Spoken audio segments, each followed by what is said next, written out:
The Moon Maid. By Edgar Rice Burroughs. The Moon Maid. How do you find this book? Any thoughts about the book or the author? Any suggestion for improvement? Please take a moment to share your thoughts in a comment.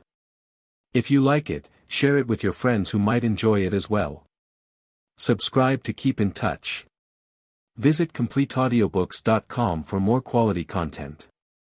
Prologue. The Message from Mars. I met him in the blue room of the transoceanic liner Harding the night of Mars Day, June 10, 1967. I had been wandering about the city for several hours prior to the sailing of the flyer watching the celebration. Dropping in at various places that I might see as much as possible of scenes that doubtless will never again be paralleled, a world gone mad with joy.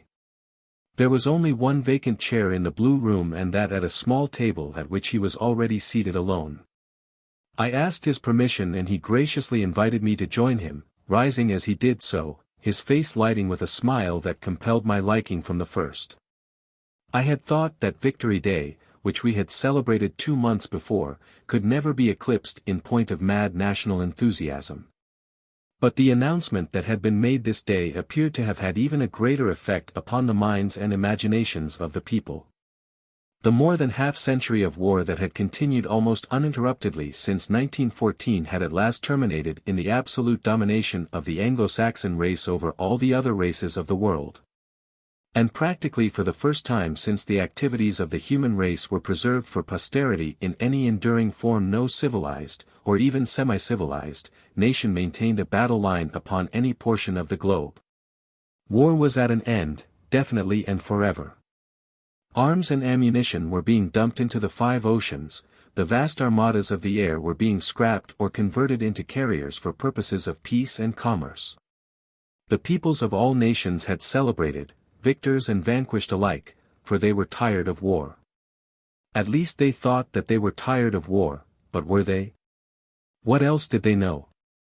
Only the oldest of men could recall even a semblance of world peace, the others knew nothing but war. Men had been born and lived their lives and died with their grandchildren clustered about them, all with the alarms of war ringing constantly in their ears. Perchance the little area of their activities was never actually encroached upon by the iron-shod hoof of battle, but always somewhere war endured, now receding like the salt tide only to return again.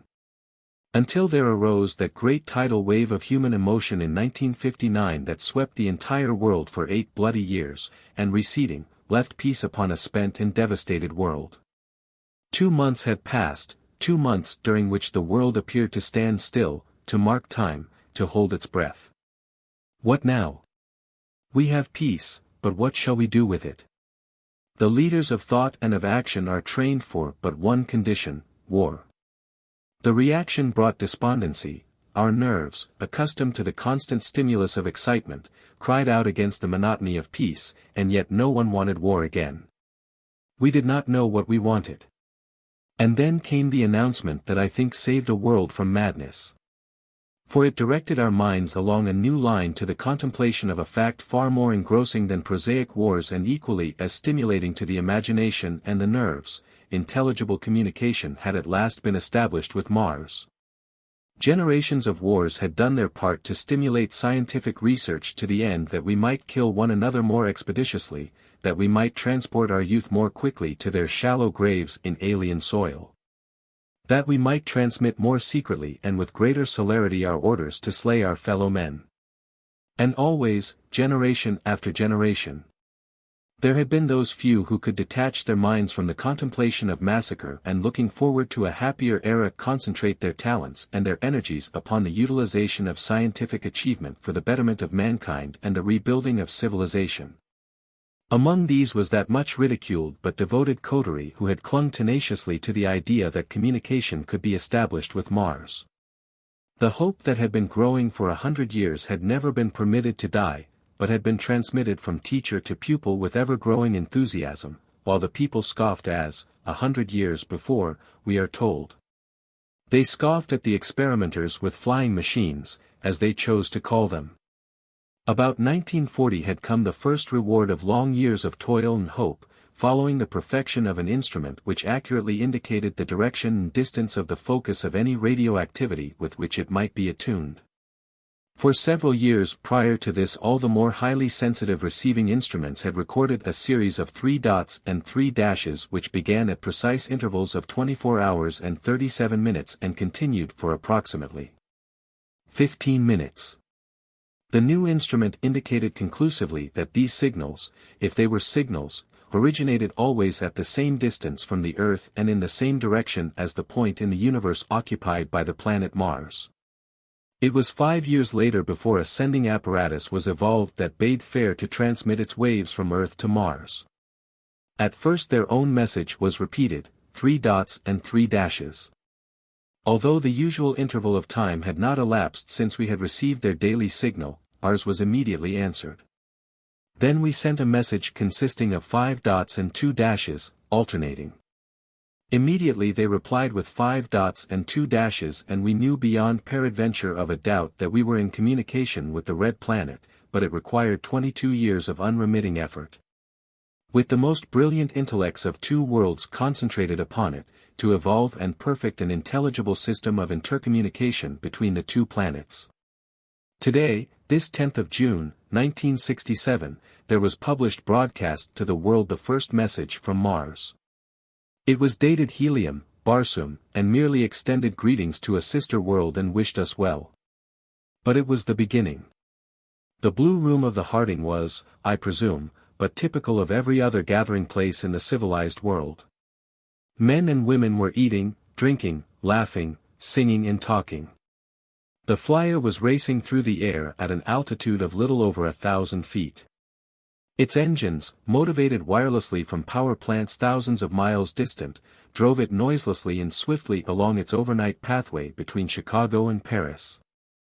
I had of course crossed many times, but this instance was unique because of the epoch-making occasion which the passengers were celebrating, and so I sat at the table longer than usual, watching my fellow diners, with, I imagine, a slightly indulgent smile upon my lips, since, I mention it in no spirit of egotism, it had been my high privilege to assist in the consummation of 100 years of effort that had borne fruit that day. I looked around at my fellow diners and then back to my table companion. He was a fine-looking chap, lean and bronzed. One need not have noted the Air Corps Overseas Service uniform, the Admiral's stars and anchors or the wound stripes to have guessed that he was a fighting man. He looked it, every inch of him, and there were a full 72 inches.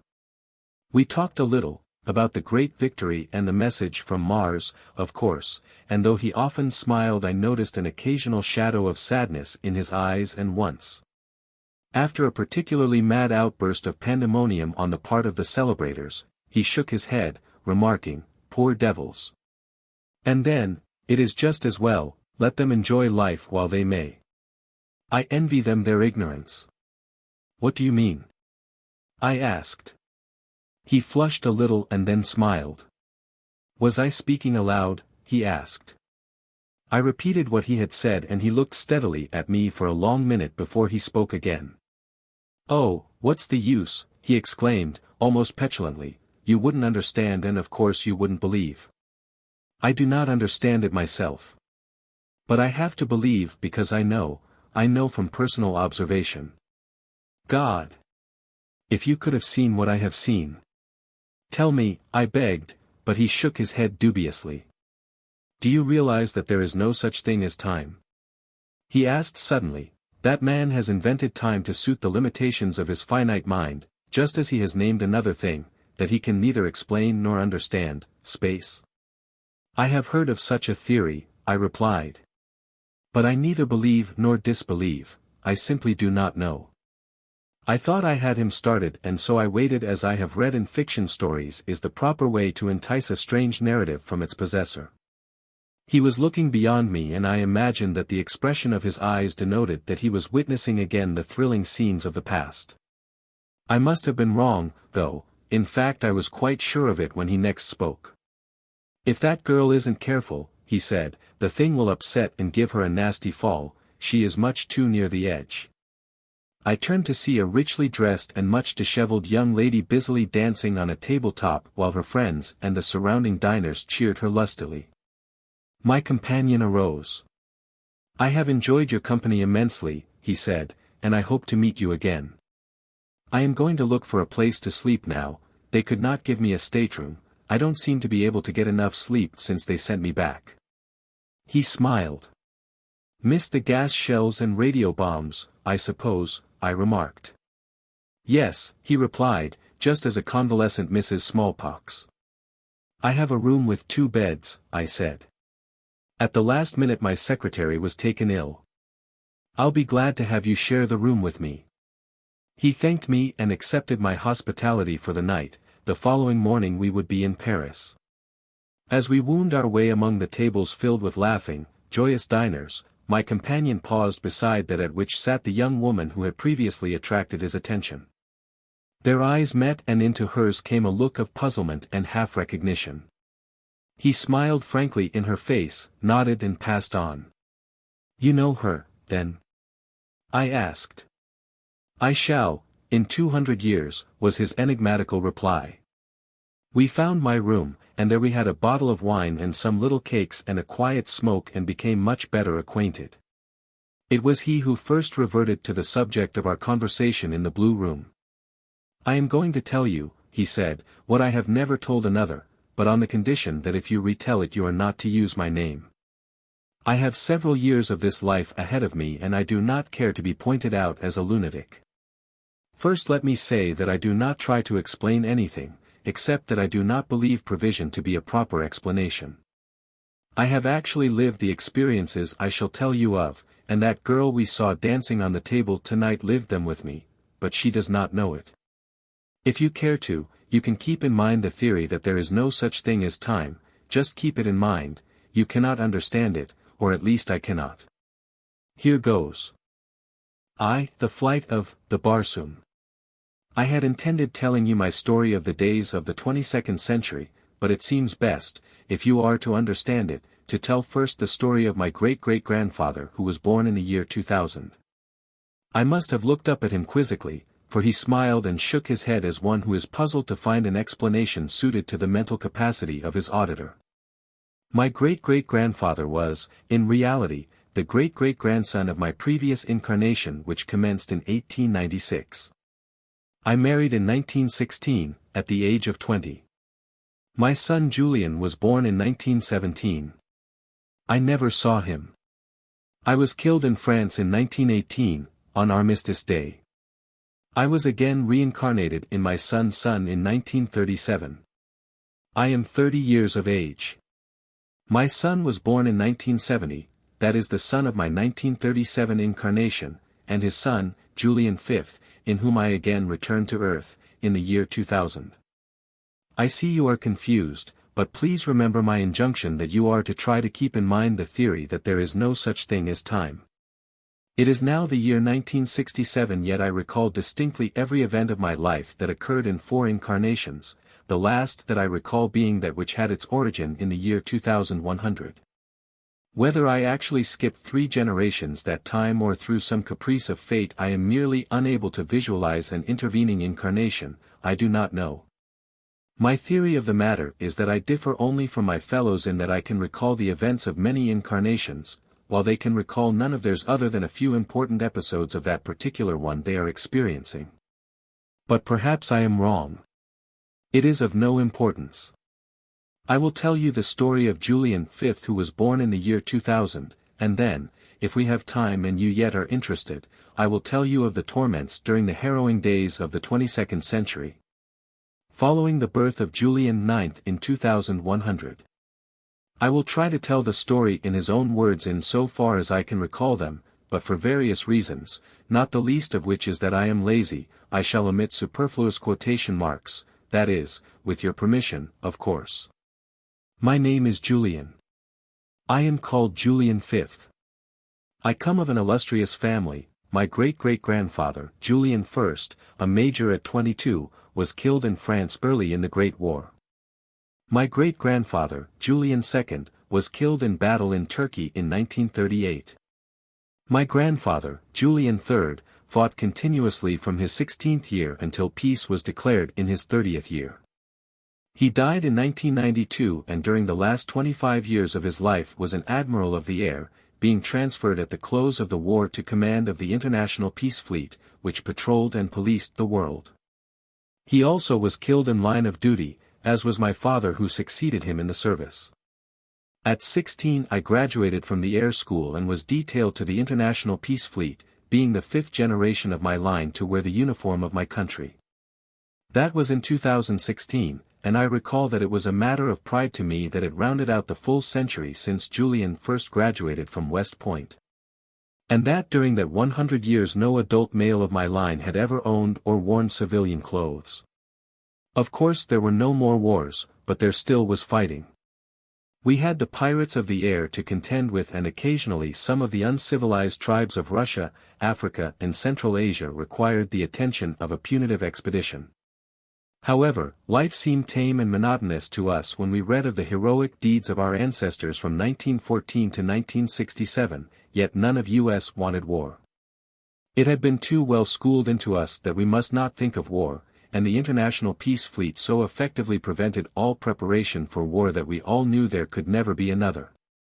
There wasn't a firearm in the world other than those with which we were armed, and a few of ancient design that were kept as heirlooms, or in museums, or that were owned by savage tribes who could procure no ammunition for them, since we permitted none to be manufactured.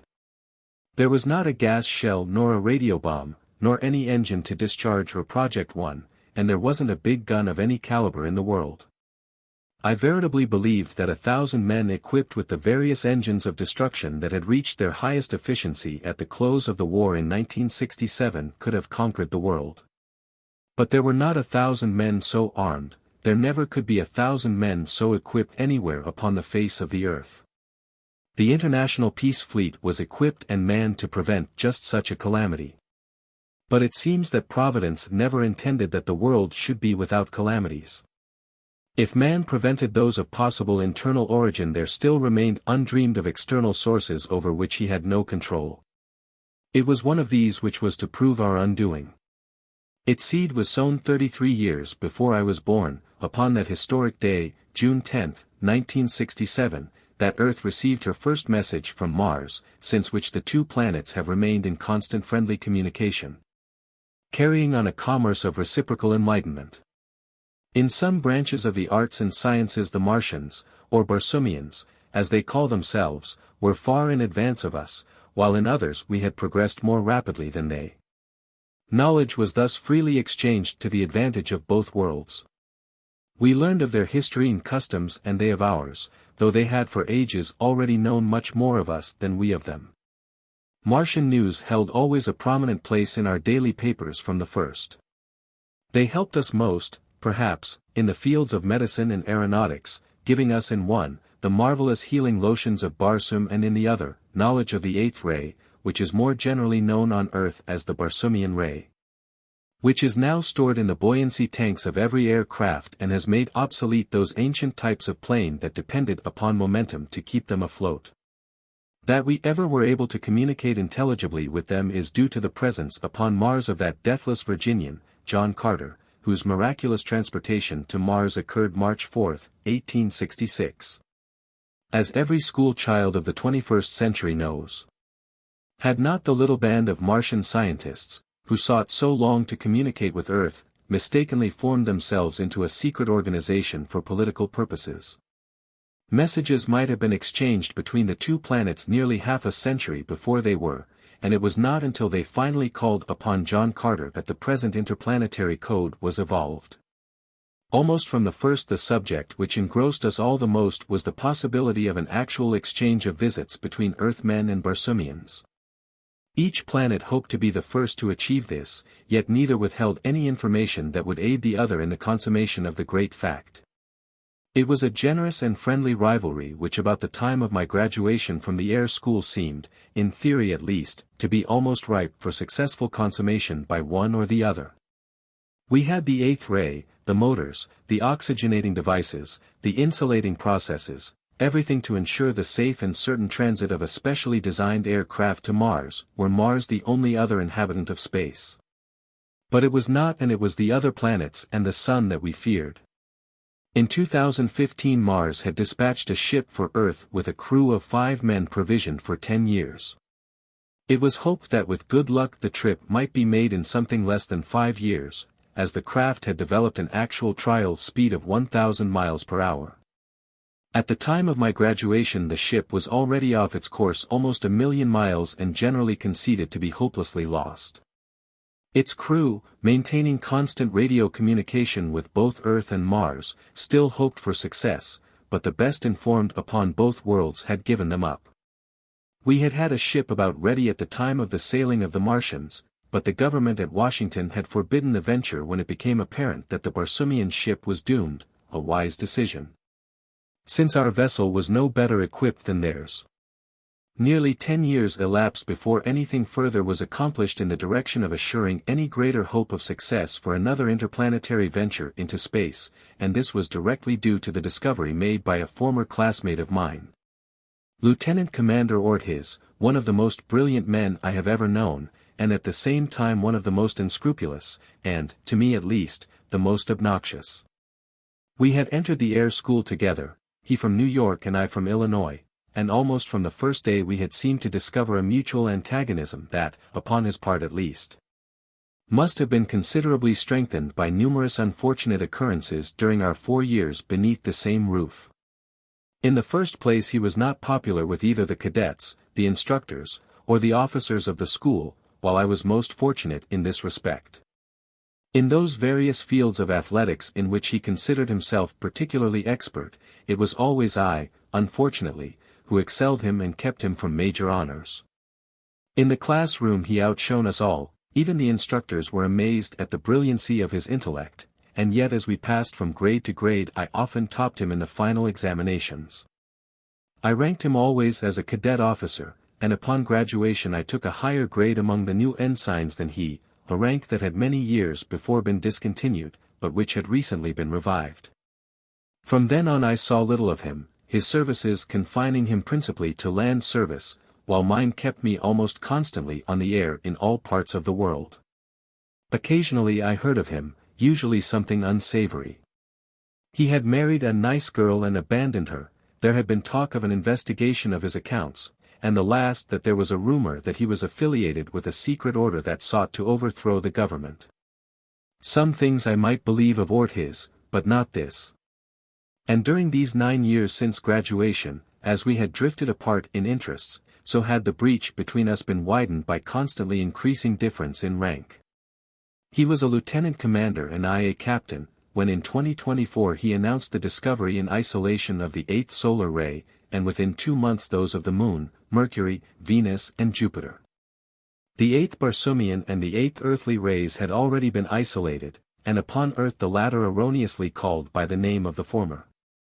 Orth's discoveries were hailed upon 2 planets as the key to actual travel between the Earth and Barsoom, since by means of these several rays the attraction of the Sun and the planets, with the exception of Saturn, Uranus and Neptune, could be definitely overcome and a ship steer a direct and unimpeded course through space to Mars. The effect of the pull of the 3 farther planets was considered negligible, owing to their great distance from both Mars and Earth. Ortiz wanted to equip a ship and start at once, but again government intervened and forbade what it considered an unnecessary risk. Instead Ortiz was ordered to design a small radio-operated flyer, which would carry no one aboard, and which it was believed could be automatically operated for at least half the distance between the 2 planets. After his designs were completed, you may imagine his chagrin, and mine as well, when I was detailed to supervise construction. Yet I will say that Ortiz hid his natural emotions well and gave me perfect cooperation in the work we were compelled to undertake together, and which was as distasteful to me as to him. On my part one made it as easy for him as I could, working with him rather than over him. It required but a short time to complete the experimental ship, and during this time I had an opportunity to get a still better insight into the marvelous intellectual ability of Ortiz, though I never saw into his mind or heart. It was late in 2024 that the ship was launched upon its strange voyage, and almost immediately, upon my recommendation, Work was started upon the perfection of the larger ship that had been in course of construction in 2015 at the time that the loss of the Martian ship had discouraged our government in making any further attempt until the then seemingly insurmountable obstacles should have been overcome. Ortiz was again my assistant, and with the means at our disposal it was a matter of less than 8 months before the Barsoom, as she was christened, was completely overhauled and thoroughly equipped for the interplanetary voyage. The various eighth rays that would assist us in overcoming the pull of the Sun, Mercury, Venus, Earth, Mars and Jupiter were stored in carefully constructed and well-protected tanks within the hull. And there was a smaller tank at the bow containing the eighth lunar ray, which would permit us to pass safely within the zone of the Moon's influence without danger of being attracted to her barren surface. Messages from the original Martian ship had been received from time to time and with diminishing strength for nearly 5 years after it had left Mars. Its commander in his heroic fight against the pull of the Sun had managed to fall within the grip of Jupiter and was, when last heard from far out in the great void between that planet and Mars. During the past 4 years the fate of the ship could be naught but conjecture. All that we could be certain of was that its unfortunate crew would never again return to Barsoom. Our own experimental ship had been speeding upon its lonely way now for 8 months, and so accurate had Ortiz' scientific deductions proven that the most delicate instrument could detect no slightest deviation from its prescribed course. It was then that Ortiz began to importune the government to permit him to set out with the new craft that was now completed. The authorities held out, however, until the latter part of 2025 when, the experimental ship having been out a year and still showing no deviation from its course, they felt reasonably assured that the success of the venture was certain and that no useless risk of human life would be involved. The Barsoom required 5 men properly to handle it, and as had been the custom through many centuries when an undertaking of more than usual risk was to be attempted, volunteers were called for. With the result that fully half the personnel of the International Peace Fleet begged to be permitted to form the crew of 5. The government finally selected their men from the great number of volunteers, with the result that once more was I the innocent cause of disappointment and chagrin to Ortiz, as I was placed in command, with Ortiz, 2 lieutenants and an ensign completing the roster. The Barsoom was larger than the craft dispatched by the Martians, with the result that we were able to carry supplies for 15 years. We were equipped with more powerful motors which would permit us to maintain an average speed of over 1,200 miles an hour. Carrying in addition an engine recently developed by Ortiz which generated sufficient power from light to propel the craft at half speed in the event that our other engine should break down. None of us was married, Ortiz's abandoned wife having recently died. Our estates were taken under trusteeship by the government. Our farewells were made at an elaborate ball at the White House on December 24, 2025, and on Christmas Day we rose from the landing stage at which the Barsoom had been moored. And amid the blare of bands and the shouting of thousands of our fellow countrymen we arose majestically into the blue. I shall not bore you with dry, technical descriptions of our motors and equipment. Suffice it to say that the former were of 3 types, those which propelled the ship through the air and those which propelled it through ether, the latter of course represented our most important equipment. And consisted of powerful multiple exhaust separators which isolated the true Barsoomian 8th ray in great quantities, and, by exhausting it rapidly earthward, propelled the vessel toward Mars. These separators were so designed that, with equal facility, they could isolate the earthly 8th ray which would be necessary for our return voyage. The auxiliary engine, which I mentioned previously and which was Ortiz's latest invention, could be easily adjusted to isolate the 8th ray of any planet or satellite or of the Sun itself, thus ensuring us motive power in any part of the universe by the simple expedient of generating and exhausting the 8th ray of the nearest heavenly body. A 4th type of generator drew oxygen from the ether, while another emanated insulating rays which ensured us a uniform temperature and external pressure at all times, their action being analogous to that of the atmosphere surrounding the Earth. Science had, therefore, permitted us to construct a little world, which moved at will through space, a little world inhabited by 5 souls.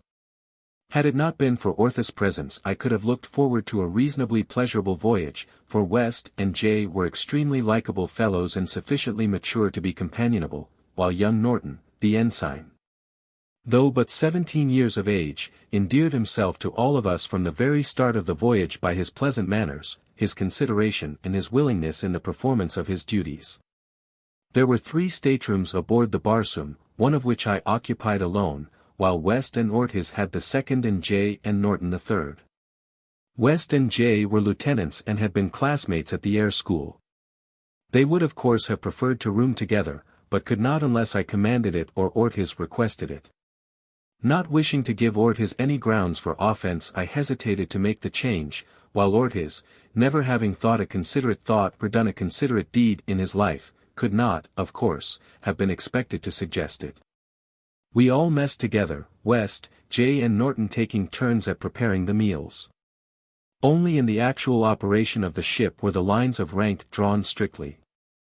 Otherwise we associated as equals, nor would any other arrangement have been endurable upon such an undertaking, which required that we 5 be practically imprisoned together upon a small ship for a period of not less than 5 years.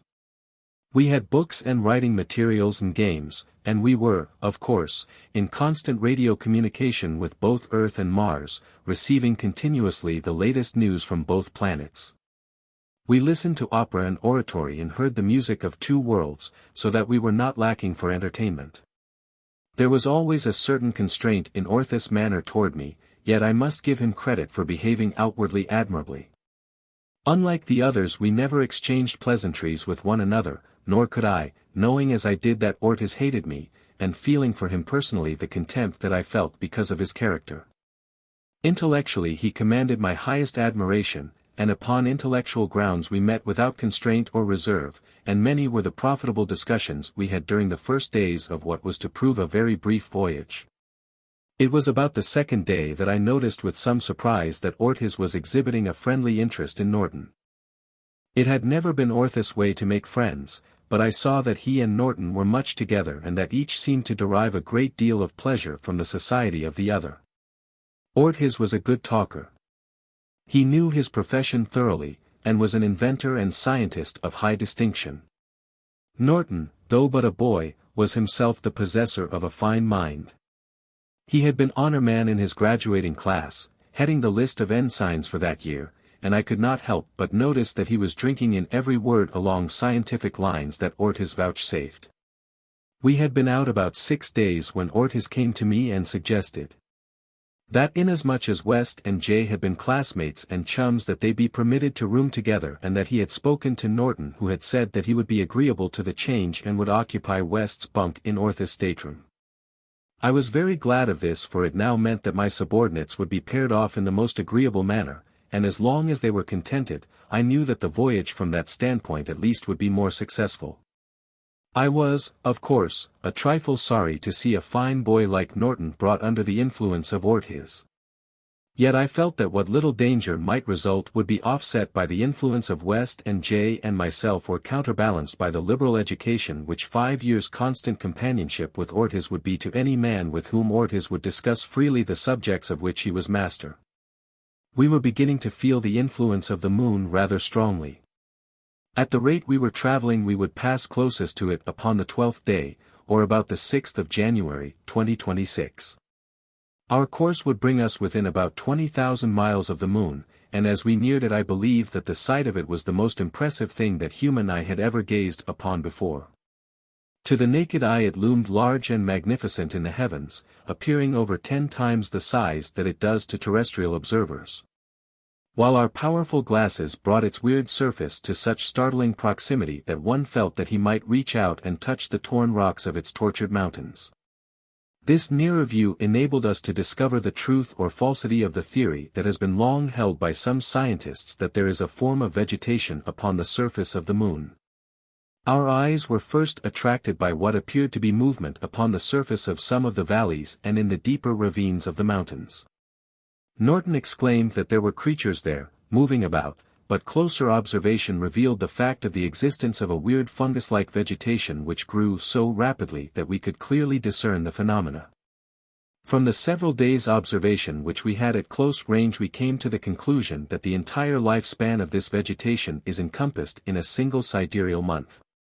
From the spore it developed in the short period of a trifle over 27 days into a mighty plant that is sometimes hundreds of feet in height. The branches are angular and grotesque, the leaves broad and thick, and in the plants which we discerned the 7 primary colors were distinctly represented. As each portion of the moon passed slowly into shadow, the vegetation first drooped, then wilted, then crumbled to the ground, apparently disintegrating almost immediately into a fine, dust-like powder, at least in so far as our glasses revealed. It quite disappeared entirely. The movement which we discerned was purely that of rapid growth, as there is no wind upon the surface of the moon. Both J and Ortiz were positive that they discerned some form of animal life, either insect or reptilian. These I did not myself see, though I did perceive many of the broad, flat leaves which seemed to have been partially eaten, which certainly strengthened the theory that there is other than vegetable life upon our satellite. I presume that one of the greatest thrills that we experienced in this adventure, that was to prove a veritable Pandora's box of thrills, was when we commenced to creep past the edge of the moon and our eyes beheld for the first time that which no other human eyes had ever rested upon, portions of that 2/5 of the moon's surface which is invisible from the earth. We had looked with awe upon Mare Crisium and Lacus Somnorum, Cineus Roris, Oceanus Procellarum and the 4 great mountain ranges.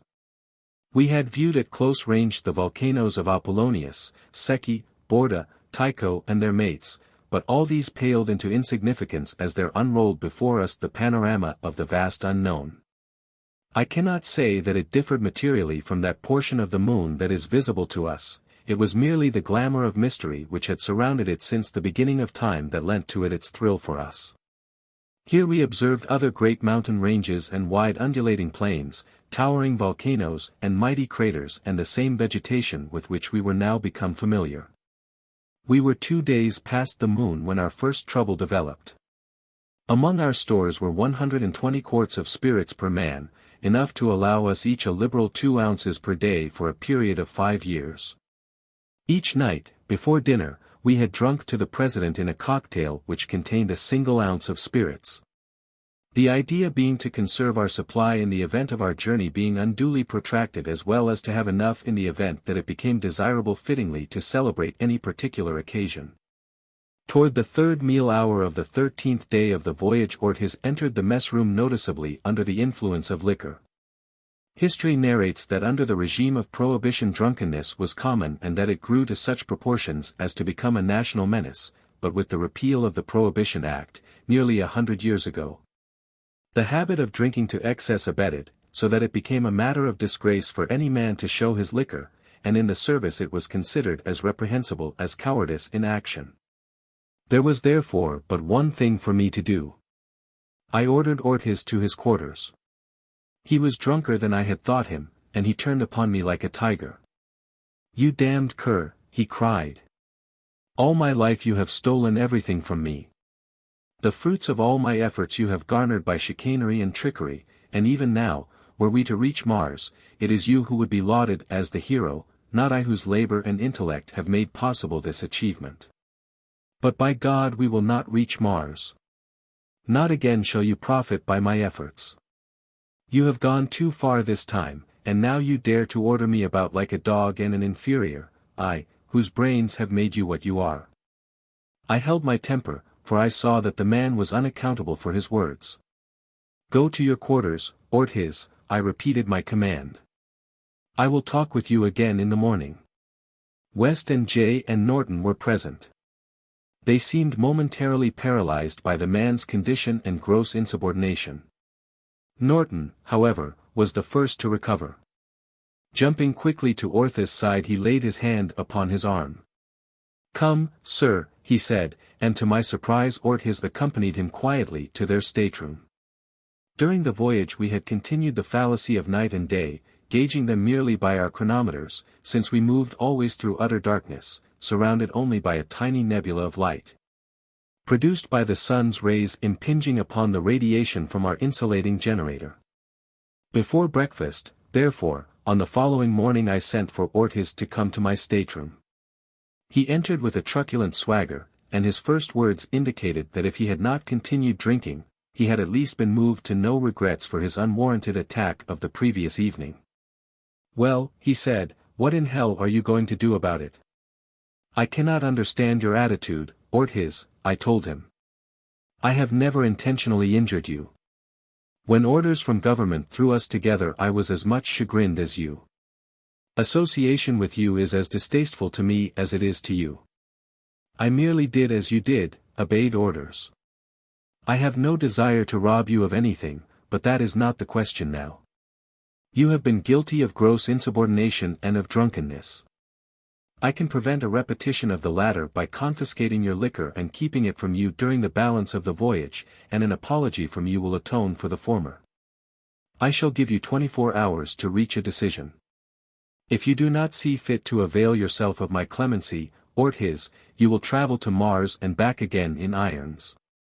Your decision now and your behavior during the balance of the voyage will decide your fate upon our return to Earth. And I tell you, or his, that if I possibly can do so I shall use the authority which is mine upon this expedition and expunge from the log the record of your transgressions last night and this morning. Now go to your quarters. Your meals will be served there for 24 hours and at the end of that time I shall receive your decision. Meanwhile your liquor will be taken from you. He gave me an ugly look, turned upon his heel and left my stateroom. Norton was on watch that night. We were 2 days past the moon. West, J, and I were asleep in our staterooms, when suddenly Norton entered mine and shook me violently by the shoulder. My God, Captain, he cried, come quick. Commander Ortiz is destroying the engines. I leaped to my feet and followed Norton amidships to the engine room, calling to West and J as I passed their stateroom. Through the bull's-eye in the engine room door, which he had locked, we could see Ortiz working over the auxiliary generator which was to have proven our salvation in an emergency. Since by means of it we could overcome the pull of any planet into the sphere of whose influence we might be carried. I breathed a sigh of relief as my eyes noted that the main battery of engines was functioning properly, since, as a matter of fact, we had not expected to have to rely at all upon the auxiliary generator. Having stored sufficient quantities of the eighth ray of the various heavenly bodies by which we might be influenced, to carry us safely throughout the entire extent of the long voyage. West and J had joined us by this time, and I now called to Ortiz, commanding him to open the door. He did something more to the generator and then arose, crossed the engine room directly to the door, unbolted it and threw the door open. His hair was disheveled, his face drawn, his eyes shining with a peculiar light, but withal his expression denoted a drunken elation that I did not at the moment understand. What have you been doing here, Ortiz? I demanded. You are under arrest, and supposed to be in your quarters. You'll see what I've been doing, he replied truculently, and it's done, it can't ever be undone. I've seen to that. I grabbed him roughly by the shoulder. What do you mean? Tell me what you have done, or by God I will kill you with my own hands, for I knew, not only from his words but from his expression, that he had accomplished something which he considered very terrible. The man was a coward and he quailed under my grasp. You wouldn't dare to kill me, he cried, and it don't make any difference, for we'll all be dead in a few hours. Go and look at your damned compass. 2. The Heart of the Moon. Norton, whose watch it was, had already hurried toward the pilot room where were located the controls and the various instruments. This room, which was just forward of the engine room, was in effect a circular conning tower which projected about 12 inches above the upper hull. The entire circumference of this 12-inch superstructure was set with small ports of thick crystal glass. As I turned to follow Norton I spoke to West. Mr. West, I said, you and Mr. J will place Lieutenant Commander Ortiz in irons immediately. If he resists, kill him. As I hurried after Norton I heard a volley of oaths from Ortiz and a burst of almost maniacal laughter. When I reached the pilot house I found Norton working very quietly with the controls.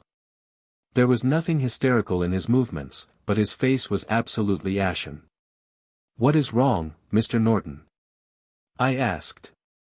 But as I looked at the compass simultaneously I read my answer there before he spoke. We were moving at right angles to our proper course. We are falling toward the moon, sir, he said, and she does not respond to her control. Shut down the engines, I ordered, they are only accelerating our fall. Aye, sir, he replied. The lunar 8th ray tank is of sufficient capacity to keep us off the moon, I said. If it has not been tampered with, we should be in no danger of falling to the moon's surface. If it has not been tampered with, sir, yes, sir, that is what I have been thinking. But the gauge here shows it full to capacity, I reminded him. I know, sir, he replied, but if it were full to capacity, we should not be falling so rapidly. Immediately I fell to examining the gauge, almost at once discovering that it had been tampered with and the needle set permanently to indicate a maximum supply. I turned to my companion. Mr. Norton, I said, please go forward and investigate the lunar 8th ray tank, and report back to me immediately. The young man saluted and departed. As he approached the tank it was necessary for him to crawl through a very restricted place beneath the deck. In about 5 minutes Norton returned. He was not so pale as he had been, but he looked very haggard. Well? I inquired as he halted before me. The exterior intake valve has been opened, sir, he said, the rays were escaping into space. I have closed it, sir. The valve to which he referred was used only when the ship was in dry dock, for the purpose of refilling the buoyancy tank, and, because it was so seldom used and as a further precaution against accident. The valve was placed in an inaccessible part of the hull where there was absolutely no likelihood of its being accidentally opened. Norton glanced at the instrument. We are not falling quite so rapidly now, he said. Yes, I replied, I had noted that, and I have also been able to adjust the lunar 8th ray gauge, it shows that we have about half the original pressure. Not enough to keep us from going aground, he commented. No, not here, where there is no atmosphere. If the moon had an atmosphere we could at least keep off the surface if we wished to. As it is, however, I imagine that we will be able to make a safe landing, though, of course that will do us little good. You understand, I suppose, Mr. Norton, that this is practically the end. He nodded. It will be a sad blow to the inhabitants of two worlds, he remarked, his entire forgetfulness of self indicating the true nobility of his character. It is a sad report to broadcast, I remarked, but it must be done, and at once. You will, please, send the following message to the Secretary of Peace. U.S.S. The Barsoom, January 6, 2026, about 20,000 miles off the moon. Lieutenant Commander Ortiz, while under the influence of liquor, has destroyed auxiliary engine and opened exterior intake valve lunar 8th ray buoyancy tank. Ship sinking rapidly. Will keep you. Norton, who had seated himself at the radio desk, leaped suddenly to his feet and turned toward me. My God, sir, he cried, he has destroyed the radio outfit also. We can neither send nor receive. A careful examination revealed the fact that Ortiz had so cleverly and completely destroyed the instruments that there was no hope of repairing them. I turned to Norton. We are not only dead, Norton, but we are buried, as well. I smiled as I spoke and he answered me with a smile that betokened his utter fearlessness of death. I have but one regret, sir, he said, and that is that the world will never know that our failure was not due to any weakness of our machinery, ship or equipment. That is, indeed, too bad, I replied, for it will retard transportation between the two worlds possibly 100 years, maybe forever. I called to West and Jay, who by this time had placed Ortiz in irons and confined him to his stateroom. When they came I told them what had happened, and they took it as coolly as did Norton. Nor was I surprised, for these were fine types selected from the best of that splendid organization which officered the International Peace Fleet. Together we immediately made a careful inspection of the ship, which revealed no further damage than that which we had already discovered, but which was sufficient, as we well knew, to preclude any possibility of our escaping from the pull of the moon. You gentlemen realize our position as well as I told them. Could we repair the auxiliary generator, we might isolate the lunar 8th ray, refill our tank, and resume our voyage. But the diabolical cleverness with which Lieutenant Commander Ortiz has wrecked the machine renders this impossible. We might fight away from the surface of the moon for a considerable period, but in the end it would avail us nothing. It is my plan, therefore, to make a landing. In so far as the actual lunar conditions are concerned, we are confronted only by a mass of theories, many of which are conflicting. It will, therefore, be at least a matter of consuming interest to us to make a landing upon this dead world where we may observe it closely, but there is also the possibility, remote, I grant you, that we may discover conditions there which may in some manner alleviate our position. At least we can be no worse off. To live for 15 years cooped in the hull of this dead ship is unthinkable. I may speak only for myself, but to me it would be highly preferable to die immediately than to live on thus, knowing that there was no hope of rescue. Had Ortiz not destroyed the radio outfit, we could have communicated with Earth and another ship been outfitted and sent to our rescue inside a year.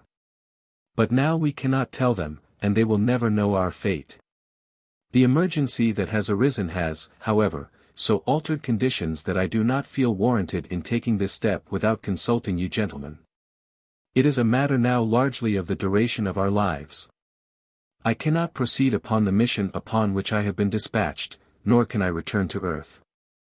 I wish, therefore, that you would express yourselves freely concerning the plan which I have outlined. West, who was the senior among them, was naturally the one to reply first.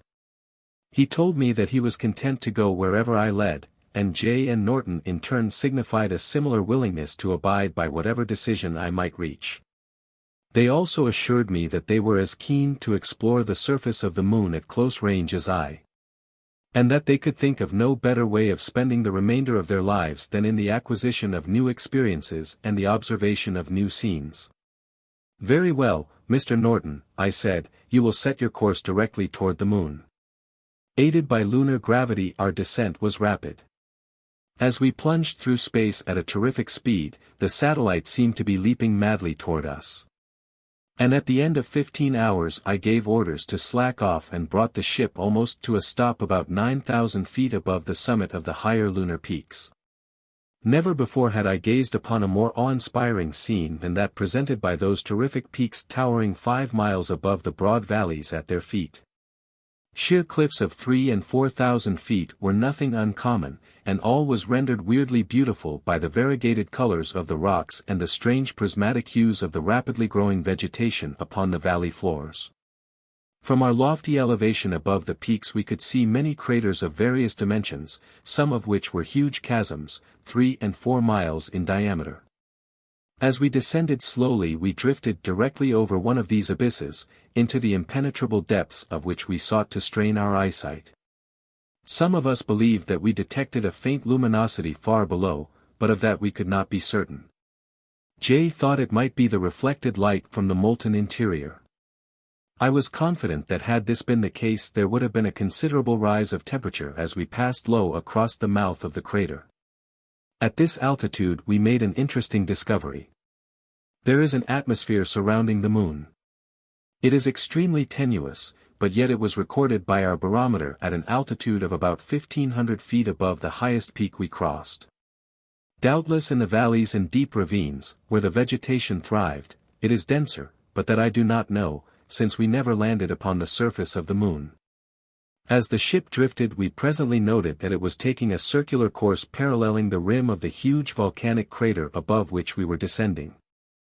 I immediately gave orders to alter our course since, as we were descending constantly, we should presently be below the rim of the crater and, being unable to rise, be hopelessly lost in its huge maw.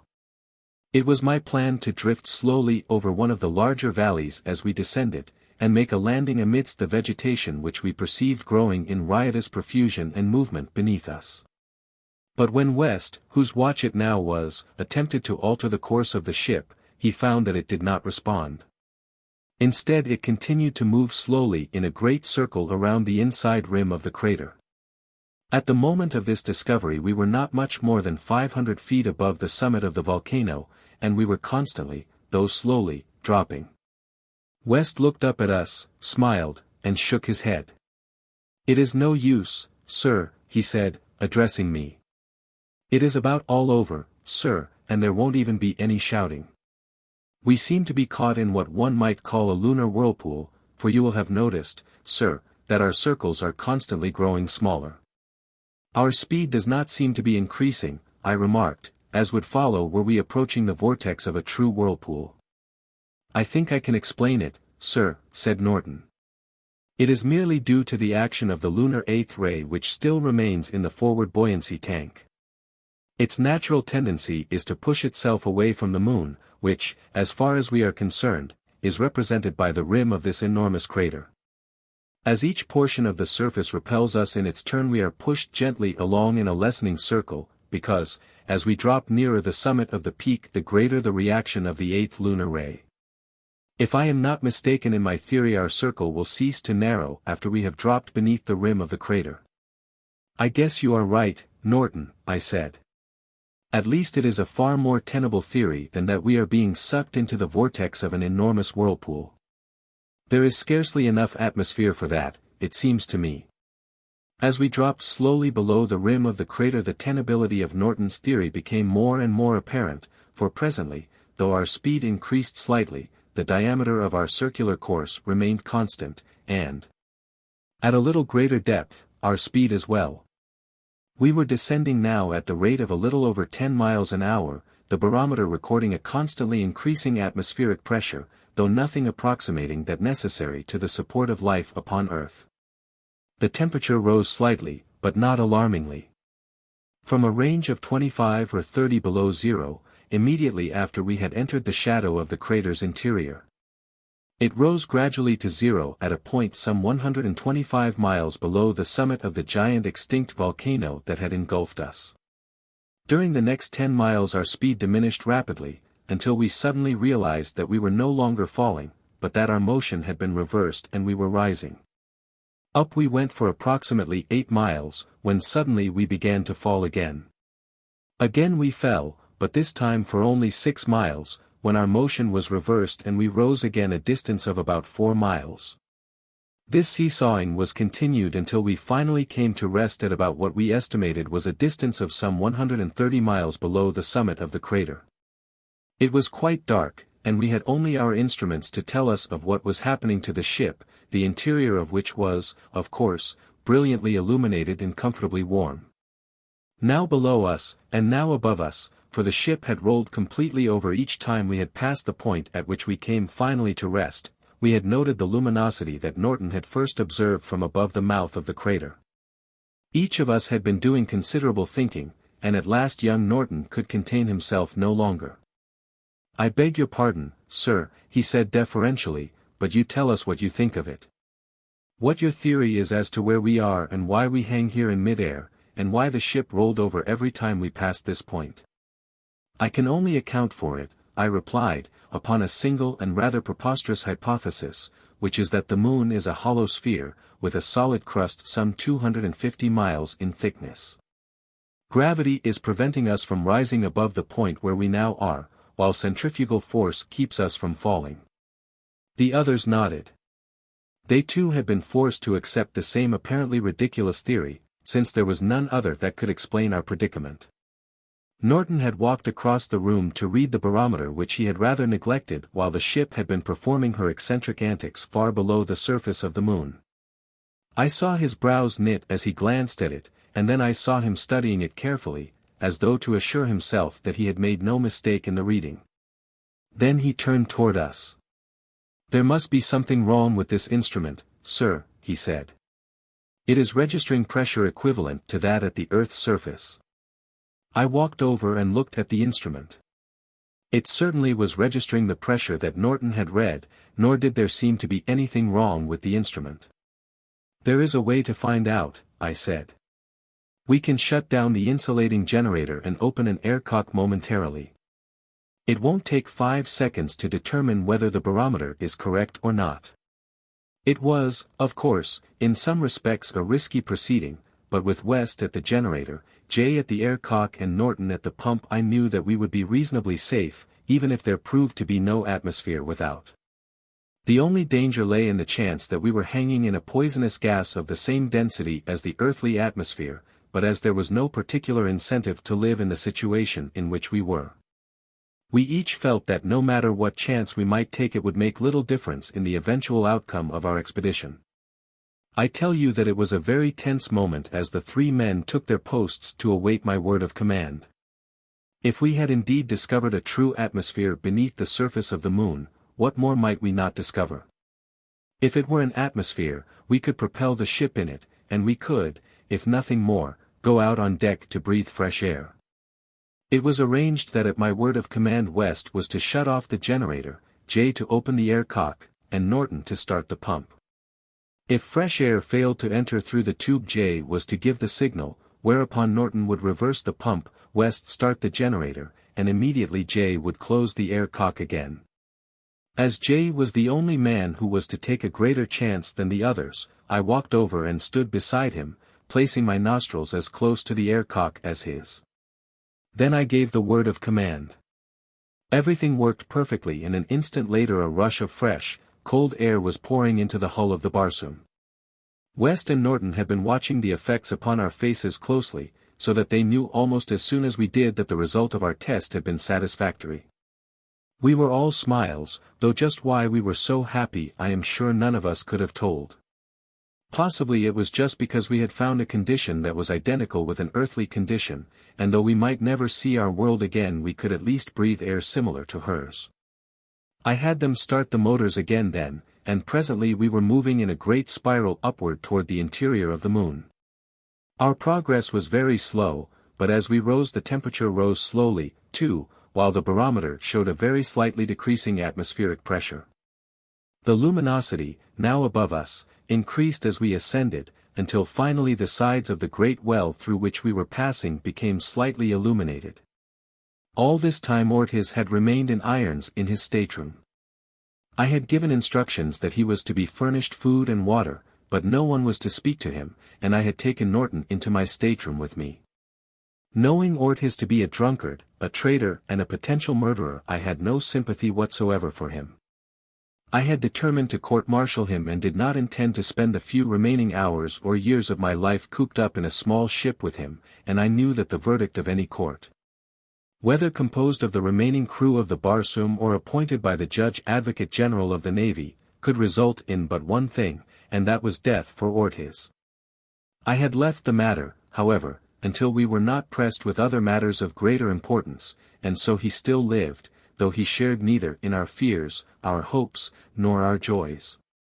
About 26 hours after we entered the mouth of the crater at the surface of the moon we suddenly emerged from its opposite end to look upon a scene that was as marvelous and weird, by comparison with the landscape upon the surface of the moon, as the latter was in comparison with that of our own earth. A soft, diffused light revealed to us in turn mountains, valleys and sea, the details of which were more slowly encompassed by our minds. The mountains were as rugged as those upon the surface of the satellite, and appeared equally as lofty. They were, however, clothed with verdure almost to their summits, at least a few that were within our range of vision. And there were forests, too, strange forests, of strange trees, so unearthly in appearance as to suggest the weird phantasmagoria of a dream. We did not rise much above 500 feet from the opening of the well through which we had come from outer space when I descried an excellent landing place and determined to descend. This was readily accomplished, and we made a safe landing close to a large forest and near the bank of a small stream. Then we opened the forward hatch and stepped out upon the deck of the Barsoom, the first Earthmen to breathe the air of Luna. It was, according to Earth time, 11 a.m., January 8, 2026. I think that the first thing which engaged our interest and attention was the strange, and then, to us, unaccountable luminosity which pervaded the interior of the moon. Above us were banks of fleecy clouds, the undersurfaces of which appeared to be lighted from beneath, while, through breaks in the cloud banks we could discern a luminous firmament beyond. Though nowhere was there any suggestion of a central incandescent orb radiating light and heat as does our sun.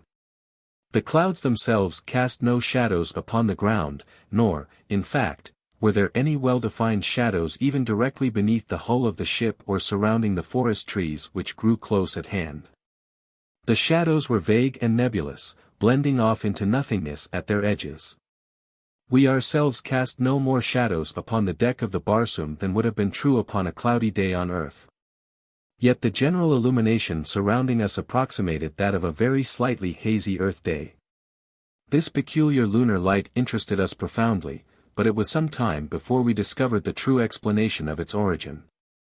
It was of two kinds, emanating from widely different sources, the chief of which was due to the considerable radium content of the internal lunar soil, and principally of the rock forming the loftier mountain ranges. The radium being so combined as to diffuse a gentle perpetual light which pervaded the entire interior of the moon. The secondary source was sunlight, which penetrated to the interior of the moon through the hundreds of thousands of huge craters penetrating the lunar crust. It was this sunlight which carried heat to the inner world, maintaining a constant temperature of about 80 degrees Fahrenheit. Centrifugal force, in combination with the gravity of the moon's crust, confined the internal lunar atmosphere to a blanket which we estimated at about 50 miles in thickness over the inner surface of this buried world. This atmosphere rarefies rapidly as one ascends the higher peaks, with the result that these are constantly covered with perpetual snow and ice, sending great glaciers down mighty gorges toward the central seas. It is this condition which has probably prevented the atmosphere, confined as it is within an almost solid sphere, from becoming superheated, through the unthinkable ages that this condition must have existed. The Earth's seasons are reflected but slightly in the moon, there being but a few degrees difference between summer and winter. There are, however, periodic wind storms, which recur with greater or less regularity once each sidereal month, due, I imagine, to the unequal distribution of crater openings through the crust of the moon. A fact which must produce an unequal absorption of heat at various times and in certain localities. The natural circulation of the lunar atmosphere, affected as it is by the constantly changing volume and direction of the sun's rays, as well as the great range of temperature between the valleys and the ice-clad mountain peaks, produces frequent storms of greater or less violence. High winds are accompanied by violent rains upon the lower levels and blinding snowstorms among the barren heights above the vegetation line. Rains which fall from low-hanging clouds are warm and pleasant. Those which come from high clouds are cold and disagreeable, yet however violent or protracted the storm, the illumination remains practically constant, there are never any dark, lowering days within the moon, nor is there any night. 3. Human quadrupeds. Of course we did not reach all these conclusions in a few moments, but I have given them here merely as the outcome of our deductions following a considerable experience within the moon. Several miles from the ship rose foothills which climbed picturesquely toward the cloudy heights of the loftier mountains behind them, and as we looked in the direction of these latter, and then out across the forest, there was appreciable to us a strangeness that at first we could not explain, but which we later discovered was due to the fact that there was no horizon, the distance that one could see being dependent solely upon one's power of vision. The general effect was of being in the bottom of a tremendous bowl, with sides so high that one might not see the top. The ground about us was covered with rank vegetation of pale hues, lavenders, violets, pinks and yellows predominating. Pink grasses which became distinctly flesh color at maturity grew in abundance, and the stalks of most of the flowering plants were of this same peculiar hue. The flowers themselves were often of highly complex form, of pale and delicate shades, of great size and rare beauty. There were low shrubs that bore a berry-like fruit, and many of the trees of the forest carried fruit of considerable size and of a variety of forms and colors. Norton and Jay were debating the possible edibility of some of these, but I gave orders that no one was to taste them until we had had an opportunity to learn by analysis or otherwise those varieties that were non-poisonous. There was aboard the Barsoom a small laboratory equipped especially for the purpose of analyzing the vegetable and mineral products of Mars according to earthly standards, as well as other means of conducting research work upon our sister planet. As we had sufficient food aboard for a period of 15 years, there was no immediate necessity for eating any of the lunar fruit, but I was anxious to ascertain the chemical properties of the water since the manufacture of this necessity was slow. laborious and expensive. I therefore instructed West to take a sample from the stream and subject it to laboratory tests, and the others I ordered below for sleep. They were rather more keen to set out upon a tour of exploration, nor could I blame them. But as none of us had slept for rather better than 48 hours, I considered it of importance that we recuperate our vital forces against whatever contingency might confront us in this unknown world. Here were air, water and vegetation, the three prime requisites for the support of animal life, and so I judged it only reasonable to assume that animal life existed within the moon. If it did exist, it might be in some highly predatory form, against which it would tax our resources to the utmost to defend ourselves. I insisted, therefore, upon each of us obtaining his full quota of sleep before venturing from the safety of the Barsoom. We already had seen evidences of life of a low order, both reptile and insect, or perhaps it would be better to describe the latter as flying reptiles, as they later proved to be, toad-like creatures with the wings of bats, that flitted among the fleshy boughs of the forest, emitting plaintive cries. Upon the ground near the ship we had seen but a single creature, though the moving grasses had assured us that there were others there aplenty. The thing that we had seen had been plainly visible to us all and may be best described as a 5-foot snake with 4 frog-like legs, and a flat head with a single eye in the center of the forehead. Its legs were very short, and as it moved along the ground it both wriggled like a true snake and scrambled with its 4 short legs. We watched it to the edge of the river and saw it dive in and disappear beneath the surface. "Silly-looking beggar," remarked Jay, "and devilish unearthly." "I don't know about that," I returned.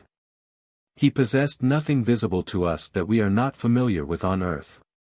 Possibly he was assembled after a slightly different plan from any Earth creature, but aside from that he is familiar to us, even to his amphibious habits.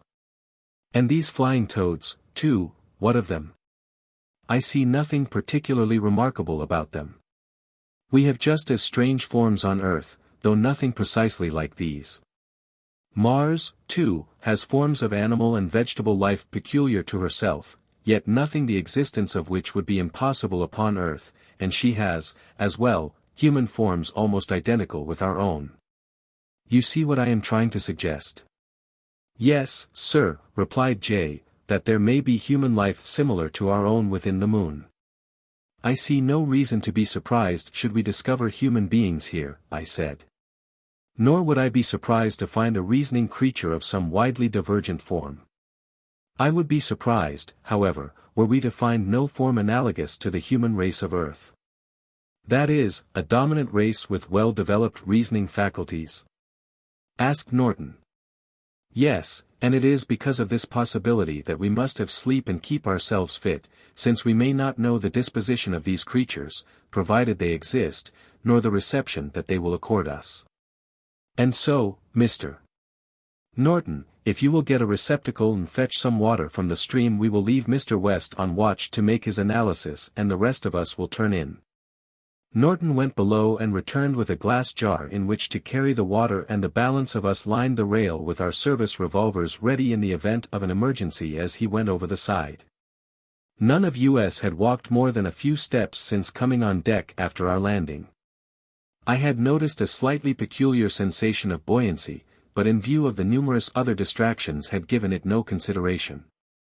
As Norton reached the bottom of the ladder and set foot on lunar soil, I called to him to make haste.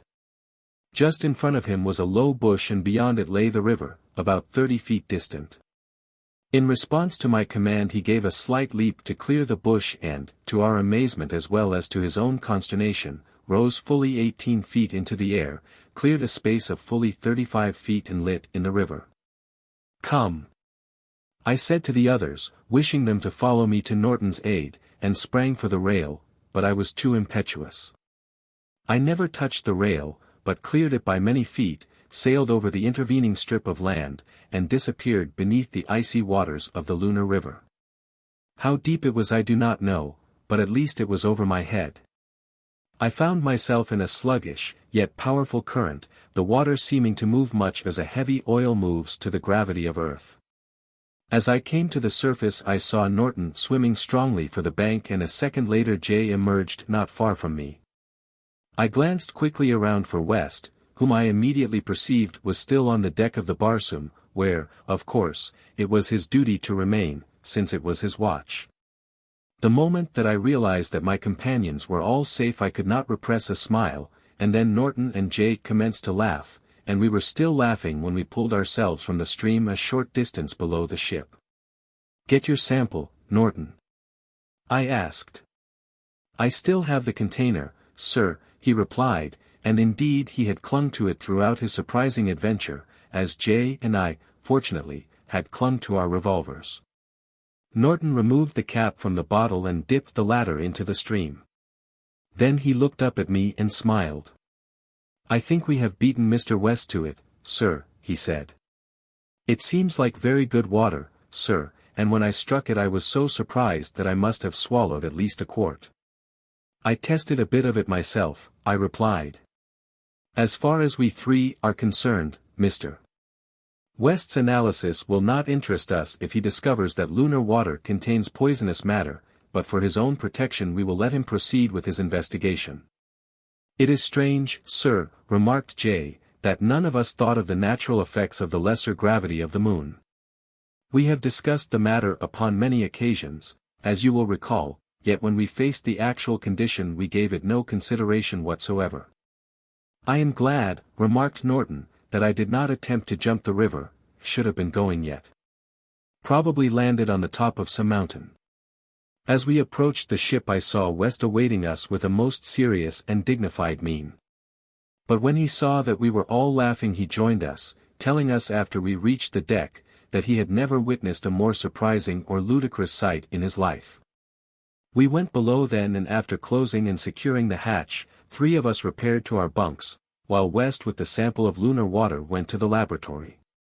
I was very tired and slept soundly for some 10 hours, for it was the middle of Norton's watch before I awoke.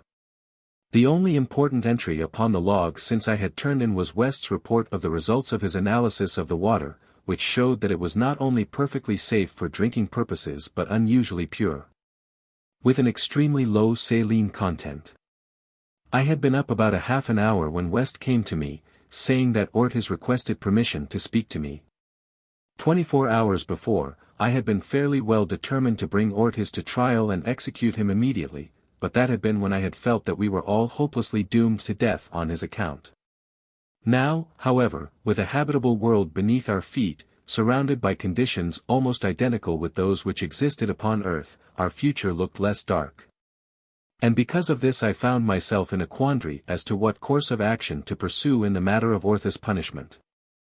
That he deserved death there was no question, but when men have faced death so closely and escaped, temporarily at least, I believe that they must look upon life as a most sacred thing and be less inclined to deny life to others. Be that as it may, the fact remains that having sent for Ortiz in compliance with his request I received him in a mood of less stern and uncompromising justice than would have been the case 24 hours previous. When he had been brought to my stateroom and stood before me, I asked him what he wished to say to me. He was entirely sober now and bore himself with a certain dignity that was not untinged with humility. "I do not know what has occurred since I was put in irons, as you have instructed the others not to speak to me or answer my questions. I know, of course, however, that the ship is at rest and that pure air is circulating through it, and I have heard the hatch raised and footsteps upon the upper deck. From the time that has elapsed since I was placed under arrest I know that the only planet upon which we have had time to make a landing is the moon, and so I may guess that we are upon the surface of the moon. I have had ample time to reflect upon my actions. That I was intoxicated is, of course, no valid excuse, and yet it is the only excuse that I have to offer. I beg, sir, that you will accept the assurance of my sincere regret of the unforgivable things that I have done, and that you will permit me to live and atone for my wrongdoings. For if we are indeed upon the surface of the moon it may be that we can ill spare a single member of our small party. I throw myself, sir, entirely upon your mercy, but beg that you will give me another chance. Realizing my natural antipathy for the man and wishing most sincerely not to be influenced against him because of it, I let his plea influence me against my better judgment, with the result that I promised him that I would give the matter careful consideration, discuss it with the others, and be influenced largely by their decision. I had him return to his stateroom then and sent for the other members of the party. With what fidelity my memory permitted, I repeated to them in Orthus' own words his request for mercy. "And now, gentlemen," I said, "I would like to have your opinions in the matter. It is of as much moment to you as to me, and under the peculiar circumstances in which we are placed, I prefer in so far as possible to defer wherever I can to the judgment of the majority.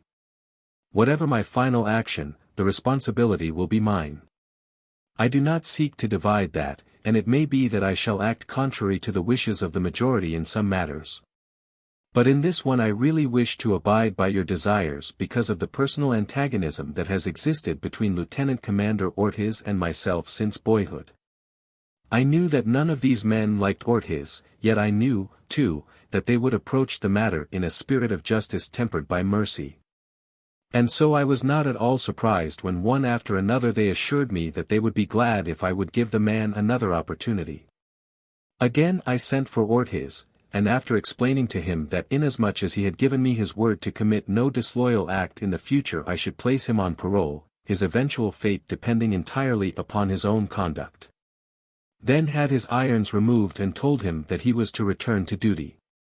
He seemed most grateful and assured us that we would never have cause to regret our decision. Would to God that instead of freeing him I had drawn my revolver and shot him through the heart. We were all pretty well rested up by this time, and I undertook to do a little exploring in the vicinity of the ship, going out for a few hours each day with a single companion, leaving the other three upon the ship. I never went far afield at first, confining myself to an area some 5 miles in diameter between the crater and the river. Upon both sides of the latter, below where the ship had landed, was a considerable extent of forest. I ventured into this upon several occasions, and once, just about time for us to return to the ship, I came upon a well-marked trail in the dust of which were the imprints of 3-toed feet. Each day I set the extreme limit of time that I would absent myself from the ship with instructions that 2 of those remaining aboard should set out in search of me and my companion, should we be absent over the specified number of hours. Therefore, I was unable to follow the trail the day upon which I discovered it, since we had scarcely more than enough time to make a brief examination of the tracks if we were to reach the ship within the limit I had allowed. It chanced that Norton was with me that day and in his quiet way was much excited by our discovery. We were both positive that the tracks had been made by a 4-footed animal, something that weighed between 250 and 300 pounds. How recently it had been used we could scarcely estimate, but the trail itself gave every indication of being a very old one. I was sorry that we had no time to pursue the animal which had made the tracks, but determined that upon the following day I should do so. We reached the ship and told the others what we had discovered. They were much interested, and many and varied were the conjectures as to the nature of the animals whose tracks we had seen. After Ortiz had been released from arrest, Norton had asked permission to return to the former stateroom. I had granted his request, and the two had been very much together ever since. I could not understand Norton's apparent friendship for this man, and it almost made me doubt the young ensign. One day I was to learn the secret of this intimacy, but at the time I must confess that it puzzled me considerably and bothered me not a little. For I had taken a great liking to Norton and disliked to see him so much in the company of a man of Orthus' character. Each of the men had now accompanied me on my short excursions of exploration with the exception of Ortiz. Inasmuch as his parole had fully reinstated him among us in theory at least, I could not very well discriminate against him and leave him alone of all the others aboard ship as I pursued my investigations of the surrounding country. The day following our discovery of the trail, I accordingly invited him to accompany me, and we set out early, each armed with a revolver and a rifle. I advised West, who automatically took command of the ship during my absence, that we might be gone considerably longer than usual, and that he was to feel no apprehension and send out no relief party unless we should be gone a full 24 hours, as I wished to follow up the spoor we had discovered, learn where the trail led, and have a look at the animal that had made it. I led the way directly to the spot at which we had found the trail, about 4 miles downriver from the ship and apparently in the heart of dense forest. The flying toads darted from tree to tree about us, uttering their weird and plaintive cries, while upon several occasions, as in the past, we saw four-legged snakes such as we had seen upon the day of our landing. Neither the toads nor the snakes bothered us, seeming only to wish to avoid us. Just before we came upon the trail, both Ortiz and I thought we heard the sound of footsteps ahead of us, something similar to that made by a galloping animal, and when we came upon the trail a moment later it was apparent to both of us that dust was hanging in the air and slowly settling on the vegetation nearby. Something, therefore, had passed over the trail but a minute or two before we arrived. A brief examination of the spoor revealed the fact that it had been made by a three-toed animal whose direction of travel was to our right and toward the river, at this point some half-mile from us. I could not help but feel considerable inward excitement, and I was sorry that one of the others had not been with me, for I never felt perfectly at ease with Ortiz. I had done considerable hunting in various parts of the world where wild game still exists, but I had never experienced such a thrill as I did at the moment that I undertook to stalk this unknown beast upon an unknown trail in an unknown world. Where the trail would lead me, what I should find upon it, I never knew from one step to another, and the lure of it because of that was tremendous.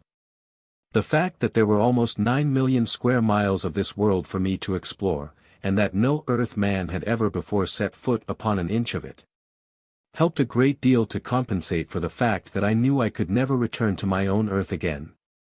The trail led to the edge of the river, which at this point was very wide and shallow. Upon the opposite shore, I could see the trail again directly opposite, and I knew therefore that this was a ford. Without hesitating, I stepped into the river, and as I did so I glanced to my left to see stretching before me as far as my eye could reach a vast expanse of water. Here then I had stumbled upon the mouth of the river and, beyond, a lunar sea. The land upon the opposite side of the river was rolling and grass-covered, but in so far as I could see, almost treeless. As I turned my eyes from the sea back toward the opposite shore, I saw that which caused me to halt in my tracks, cock my rifle and issue a cautious warning to Ortiz for silence, for there before us upon a knoll stood a small horse-like animal. It would have been a long shot, possibly 500 yards, and I should have preferred to have come closer, but there was no chance to do that now. For we were in the middle of the river in plain view of the animal which stood there watching us intently. I had scarcely raised my rifle, however, ere it wheeled and disappeared over the edge of the knoll upon which it had been standing. "What did it look like to you, Ortiz?" I asked my companion. "It was a good ways off," he replied, "and I only just got my binoculars on it as it disappeared, but I could have sworn that it wore a harness of some sort. It was about the size of a small pony, I should say, but it didn't have a pony's head." "It appeared tailless to me," I remarked. "I saw no tail," said Ortiz, "nor any ears or horns. It was a devilish funny-looking thing. I don't understand it. There was something about it," he paused. "My God, sir, there was something about it that looked human.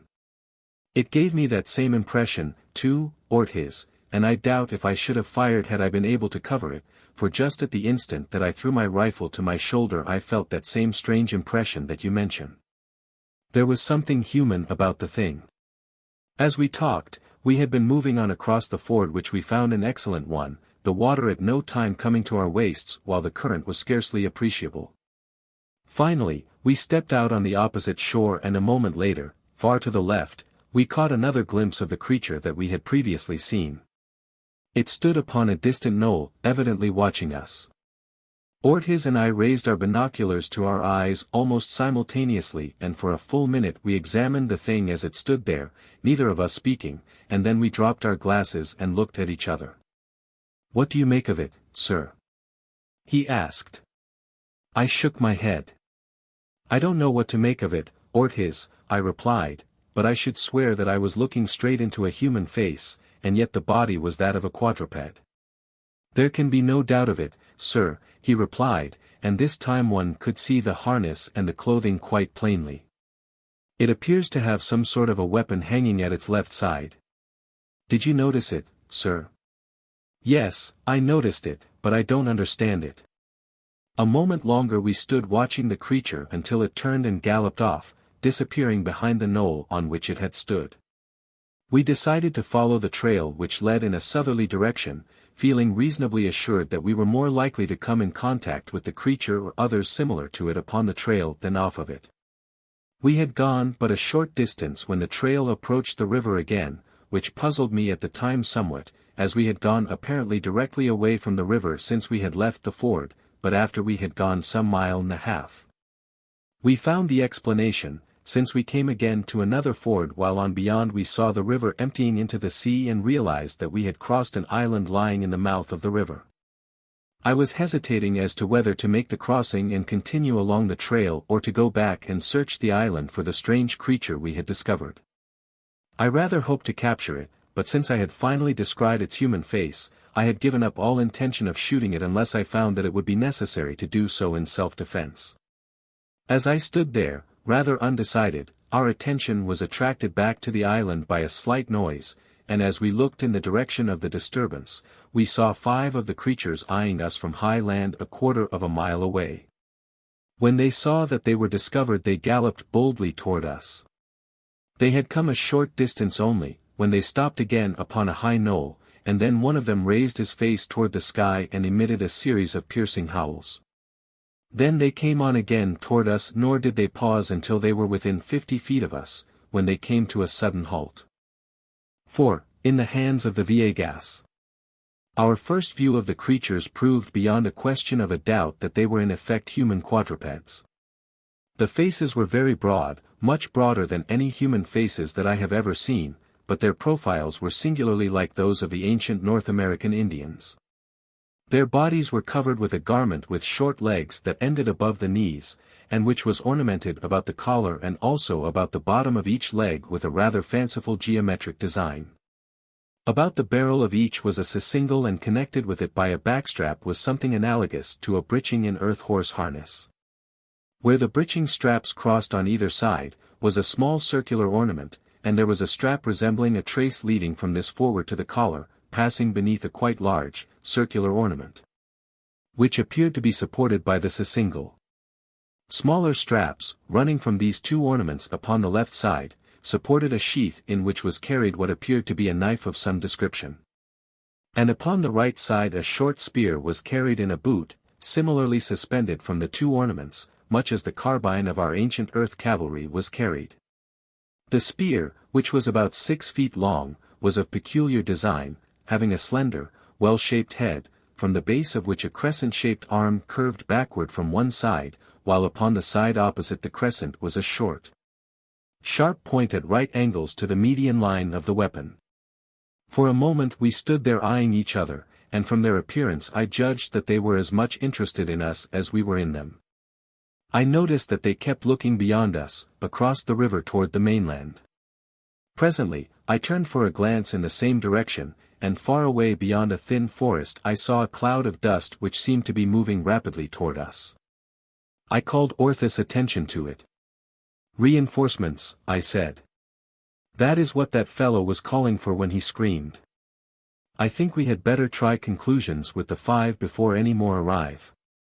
We will try to make friends first, but if we are unsuccessful we must fight our way back toward the ship at once." Accordingly, I stepped forward toward the 5 with a smile upon my lips and my hand outstretched. I knew of no other way in which to carry to them an assurance of our friendliness. At the same time, I spoke a few words in English in a pleasant and conciliatory tone. Although I knew that my words would be meaningless to them, I hoped that they would catch their intent from my inflection. Immediately upon my advance, one of the creatures turned and spoke to another, indicating to us for the first time that they possessed a spoken language. Then he turned and addressed me in a tongue that was, of course, utterly meaningless to me. But if he had misinterpreted my action, I could not misunderstand that which accompanied his words, for he reared up on his hind feet and simultaneously drew his spear and a wicked-looking, short-bladed sword or dagger. His companions at the same time following his example, until I found myself confronted by an array of weapons backed by scowling, malignant faces. Their leader uttered a single word which I interpreted as meaning halt, and so I halted.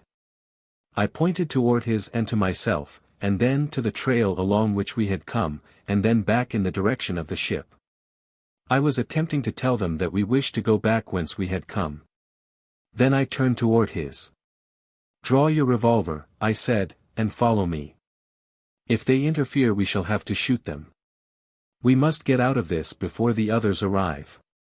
As we turned to retrace our steps along the trail, the 5 dropped upon all fours, still holding their weapons in their forepaws, and galloped quickly to a position blocking our way. "Stand aside," I yelled, and fired my pistol above their heads. From their actions, I judged that they had never before heard the report of a firearm, for they stood an instant in evident surprise, and then wheeled and galloped off for about 100 yards, where they turned and halted again, facing us. They were still directly across our trail, and Ortiz and I moved forward determinedly toward them. They were talking among themselves, and at the same time watching us closely. When we had arrived at a few yards from them, I again threatened them with my pistol, but they stood their ground, evidently reassured by the fact that the thing that I held in my hand, though it made a loud noise, inflicted no injury. I did not want to shoot one of them if I could possibly avoid it, so I kept on toward them, hoping that they would make way for us, but instead they reared again upon their hind feet and threatened us with their weapons. Just how formidable their weapons were, I could not, of course, determine, but I conjectured that if they were at all adept in its use, their spear might be a very formidable thing indeed. I was within a few feet of them now, and their attitude was more warlike than ever, convincing me that they had no intention of permitting us to pass peacefully. Their features, which I could now see distinctly, were hard, fierce, and cruel in the extreme. Their leader seemed to be addressing me, but, of course, I could not understand him. But when, at last, standing there upon his hind feet, with evidently as much ease as I stood upon my 2 legs, he carried his spear back in a particularly menacing movement, I realized that I must act and act quickly. I think the fellow was just on the point of launching his spear at me, when I fired. The bullet struck him square between the eyes, and he dropped like a log, without a sound. Instantly, the others wheeled again and galloped away, this time evincing speed that was almost appalling, clearing spaces of 100 feet in a single bound, even though handicapped, as they must have been, by the weapons which they clutched in their forepaws. A glance behind me showed the dust cloud rapidly approaching the river, upon the mainland, and calling to Ortiz to follow me, I ran rapidly along the trail which led back in the direction of the ship. The 4 moon creatures retreated for about half a mile, and then halted and faced us. They were still directly in our line of retreat, and there they stood for a moment, evidently discussing their plans. We were nearing them rapidly, for we had discovered that we, too, could show remarkable speed, when retarded by gravity only 1/6 of that of Earth. To clear 40 feet at a jump was nothing, our greatest difficulty lying in a tendency to leap to too great heights, which naturally resulted in cutting down our horizontal distance. As we neared the 4, who had taken their stand upon the summit of a knoll, I heard a great splashing in the river behind us, and turning, saw that their reinforcements were crossing the ford, and would soon be upon us. There appeared to be fully 100 of them, and our case looked hopeless indeed, unless we could manage to pass the 4 ahead of us, and reach the comparative safety of the forest beyond the first ford. "Commence firing, Ortiz," I said. "Shoot to kill. Take the 2 at the left as your targets, and I'll fire at the 2 at the right. We had better halt and take careful aim, as we cannot afford to waste ammunition." We came to a stop about 25 yards from the foremost creature, which is a long pistol shot. But they were standing still upon the crest of a knoll, distinctly outlined against the sky, and were such a size as to present a most excellent target. Our shots rang out simultaneously. The creature at the left, at which Ortiz had aimed, leaped high into the air, and fell to the ground, where it lay kicking convulsively. The one at the right uttered a piercing shriek, clutched at its breast, and dropped dead. Then Ortiz and I charged the remaining 2, while behind us we heard loud weird cries and the pounding of galloping feet. The 2 before us did not retreat this time, but came to meet us, and again we halted and fired. This time they were so close that we could not miss them, and the last of our original lunar foemen lay dead before us. We ran as neither of us had imagined human beings ever could run. I know that I covered over 50 feet in many a leap, but by comparison with the speed of the things behind us, we might have been standing still. They fairly flew over the lavender sward, indicating that those, which we had first seen, had at no time extended themselves in an effort to escape us. I venture to say that some of them leaped fully 300 feet at a time, and now, at every bound, they emitted fierce and terrible yells, which I assumed to be their war cry, intended to intimidate us. "It's no use, Ortiz," I said to my companion. "We might as well make our stand here and fight it out. We cannot reach the ford. They are too fast for us." We stopped then, and faced them, and when they saw we were going to make a stand, they circled and halted about 100 yards distant, entirely surrounding us. We had killed 5 of their fellows, and I knew we could hope for no quarter. We were evidently confronted by a race of fierce and warlike creatures, the appearance of which, at least, gave no indication of the finer characteristics that are so much revered among humankind upon earth. After a good look at one of them, I could not imagine the creature harboring even the slightest conception of the word mercy, and I knew that if we ever escaped that fierce cordon, it would be by fighting our way through it. "Come," I said to Ortiz, "straight through for the ford," and turning again in that direction, I started blazing away with my pistol as I walked slowly along the trail. Ortiz was at my side, and he, too, fired as rapidly as I. Each time our weapons spoke, a moon man fell. And now, they commenced to circle us at a run, much as the savage Indians of the western plains circled the parked wagon trains of our long-gone ancestors in North America. They hurled spears at us, but I think the sound of our revolvers and the effect of the shots had to some measure unnerved them, for their aim was poor and we were not, at any time, seriously menaced. As we advanced slowly, firing, we made many hits, but I was horrified to see that every time one of the creatures fell, the nearest of his companions leaped upon him and cut his throat from ear to ear. Some of them had only to fall to be dispatched by his fellows. A bullet from Orth's weapon shattered the hind leg of one of them, bringing him to the ground. It was, of course, not a fatal wound, but the creature had scarcely gone down, when the nearest to him sprang forward, and finished him. And thus we walked slowly toward the ford, and I commenced to have hope that we might reach it and make our escape. If our antagonists had been less fearless, I should have been certain of it, but they seemed almost indifferent to their danger, evidently counting upon their speed to give them immunity from our bullets. I can assure you that they presented most difficult targets, moving as they did in great leaps and bounds. It was probably more their number than our accuracy that permitted us the hits we made. We were almost at the ford when the circle suddenly broke, and then formed a straight line parallel to us, the leader swinging his spear about his head, grasping the handle at its extreme end. The weapon moved at great speed, in an almost horizontal plane. I was wondering at the purpose of his action, when I saw that 3 or 4 of those directly in the rear of him had commenced to swing their spears in a similar manner. There was something strangely menacing about it that filled me with alarm. I fired at the leader and missed, and at the report of my pistol, a half-dozen of them let go of their swift whirling spears, and an instant later, I realized the purpose of their strange maneuver. For the heavy weapons shot toward us, but first, with the speed of lightning, the crescent-like hooks catching us around a leg, an arm and the neck, hurling us backward to the ground, and each time we essayed to rise, we were struck again. Until we finally lay there, bruised and half-stunned, and wholly at the mercy of our antagonists, who galloped forward quickly, stripping our weapons from us. Those who had hurled their spears at us recovered them, and then they all gathered about, examining us, and jabbering among themselves. Presently, the leader spoke to me, prodding me with the sharp point of his spear. I took it that he wanted me to arise, and I tried to do so, but I was pretty much all in and fell back each time I essayed to obey.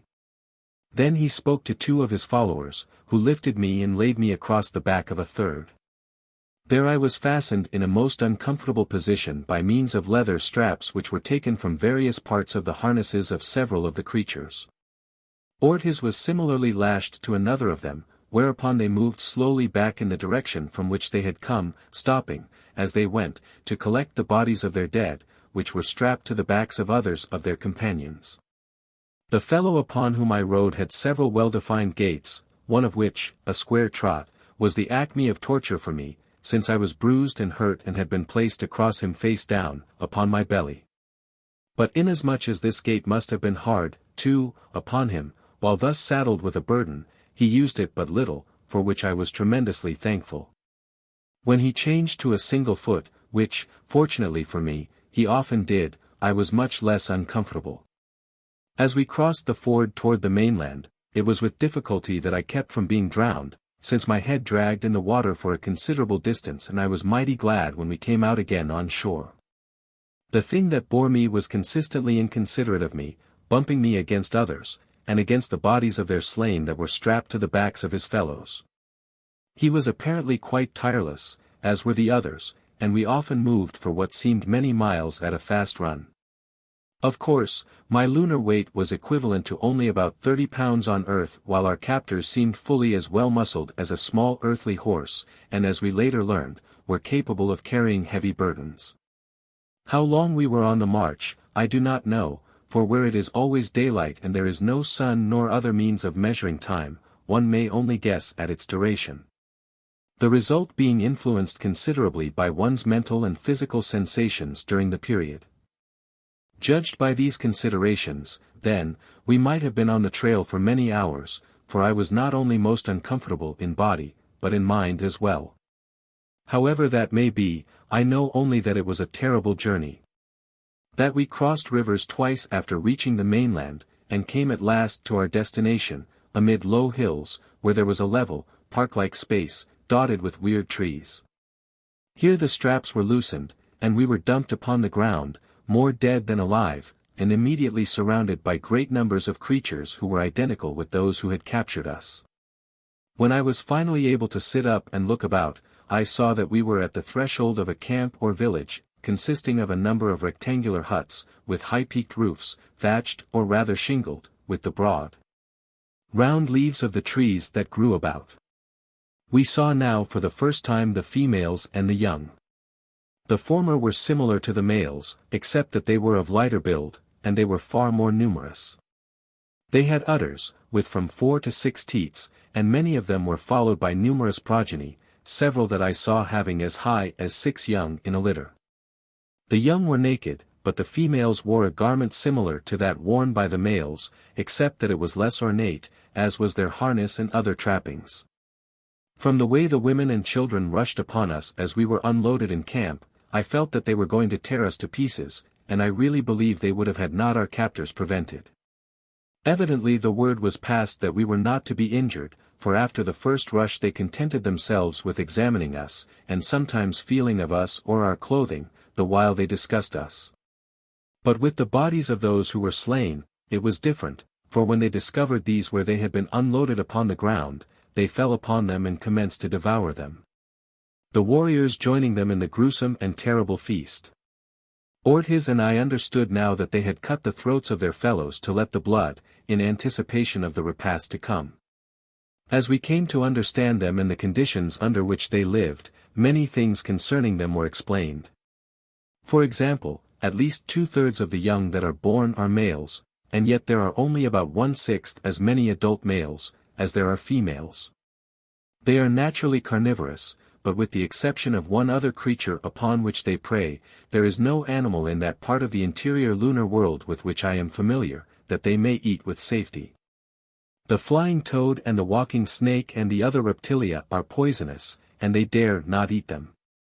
The time had been, I later learned, possibly, however, ages before, when many other animals roamed the surface of the inner moon, but all had become extinct except our captors and another creature, of which we, at the time of our capture, knew nothing, and these two preyed upon one another, while the species which was represented by those into whose hands we had fallen, raided the tribes and villages of their own kind for food, and ate their own dead, as we had already seen. As it was the females to whom they must look for the production of animal food, they did not kill these of their own species and never ate the body of one. Enemy women of their own kind, whom they captured, they brought to their villages, each warrior adding to his herd the individuals that he captured. As only the males are warriors, and as no one will eat the flesh of a female, the mortality among the males is, accordingly, extremely high, accounting for the vastly greater number of adult females. The latter are very well treated, as the position of a male in a community is dependent largely upon the size of his herd. The principal mortality among the females results from three causes: raids by the other flesh-eating species which inhabit the inner lunar world, quarrels arising from jealousy among themselves, and death while bringing forth their young. Especially during lean seasons when their warriors have been defeated in battle and have been unable to furnish them with flesh. These creatures eat fruit and herbs and nuts as well as meat, but they do not thrive well upon these things exclusively.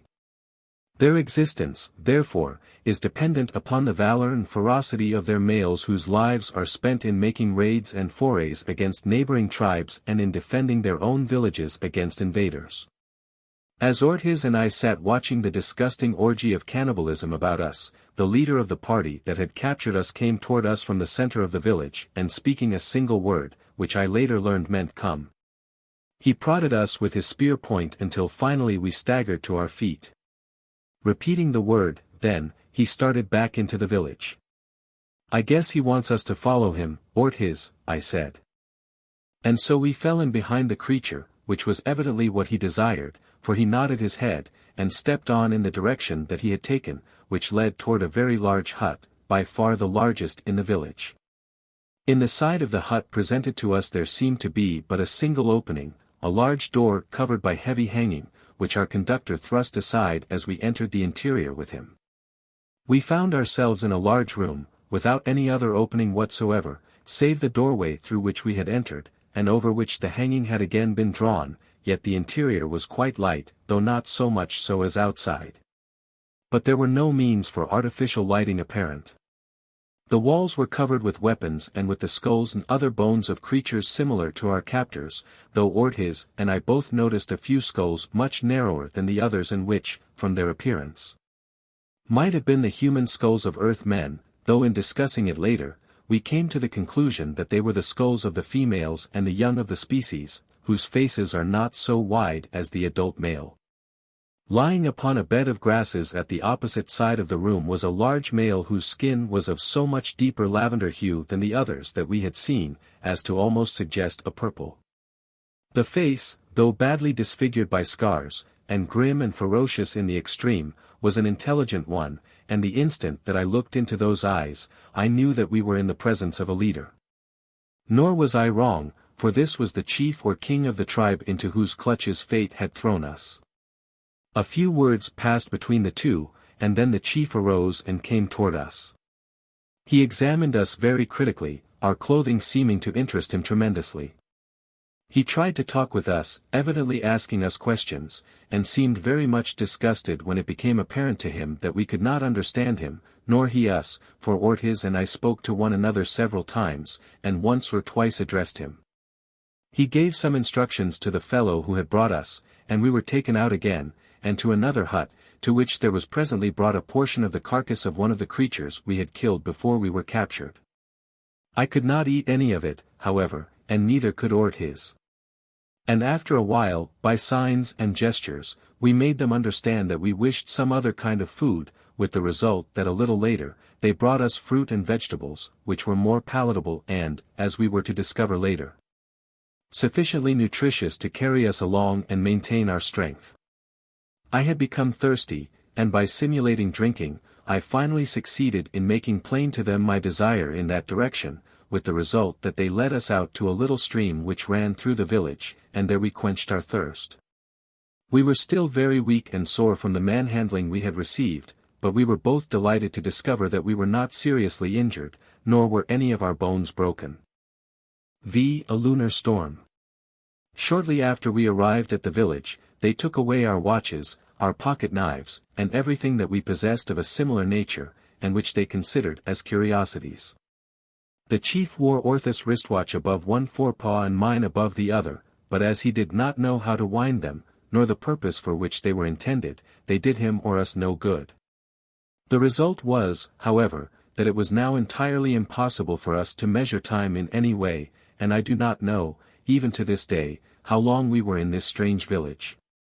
We ate when we were hungry, and slept when we were tired. It was always daylight. And it seemed that there were always raiding parties going out or returning, so that flesh was plentiful, and we became rather reconciled to our fate, in so far as the immediate danger of being eaten was concerned, but why they kept us alive. As we had slain so many of their fellows, I could not understand.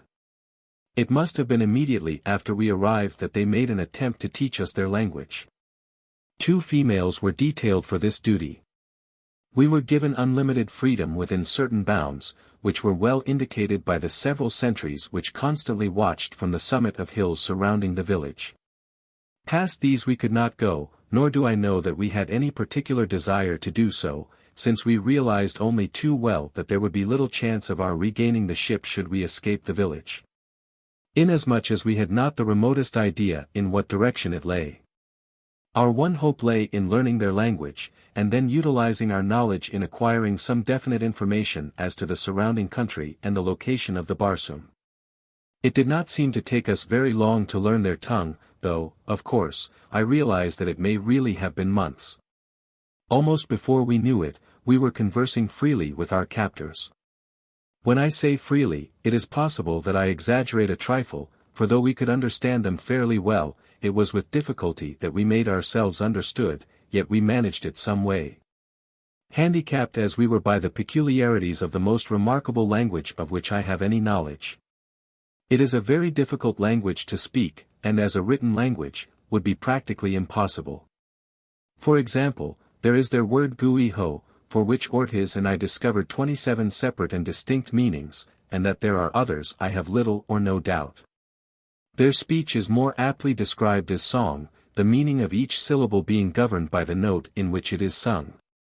They speak in 5 notes, which we may describe as A, B, C, D and E. Gu sung in A means something radically different from gu sung in E, and again if gu is sung in A, followed by E in G, it means something other than if gu had been sung in D followed by E in A. Fortunately for us, there are no words of over 3 syllables, and most of them consist of only 1 or 2, or we should have been entirely lost. The resulting speech, however, is extremely beautiful, and Ortiz used to say that if he closed his eyes, he could imagine himself living constantly in grand opera. The chief's name, as we learned, was Giaviego. The name of the tribe or village was Novans, while the race to which they belonged was known as Viegas. When I felt that I had mastered the language sufficiently well to make myself at least partially understood, I asked to speak to Giaviego, and shortly thereafter, I was taken to him. "You have learned our speech?" he asked. I nodded in the affirmative. "I have," I said, "and I have come to ask why we are held captives and what you intend to do with us. We did not come to seek a quarrel with you. We wish only to be friends, and to be allowed to go our way in peace." "What manner of creature are you?" he asked, "and where do you come from?" I asked him if he had ever heard of the sun or the stars or the other planets or any worlds outside his own, and he replied that he had not, and that there were no such things. "But there are, Giaviego," I said, "and I and my companion are from another world, far, far outside your own. An accident brought us here. Give us back our weapons, and let us go." He shook his head negatively. "Where you come from, do you eat one another?" he asked. "No," I replied, "we do not." "Why?" he asked, and I saw his eyes narrow as he awaited my reply. Was it mental telepathy or just luck that put the right answer in my mouth, for somehow, intuitively, I seemed to grasp what was in the creature's mind. "Our flesh is poison," I said, "those who eat it die." He looked at me then for a long time, with an expression upon his face which I could not interpret. It may have been that he doubted my word, or again, it may have been that my reply confirmed his suspicion, I do not know. But presently he asked me another question. "Are there many like you in the land where you live?" "Millions upon millions," I replied. "And what do they eat?" They eat fruits and vegetables and the flesh of animals, I answered. What animals? He asked. I have seen no animals here like them, I replied, but there are many kinds unlike us, so that we do not have to eat flesh of our own race. Then you have all the flesh that you want. All that we can eat, I replied. We raise these animals for their flesh. Where is your country? He demanded. Take me to it. I smiled. I cannot take you to it, I said. It is upon another world. It was quite evident that he did not believe me, for he scowled at me ferociously. Do you wish to die? He demanded. I told him that I had no such longing. Then you will lead me to your country, he said, where there is plenty of flesh for everyone. You may think about it until I send for you again. Go. And thus he dismissed me.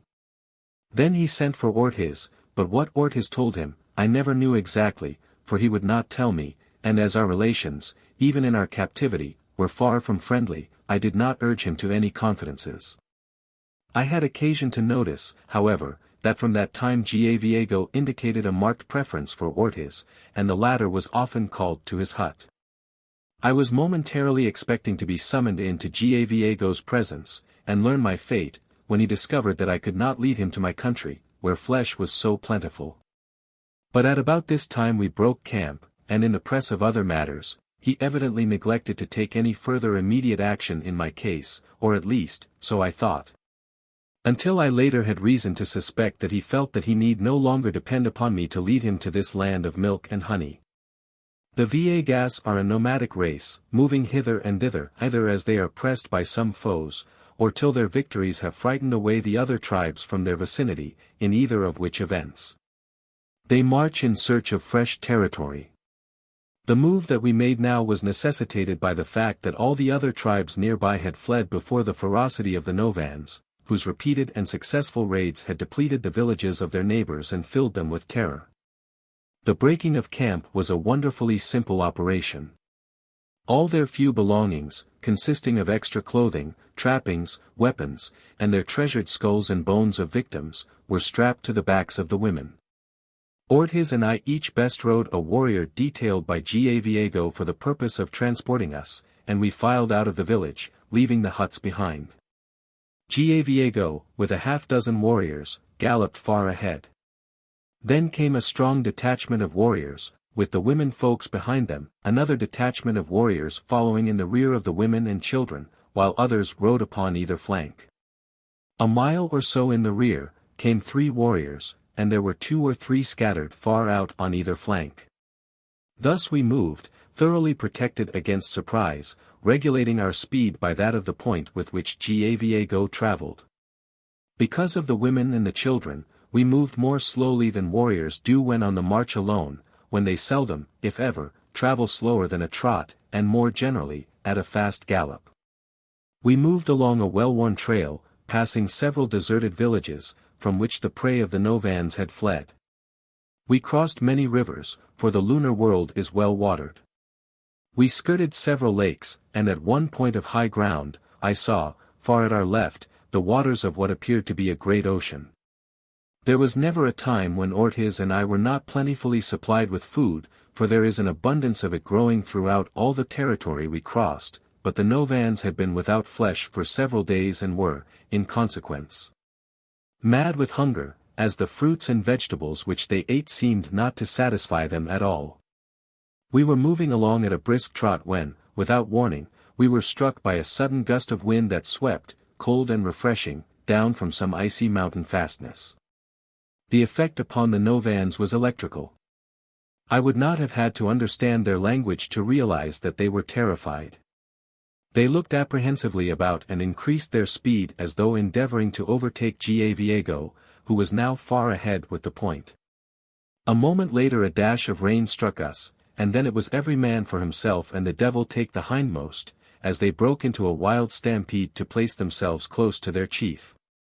Their hysterical flight was like the terrorized rush of wild cattle. They jostled and tripped one another, and stumbled and fell and were trampled upon, in their haste to escape.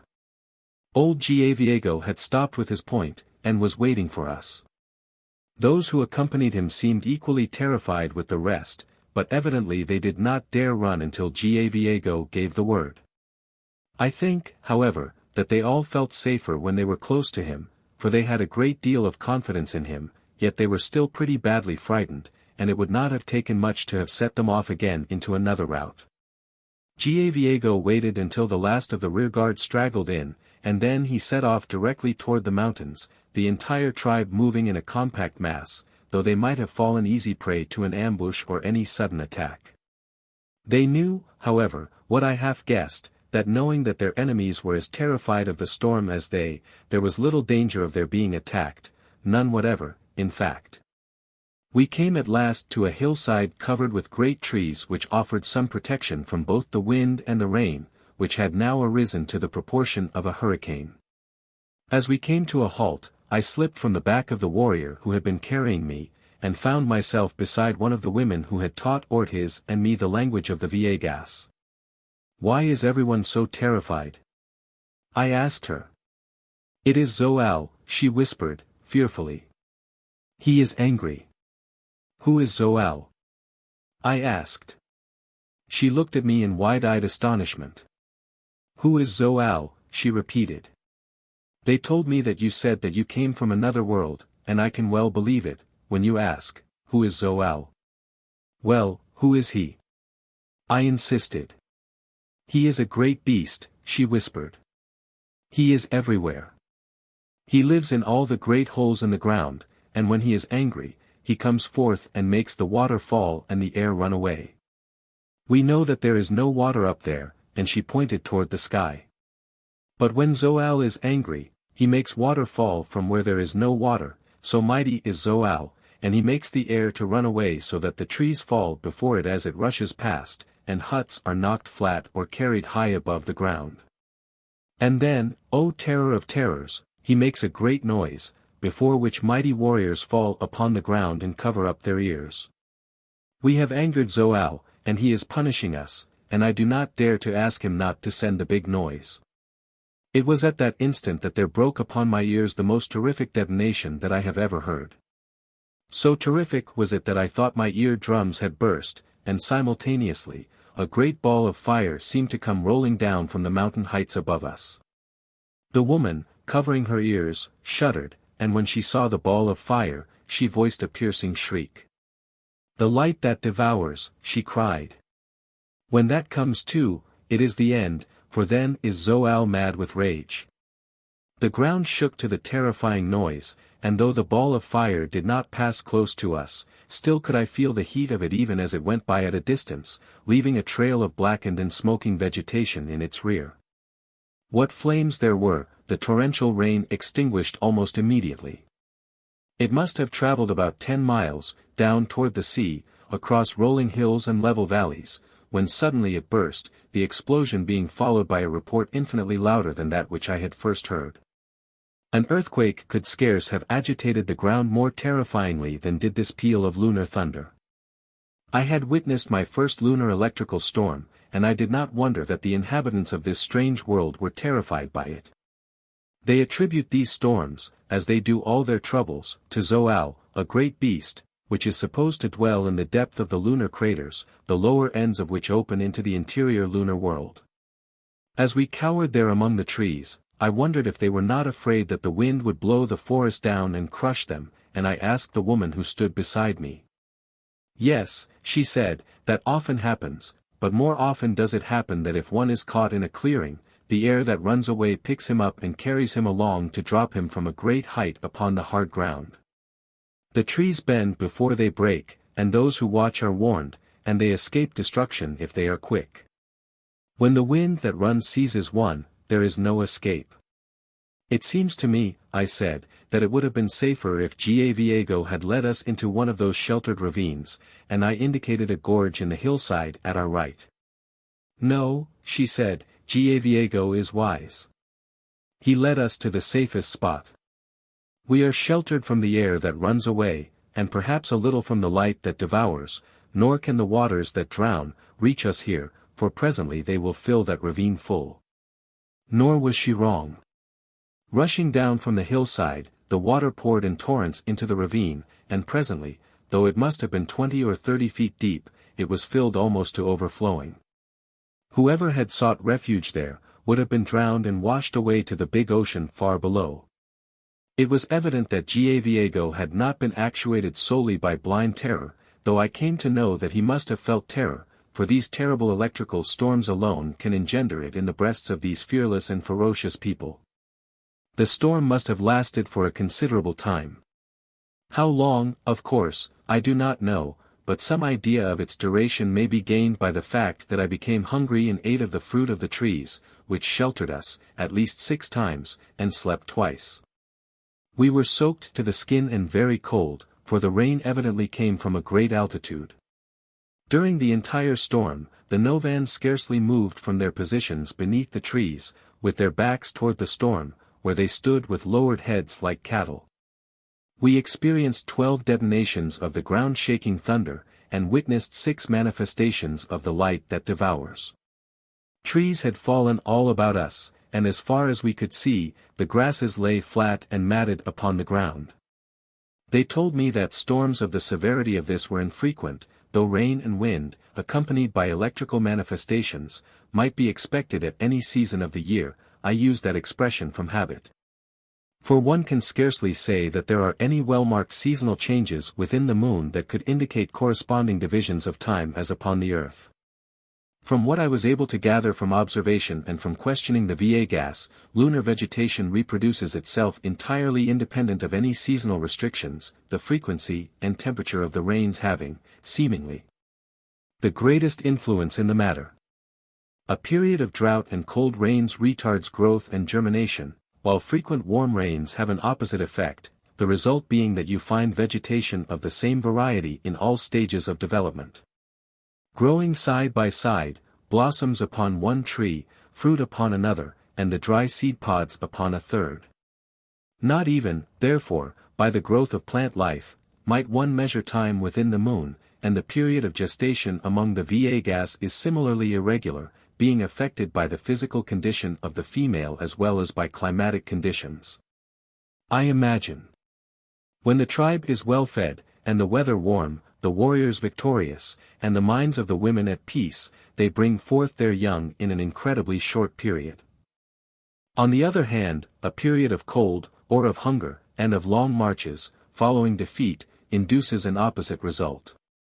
It seems to me that the females nurse their young for a very short period of time, for they grow rapidly, and as soon as their molars are through, and they can commence eating meat, they are weaned. They are devilish little rascals, their youthful exuberance finding its outlet in acts of fiendish cruelty. As they are not strong enough to inflict their tortures on adults, they perpetrate them upon one another, with the result that the weaker are often killed, after they are weaned and have left the protection of their savage mothers. Of course, they tried to play some of their fiendish tricks on Ortiz and myself, but after we had knocked a few of them down, they left us severely alone. During the storm, they huddled, shivering and cold, against the adults. Possibly I should be ashamed to say it, but I felt no pity for them, and rather prayed that they would all be chilled to death, so hateful and wantonly cruel were they. As they become adults, they are less wanton in their atrocities, though no less cruel, their energies, however, being intelligently directed upon the 2 vital interests of their lives, procuring flesh and women. Shortly after the rain ceased, the wind began to abate, and as I was cold, cramped and uncomfortable, I walked out into the open, in search of exercise that would stimulate my circulation and warm me again. As I walked briskly to and fro, looking here and there at the evidences of the recent storm, my glance chanced to rise toward the sky, and there I saw what appeared at first to be a huge bird. A few hundred feet above the forest in which we had sought shelter. It was flapping its great wings weakly and seemed to be almost upon the verge of exhaustion, and though I could see that it was attempting to fly back in the direction of the mountains.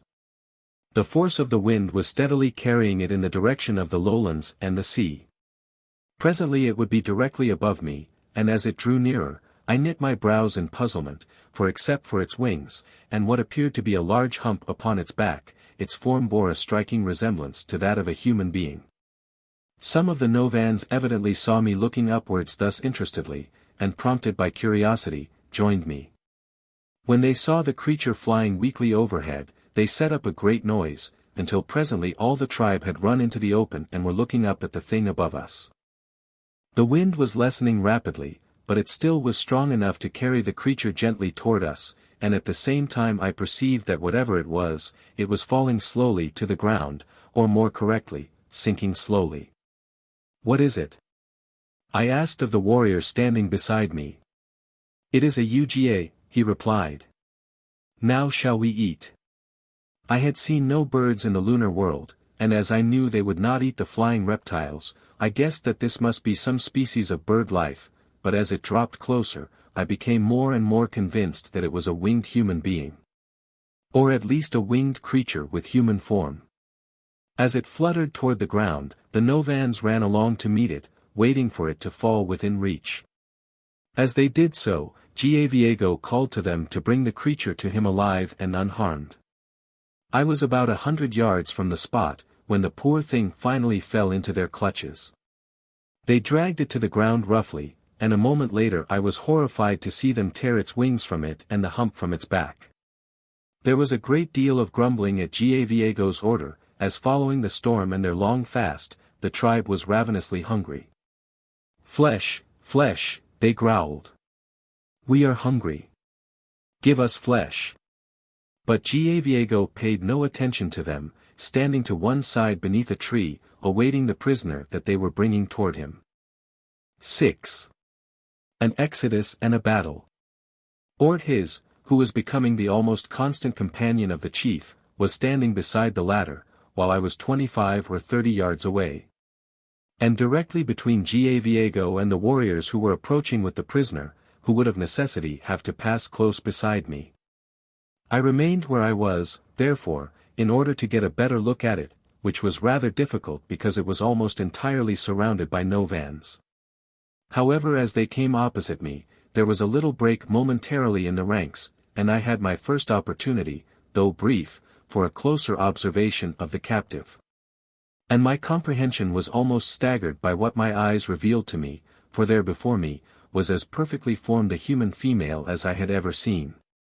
By earthly standards, she appeared a girl of about 18, with hair of glossy blackness, that suggested more the raven's wing than aught else, and a skin of almost marble whiteness, slightly tinged with a creamy shade. Only in the color of her skin did she differ from earthly women in appearance, except that she seemed far more beautiful than they. Such perfection of features seemed almost unbelievable. Had I seen her first posed motionless, I could have sworn that she was chiseled from marble, yet there was nothing cold about her appearance. She fairly radiated life and feeling. If my first impression had been startling, it was nothing to the effect that was produced when she turned her eyes full upon me. Her black brows were two thin, penciled arches, beneath which were dark wells of light, vying in blackness with her raven hair. On either cheek was just the faintest suggestion of a deeper cream, and to think that these hideous creatures saw in that form divine only flesh to eat. I shuddered at the thought, and then my eyes met hers and I saw an expression of incredulity and surprise registered in those liquid orbs. She half turned her head as she was dragged past, that she might have a further look at me, for doubtless she was as surprised to see a creature like me as I was to see her. Involuntarily I started forward. Whether there was an appeal for succor in those eyes I do not know, but at least they aroused within me instantly, that natural instinct of a human male to protect the weak. And so it was that I was a little behind her and to her right, when she was halted before Giaviego. The savage Viegas chieftain eyed her coldly, while from all sides there arose cries of, "Give us flesh! Give us flesh! We are hungry!" To which Giaviego paid not the slightest attention. "From whence come you, Uga?" he demanded. Her head was high, and she eyed him with cold dignity as she replied, "From Laythe." The Novan raised his brows. "Ah," he breathed, "from Laythe. The flesh of the women from Laythe is good," and he licked his thin lips. The girl narrowed her eyes, and tilted her chin a bit higher. "Rympth," she ejaculated, disgustedly. As Rympth is the name of the four-legged snake of VIII, the inner lunar world, and considered the lowest and most disgusting of created things, she could not well have applied a more opprobrious epithet to the Novan chieftain. But if it had been her intent to affront him, his expression gave no indication that she had succeeded. "Your name?" he asked. "Naila," she replied. "Naila," he repeated, "ah, you are the daughter of Sagrath, Jemadar of Laythe." She nodded in indifferent affirmation, as though aught he might say was a matter of perfect indifference to her. "What do you expect us to do with you?" asked Gaviego, a question which suggested a cat playing with a mouse before destroying it. "What can I expect of the Viegas, other than that they will kill me and eat me?" she replied. A roar of savage assent arose from the creatures surrounding her. Gaviego flashed a quick look of anger and displeasure at his people.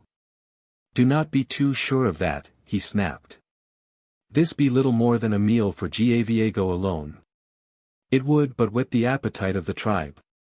"There are two more," suggested a bold warrior, close beside me, pointing at me and at Ortiz. "Silence!" roared Gaviego. "Since when did you become chief of the Novans?"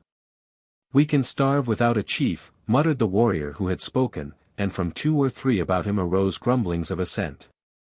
Swift, at that, Gaviego reared upon his hind feet, and in the same motion, drew and hurled his spear, the sharp point penetrating the breast of the malcontent, piercing his heart. As the creature fell, the warrior closest to him slit his throat, while another withdrew Gaviego's spear from the corpse, and returned it to the chief. "Divide the carcass among you," commanded the chief, "and whosoever thinks that there is not enough, let him speak as that one spoke, and there shall be more flesh to eat." Thus did Gaviego, chief of the Novans, hold the obedience of his savage tribesmen. There was no more muttering then, but I saw several cast hungry eyes at me, hungry, angry eyes that boded me no good.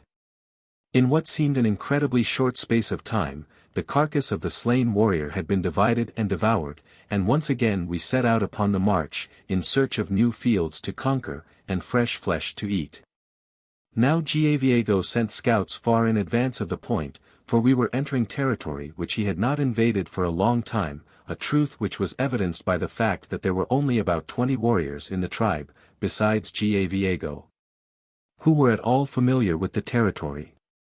Naturally quarrelsome and disagreeable, the Novans were far from pleasant companions upon that memorable march, since they had not recovered from the fright and discomforts of the storm and, in addition, were ravenously hungry.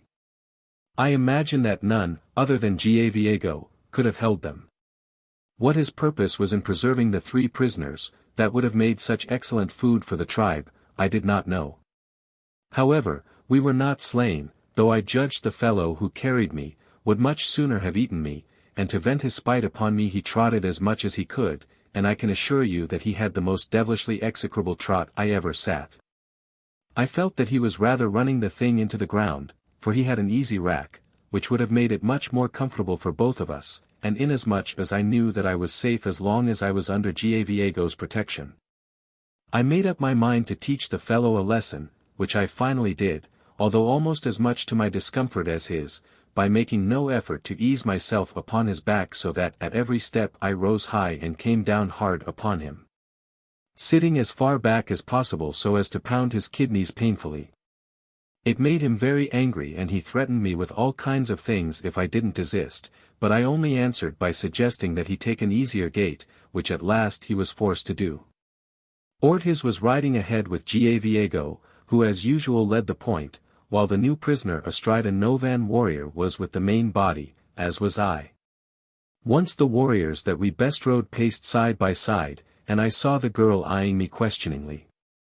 She seemed much interested in the remnants of my uniform, which must have differed greatly from any clothing she had seen in her own world.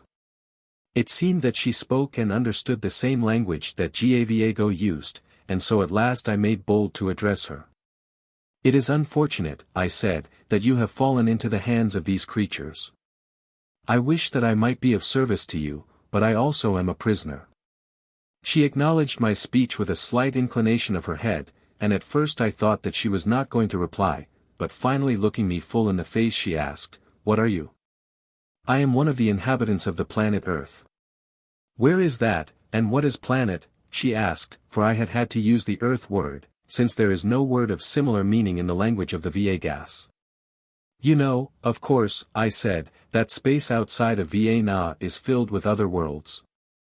The closest to VIII is Earth, which is many, many times larger than your world. It is from Earth that I come. She shook her head. I do not understand, she said. She closed her eyes, and waved her hands with a gesture that might have included the universe. All, is rock, she said, except here in the center of everything, in this space we call VIII. All else is rock. I suppressed a smile at the vast egotism of VIII, but yet how little different is it from many worldlings, who conceive that the entire cosmos exists solely for the inhabitants of Earth. I even know men in our own enlightened 21st century, who insist that Mars is not inhabited and that the messages that are purported to come from our sister planet, are either the evidences of a great world hoax, or the voice of the devil luring people from belief in the true God. Did you ever see my like in VIII? I asked her. No, she replied, I never did, but I have not been to every part of VIII. VIII is a very great world, and there are many corners of it of which I know nothing. I am not of VIII, I told her again, I am from another world far, far away. And then I tried to explain something of the universe to her, of the sun and the planets and their satellites, but I saw that it was as far beyond her as are the conceptions of eternity and space beyond the finite mind of Earthmen. She simply couldn't get it, that was all. To her, everything was solid rock that we know as space. She thought for a long time, though, and then she said, perhaps after all there may be other worlds than VIII. The great whos, those vast holes that lead into the eternal rock, may open into other worlds like VIII. I have heard that theory discussed, but no one in VIII believes it. It is true, then. She exclaimed brightly, and you come from another world like VIII. You came through one of the whos, did you not? Yes, I came through one of the whos, I replied. The word means hole in the VIII tongue, but I did not come from a world like VIII. Here you live upon the inside of a hollow sphere. We Earthmen live upon the outside of a similar though much larger sphere. But what holds it up? She cried, laughing. It was the first time that she had laughed, and it was a very contagious laugh, and altogether delightful. Although I knew that it would probably be useless, I tried to explain the whole thing to her, commencing with the nebular hypothesis, and winding up with the relations that exist between the moon and the earth. If I didn't accomplish anything else, I at least gave her something to distract her mind from her grave predicament, and to amuse her temporarily, for she laughed often at some of my statements. I had never seen so gay and vivacious a creature, nor one so entirely beautiful as she. The single, sleeveless, tunic-like garment that she wore, fell scarcely to her knees, and as she bestrode the Novan warrior, it often flew back until her thighs, even, were exposed. Her figure was divinely perfect, its graceful contours being rather accentuated than hidden by the diaphanous material of her dainty covering. But when she laughed, she exposed 2 rows of even white teeth that would be the envy of the most beautiful of earth maids. Suppose, she said, that I should take a handful of gravel and throw it up in the air. According to your theory, the smaller would all commence to revolve about the larger, and they would go flying thus wildly around in the air forever, but that is not what would happen. If I threw a handful of gravel into the air, it would fall immediately to the ground again, and if the worlds you tell me of were cast thus into the air, they too would fall, just as the gravel falls. It was useless, but I had known that from the beginning. What would be more interesting would be to question her, and that I had wished to do for some time, but she always put me off with a pretty gesture and a shake of her head, insisting that I answer some of her questions instead. But this time I insisted. Tell me, please, I asked, how you came to the spot where you were captured, how you flew, and what became of your wings, and why, when they tore them from you, it did not injure you. She laughed at that quite merrily. The wings do not grow upon us, she explained, we make them and fasten them upon our arms. Then you can support yourself in the air with wings fastened to your arms? I demanded, incredulously. "Oh, no," she said, "the wings we use simply for propelling ourselves through the air. In a bag, upon our backs, we carry a gas that is lighter than air. It is this gas which supports us, and we carry it in such quantities as to maintain a perfect equilibrium, so that we may float at any altitude, or with our wings rise or fall gently." But as I hovered over Laythe, came the air that runs, and seizing me with its strong arms bore me off across the surface of VIII. Futilely I fought against it until I was spent and weak, and then it dropped me into the clutches of the VA gas, for the gas in my bag had become depleted. It was not intended to carry me aloft for any great length of time. She had used a word which, when I questioned her, she explained so that I understood that it meant time, and I asked her what she meant by it and how she could measure it. Since I had seen no indication of the VA gas having any conception of a measurable aspect of duration. Laythe explained to me that the VA gas, who were a lower order, had no means of measuring time, but that the UGA, the race to which she belonged, had always been able to compute time through their observation of the fact that during certain periods the bottoms of the hoos, or craters, were illuminated, and for another period they were dark. And so they took as a unit of measure the total period from the beginning of this light in a certain crater to its beginning again, and this they called a ula, which corresponds with a sidereal month. By mechanical means they divide this into 100 parts, called ola, the duration of each of which is about 6 hours and 32 minutes Earth time. 10 ulas make a keld, which one might call the lunar year of about 272 days Earth time.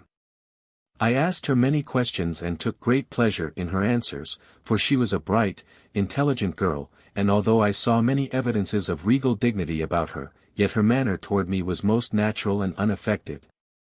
And I could not help but feel that she occupied a position of importance among her own people.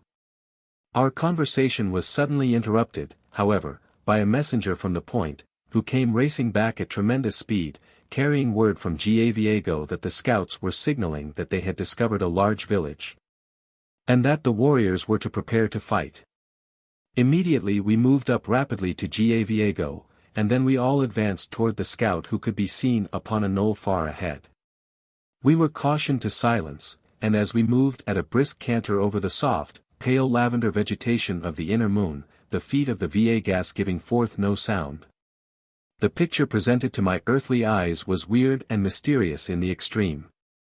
When we reached the scout, we learned that the village was situated just beyond a low ridge not far distant, so Gaviego gave orders that the women, the children, and the 3 prisoners should remain under a small guard where we were until they had topped the ridge, when we were to advance to a position where we might overlook the village. And if the battle was against the Novans we could retreat to a point which he indicated to the warriors left to guard us. This was to be the rendezvous, for following defeat the VA gas warriors scatter in all directions, thus preventing any considerable body of them being attacked and destroyed by a larger body of the pursuing enemy. As we stood there upon the knoll, watching Gaviego and his savage warriors galloping swiftly toward the distant ridge, I could not but wonder that the inhabitants of the village which they were about to attack had not placed sentinels along the ridge to prevent just such a surprise as this, but when I questioned one of the warriors who had been left to guard us, he said that not all the VA gas tribes were accustomed to posting sentinels when they felt themselves reasonably safe from attack. It had always been Gaviego's custom, however, and to it they attributed his supremacy among the other VA gas tribes over a large territory. After a tribe has made a few successful raids and returned victorious, they are filled with pride, the warrior explained to me, and presently they begin to think that no one dares to attack them and then they grow careless. And little by little the custom of posting sentinels drops into disuse. The very fact that they have no sentinels indicates that they are a large, powerful and successful tribe. We shall feed well for a long time. The very idea of the thought that was passing through his mind, was repellent in the extreme, and I fairly shuddered when I contemplated the callousness with which this creature spoke of the coming orgy, in which he hoped to devour flesh of his own kind. Presently we saw our force disappear beyond the ridge, and then we too, advanced, and as we moved forward there came suddenly to us From the distance the fierce and savage war cry of the Novans, and a moment later it was answered by another no less terrible, rising from the village beyond the ridge. Our guards hastened us then, to greater speed, until, at a full run, we mounted the steep slope of the ridge and halted upon its crest. Below us lay a broad valley, and in the center a long, beautiful lake, the opposite shore of which was clothed in forest, while that nearest us was open and park-like, dotted here and there with beautiful trees. And in this open space we descried a large village. The ferocity of the scene below us was almost indescribable. The Novans warriors were circling the village at a rapid run, attempting to keep the enemy in a compact mass within, where it would present a better target for their spears. Already the ground was dotted with corpses. There were no wounded, for whenever one fell the nearest to him, whether friend or foe, cut his throat, since the victors would devour them all without partiality. The females and the young had taken refuge in the huts, from the doorways of which they watched the progress of the battle. The defenders attempted repeatedly to break through the circling Novans. The warrior with whom I had been talking told me that if they were successful the females and the young would follow them through the break, scattering in all directions, while their warriors attempted to encircle the Novans. It was almost immediately evident that the advantage lay with the force that succeeded in placing this swift-moving circle about its enemy, and keeping the enemy within it until they had been dispatched. For those in the racing circle presented a poor target, while the compact mass of warriors milling in the center could scarce be missed. Following several unsuccessful attempts to break through the ring of savage foemen, the defenders suddenly formed another smaller ring within, and moving in the opposite direction to the Novans, raced in a rapid circle. No longer did they cast spears at the enemy, but contented themselves with leaping and bounding at a rapid gait. At first it seemed to me that they had lost their heads with terror, but at last I realized that they were executing a strategic maneuver which demonstrated both cunning and high discipline. In the earlier stages of the battle each side had depended for its weapons upon those hurled by the opposing force, but now the defenders hurled no weapons, and it became apparent that the Novans would soon no longer have spears to cast at them. The defenders were also lessening their casualties by moving in a rapid circle in a direction opposite to that taken by the attackers. But it must have required high courage and considerable discipline to achieve this result, since it is difficult in the extreme to compel men to present themselves continuously as living targets for a foe while they themselves are permitted to inflict no injury upon the enemy. Giaviego apparently was familiar with the ruse, for suddenly he gave a loud cry which was evidently a command. Instantaneously, his entire force wheeled in their tracks and raced in the opposite direction, paralleling the defenders of the village, and immediately thereafter cast their remaining spears at comparatively easy targets. The defenders, who were of the tribe called Luthans, wheeled instantly to reverse the direction of their flight. Those wounded in the sudden onslaught stumbled and fell, tripping and impeding the others, with the result that for an instant they were a tangled mass, without order or formation. Then it was that Giaviego and his Novans leaped in upon them with their short, wicked sword daggers. At once the battle resolved itself into a ferocious and bloody hand-to-hand conflict, in which daggers and teeth and three-toed paws each did their share to inflict injury upon an antagonist. In their efforts to escape a blow, or to place themselves in an advantageous position, many of the combatants leaped high into the air, sometimes between 30 and 40 feet. Their shrieks and howls were continuous and piercing. Corpses lay piled so thick as to impede the movements of the warriors, and the ground was slippery with blood, yet on and on they fought, until it seemed that not a single one would be left alive. "It is almost over," remarked the warrior at my side. "See, there are 2 or 3 Novans now attacking each Luthan." It was true, and I saw that the battle could last but a short time. As a matter of fact it ended almost immediately, the remaining Luthans suddenly attempting to break away and scatter in different directions. Some of them succeeded in escaping, possibly 20, but I am sure that there were not more than that, and the rest fell. Giaviego and his warriors did not pursue the few who had escaped, evidently considering that it was not worth the effort, since there were not enough of them to menace the village. And there was already plenty of meat lying fresh and warm upon the ground. We were summoned now, and as we filed down into the village, great was the rejoicing of our females and young. Guards were placed over the women and children of the defeated Luthans, and then at a signal from Gavago, the Novans fell upon the spoils of war. It was a revolting spectacle, as mothers devoured their sons, and wives, their husbands. I do not care to dwell upon it. When the victors had eaten their fill, the prisoners were brought forth under heavy guard, and divided by the VIII between the surviving Novans warriors. There was no favoritism shown in the distribution of the prisoners, except that Gavago was given first choice, and received also those that remained after as nearly equal a distribution as possible had been made. I had expected that the male children would be killed, but they were not, being inducted into the tribe upon an equal footing with those that had been born into it.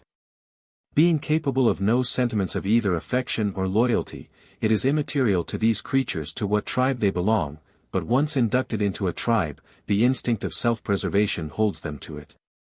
Since they would be immediately slain by the members of any other tribe. I learned shortly after this engagement that Gavago had lost fully half his warriors, and that this was one of the most important battles that the tribe had ever fought.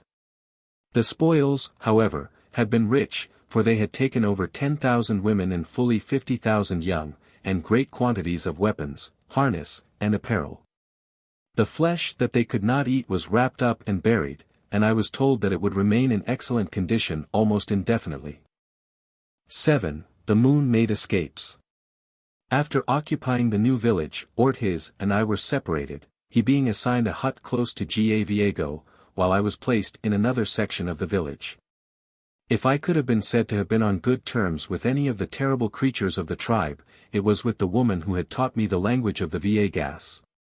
And it was from her that I learned why Ortiz was treated with such marked distinction by Gavago, whom, it seemed, he had promised to lead to the land of our origin, where, he had assured the savage chieftain, he would find flesh in abundance.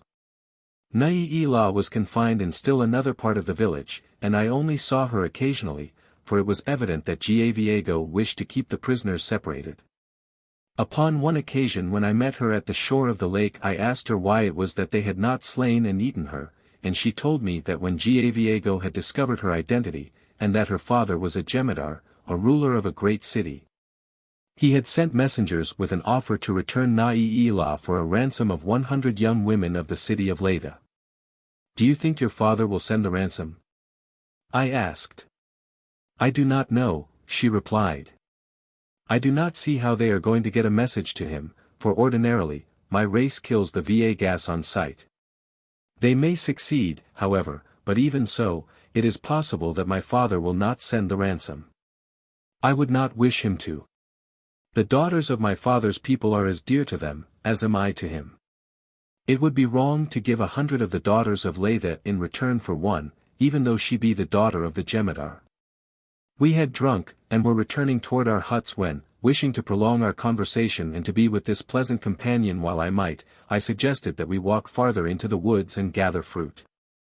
Laythe signified her willingness, and together we strolled out of the village into the denser woods at its rear, where we found a particularly delicious fruit growing in abundance. I gathered some and offered it to her, but she refused, thanking me, saying that she had but just eaten. Do they bring the fruit to you, I asked, or do you have to come and gather it yourself? What fruit I eat I gather, she replied, but they bring me flesh. It is of that which I have just eaten, and so I do not care for fruit now. Flesh! I exclaimed. What kind of flesh? The flesh of the VIII, of course, she replied. What other flesh might a UGA eat? I fear that I ill-concealed my surprise and disgust at the thought that the beautiful Laythe ate of the flesh of the VIII. You, too, eat of the flesh of these creatures? I demanded. Why not? She asked. You eat flesh, do you not, in your own country? You have told me that you raise beasts solely for their flesh. Yes, I replied, that is true, but we eat only the flesh of lower orders. We do not eat the flesh of humans. You mean that you do not eat the flesh of your own species, she said. Yes, I replied, that is what I mean. Neither do I, she said. The VIII are not of the same species as the UGA. They are a lower order, just as are the creatures whose flesh you eat in your own country. You have told me of beef, and of mutton, and of pork, which you have described as creatures that run about on 4 legs, like the VIII. What is the difference, then, between the eating of the flesh of pork and beef or mutton, and the eating of VIII, who are low creatures also? But they have human faces, I cried, and a spoken language. You had better learn to eat them, she said, otherwise you will eat no flesh in Vienna. The more I thought about it, the more reason I saw in her point of view. She was right. She was no more transgressing any natural law in eating the flesh of the VIII than do we, eating the flesh of cattle. To her the VIII were less than cattle. They were dangerous and hated enemies. The more I analyzed the thing, the more it seemed to me that we humans of the earth were more surely transgressing a natural law by devouring our domestic animals, many of which we learned to love. Then were the UGA of Vienna in devouring the flesh of their 4-footed foes, the VIII. Upon our earthly farms we raise calves and sheep and little pigs, and oftentimes we become greatly attached to individuals and they to us. We gain their confidence, and they have implicit trust in us, and yet, when they are of the right age, we slay and devour them. Presently it did not seem either wrong or unnatural that Laythe should eat the flesh of the VIII, but as for myself, I could never do it, nor ever did. We had left the forest, and were returning to the village to our huts when, near the large hut occupied by Gaviego, we came suddenly upon Ortiz. At the sight of us together he scowled. If I were you, he said to me, I would not associate with her too much. It may arouse the displeasure of Gaviego. It was the first time that Ortiz had spoken to me since we had occupied this village.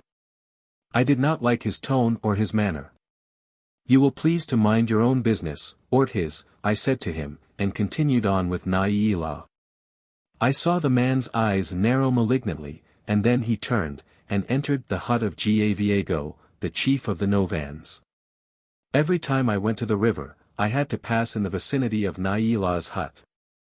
It was a little out of my way, but I always made the slight detour in the hope of meeting her, though I had never entered her hut nor called for her, since she had never invited me. In realizing her position, I did not wish to intrude.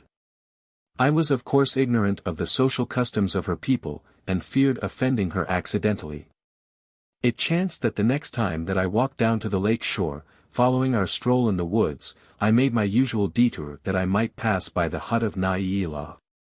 As I came near I heard voices, one of which I recognized as that of Laythe, and the other, a man's voice. The girl's tones were angry and imperious.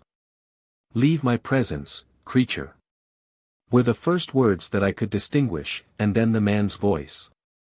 "Come," he said, ingratiatingly. "Let us be friends.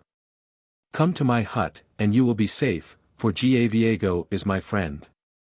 The voice was the voice of Ortiz. "Go," she ordered him again. "I would as soon lie with Gaviego as with you." "Know then," cried Ortiz, angrily, "that you will go, whether you wish it or not, for Gaviego has given you to me. Come." And then he must have seized her, for I heard her cry out, "How dare you lay hands upon me, Laythe, Princess of Laythe?" I was close beside the entrance to the hut now, and I did not wait to hear any more, but thrusting the hanging aside entered. There they were, in the center of the single room, Ortiz struggling to drag the girl toward the opening while she resisted and struck at him. Orth's back was toward me and he did not know that there was another in the hut until I had stepped up behind him and grasping him roughly by the shoulder, had jerked him from the girl and swung him about facing me. "You cad," I said. "Get out of here before I kick you out, and don't ever let me hear of you molesting this girl again." His eyes narrowed, and he looked at me with an ugly light in them. "Since boyhood, you have cheated me out of all that I wished. You ruined my life on earth, but now, conditions are reversed. The tables are turned. Believe me, then, when I tell you that if you interfere with me you sign your own death warrant. It is only by my favor that you live at all. If I gave the word Viego would destroy you at once.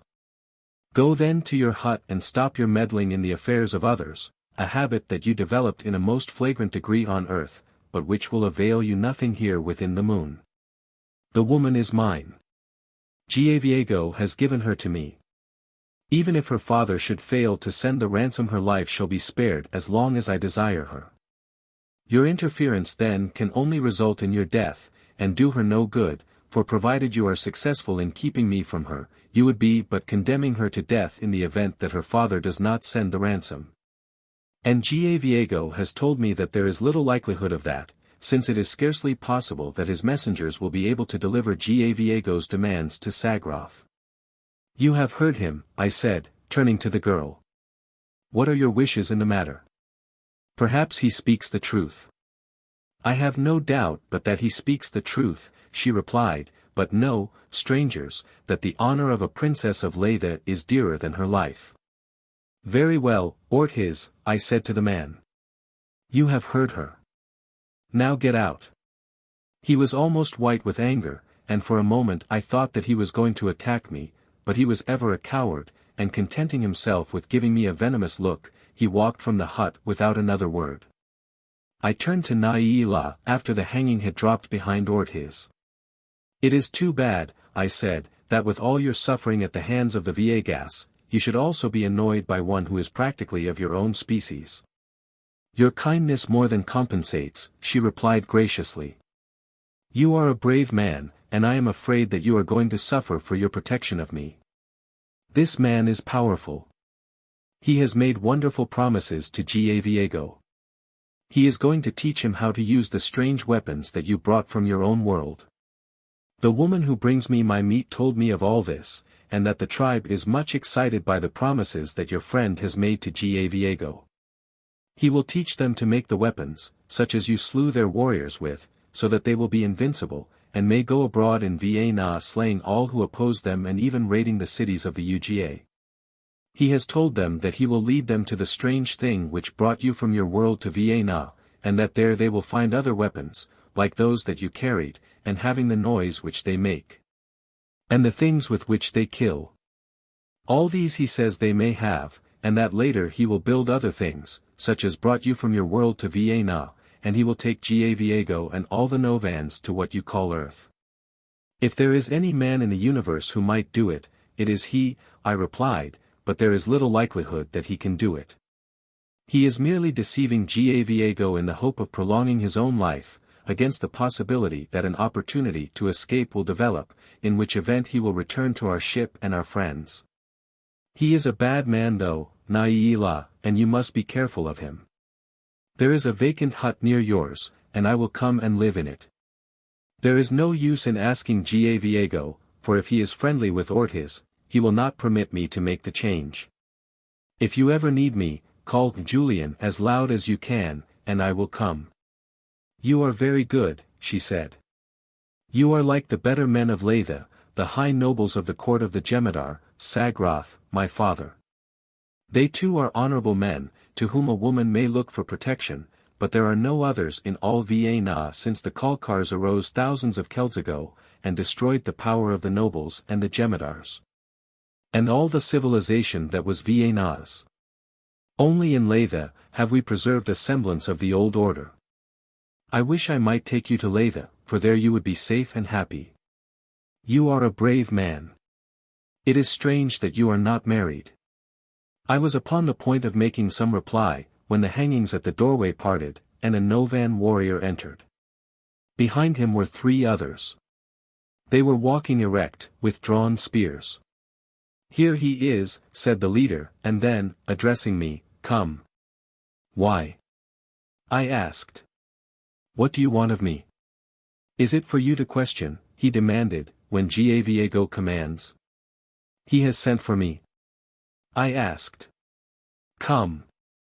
Repeated the leader, and an instant later they had hooked their spears about my arms and neck, and none too gently they dragged me from the hut. I had something of a presentiment that this was to be the end. At the doorway I half turned to glance back at the girl. She was standing wide-eyed and tense, watching them drag me away. Goodbye, Julian, she said. We shall never meet again, for there is none to carry our souls to a new incarnation. We are not dead yet, I called back, and remember, if you need me call me, and then the hanging dropped behind us, and she was shut off from my vision. They did not take me to my own hut, but to another, not far distant from Laythe's, and there they bound my hands and feet with strips of leather and threw me upon the ground. Afterwards they left me, dropping the hanging before the entrance. I did not think that they would eat me, for Ortiz had joined with me in explaining to Diego and the others that our flesh was poisonous, and though they may have questioned the veracity of our statements, nevertheless I was quite sure that they would not risk the chance of our having told the truth. The Viegas obtain their leather by curing the hides of their dead. The better portions they use for their trappings and harness. The other portions they cut into thin strips, which they use in lieu of rope. Most of this is very strong, but some of it is not, especially that which is improperly cured. The warriors who had been sent to seize me had scarcely left the hut before I commenced working with my bonds in an attempt to loosen or break them. I exerted all my strength in the effort, until I became sure that those which held my hands were stretching. The effort, however, was very tiring, and I had to stop often and rest. I do not know how long I worked at them, but it must have been a very long time before I became convinced that however much they gave they were not going to break. Just what I intended to do with my freedom I do not know, since there was little or no chance that I might escape from the village. Perpetual daylight has its disadvantages, and this was one of them, that there was no concealing nocturnal darkness during which I might sneak away from the village unseen. As I lay resting after my exertions, I suddenly became aware of a strange, moaning sound from without, and then the hut shook, and I realized that another storm had come. Soon after I heard the beat of rain drops on the roof, and then a staggering, deafening peal of lunar thunder. As the storm waxed in violence, I could imagine the terror of the Novans, nor even in my plight could I resist the desire to smile at their discomfiture. I knew that they must all be hiding in their huts, and again I renewed my efforts to break the bonds at my wrists, but all to no avail. And then suddenly, above the moaning of the wind and the beating of the rain, there came distinctly to my ears in a clear, full voice, a single word, Julian. Laythe, I thought. She needs me. What are they doing to her? There flashed quickly before my mental vision a dozen scenes, in each of which I saw the divine figure of the Moon Maid, the victim of some fiendish brutality. Now she was being devoured by Diego. Now some of the females were tearing her to pieces, and again the warriors were piercing that beautiful skin with their cruel spears, or it was Ortiz, come to claim Diego's gift. It was this last thought, I think, which turned me almost mad, giving to my muscles the strength of a dozen men.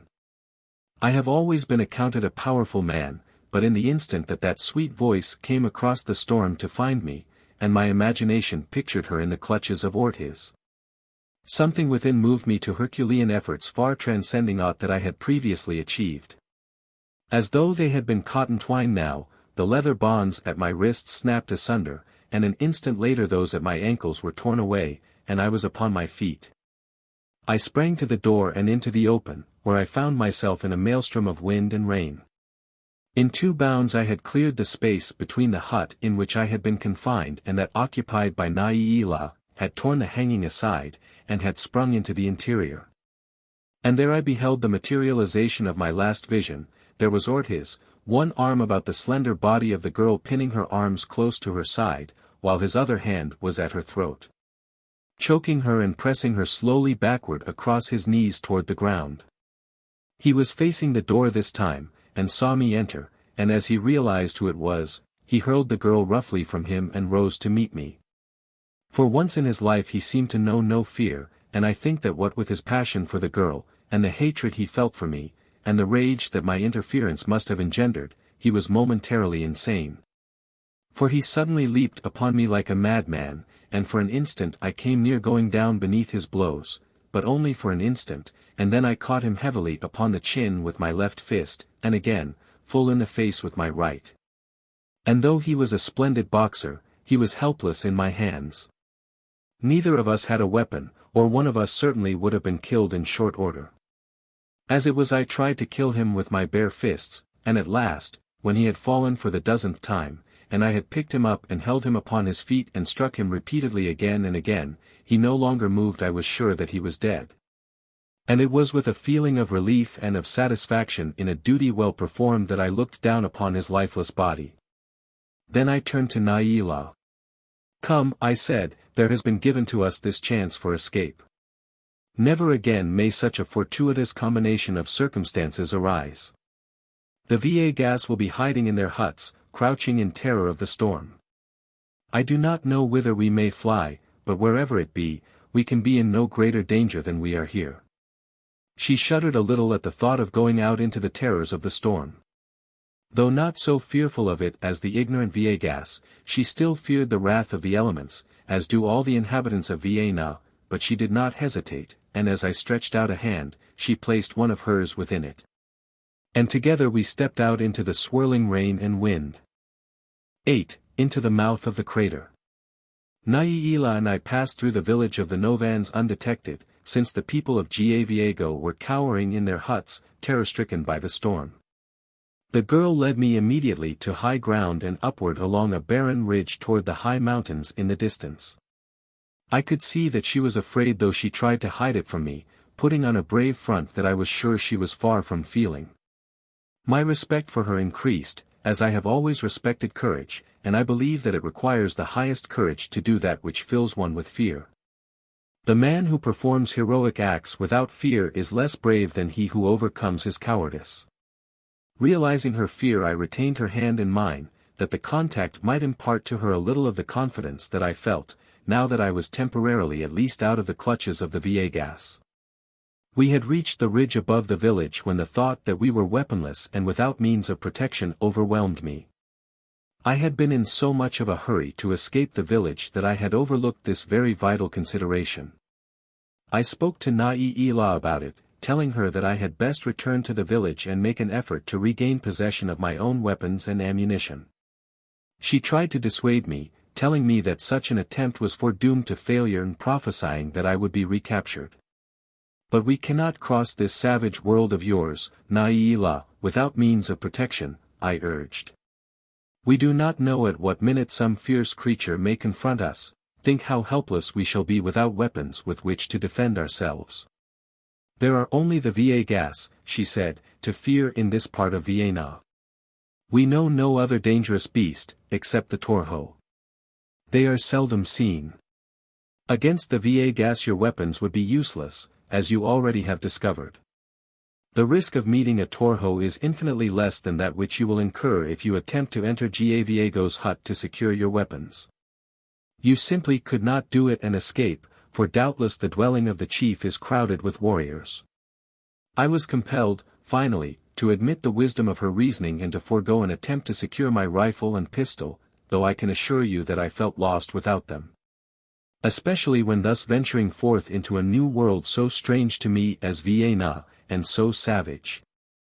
As a matter of fact, from what I gleaned from Laythe, there was but a single spot upon the entire inner lunar world where she and I could hope to be even reasonably free from danger, and that was her native city of Laythe.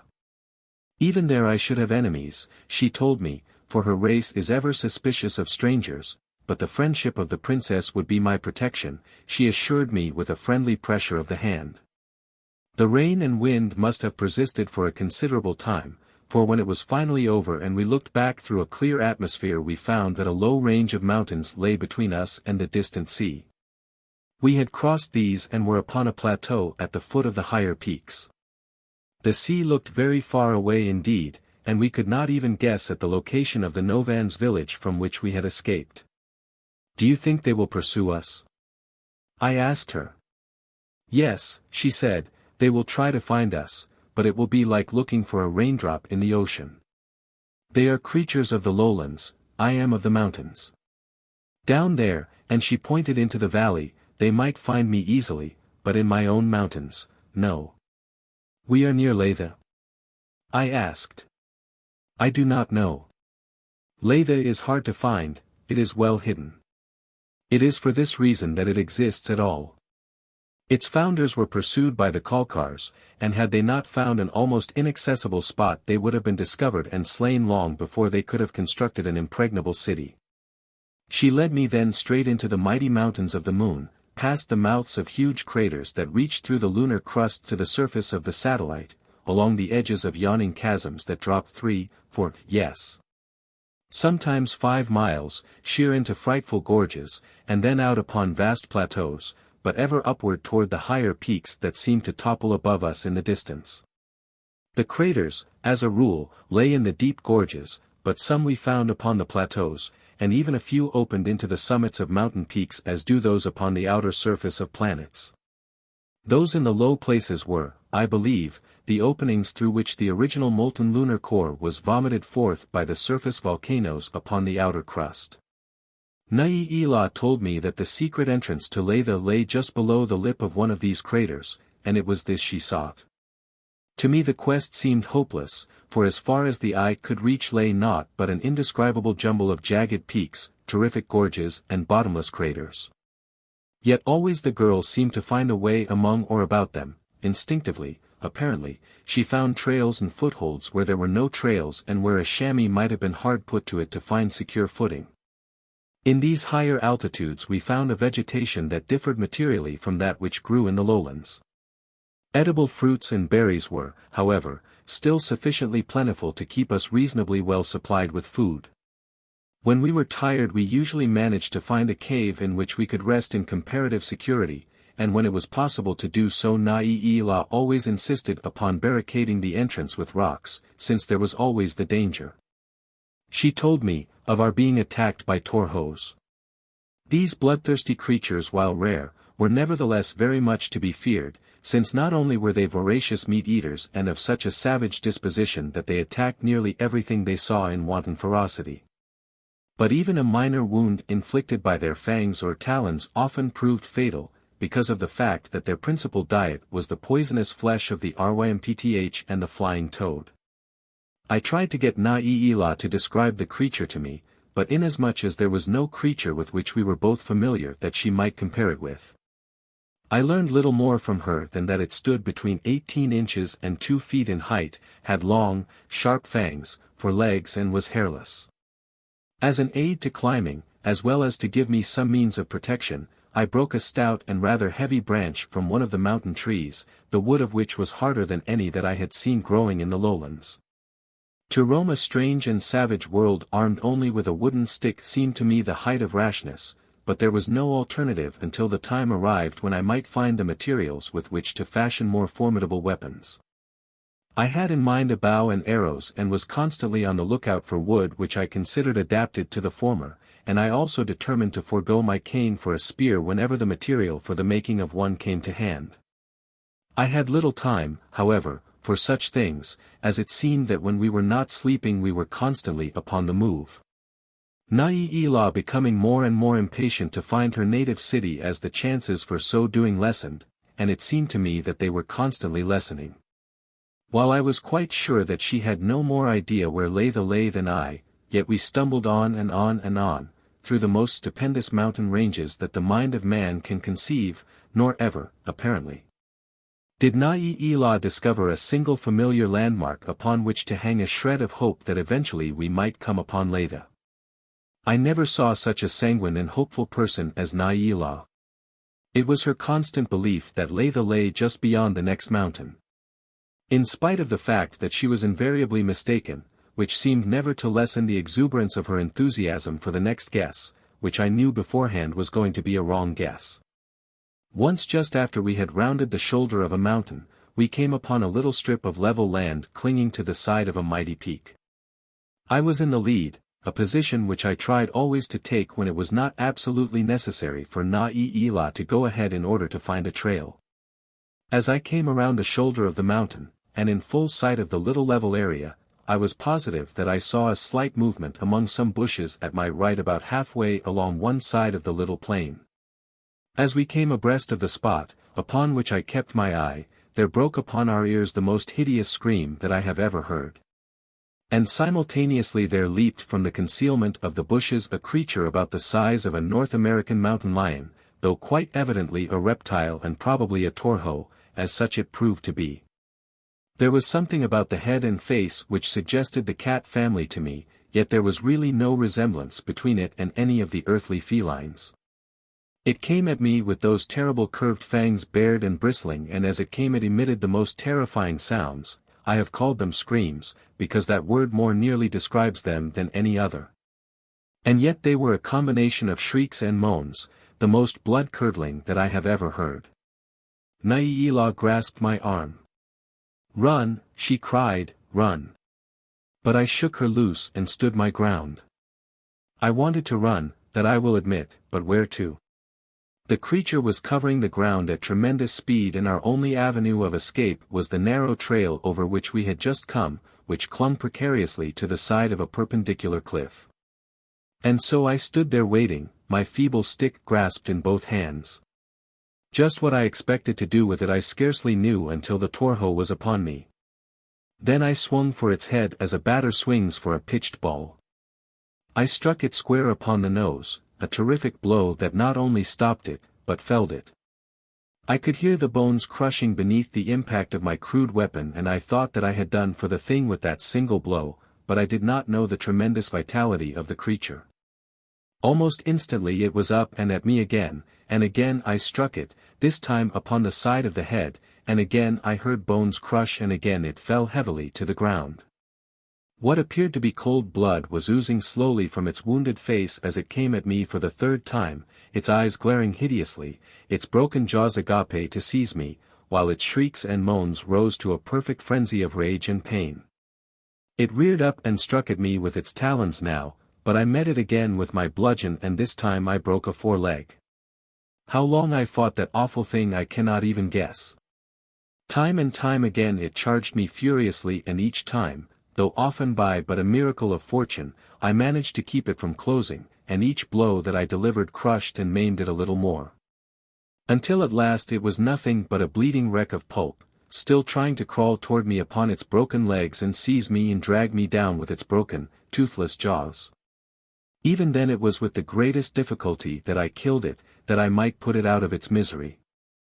Rather exhausted, I turned to look for Laythe, and much to my surprise, I found her standing directly behind me.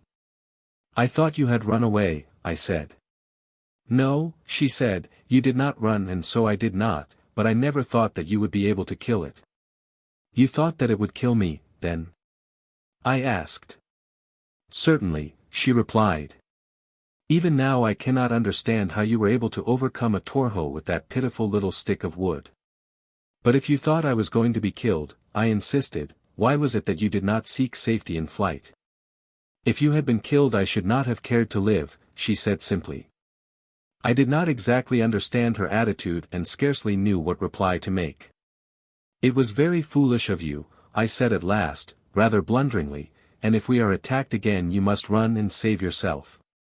She looked at me for a moment with a peculiar expression upon her face which I could not interpret, and then turned and resumed her way in the direction in which we had been traveling when our journey had been interrupted by the torho. She did not say anything, but I felt that I had offended her, and I was sorry. I did not want her falling in love with me, though, and according to earthly standards, her statement that she would rather die than live without me might naturally have been interpreted as a confession of love. The more I thought of it, however, as we moved along in silence, the more possible it seemed to me that her standards might differ widely from mine, and that I was only proving myself to be an egotistical ass in assuming that Laythe loved me. I wished that I might explain matters to her, but it is one of those things that is rather difficult to explain, and I realized that it might be made much worse if I attempted to do so. We had been such good friends, and our fellowship had been so perfect that the apparently strained silence which existed between us was most depressing. Laythe had always been a talkative little person, and always gay and cheerful, even under the most trying conditions. I was rather tired out after my encounter with the torho and should have liked to stop for a rest, but I did not suggest it, neither did Laythe, and so we continued on our seemingly interminable way, though, almost exhausted as I was. I dropped some little distance behind my beautiful guide. She was quite out of sight ahead of me upon the winding trail when suddenly I heard her calling my name aloud. I answered her as, simultaneously, I broke into a run, for I did not know but what she might be in danger, though her voice did not sound at all like it. She was only a short distance ahead, and when I came in sight of her I saw her standing at the edge of a mighty crater. She was facing me and she was smiling. "Oh, Julian," she cried, "I have found it. I am home and we are safe at last." "I am glad, Naila," I said. "I have been much worried on account of the dangers to which you have been constantly subjected, as well as because of a growing fear that you would never be able to find Laythe." "Oh, my!" she exclaimed, "I knew that I would find it. If I had to hunt through every mountain range in VIII I would have found it." "You are quite sure that this is the crater where lies the entrance to Laythe?" I asked her. "There is no doubt of it, Julian," she replied, and she pointed downward over the lip of the crater toward a narrow ledge which lay some 20 feet below and upon which I saw what appeared to be the mouth of a cave opening into the crater. "But, how are we going to reach it?" I asked. "It may be difficult," she replied, "but we will find a way." "I hope so, Naila," I said, "but without a rope or wings I do not see how we are going to accomplish it." "In the mouth of the tunnel," explained Naila, "there are long poles, each of which has a hook at one end. Ages ago there were no other means of ingress or egress to the city, and those who came out to hunt or for any other purpose came through this long tunnel from the city. And from the ledge below they raised their poles and placed the hooked ends over the rim of the crater, after which it was a simple matter to clamber up or down the poles as they wished. But it has been long since these tunnels were used by the people of VIII, who had no further need of them after the perfection of the flying wings which you saw me using when I was captured by the VIII. If they used poles, so may we," I said, "since there are plenty of young trees growing close to the rim of the crater. The only difficulty will be in felling one of them." "We can do that," said Naila, "if we can find some sharp fragments of stone. It will be slow work, but it can be done," and she started immediately to hunt for a fragment with a cutting edge. I joined her in the search, and it was not long before we had discovered several pieces of obsidian with rather sharp edges. We then started to work upon a young tree about 4 inches in diameter that grew almost straight for a height of some 30 feet. Cutting the tree down with our bits of lava glass was tedious work, but finally it was accomplished, and we were both much elated when the tree toppled and fell to the ground. Cutting away the branches occupied almost as long a time, but that, too, was finally accomplished. The next problem which confronted us was that of making the top of the pole secure enough to hold while we descended to the ledge before the mouth of the tunnel. We had no rope and nothing with which to fashion one, other than my garments, which I was loath to destroy, inasmuch as in these higher altitudes it was often cold. Presently, however, I hit upon a plan which, if Naila's muscles and my nerves withstood the strain it put upon them, bade fair to assure the success of our undertaking. I lowered the larger end of the pole over the side of the crater until the butt rested upon the ledge before the mouth of the tunnel. Then I turned to Naila. "Lie down flat at full length, Naila," I directed her, "and hold this pole securely with both hands. You will only have to keep it from toppling to the sides or outward, and to that, I think, your strength is equal. While you hold it, I will descend to the mouth of the tunnel and raise one of the regular hooked poles which you say should be deposited there. If they are not, I believe that I can hold our own pole securely from below while you descend." She looked over into the vast abyss below and shuddered. "I can hold it at the top," she said, "if the bottom does not slip from the ledge." "That is a chance that I shall have to take," I replied, "but I will descend very carefully and I think there will be little danger upon that score." I could see, upon a more careful examination of the ledge below, that there was some danger of an accident such as she suggested. Naila took her position as I had directed and lay grasping the pole securely in both hands at the rim of the crater, which was absolutely perpendicular at this point, and I prepared to make the perilous descent. I can assure you that my sensations were far from pleasurable as I looked over into that awful abyss. The crater itself was some 4 or 5 miles in diameter, and, as I had every reason to suspect, extended fully 250 miles through the lunar crust to the surface of the moon. It was one of the most impressive moments of my life as I clung balancing upon the edge of that huge orifice, gazing into the silent, mysterious depths below. And then I seized the pole very gently and lowered myself over the edge. "Courage, Julian," whispered Laythe, "I shall hold very tight." "I shall be quite safe, Laythe," I assured her. "I must be safe, for if I am not, how are you to reach the ledge and Laythe?" As I descended very slowly I tried not to think at all, but to exclude from my mind every consideration of the appalling depths beneath me. I could not have been more than 2 feet from the ledge when the very thing that we both tried so hard to guard against transpired. A splintered fragment of the poles but crumpled beneath my weight, and that slight jar was just sufficient to start the base of my precarious ladder sliding toward the edge of the narrow projection upon which I had rested it. And beyond which lay eternity. Above me I heard a slight scream, and then the pole slipped from the ledge and I felt myself falling. It was over in an instant. My feet struck the ledge and I threw myself within the mouth of the tunnel. And then, above me, I heard Laythe's voice crying in agonized tones. "Julian! Julian!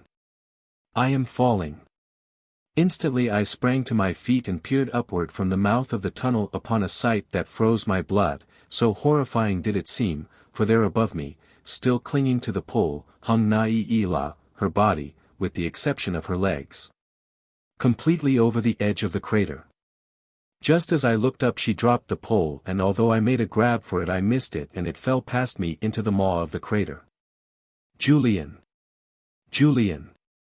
You are safe," she cried. "I am glad of that. It terrified me so when I thought you were falling and I tried my best to hold the pole, but your weight dragged me over the edge of the crater. Goodbye, Julian, I cannot hold on much longer." "You must, Laythe," I cried. "Do not forget the hooked poles that you told me of. I will find one and have you down in no time." And even as I spoke I turned and dove into the tunnel, but my heart stood still at the thought that the poles might not be there. My first glance revealed only the bare rock of walls and floor and ceiling and no hooked poles in sight. I sprang quickly farther into the tunnel which turned abruptly a few yards ahead of me, and just around the bend my eyes were gladdened by the sight of a dozen or more of the poles which Laythe had described. Seizing one of them, I ran quickly back to the entrance. I was almost afraid to look up, but as I did so I was rewarded by the sight of Laythe's face smiling down at me. She could smile even in the face of death, could Laythe. "Just a moment more, Laythe," I cried to her, as I raised the pole and caught the hook upon the crater's rim. There were small protuberances on either side of the pole for its entire length, which made climbing it comparatively simple. "Make haste, Julian," she cried, "I am slipping." It wasn't necessary for her to tell me to make haste.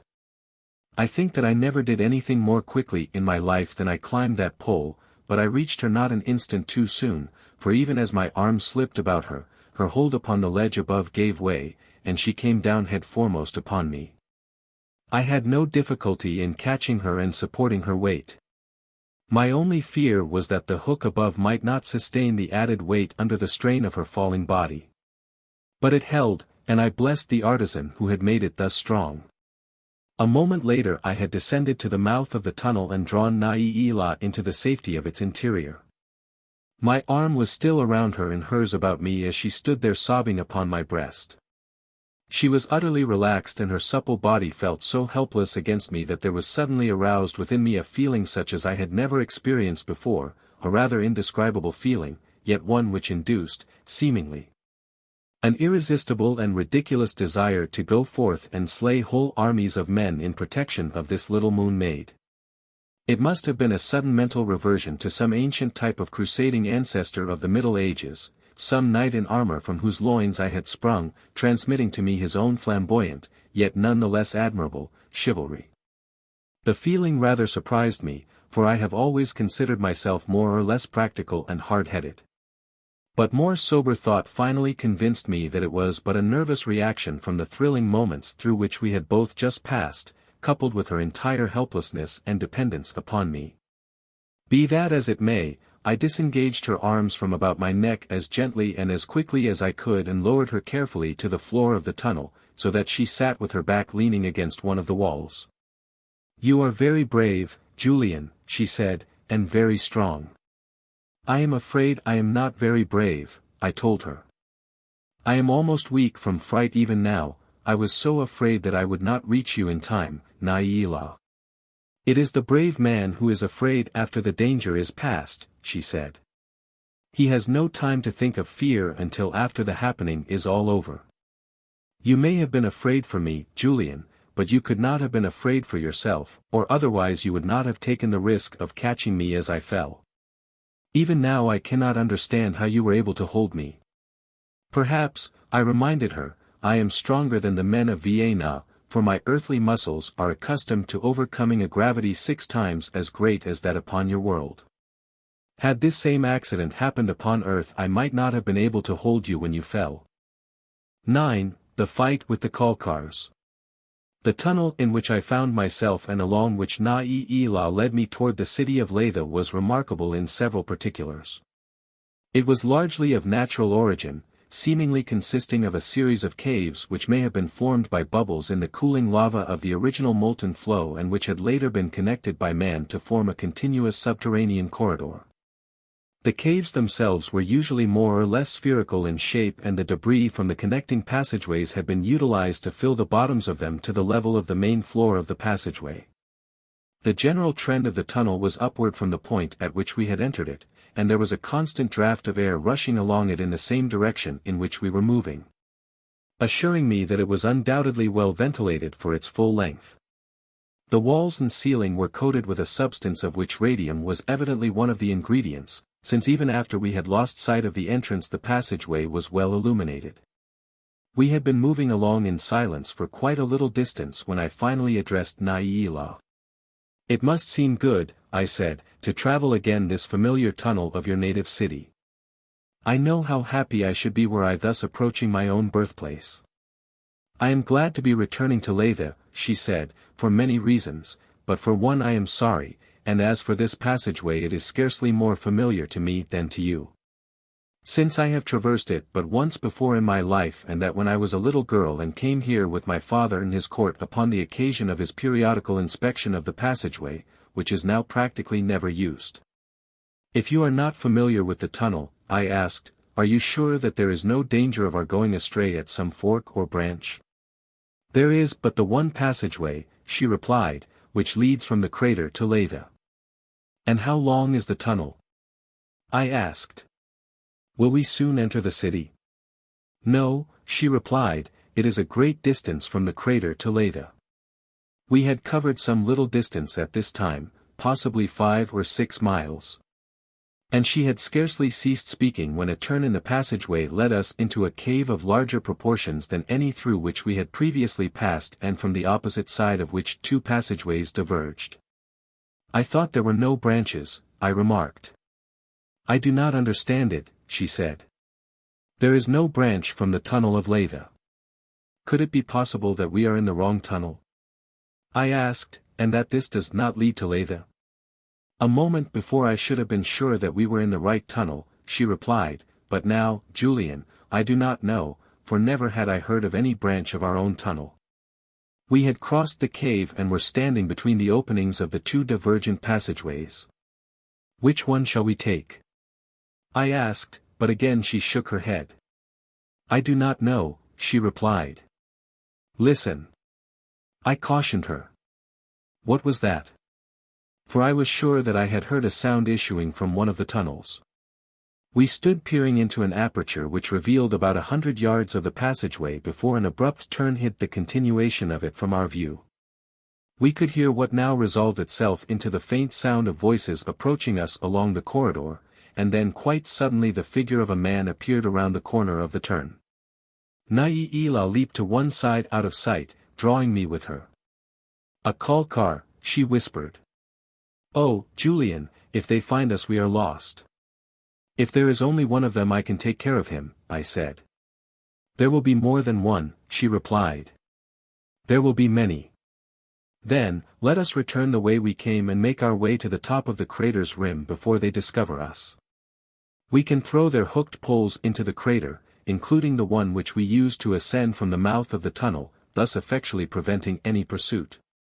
We cannot cross this room again to the tunnel upon the opposite side without being apprehended, she replied. Our only hope is in hiding in this other tunnel until they have passed and trusting to chance that we meet no one within it.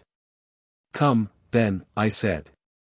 I dislike the idea of flying like a scared rabbit, but neither would there be any great wisdom in facing armed men without a single weapon of defense. Even as we had whispered thus briefly together, we found the voices from the other tunnel had increased and I thought that I noted a tone of excitement in them, though the speakers were still too far away for us to understand their words. We moved swiftly up the branch tunnel, Laythe in the lead, and after passing the first turn we both felt comparatively safe. For Laythe was sure that the men who had interrupted our journey were a party of hunters on their way to the outer world by means of the crater through which we had entered the tunnel and that they would not come up the branch in which we were hiding. Thus believing, we halted after we were safely out of sight and hearing of the large cave we had just left. That man was a Kalkar, said Laythe, which means that we are in the wrong tunnel and that we must retrace our steps and continue our search for Laythe upon the surface of the ground. Her voice sounded tired and listless, as though hope had suddenly deserted her brave heart. We were standing shoulder to shoulder in the narrow corridor and I could not resist the impulse to place an arm about her and comfort her. Do not despair, Laythe, I begged her. We are no worse off than we have been and much better off than before we escaped the VIII gas of Viego. Then do you not recall that you mentioned one drawback to your return to Laythe, that you might be as well off here as there? What was the reason, Laythe? Ko-Tah wants me in marriage, she replied. Ko-Tah is very powerful. He expects one day to be Jemadar of Laythe. This he cannot be while I live unless he marries me. Do you wish to marry him? I asked. No, she said, not now.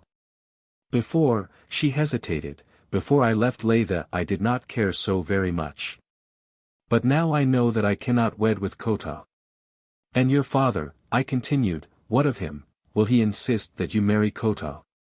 He cannot do otherwise, replied Laythe, for Ko-Tah is very powerful. If my father refuses to permit me to marry him Ko-Tah may overthrow him, and when my father is dead, should I still refuse to marry Ko-Tah he may slay me, also, and then become Jemadar easily, for the blood of Jemadars flows in his veins. It appears to me, Laythe, that you will be about as badly off at home as anywhere else in Vienna. It is too bad that I cannot take you to my own earth, where you would be quite safe, and I am sure, happy. I wish that you might, Julian, she replied simply. I was about to reply when she placed slim fingers upon my lips. Hush, Julian, she whispered, they are following us up this corridor.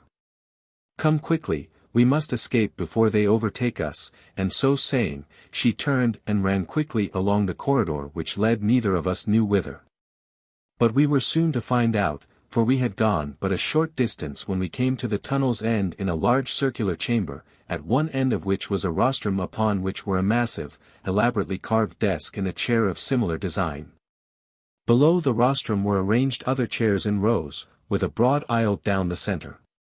The furniture, though of peculiar design and elaborately carved with strange figures of unearthly beasts and reptiles, was not, for all of that, markedly dissimilar to articles of the same purpose fabricated upon earth.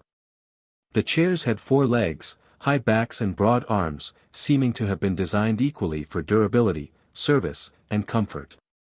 I glanced quickly around the apartment, as we first entered, only taking in the details later, but I saw that there was no other opening than the one through which we had entered. We will have to wait here, Laythe, I said. Perhaps, though, all will be well, the Kalkars may prove friendly. She shook her head negatively. No, she said, they will not be friendly. What will they do to us? I asked. They will make slaves of us, she replied, and we shall spend the balance of our lives working almost continuously until we drop with fatigue under the cruelest of taskmakers.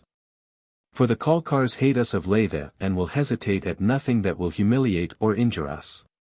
She had scarcely ceased speaking when there appeared in the entrance of the cave the figure of a man about my own height dressed in a tunic similar to Na'ila's but evidently made of leather. He carried a knife slung in a scabbard depending from a shoulder belt, and in his right hand he grasped a slender lance. His eyes were close set upon either side of a prominent, hooked nose. They were watery, fishy, blue eyes, and the hair growing profusely above his low forehead was flaxen in color. His physique was admirable, except for a noticeable stoop. His feet were very large and his gait awkward when he moved. Behind him I could see the heads and shoulders of others. They stood there grinning at us for a moment, most malevolently, it seemed to me, and then they entered the cave, a full dozen of them. There were several types, with eyes and hair of different colors, the former ranging from blue to brown, the latter from light blonde to almost black. As they emerged from the mouth of the tunnel they spread out and advanced slowly toward us. We were cornered like rats in a trap. How I longed for the feel of my automatic at my hip. I envied them their slender spears and their daggers. If I could have but these I might have a chance at least to take Na'i'ila out of their clutches and save her from the hideous fate of slavery among the Kalkars. For I had guessed what such slavery would mean to her from the little that she had told me, and I had guessed, too, that she would rather die than submit to it. For my own part, life held little for me.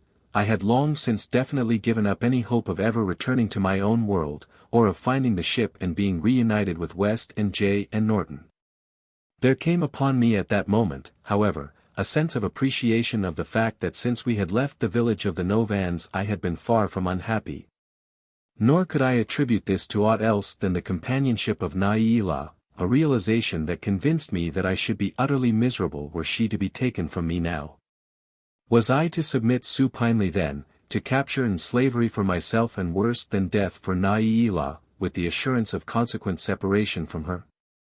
No. I held up my hand as a signal for the advancing Kalkars to halt. Stop! I commanded.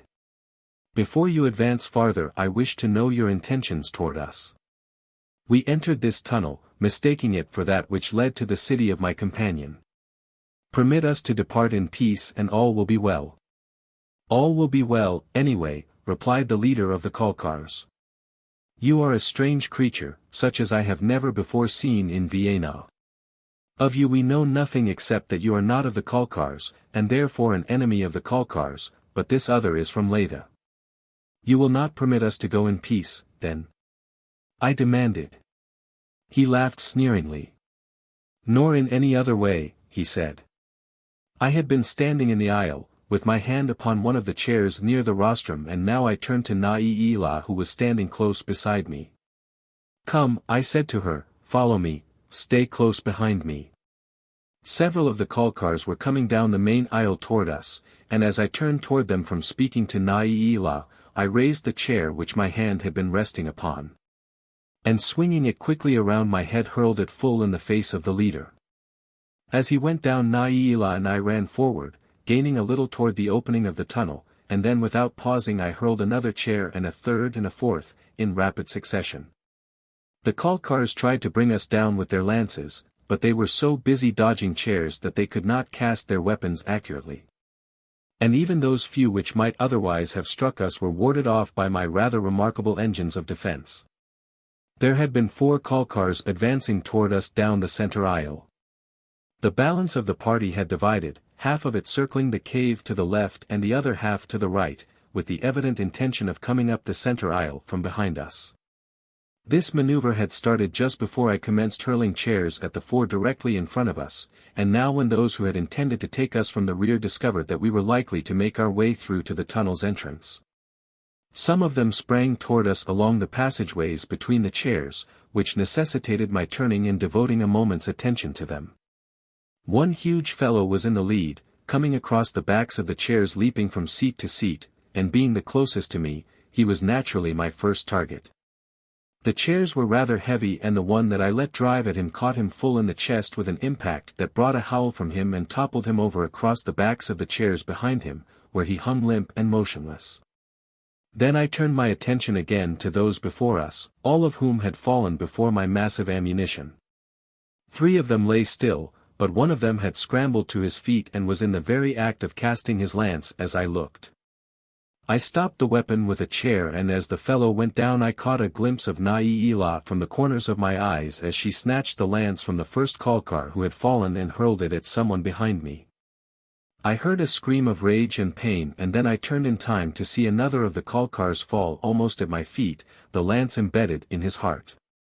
The way before us was temporarily open, while the Kalkars behind us had paused, momentarily, at least, in evident consternation at the havoc I wrought with these unseemly weapons against which they had no defense. "Get 2 knives and 2 lances from those who have fallen," I cried to Laythe, "while I hold these others back." She did as I bade, and slowly we backed toward the mouth of the tunnel. My chairs had accounted for half our enemies when at last we stood in the opening, each armed with a lance and a knife. "Now, run, Laythe, as you never ran before," I whispered to my companion. "I can hold them off until you have reached the mouth of the tunnel and clambered to the rim of the crater. If I am lucky, I will follow you." "I will not leave you, Julian," she replied, "we will go together or not at all." "But you must, Laythe," I insisted, "it is for you that I have been fighting them. What difference can it make in my fate where I am when in Vienna, all here are my enemies?" She laid her hand gently upon my arm. "I will not leave you, Julian," she repeated, "and that is final." The Kalkars within the room were now advancing toward us menacingly. "Halt!" I cried to them, "You see what fate your companions have met, because you would not let us go in peace. That is all we ask. I am armed now, and it will be death to any who follow us." They paused, and I saw them whispering together as Laythe and I backed along the corridor, a turn in which soon shut them from our view. Then we wheeled and ran like deer along the winding passageway. I did not feel very safe from capture at any time, but at least I breathed a sigh of relief after we had passed the chamber from which the Kalkars had run us into the cul-de-sac, and we had seen no sign of any other of their kind. We heard no sound of pursuit, but that in itself meant nothing, since the Kalkars are shod with soft leather sandals, the material for which, like all their other leather trappings, is made of the skins of VIII and of the prisoners from Laythe. As we came to the pile of hooked poles which marked the last turn before the entrance of the tunnel, I breathed an inward sigh of relief. Stooping, I gathered them all in my arms, and then we ran on to the opening into the crater, where I cast all but one of the poles into the abyss. That which I retained I hooked over the lip of the crater, and then, turning to Laythe, I bade her ascend. "You should have saved 2 of the poles," she said, "and then we could have ascended together. But I will make haste, and you can follow me immediately, for we do not know but that they are pursuing us. I cannot imagine that they will let us escape thus easily." Even as she spoke I heard the soft patter of sandal-shod feet up the corridor. "Make haste, Laythe," I cried, "they come." Climbing a pole is slow work at best, but when one is suspended over the brink of a bottomless chasm and is none too sure of the security of the hook that is holding the pole above, one must needs move cautiously. Yet, even so, Laythe scrambled upward so rapidly as to fill me with apprehension for her safety. Nor were my fears entirely groundless, for, standing in the mouth of the tunnel, where I could keep one eye upon Laythe and the other toward the turn-around which my pursuers would presently come in view, I saw the girl's hands grasp the rim of the crater at the very instant that the hook came loose and the pole dropped past me into the abyss. I might have caught it as it fell, but my whole mind was fixed upon Laythe and her grave danger. Would she be able to draw herself upward, or would she fall? I saw her straining frantically to raise her body above the edge of the volcano, and then from up the corridor behind me came an exultant cry, and I turned to face a brawny Kalkar who was racing toward me. The Kalkar City. Now, indeed, did I have reason to curse the stupidity that had permitted me to cast into the abyss all of the hooked poles save one. Since even this one was now lost to me and I was utterly without means of escape from the tunnel. As the fellow approached me at a rapid run I hurled my lance, but being unaccustomed to the weapon, I missed, and then he was upon me, dropping his own lance as he leaped for me, for it was evidently his desire to take me alive and unharmed. I thought that I was going to have him now, for I believed that I was more than a match for him, but there are tricks in every method of attack, and this lunar warrior was evidently well schooled in his own methods of offense. He scarcely seemed to touch me, and yet he managed to trip me and push me simultaneously so that I fell heavily backward to the ground, and turning a little sideways as I fell, I must have struck my head against the side of the tunnel. For that is the last that I remember until I regained consciousness in the very cave that Laythe and I had reached when we saw the first of the Kalkars. I was surrounded by a party of 8 of the Kalkars, 2 of whom were half carrying, half dragging me. I learned later that in the fight before the rostrum I had killed 4 of their number. The fellow who had captured me was in very good humor, doubtless because of his success, and when he discovered that I had regained consciousness he started to converse with me. "You thought that you could escape from Laythe, did you?" he cried, "but never. You might escape from the others, but not from me. No, not from Laythe." "I did the principal thing that I desired to do," I replied, wishing to learn if Laythe had escaped. "What is that?" demanded Laythe. "I succeeded in accomplishing the escape of my companion," I replied. He made a wry face at that. "If Laythe had been there a moment earlier she would not have escaped either," he said, and by that I knew that she had escaped, unless she had fallen back into the crater. And I was amply repaid for my own capture if it had won freedom for Laythe. "Although I did not escape this time," I said, "I shall next time." He laughed a nasty laugh. "There will be no next time," he said, "for we are taking you to the city, and once there, there is no escape. For this is the only avenue by which you can reach the outer world, and once within the city you never can retrace your steps to the mouth of the tunnel."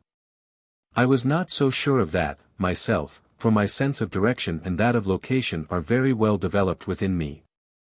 The degree of perfection attained in orientation by many officers of the International Peace Fleet has been described as almost miraculous, and even among such as these my ability in this line was a matter of comment. I was glad, therefore, that the fellow had warned me, since now I should be particularly upon the watch for each slightest scrap of information that would fix in my memory whatever route I might be led over. From the cave in which I regained consciousness there was but a single route to the mouth of the tunnel. But from here on into the city I must watch every turn and fork and crossing and draw upon the tablets of my memory an accurate and detailed map of the entire route. "We do not even have to confine our prisoners," continued Laythe, "after we have so marked them that their ownership may always be determined." "How do you mark them?" I asked. "With heated irons we make the mark of the owner here," and he touched my forehead just above my eyes.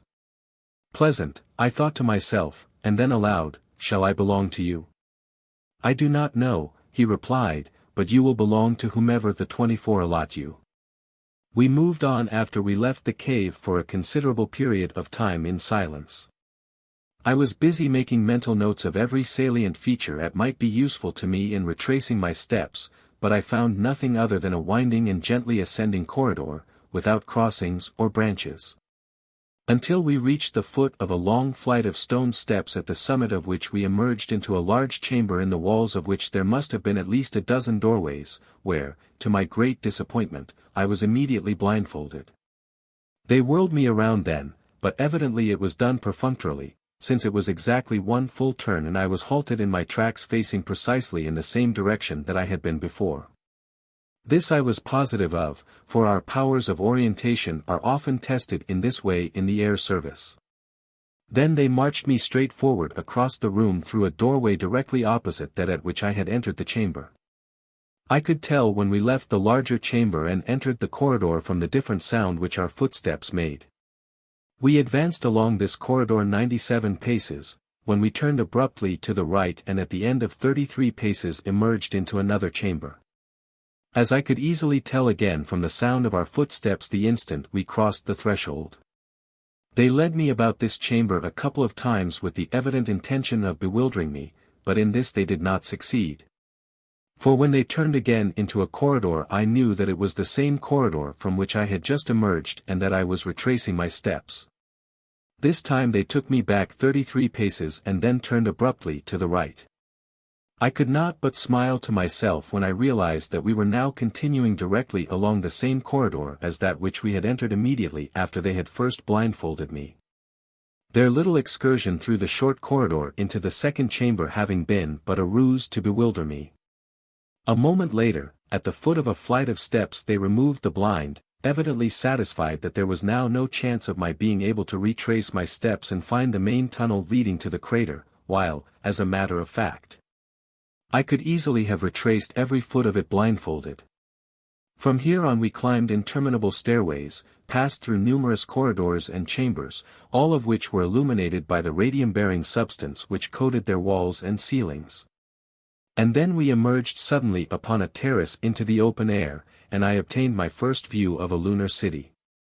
It was built around a crater, and the buildings were terraced back from the rim, the terraces being generally devoted to the raising of garden truck and the principal fruit-bearing trees and shrubs. The city extended upward several hundred feet, the houses, as I learned later, being built one upon another, the great majority of them, therefore, being without windows looking upon the outer world. I was led along the terrace for a short distance, and during this brief opportunity for observation I deduced that the cultivated terraces lay upon the roofs of the tier of buildings next below. To my right I could see the terrace steps extending downward to the rim of the crater.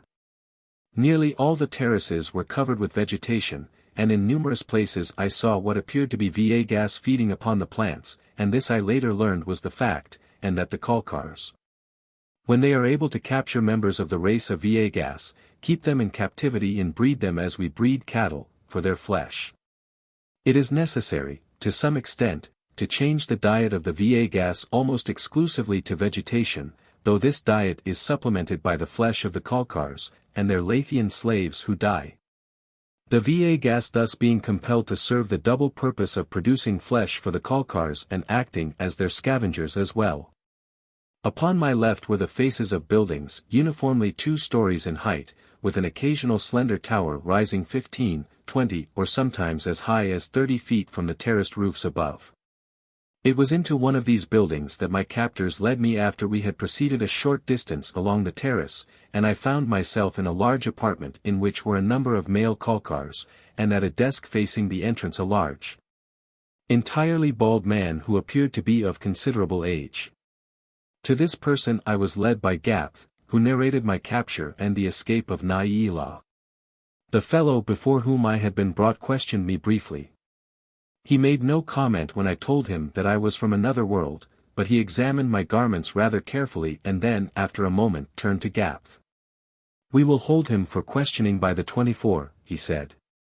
"If he is not of VIII he is neither Kalkar nor Laythian, and consequently, he must be flesh of a lower order and therefore may be eaten." He paused a moment and fell to examining a large book which seemed to be filled with plans upon which strange hieroglyphics appeared. He turned over several leaves, and finally coming evidently to the page he sought, he ran a forefinger slowly over it until it came to rest near the center of the plat. "You may confine him here," he said to Gapth, "in chamber 8 of the 24th section, at the 7th elevation, and you will produce him upon orders from the 24 when next they meet. And then to me, it is impossible for you to escape from the city, but if you attempt it, it may be difficult for us to find you again immediately, and when we do you will be tortured to death as an example to other slaves. Go." I went, following Gapth and the others who had conducted me to the presence of this creature. They led me back into the very corridor from which we had emerged upon the terrace and then straight into the heart of that amazing pile for fully half a mile, where they shoved me roughly into an apartment at the right of the corridor with the admonition that I stay there until I was wanted. I found myself in a dimly lighted, rectangular room, the air of which was very poor, and at the first glance I discovered that I was not alone, for upon a bench against the opposite wall sat a man. He looked up as I entered and I saw that his features were very fine and that he had black hair like Laythe. He looked at me for a moment with a puzzled expression in his eyes and then he addressed me. "You, too, are a slave?" he asked. "I am not a slave," I replied, "I am a prisoner." "It is all the same," he said, "but from whence come you?" I have never seen your like before in Vienna. I do not come from Vienna, I replied, and then I briefly explained my origin and how I came to be in his world. He did not understand me, I am sure, for though he seemed to be, and really was, highly intelligent, he could not conceive of any condition concerning which he had had no experience, and in this way he did not differ materially from intelligent and highly educated Earthmen. And you, I asked, at length, you are not a Kalkar. From whence come you? I am from Laythe, he replied. I fell outside the city and was captured by one of their hunting parties. Why all this enmity, I asked, between the men of Laythe and the Kalkars? Who are the Kalkars, anyway? You are not of Vienna, he said, that I can see, or you would not ask these questions. The Kalkars derive their name from a corruption of a word meaning the thinkers. Ages ago we were one race, a prosperous people living at peace with all the world of Vienna. The Viegas we bred for flesh, as we do today within our own city of Laythe and as the Kalkars do within their city. Our cities, towns and villages covered the slopes of the mountains and stretched downward to the sea. No corner of the three oceans but knew our ships, and our cities were joined together by a network of routes along which passed electrically driven trains. He did not use the word trains, but an expression which might be liberally translated as ships of the land, while other great carriers flew through the air. Our means of communication between distant points were simplified by science through the use of electrical energy, with the result that those who lived in one part of Vienna could talk with those who lived in any other part of Vienna, though it were to the remotest ends of the world. There were 10 great divisions, each ruled by its jemadar, and each division vied with all the others in the service which it rendered to its people. There were those who held high positions and those who held low. There were those who were rich and those who were poor, but the favors of the state were distributed equally among them, and the children of the poor had the same opportunities for education as the children of the rich. And there it was that our troubles first started. There is a saying among us that no learning is better than a little, and I can well believe this true when I consider the history of my world, where, as the masses became a little educated, there developed among them a small coterie that commenced to find fault with everyone who had achieved greater learning or greater power than they. Finally, they organized themselves into a secret society called the Thinkers, but known more accurately to the rest of Vienna as those who thought that they thought. It is a long story, for it covers a great period of time, but the result was that, slowly at first, and later rapidly, the Thinkers, who did more talking than thinking, filled the people with dissatisfaction, until at last they arose and took over the government and commerce of the entire world. The jemadars were overthrown and the ruling class driven from power, the majority of them being murdered, though some managed to escape, and it was these, my ancestors, who founded the city of Laythe. It is believed that there are other similar cities in remote parts of Vienna inhabited by the descendants of the jemadar and noble classes, but Laythe is the only one of which we have knowledge. The Thinkers would not work, and the result was that both government and commerce fell into rapid decay. They not only had neither the training or the intelligence to develop new things, but they could not carry out the old that had been developed for them. The arts and sciences languished and died with commerce and government, and Vienna fell back into barbarism. The Viegas saw their chance and threw off the yoke that had held them through countless ages. As the Kalkars had driven the noble class into the lofty mountains, so the Viegas drove the Kalkars. Practically every vestige of the ancient culture and commercial advancement of Vienna has been wiped from the face of the world. The Laythians have held their own for many centuries, but their numbers have not increased. Many generations elapsed before the Laythians found sanctuary in the city of Laythe, and during that period they, too, lost all touch with the science and advancement and the culture of the past. Nor was there any way in which to rebuild what the Kalkars had torn down, since they had destroyed every written record and every book in every library in Vienna. And so occupied are both races in eking out a precarious existence that there is little likelihood that there will ever again be any advancement made along these lines. It is beyond the intellectual powers of the Kalkars. And the Laythians are too weak numerically to accomplish aught. It does look hopeless, I said, almost as hopeless as our situation. There is no escape, I imagine, from this Kalkar City, is there? No, he said, none whatever. There is only one avenue and we are so confused when we are brought into the city that it would be impossible for us to find our way out again through this labyrinth of corridors and chambers.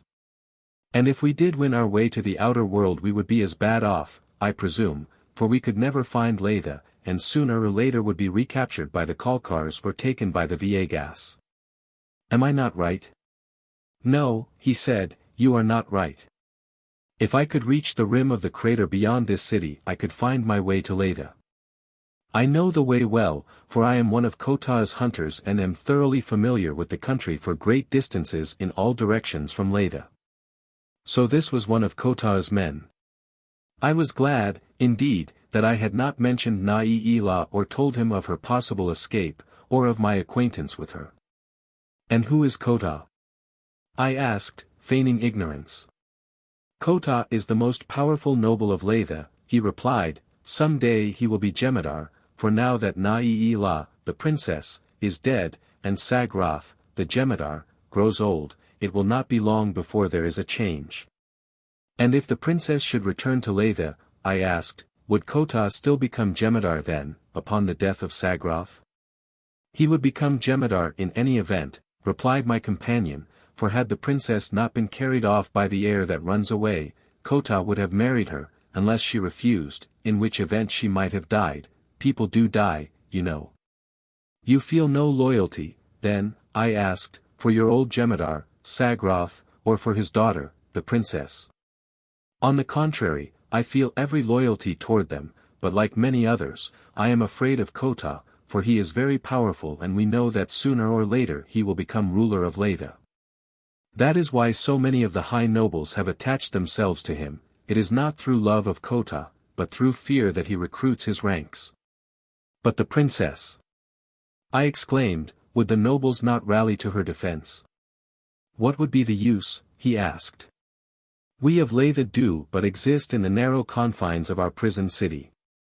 There is no great future to which we may look forward in this life, but future incarnations may hold for us a brighter prospect.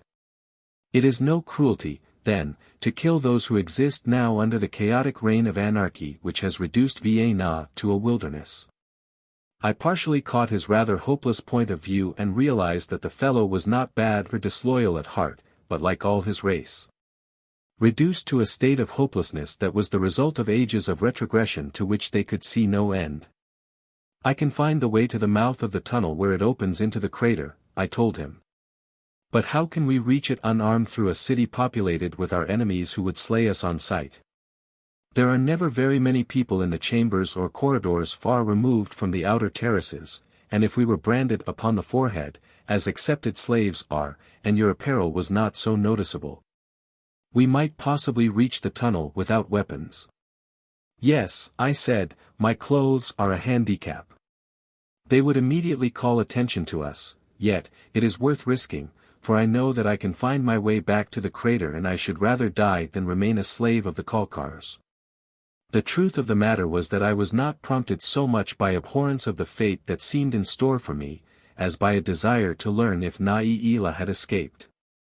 I was constantly haunted by the horrid fear that her hold upon the rim of the crater had given and that she had fallen into the abyss below. Gapt had thought that she had escaped, but I knew that she might have fallen without either of us having seen her, since the pole up which she had clambered had been fastened a little beyond the opening of the tunnel, so that, had her hold become loosened, she would not have fallen directly past the aperture. The more I thought of it, the more anxious I became to reach Laythe and institute a search for her. While we were still discussing our chances of escape, 2 slaves brought us food in the shape of raw vegetables and fruit. I scanned them carefully for weapons, but they had none, a circumstance to which they may owe their lives. I could have used their garments, had they been other than slaves, but I had hit upon a bolder plan than this and must wait patiently for a favorable opportunity to put it into practice. After eating I became sleepy and was about to stretch out upon the floor of our prison when my companion, whose name was Mogo, told me that there was a sleeping apartment adjoining the room in which we were, that had been set apart for us. The doorway leading to the sleeping chamber was covered by heavy hangings, and as I parted them and stepped into the adjoining chamber, I found myself in almost total darkness. The walls and ceiling of this room not having been treated with the illuminating coating used in the corridors and apartments which they wished to maintain in a lighted condition. I later learned that all their sleeping apartments were thus naturally dark. In one corner of the room was a pile of dried vegetation which I discovered must answer the purpose of mattress and covering, should I require any. However, I was not so particular, as I had been accustomed to only the roughest of fare since I had left my luxurious stateroom aboard the Barsoom. How long I slept I do not know, but I was awakened by Mogo calling me. He was leaning over me, shaking me by the shoulder. "You are wanted," he whispered. "They have come to take us before the 24. "Tell them to go to the devil," I said, for I was very sleepy and only half awake. Of course, he did not know what devil meant, but evidently he judged from my tone that my reply was disrespectful to the Kalkars. "Do not anger them," he said, "it will only make your fate the harder. When the 24 command, all must obey." "Who are the 24? I demanded. "They compose the committee that rules this Kalkar City."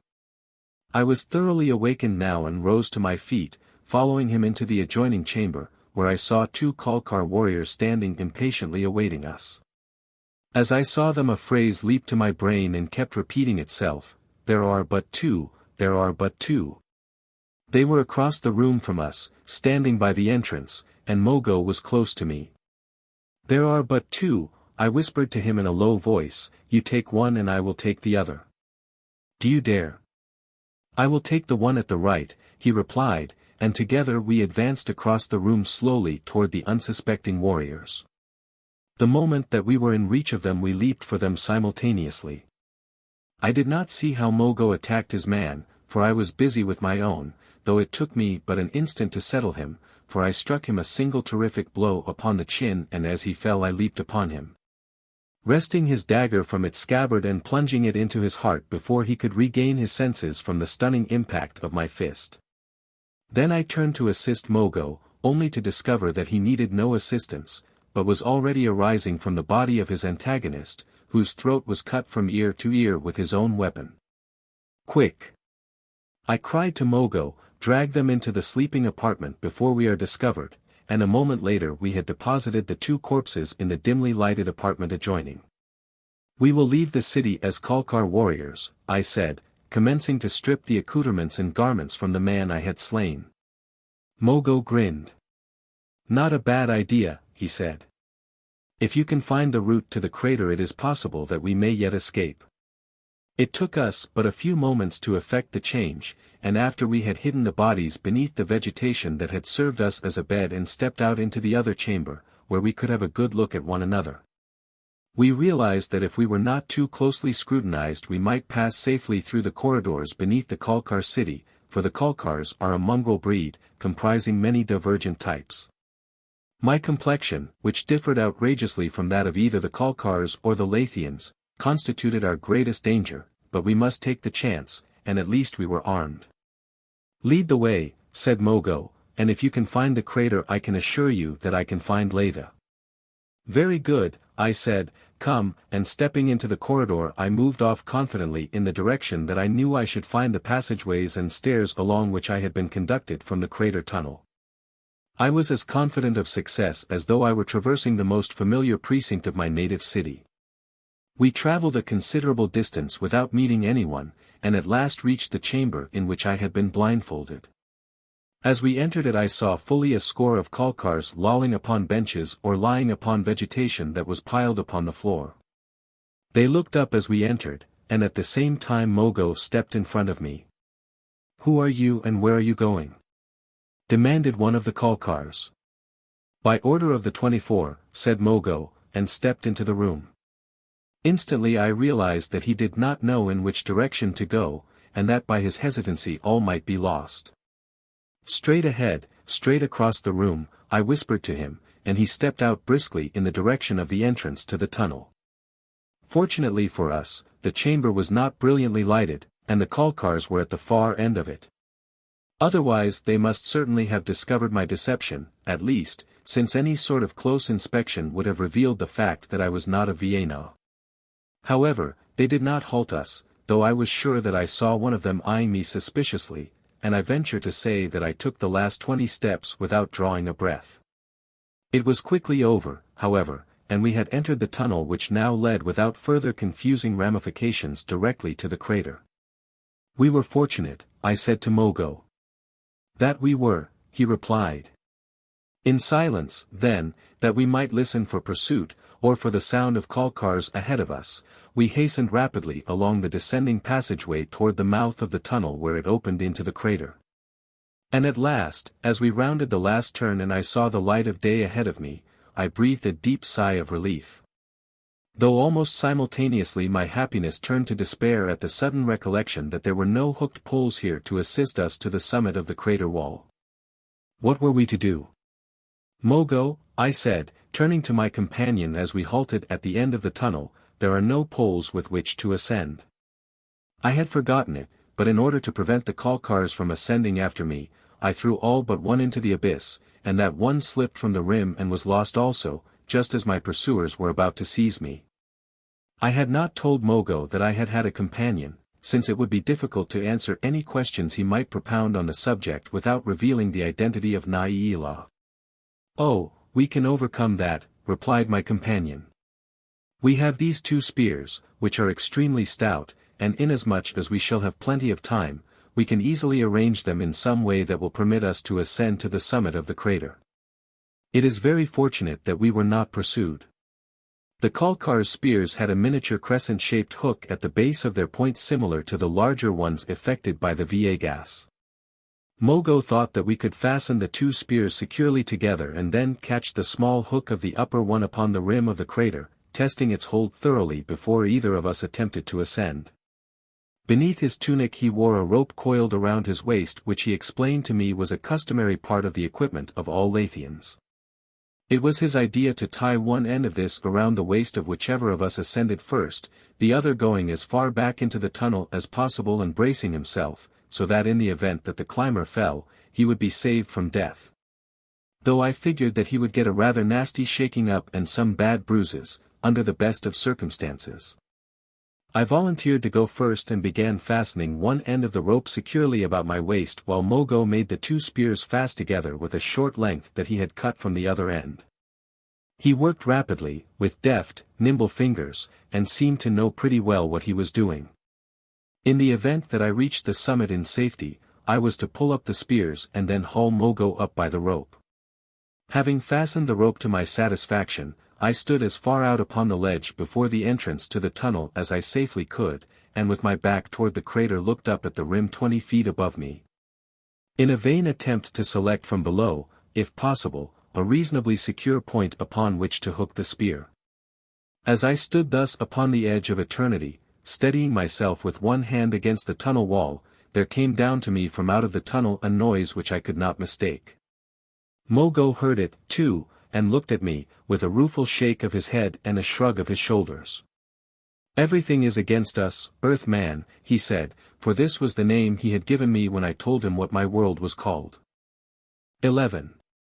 Laythe. The pursuers were not yet in sight, but I knew from the nearness of the sound of approaching footsteps that it would be impossible to complete the splicing of the spears, to find a secure place for the hook above. And for me to scramble upward to the rim of the crater and haul Mogo after me before they should be upon us. Our position looked almost hopeless. I could think of no avenue of escape, and yet I tried, and as I stood there with bent head, my eyes cast upon the floor of the tunnel, they fell upon the neatly coiled rope lying at my feet, one end of which was fastened securely about my waist. Instantly there flashed into my mind a mad inspiration. I glanced up at the overhanging rim above me. Could I do it? There was a chance. The lesser gravity of the moon placed the thing within the realm of possibility, and yet by all earthly standards it was impossible. I did not wait, I could not wait, for had I given the matter any thought I doubt that I would have had the nerve to attempt it. Behind me lay a cavern opening into the depths of space, into which I should be dashed if my mad plan failed. But, what of it? Better death than slavery. I stooped low, then, and concentrating every faculty upon absolute coordination of mind and muscles, I leaped straight upward with all the strength of my legs. And in that instant during which my life hung in the balance, of what did I think? Of home, of earth, of the friends of my childhood? No, of a pale and lovely face, with great, dark eyes and a perfect forehead, surmounted by a wealth of raven hair. It was the image of Laythe, the Moon Maid, that I would have carried with me into eternity, had I died that instant. But, I did not die. My leap carried me above the rim of the crater, where I lunged forward and fell sprawling, my arms and upper body upon the surface of the ground. Instantly I turned about and lying upon my belly, seized the rope in both hands. "Quick, Mogo!" I cried to my companion below, "Make the rope fast about you, keep hold of the spears and I will drag you up." "Pull away," he answered me instantly, "I have no time to make the rope fast about me. They are almost upon me, pull away and be quick about it." I did as he bade, and a moment later his hands grasped the rim of the crater and with my assistance he gained the top, dragging the spears after him. For a moment he stood there in silence looking at me with a most peculiar expression upon his face, then he shook his head. "I do not understand, yet," he said, "how you did it, but it was very wonderful." "I scarcely expected to accomplish it in safety, myself," I replied, "but anything is better than slavery." From below us came the voices of the Kalkars in angry altercation. Mogo picked up a fragment of rock and leaning over the edge of the crater, threw it down among them. "I got one," he said, turning to me with a laugh, "he tumbled off into nothing, they hate that. They believe that there is no reincarnation for those who fall into a crater. Do you think that they will try to follow us?" I asked. "No," he said, "they will be afraid to use their hooked poles here for a long time, lest we should be in the neighborhood and shove them off into the crater. I will drop another rock down if any of them are in sight and then we will go upon our way. I do not fear them here in the hills, anyway. There is always plenty of broken stone upon the level places, and we of Laythe are trained to use it most effectively, almost as far as I can throw, I can score a hit." The Kalkars had withdrawn into the tunnel, so Mogo lost his opportunity to dispatch another, and presently turned away from the crater and set out into the mountains, I following close behind. I can assure you that I felt much better, now that I was armed with a spear and a knife, and as we walked I practiced casting stones, at Mogo's suggestion and under his instruction, until I became rather proficient in the art. I shall not weary you with a narration of our journey to Laythe. How long it took, I do not know. It may have consumed a day, a week, or a month, for time seemed quite a meaningless term in VIII, but at length, after clambering laboriously from the bottom of a deep gorge, we stood upon the edge of a rolling plateau. And at some little distance beheld what at first appeared to be a cone-shaped mountain, rising fully a mile into the air above the surface of the plateau. "There," cried Mogo, "is Laythe. The crater where lies the entrance to the tunnel leading to the city is beyond it." As we approached the city, the base of which we must skirt in order to reach the crater beyond, I was able to obtain a better idea of the dimensions and methods of construction of this great interior lunar city. The base of which was roughly circular and about 6 miles in diameter, ranging from a few hundred to 1,000 feet above the level of the plateau. The base of the city appeared to be the outer wall of an ancient extinct volcano, the entire summit of which had been blown off during some terrific eruption of a bygone age. Upon this base the ancient Laythians had commenced the construction of their city, the houses of which rose one upon another as did those of the Kalkar City from which we had just escaped. The great age of Laythe was attested by the tremendous height to which these superimposed buildings had arisen, the loftiest wall of Laythe now rising fully a mile above the floor of the plateau. Narrow terraces encircled the periphery of the towering city, and as we approached more closely I saw doors and windows opening upon the terraces and figures moving to and fro, the whole resembling closely an enormous hive of bees. When we had reached a point near the base of the city, I saw that we had been discovered, for directly above us there were people at various points who were unquestionably looking down at us and commenting upon us. "They have seen us from above," I said to Mogo, why don't you hail them? They take us for Kalkars, he replied. It is easier for us to enter the city by way of the tunnel, where I shall have no difficulty in establishing my identity. If they think we are Kalkars, I said, will they not attack us? No, he replied, Kalkars often pass Laythe. If they do not try to enter the city, we do not molest them. Your people fear them, then? I asked. It practically amounts to that, he replied. They greatly outnumber us, perhaps 1,000 to 1, and as they are without justice, mercy or honor, we try not to antagonize them unnecessarily. We came at length to the mouth of the crater, and here Mogo looped his rope about the base of a small tree growing close to the rim and slipped down to the opening of the tunnel directly beneath. I followed his example, and when I was beside him Mogo pulled the rope in, coiled it about his waist, and we set off along the passageway leading toward Laythe. After my long series of adventures with unfriendly people in VIII, I had somewhat the sensation of one returning home after a long absence. For Mogo had assured me that the people of Laythe would receive me well and that I should be treated as a friend. He even assured me that he would procure for me a good berth in the service of Ko-Tah. My greatest regret now was for Naila, and that she was not my companion, instead of Mogo.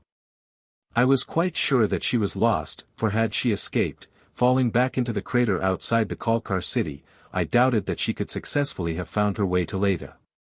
My heart had been heavy since we had been separated, and I had come to realize that the friendship of this little moon maid had meant a great deal more to me than I had thought. I could scarcely think of her now without a lump coming into my throat, for it seemed cruel, indeed, that one so young and lovely should have met so untimely an end. The distance between the crater and the city of Laythe is not great, and presently we came directly out upon the lower terrace within the city. This terrace is at the very rim of the crater around which Laythe is built.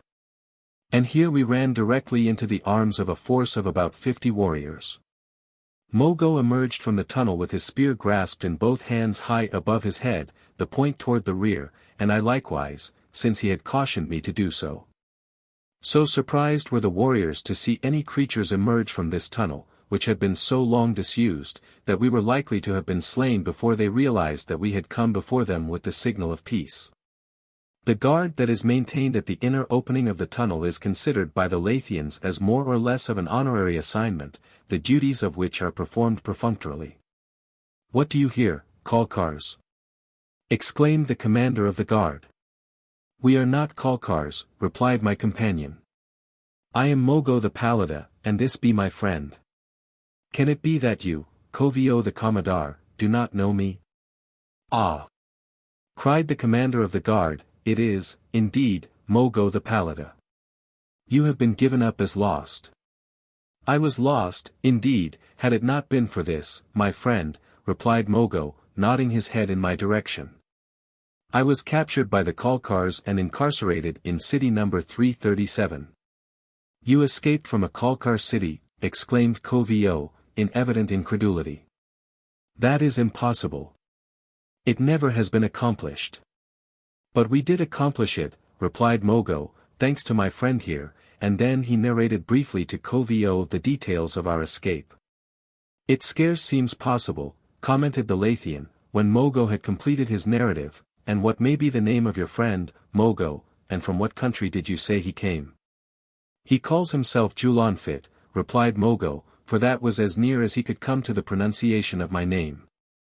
And so it was that as Julian I was known to the Laythians as long as I remained among them. They thought that fifth, which they pronounced fit, was a title similar to one of those which always followed the name of its possessor in Laythe, as Sagroth the Jemadar, or Emperor. Ko-Tah the Commodore, a title which corresponds closely to that of the English Duke, and Mogo the Pallada, or Count. And so, to humor them, I told them that it meant the same as their Javadar, or Prince. I was thereafter called sometimes Julian, and sometimes Julian Javadar, as the spirit moved him who addressed me. At Mogo's suggestion, Ko-Tah the Commodore detailed a number of his men to accompany us to Mogo's dwelling, lest we have difficulty in passing through the city in our Kalkar garb.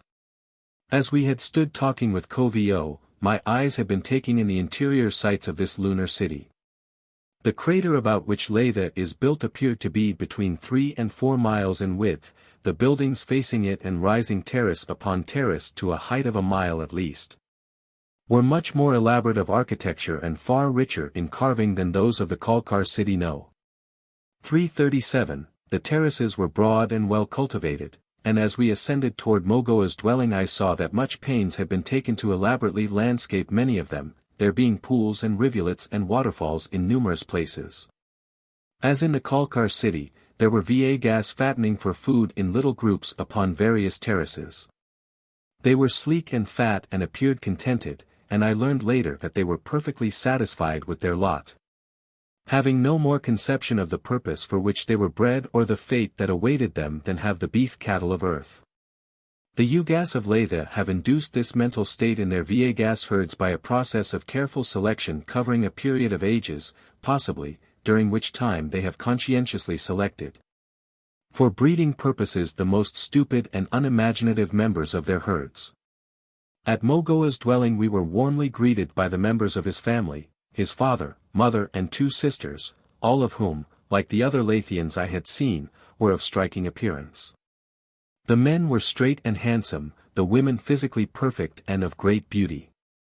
I could see in the affectionate greetings which they exchanged an indication of a family life and ties similar to those which are most common upon earth, while their gracious and hospitable reception of me marked them as people of highly refined sensibilities.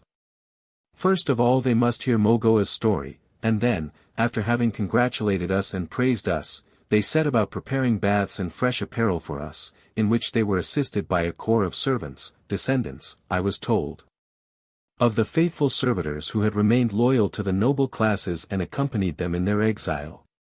We rested for a short time after our baths, and then Mogo announced that he must go before Ko-Tah, to whom it was necessary that he report, and that he would take me with him. I was apparelled now in raiment befitting my supposed rank and carried the weapons of a Laythian gentleman, a short lance, or javelin, a dagger and a sword, but with my relatively darker skin and my blonde hair, I could never hope to be aught than an object of remark in any Laythian company. Owing to the color of my hair, some of them thought that I was a Kalkar, but upon this score my complexion set them right. Ko-Tah's dwelling was, indeed, princely, stretching along a broad terrace for fully a quarter of a mile, with its 2 stories and its numerous towers and minarets. The entire face of the building was elaborately and beautifully carved, the decorations in their entirety recording pictographically the salient features of the lives of Ko-Tah's ancestors. Armed nobles stood on either side of the massive entranceway, and long before we reached this lunar prince I realized that possibly he was more difficult to approach than one of earthly origin, but at last we were ushered into his presence. And Mogo, with the utmost deference, presented me to Ko-Tah the Javadar. Having assumed a princely title and princely raiment, I chose to assume princely prerogatives as well, believing that my position among the Laythians would be better assured and all my interests furthered if they thought me of royal blood. And so I acknowledged my introduction to Ko-Tah as though we were equals and that he was being presented to me upon the same footing that I was being presented to him. I found him, like all his fellows, a handsome man, but with a slightly sinister expression which I did not like. Possibly I was prejudiced against him from what Laythe had told me, but be that as it may, I conceived a dislike and distrust for him the moment that I laid eyes upon him, and I think, too, that he must have sensed my attitude, for though he was outwardly gracious and courteous, I believe that Ko-Tah the Javadar never liked me. It is true that he insisted upon allotting me quarters within his palace and that he gave me service high among his followers, but I was at that time a novelty among them. And Ko-Tah was not alone among the royalty who would have been glad to have entertained me and showered favors upon me, precisely as do Earthmen when a titled stranger, or famous man from another land, comes to their country. Although I did not care for him, I was not loath to accept his hospitality, since I felt that because of my friendship for Laythe I owed all my loyalty to Sagroth the Jemadar. And if by placing myself in the camp of the enemy I might serve the father of Laythe, I was justified in so doing.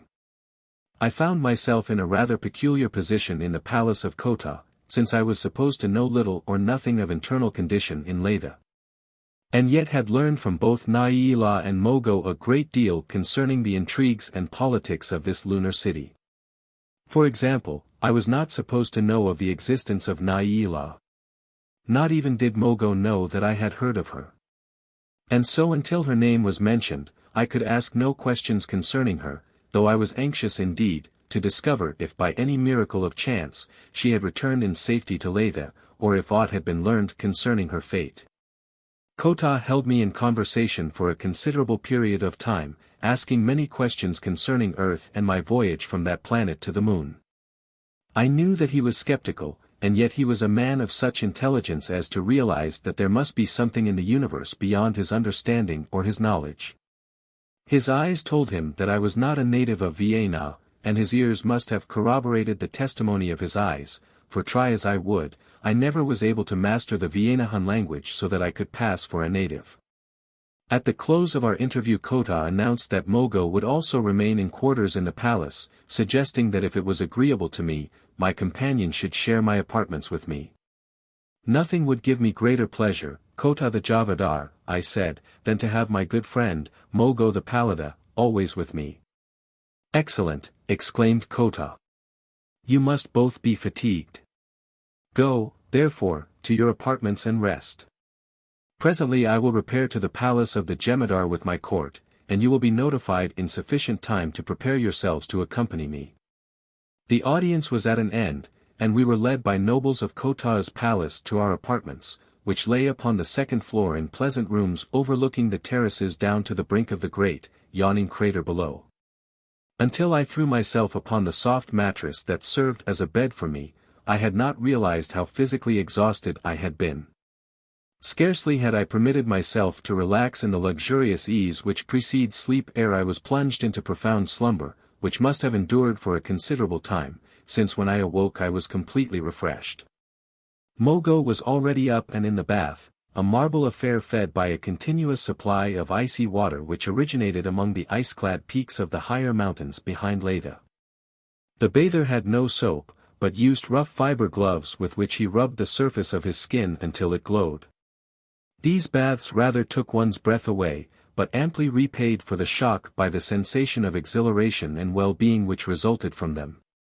In addition to private baths in each dwelling, each terrace supported a public bath, in which men, women and children disported themselves, recalling to my mind the ancient Roman baths which earthly history records.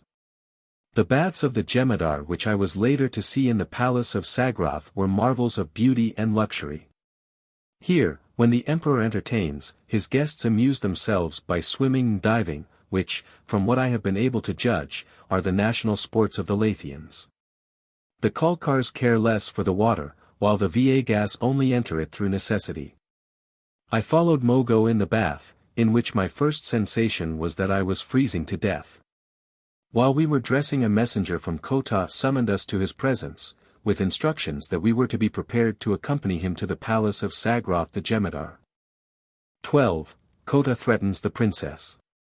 The palace of the emperor stands, a magnificent pile, upon the loftiest terrace of Laythe, extending completely around the enormous crater.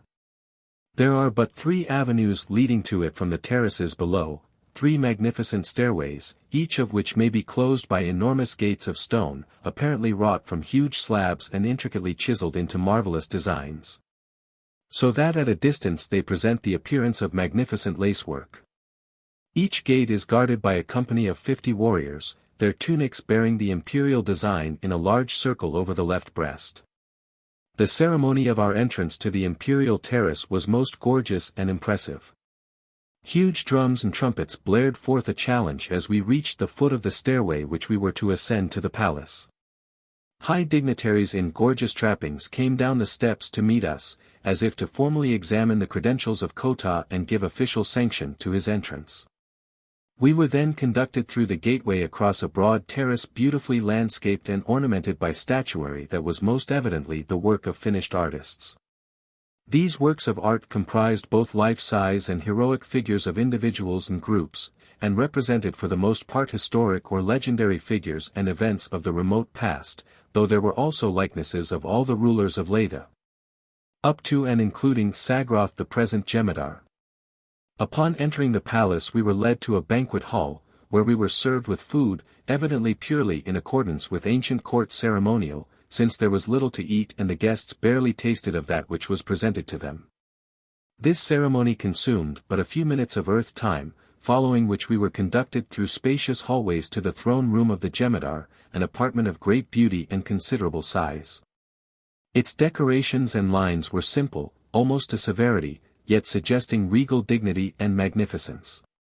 Upon a dais at the far end of the room were 3 thrones, that in the center being occupied by a man whom I knew at once to be Sagrath, while upon either side sat a woman.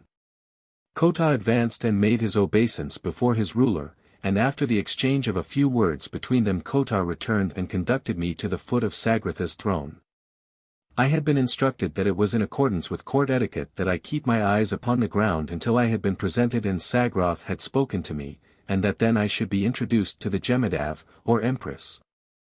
When I might raise my eyes to her, also, and afterward to the occupant of the 3rd throne when I should be formally presented to her. Sagrath spoke most graciously to me, and as I raised my eyes I saw before me a man of great size and evident strength of character.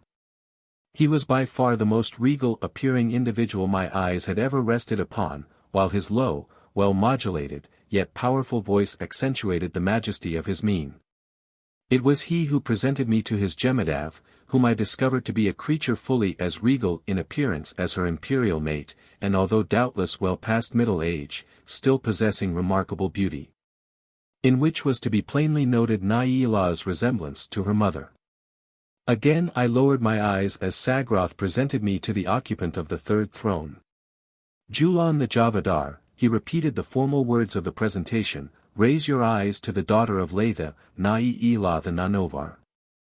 As my eyes, filled doubtless with surprise and incredulity, shot to the face of Na'ila, I was almost upon the verge of an exclamation of the joy and happiness which I felt in seeing her again and in knowing that she was safely returned to her parents and her city once more.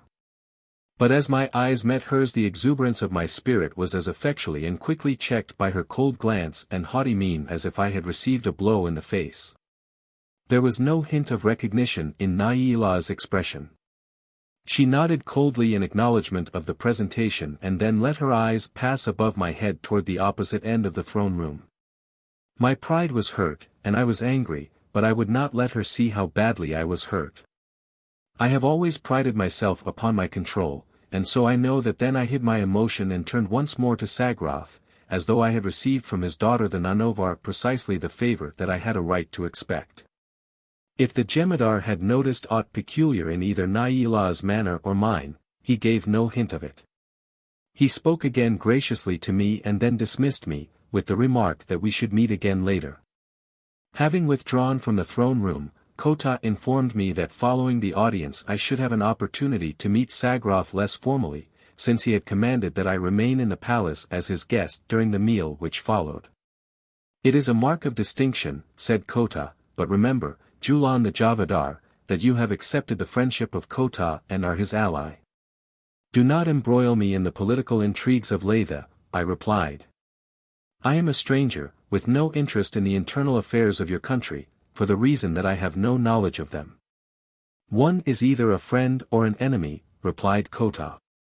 I am not sufficiently well acquainted to be accounted either, I told him, nor shall I choose my friends in Laythe until I am better acquainted, nor shall another choose them for me. You are a stranger here, said Ko-Tah. I speak in your best interests, only. If you would succeed here, if you would live, even, you must choose quickly and you must choose correctly. I, Ko-Tah the Javadar, have spoken. I choose my own friends, I replied, according to the dictates of my honor and my heart. I, Julian the Javadar, have spoken. He bowed low in acquiescence, and when he again raised his eyes to mine I was almost positive from the expression in them that his consideration of me was marked more by respect than resentment. We shall see, was all that he said, and withdrew, leaving me to the kindly attention of some of the gentlemen of Sagratha's court who had been standing at a respectful distance out of earshot of Ko-Tah and myself. These men chatted pleasantly with me for some time until I was bidden to join Sagrath in another part of the palace. I found myself now with a man who had evidently thrown off the restraint of a formal audience, though without in the slightest degree relinquishing either his dignity or his majesty. He spoke more freely and his manner was more democratic. He asked me to be seated, nor would he himself sit until I had, a point of Laythian court etiquette which made a vast impression on me, since it indicated that the first gentleman of the city must also be the first in courtesy. He put question after question to me concerning my own world and the means by which I had been transported to Vienna. There are fragmentary, extremely fragmentary, legends handed down from extreme antiquity which suggest that our remote ancestors had some knowledge concerning the other worlds of which you speak, he said. But these have been considered always the veriest of myths. Can it be possible that, after all, they are based upon truth? The remarkable part of them, I suggested, is that they exist at all, since it is difficult to understand how any knowledge of the outer universe could ever reach to the buried depths of Vienna. No, not by any means, he said, if what you tell me is the truth, for our legends bear out the theory that Vienna is located in the center of an enormous globe and that our earliest progenitors lived upon the outer surface of this globe. Being forced at last by some condition which the legends do not even suggest, to find their way into this inner world. I shook my head. It did not seem possible. And, yet, he said, noting the doubt that my expression evidently betrayed, you yourself claim to have reached Vienna from a great world far removed from our globe which you call the moon.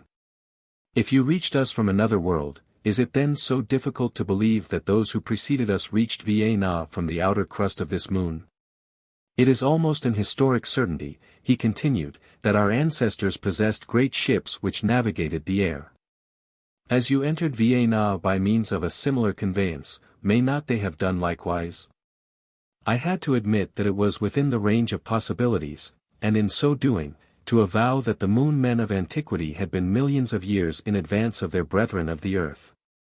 But, after all, was it such a difficult conclusion to reach when one considers the fact that the moon being smaller, must have cooled more rapidly than Earth, and therefore, provided that it had an atmosphere, have been habitable to man ages before man could have lived upon our own planet? We talked pleasantly upon many subjects for some time, and then, at last, Sagrath arose.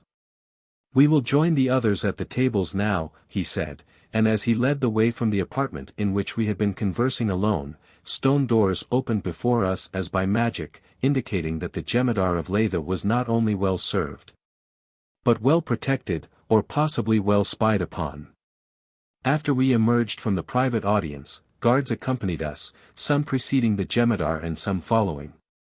And thus we moved in semi-state through several corridors and apartments until we came out upon a balcony upon the second floor of the palace overlooking the terraces and the crater.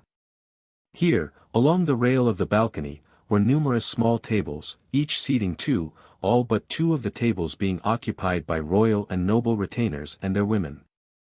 As the Jemadar entered, these all arose, facing him respectfully, and simultaneously through another entrance, came the Jemadav and Naila. They stood just within the room, waiting until Sagrath and I crossed to them. While we were doing so, Sagrath very courteously explained the procedure I was to follow. You will place yourself upon the Nanovar's left, he concluded, and conduct her to her table precisely as I conduct the Jemadav. Naila's head was high as I approached her and she vouchsafed me only the merest inclination of it in response to my respectful salutation. In silence we followed Sagrath and his empress to the tables reserved for us. The balance of the company remained standing until, at a signal from Sagrath, we all took our seats. It was necessary for me to watch the others closely, as I knew nothing concerning the social customs of Laythe, but when I saw that conversation had become general I glanced at Naila. The princess of Laythe so soon forgets her friends? I asked. The princess of Laythe never forgets her friends, she replied. I know nothing of your customs here, I said, but in my world even royalty may greet their friends with cordiality in seeming pleasure. And here, too, she retorted. I saw that something was amiss, that she seemed to be angry with me, but the cause I could not imagine. Perhaps she thought I had deserted her at the entrance to the tunnel leading to the Kalkar City. But no, she must have guessed the truth. What then, could be the cause of her cold aloofness, who, the last that I had seen of her, had been warm with friendship? I wonder, I said, trying a new tack, if you were as surprised to see me alive as you. I had given you up for lost, Laythe, and I had grieved more than I can tell you. When I saw you in the audience chamber I could scarce repress myself, but when I saw that you did not wish to recognize me, I could only respect your desires. She made no reply, but turned and looked out the window across the terraces and the crater to the opposite side of Laythe. She was ice, who had been almost fire. No longer was she little Laythe, the companion of my hardships and dangers. No longer was she friend and confidant, but a cold and haughty princess, who evidently looked upon me with disfavor. Her attitude outraged all the sacred tenets of friendship, and I was angered. Princess, I said, if it is customary for Laythians thus to cast aside the sacred bonds of friendship, I should do as well to be among the VIII or the Kalkars. The way to either is open, she replied haughtily. You are not a prisoner in Laythe. Thereafter conversation languished and expired, as far at least, as Laythe and I were concerned, and I was more than relieved when the unpleasant function was concluded. 2 young nobles took me in charge, following the meal. As it seemed that I was to remain as a guest in the palace for a while, and as I expressed a desire to see as much of the imperial residence as I might be permitted to, they graciously conducted me upon a tour of inspection. We went out upon the outer terraces which overlooked the valleys and the mountains, and never in my life have I looked upon a landscape more majestic or inspiring. The crater of Laythe, situated upon a broad plateau entirely surrounded by lofty mountains, titanic peaks that would dwarf our Alps into insignificance and reduce the Himalayas to foothills, lowered far into the distance upon the upper side. The ice-clad summits of those more distant seemed to veritably topple above us, while 1,000 feet below us the pinks and lavenders of the weird lunar vegetation lay like a soft carpet upon the gently undulating surface of the plateau. But my guide seemed less interested in the scenery than in me. They plied me with questions continually, until I was more anxious to be rid of them than aught else that I could think of. They asked me a little concerning my own world and what I thought of Laythe, and if I found the Princess Laythe charming, and my opinion of the Emperor Sagrath. My answers must have been satisfactory, for presently they came very close to me and one of them whispered. You need not fear to speak in our presence. We, too, are friends and followers of Ko-Tah. The devil! I thought. They are bound to embroil me in their petty intrigues. What do I care for Sagrath or Ko-Tah or, and then my thoughts reverted to Laythe. She had treated me cruelly. Her cold aloofness and her almost studied contempt had wounded me, yet I could not say to myself that Laythe was nothing to me. She had been my friend and I had been hers, and I should remain her friend to my dying day. Perhaps, then, if these people were bound to draw me into their political disputes, I might turn their confidences into profit for Laythe. I had never told them that I was a creature of Ko-Tah's, for I was not, nor had I ever told Ko-Tah that I was an enemy to Sagrath. In fact, I had led him to believe the very opposite. And so I gave these two an evasive answer which might have meant anything, and they chose to interpret it as meaning that I was one of them. Well, what could I do? It was not my fault if they insisted upon deceiving themselves, and Laythe might yet need the friendship that she had scorned. Has Sagrath no loyal followers, then, I asked, that you are all so sure of the success of the coup d'état that Ko-Tah plans? Ah, you know about it then, cried one of them. You are in the confidence of the Javadar. I let them think that I was. It could do no harm, at least. Did he tell you when it was to happen? Asked the other. Perhaps, already I have said too much, I replied. The confidences of Ko-Tah are not to be lightly spread about. You are right, said the last speaker. It is well to be discreet, but let us assure you, Julian the Javadar, that we are equally in the confidence and favor of Ko-Tah with any of those who serve him. Otherwise, he would not have entrusted us with a portion of the work which must be done within the very palace of the Jemadar. Have you many accomplices here? I asked. Many, he replied, outside of the Jemadar's guards. They remain loyal to Sagrath. It is one of the traditions of the organization, and they will die for him, to a man and, he added with a shrug, they shall die, never fear. When the time arrives and the signal is given, each member of the guard will be set upon by 2 of Ko-Tah's faithful followers. I do not know how long I remained in the city of Laythe. Time passed rapidly, and I was very happy after I returned to the dwelling of Mogo. I swam and dived with them and their friends in the baths upon our terrace, and also in those of Ko-Tah. I learned to use the flying wings that I had first seen upon Laythe the day that she fell exhausted into the clutches of the VIII, and many were the lofty and delightful excursions we took into the higher mountains of the moon. When Mogo or his friends organized pleasure parties for the purpose. Constantly surrounded by people of culture and refinement, by brave men and beautiful women, my time was so filled with pleasurable activities that I made no effort to gauge it. I felt that I was to spend the balance of my life here, and I might as well get from it all the pleasure that Laythe could afford.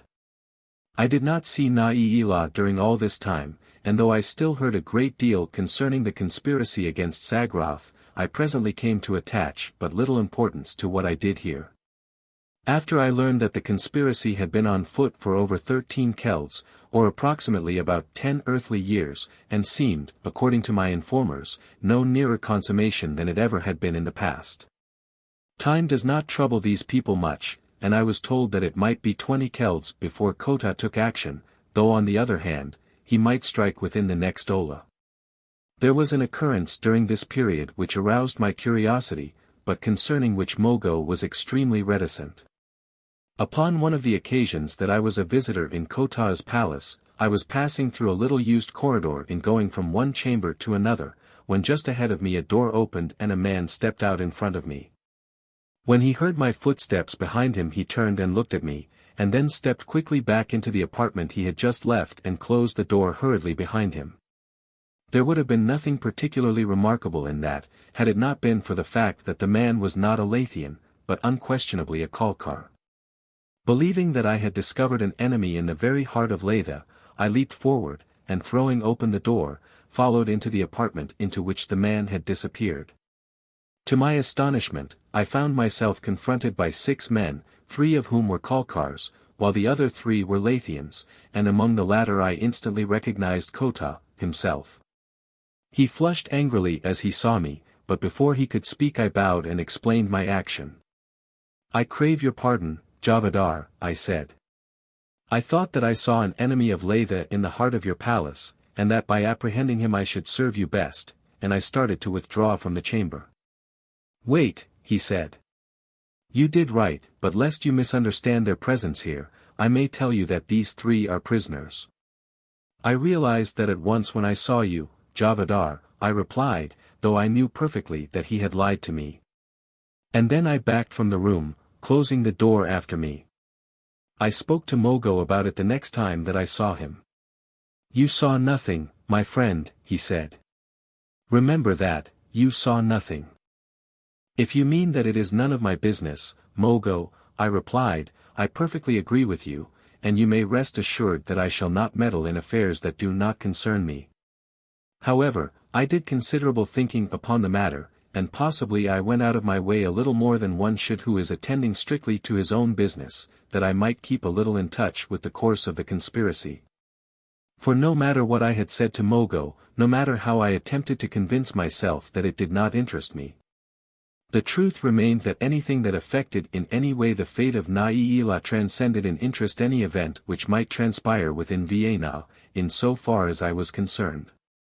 The unobtrusive espionage which I practiced bore fruit, to the extent that it permitted me to know that on at least 3 other occasions delegations of Kalkars visited Ko-Tah. The fact that this ancient palace of the Prince of Laythe was a never-ending source of interest to me aided me in my self-imposed task of spying upon the conspirators. For the retainers of Ko-Tah were quite accustomed to see me in out-of-the-way corridors and passages, oftentimes far from the inhabited portions of the building.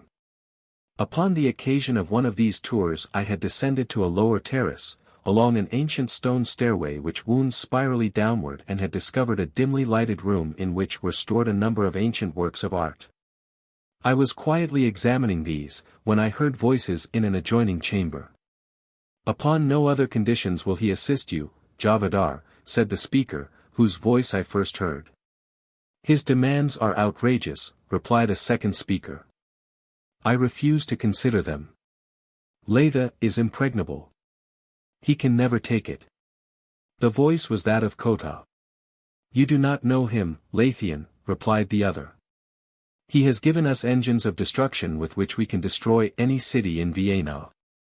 He will give you Laythe. Is that not enough?" "But he will be Jemadar of Jemadars and rule us all," exclaimed Ko-Tah. "The Jemadar of Laythe can be subservient to none. If you do not accede, he will take Laythe in spite of you and reduce you to the status of a slave." "Enough, Kalkar," cried Ko-Tah, his voice trembling with rage. "Be gone. Tell your master that Ko-Tah refuses his base demands." "You will regret it, Laythian," replied the Kalkar, "for you do not know what this creature has brought from another world in knowledge of war and the science of destruction of human life." "I do not fear him," snapped Ko-Tah, "my swords are many, my spearmen are well trained." "Be gone, and do not return until your master is ready to sue with Ko-Tah for an alliance." I heard receding footsteps then, and following that, a silence which I thought indicated that all had left the chamber, but presently I heard Ko-Tah's voice again. "What think you of it?" he asked. And then I heard the voice of a third man, evidently a Laythian, replying. "I think that if there is any truth in the fellow's assertions, we may not too quickly bring about the fall of Sagrath and place you upon the throne of Laythe. For only thus may we stand united against a common outside enemy." "You are right," replied the Javadar. "Gather our forces. We shall strike within the Ola." I wanted to hear more, but they passed out of the chamber then, and their voices became only a subdued murmur which quickly trailed off into silence. What should I do? Within 6 hours Ko-Tah would strike at the power of Sagrath, and I well knew what that would mean to Naila. Either marriage with the new Jemadar, or death, and I guessed that the proud princess would choose the latter in preference to Ko-Tah. 13. Ko-Tah is killed. As rapidly as I could I made my way from the palace of Ko-Tah, and upward, terrace by terrace, toward the palace of the Jemadar. I had never presented myself at Sagratha's palace since Naila had so grievously offended me. I did not even know the customary procedure to follow to gain an audience with the emperor, but nevertheless I came boldly to the carven gates and demanded to speak with the officer in command of the guards. When he came I told him that I desired to speak either with Sagrath or the Princess Naila at once, upon a matter of the most urgent importance. "Wait," he said, "and I will take your message to the Jemadar." He was gone for what seemed to me a very long time, but at last he returned, saying that Sagrath would see me at once. And I was conducted through the gates and into the palace toward the small audience chamber in which Sagrath had once received me so graciously. As I was ushered into the room I found myself facing both Sagrath and Naila. The attitude of the Jemadar seemed apparently judicial, but that of the princess was openly hostile. "What are you doing here, traitor?" she demanded, without waiting for Sagrath to speak, and at the same instant a door upon the opposite side of the room burst open and 3 warriors leaped into the apartment with bared swords. They wore the livery of Ko-Tah, and I knew instantly the purpose for which they had come. Drawing my own sword, I leaped forward. "I have come to defend the life of the Jemadar and his princess," I cried, as I sprang between them and the advancing 3. "What means this?" demanded Sagrath. "How dare you enter the presence of your Jemadar with drawn sword? They are the assassins of Ko-Tah come to slay you," I cried. "Defend yourself, Sagrath of Laythe." And with that, I tried to engage the 3 until help arrived. I am no novice with the sword. The art of fencing has been one of my chief diversions since my cadet days in the air school, and I did not fear the Laythians, though I knew that, even were they but mediocre swordsmen, I could not for long withstand the assaults of 3 at once. But upon this point I need not have concerned myself, for no sooner had I spoken than Sagratha's sword leaped from its scabbard, and placing himself at my side, he fought nobly and well in defense of his life and his honor. One of our antagonists merely tried to engage me while the other two assassinated the Jemadar. And so, seeing that he was playing me, and that I could do with him about as I pleased if I did not push him too hard, I drove him back a few steps until I was close at the side of one of those who engaged Sagrath. Then before any could know my intention, I wheeled and lunged my sword through the heart of one of those who opposed the father of Naila. So quickly had I disengaged my former antagonist, so swift my lunge, that I had recovered and was ready to meet the renewed assaults of the first who had engaged me almost before he realized what had happened. It was man against man, now, and the odds were even. I had no opportunity to watch Sagrath, but from the ring of steel on steel, I knew that the two were bitterly engaged. My own man kept me well occupied.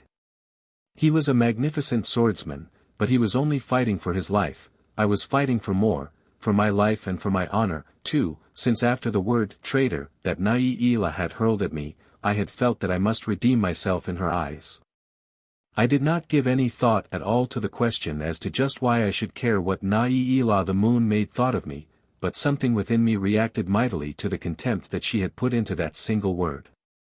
I could catch an occasional glimpse of her standing there behind the massive desk at which her father had sat upon the first occasion of my coming to this chamber. She stood there very tense, her wide eyes fixed upon me in evident incredulity. I had almost worn my man down and we were fighting now so that I was facing Naila, with my back toward the doorway through which the three assassins had entered. Sagrath must have been more than holding his own, too, for I could see his opponent slowly falling back before the older man's assaults. And then there broke above the clang of steel a girl's voice, Naila's, raised in accents of fear. "Julian, beware! Behind you! Behind you!" At the instant of her warning the eyes of my antagonist left mine, which, for his own good, they never should have done, and passed in a quick glance over my shoulder at something or someone behind me. His lack of concentration cost him his life. I saw my opening the instant that it was made, and with a quick lunge I passed my blade through his heart. Whipping it out again, I wheeled to face a dozen men springing into the chamber. They paid no attention to me, but leaped toward Sagrath, and before I could prevent he went down with half a dozen blades through his body. Upon the opposite side of the desk from us was another doorway directly behind Naila, and in the instant that she saw Sagrath fall, she called to me in a low voice, "Come, Julian, quick! Or we, too, are lost." Realizing that the Jemadar was dead and that it would be folly to remain and attempt to fight this whole roomful of warriors, I leaped the desk and followed Naila through the doorway beyond. There was a cry, then, from someone within the room, to stop us, but Naila wheeled and slammed the door in their faces as they rushed forward, fastened it upon our side and then turned to me. "Julian," she said, "how can you ever forgive me? You who have risked your life for the Jemadar, my father, in spite of the contemptible treatment that in my ignorance I have accorded you." "I could have explained," I said, "but you would not let me. Appearances were against me, and so I cannot blame you for thinking as you did. It was wicked of me not to listen to you, Julian, but I thought that Ko-Tah had won you over, as he has won over even some of the staunchest friends of Sagrath. You might have known, Naila, that, even could I have been disloyal to your father, I never could have been disloyal to his daughter." "I did not know," she said. "How could I?" There suddenly came over me a great desire to take her in my arms and cover those lovely lips with kisses. I could not tell why this ridiculous obsession had seized upon me, nor why, of a sudden, I became afraid of little Naila, the Moon Maid. I must have looked very foolish indeed, standing there looking at her, and suddenly I realized how fatuous I must appear, and so I shook myself and laughed.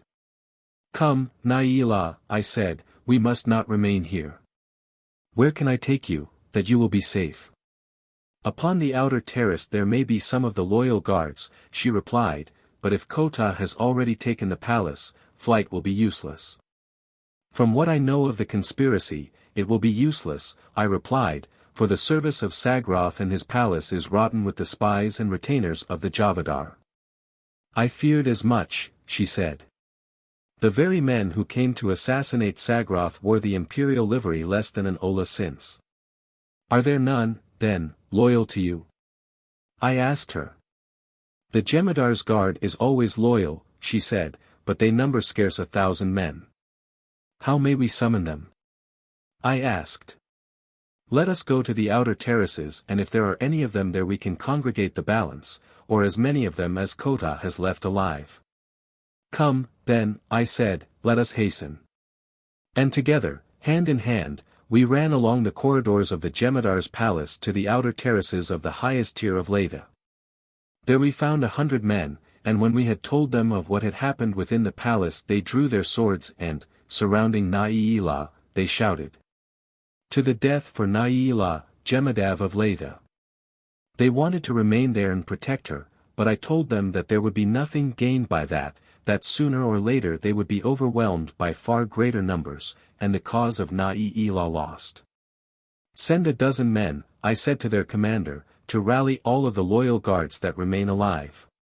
Tell them to come to the throne room, ready to lay down their lives for the new Jemadav, and then let the 12 continue on out into the city, rallying the people to the protection of Na'ilah. As for us, we will accompany her immediately to the throne room, and there, place her upon the throne and proclaim her ruler of Laythe.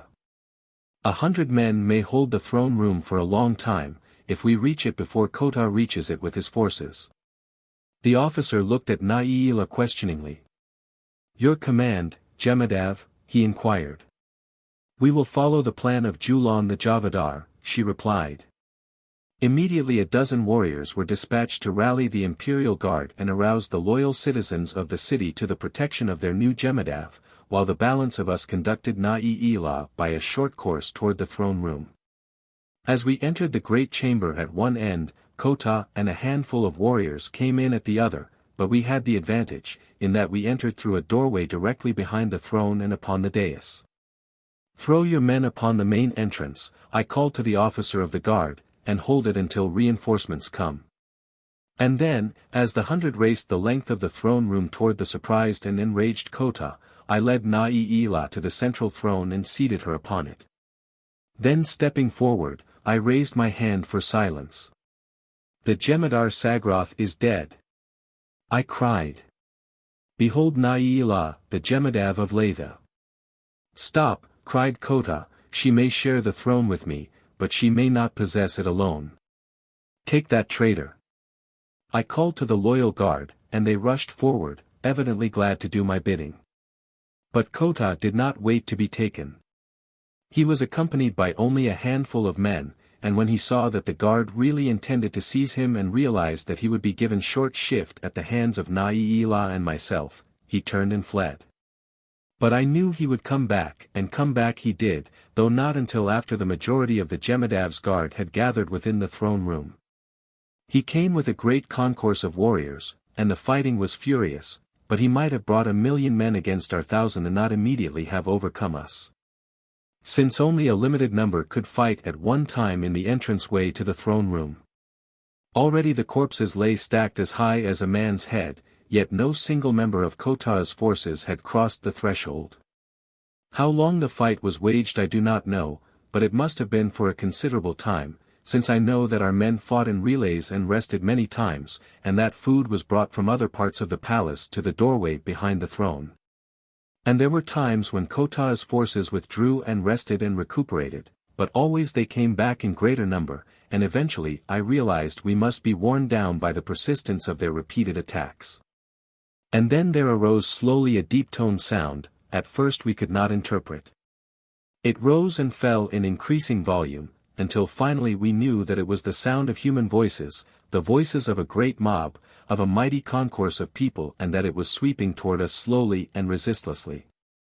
Closer and closer it approached the palace as it rose, terrace upon terrace, toward the lofty pinnacle of Laythe.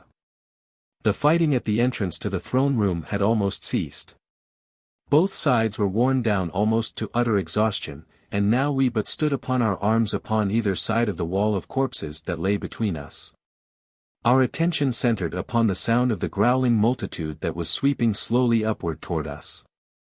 "They come," cried one of Nailah's nobles, "to acclaim the new Jemadav and to tear the minions of Ko-Tah the traitor to pieces." He spoke in a loud voice that was easily audible to Ko-Tah and his retainers in the corridor without. "They come to drag the spawn of Sagrath from the throne," cried one of Ko-Tah's followers. And then from the throne came the sweet, clear voice of Nailah. "Let the people's will be done," she said, and thus we stood, awaiting the verdict of the populace. Nor had we long to wait, for presently we realized that they had reached the palace terrace and entered the building itself. We could hear the shouting horde moving through the corridors and chambers, and finally the muffled bellowing resolved itself into articulate words. "Sagrath is no more. Rule, Ko-Tah, Jemadar of Laythe." I turned in consternation toward Nailah. "What does it mean?" I cried. "Have the people turned against you?" "Ko-Tah's minions have done their work well during these many kelds," said the commander of the Jemadav's guard, who stood upon the upper steps of the dais, just below the throne. "They have spread lies and sedition among the people which not even Sagratha's just and kindly reign could overcome." "Let the will of the people be done," repeated Nailah. "It is the will of fools betrayed by a scoundrel," cried the commander of the guard. "While there beats a single heart beneath the tunic of a guardsman of the Jemadav, we shall fight for Nailah, Empress of Laythe." Ko-Tah's forces, now augmented by the rabble, were pushing their way over the corpses and into the throne room, so that we were forced to join the defenders, that we might hold them off while life remained to any of us. When the commander of the guard saw me fighting at his side, he asked me to return to Nailah. "We must not leave the Jemadav alone," he said. "Return and remain at her side, Julian the Javadar, and when the last of us has fallen, drive your dagger into her heart." I shuddered and turned back toward Nailah. The very thought of plunging my dagger into that tender bosom fairly nauseated me. There must be some other way, and yet, what other means of escape could there be for Nailah, who preferred death to the dishonor of surrender to Ko-Tah, the murderer of her father? As I reached Nailah's side, and turned again to face the entrance to the throne room, I saw that the warriors of Ko-Tah were being pushed into the chamber by the mob behind them and that our defenders were being overwhelmed by the great number of their antagonists. Ko-Tah, with a half-dozen warriors, had been carried forward, practically without volition, by the press of numbers in their rear, and even now, with none to intercept him, was running rapidly up the broad center aisle toward the throne. Some of those in the entrance-way saw him, and as he reached the foot of the steps leading to the dais, a snarling cry arose. "Ko-Tah the Jemadar!" With bared sword, the fellow leaped toward me where I stood alone between Nailah and her enemies. "Surrender, Julian," she cried. "It is futile to oppose them. You are not of Laythe. Neither duty nor honor impose upon you the necessity of offering your life for one of us. Spare him, Ko-Tah," she cried to the advancing Javadar, "and I will bow to the will of the people and relinquish the throne to you. Ko-Tah the traitor shall never sit upon the throne of Nailah." I exclaimed, and leaping forward, I engaged the Prince of Laythe. His warriors were close behind him, and it behooved me to work fast, and so I fought as I had never guessed that it lay within me to fight. And at the instant that the rabble broke through the remaining defenders and poured into the throne room of the Jemadars of Laythe, I slipped my point into the heart of Ko-Tah. With a single piercing shriek, he threw his hands above his head and toppled backward down the steps to lie dead at the foot of the throne he had betrayed. For an instant the silence of death reigned in the great chamber. Friend and foe stood alike in the momentary paralysis of shocked surprise.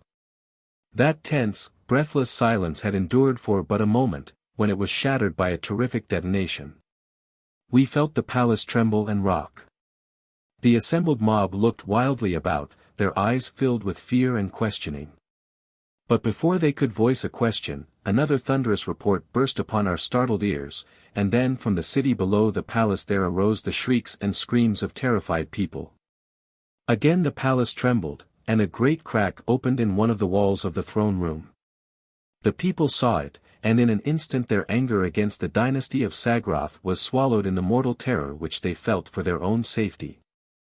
With shrieks and screams they turned and bolted for the doorway. The weaker were knocked down and trampled upon. They fought with fists and swords and daggers, in their mad efforts to escape the crumbling building. They tore the clothing from one another, as each sought to drag back his fellow, that he might gain further in the race for the outer world. And as the rabble fought, Naila and I stood before the throne of Laythe, watching them, while below us the few remaining members of the Jemadar's guard stood viewing in silent contempt the terror of the people. Explosion after explosion followed one another in rapid succession. The people had fled. The palace was empty, except for that handful of us faithful ones who remained within the throne room. "Let us go," I said to Naila, "and discover the origin of these sounds, and the extent of the damage that is being done." "Come," she said, "here is a short corridor to the inner terrace, where we may look down upon the entire city of Laythe." And then, turning to the commander of the guard she said, "Proceed, please, to the palace gates, and secure them against the return of our enemies, if they have by this time all fled from the palace grounds." The officer bowed, and followed by the few heroic survivors of the Jemadar's guard, he left by another corridor for the palace gates, while I followed Naila up a stairway that led to the roof of the palace. Coming out upon the upper terrace, we made our way quickly to the edge overlooking the city and the crater. Below us a shrieking multitude ran hither and thither from terrace to terrace, while, now here and now there, terrific explosions occurred that shattered age-old structures and carried debris high into the air. Many terraces showed great gaps and tumbled ruins where other explosions had occurred, and smoke and flames were rising from a dozen portions of the city. But an instant it took me to realize that the explosions were caused by something that was being dropped into the city from above, and as I looked up I saw a missile describing an arc above the palace, past which it hurtled to a terrace far below. And at once I realized that the missile had originated outside the city. Turning quickly, I ran across the terrace to the outer side which overlooked the plateau upon which the city stood. I could not repress an exclamation of astonishment at the sight that greeted my eyes, for the surface of the plateau was alive with warriors. Naila had followed me and was standing at my elbow. "The Kalkars," she said. "They have come again to reduce Laythe. It has been long since they attempted it, many generations ago, but what is it, Julian, that causes the great noise and the destruction and the fires within Laythe?"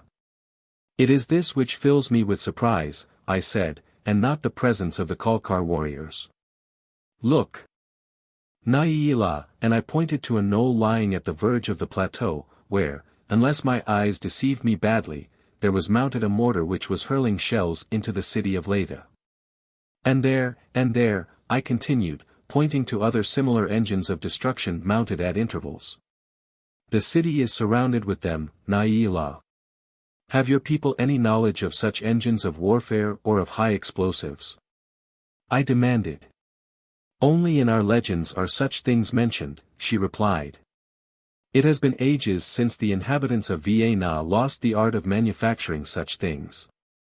As we stood there talking, one of the Jemadar's guards emerged from the palace and approached us. "Naila, Jemadav," he cried, "there is one here who craves audience with you and who says that if you listen to him you may save your city from destruction."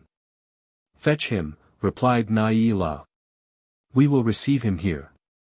We had but a moment to wait when the guardsman returned with one of Ko-Tah's captains. "Naila, Jemadav," he cried, when she had given him permission to speak, "I come to you with a message from one who is Jemadar of Jemadars, ruler of all VIII. If you would save your city and your people, listen well." The girl's eyes narrowed. "You are speaking to your Jemadav, fellow," she said. "Be careful, not only of your words, but of your tone." "I come but to save you," replied the man sullenly.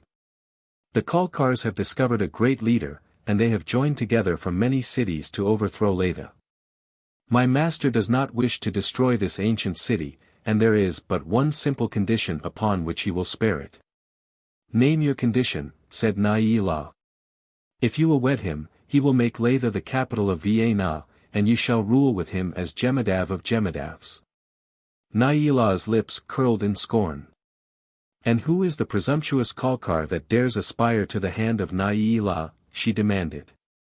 He is no Kalkar, Jemadav, replied the messenger. He is one from another world, who says that he knows you well and that he has loved you long. His name, snapped Nailah impatiently. He is called Ortiz, Jemadar of Jemadars.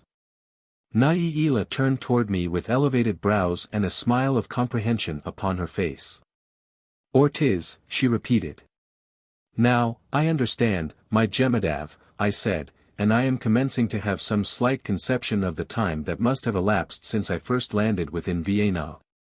For even since our escape from the VIII Ortiz has had time to discover the Kalkars and ingratiate himself among them, to conspire with them for the overthrow of Laythe. And to manufacture explosives and shells and the guns which are reducing Laythe this moment. Even had I not heard the name, I might have guessed that it was Ortiz, for it is all so like him, ingrate, traitor, cur.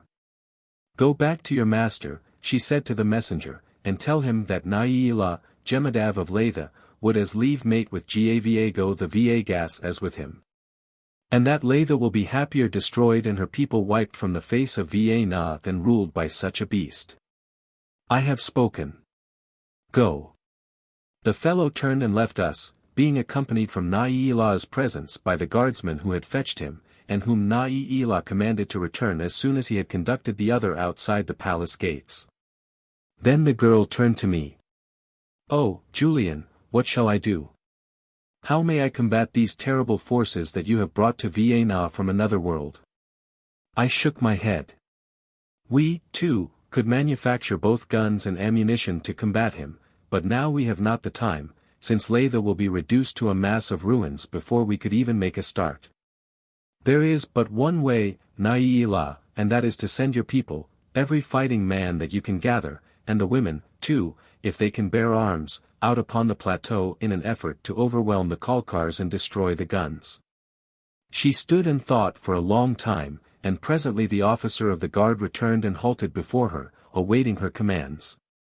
Slowly she raised her head and looked at him. Go into the city, she said, and gather every Laythian who can carry a sword, a dagger, or a lance. Tell them to assemble on the inner terraces below the castle, and that I, Nailah their Jemadav, will address them. The fate of Laythe rests with you. Go. 14. Back to the Barsoom. The city was already in flames in many places, and though the people fought valiantly to extinguish them, it seemed to me that they but spread the more rapidly with each succeeding minute. And then, as suddenly as it had commenced, the bombardment ceased.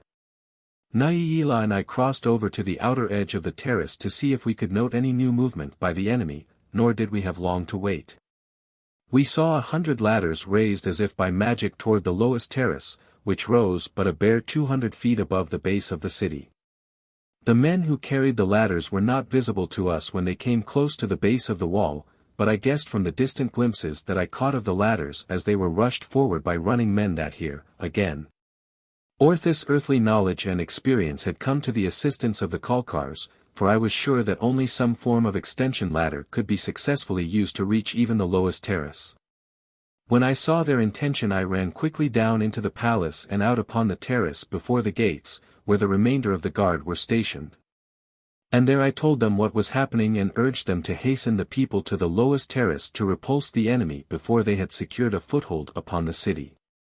Then I returned to Nailah, and together we watched the outcome of the struggle, but almost from the first I realized that Laythe was doomed, for before any of her defenders could reach the spot, fully 1,000 Kalkars had clambered to the terrace, and there they held their own while other thousands ascended in safety to the city. We saw the defenders rush forth to attack them, and for a moment, so impetuous was their charge, I thought that I had been wrong and that the Kalkars might yet be driven from Laythe. Fighting upon the lower outer terrace far beneath us was a surging mass of shouting warriors. The Kalkars were falling back before the impetuous onslaught of the Laythians. They have not the blood in their veins, whispered Nailah, clinging tightly to my arm. One noble is worth 10 of them. Watch them. Already are they fleeing. And so it seemed, and the rout of the Kalkars appeared almost assured, as score upon score of them were hurled over the edge of the terrace, to fall mangled and bleeding upon the ground hundreds of feet below. But suddenly a new force seemed to be injected into the strife. I saw a stream of Kalkars emerging above the edge of the lower terrace, new men clambering up the ladders from the plateau below, and as they came they shouted something which I could not understand. But the other Kalkars seemed to take heart and made once more the semblance of a stand against the noble Laythians, and I saw one, the leader of the newcomers, force his way into the battling throng. And then I saw him raise his hand above his head and hurl something into the midst of the compact ranks of the Laythians. Instantly there was a terrific explosion and a great, bloody gap lay upon the terrace where an instant before 100 of the flower of the fighting men of Laythe had been so gloriously defending their city and their honor. "Grenades," I exclaimed. "Hand grenades! What is it, Julian? What is it that they are doing down there?" cried Laythe. "They are murdering my people." "Yes, Laythe, they are murdering your people, and well may VIII curse the day that Earthmen set foot upon your world." "I do not understand, Julian," she said. "This is the work of Ortiz," I said, "who has brought from Earth the knowledge of diabolical engines of destruction. He first shelled the city with what must have been nothing more than crude mortars, for it is impossible that he has had the time to construct the machinery to build any but the simplest of guns.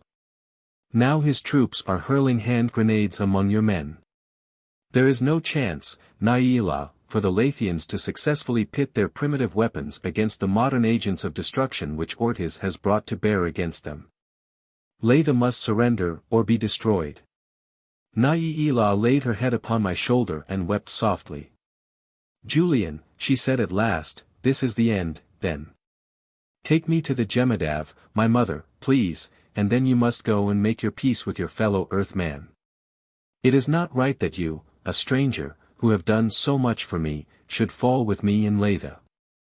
"The only peace I can make with Ortiz, Laythe," I replied, "is the peace of death. Ortiz and I may not live together again in the same world." She was crying very softly, sobbing upon my shoulder, and I put my arm about her in an effort to quiet her. "I have brought you only suffering and danger, and now death, Julian," she said, "when you deserve naught but happiness and peace." I suddenly felt very strange and my heart behaved wretchedly, so that when I attempted to speak it pounded so that I could say nothing and my knees shook beneath me. What had come over me? Could it be possible that already Ortiz had loosed his poison gas? Then, at last, I managed to gather myself together. "Laythe," I said, "I do not fear death if you must die, and I do not seek happiness except with you." She looked up suddenly, her great, tear-dimmed eyes wide and gazing deep into mine. "You mean, Julian? You mean?" "I mean, Laythe, that I love you," I replied, though I must have stumbled through the words in a most ridiculous manner, so frightened was I. "Ah, Julian," she sighed, and put her arms about my neck. "And you, Laythe?" I exclaimed incredulously, as I crushed her to me, "Can it be that you return my love?" "I have loved you always," she replied. "From the very first, almost, way back when we were prisoners together in the Novans village. You Earthmen must be very blind, my Julian. A Laythian would have known it at once, for it seemed to me that upon a dozen occasions I almost avowed my love openly to you. Alas, Laythe! I must have been very blind, for I had not guessed until this minute that you loved me.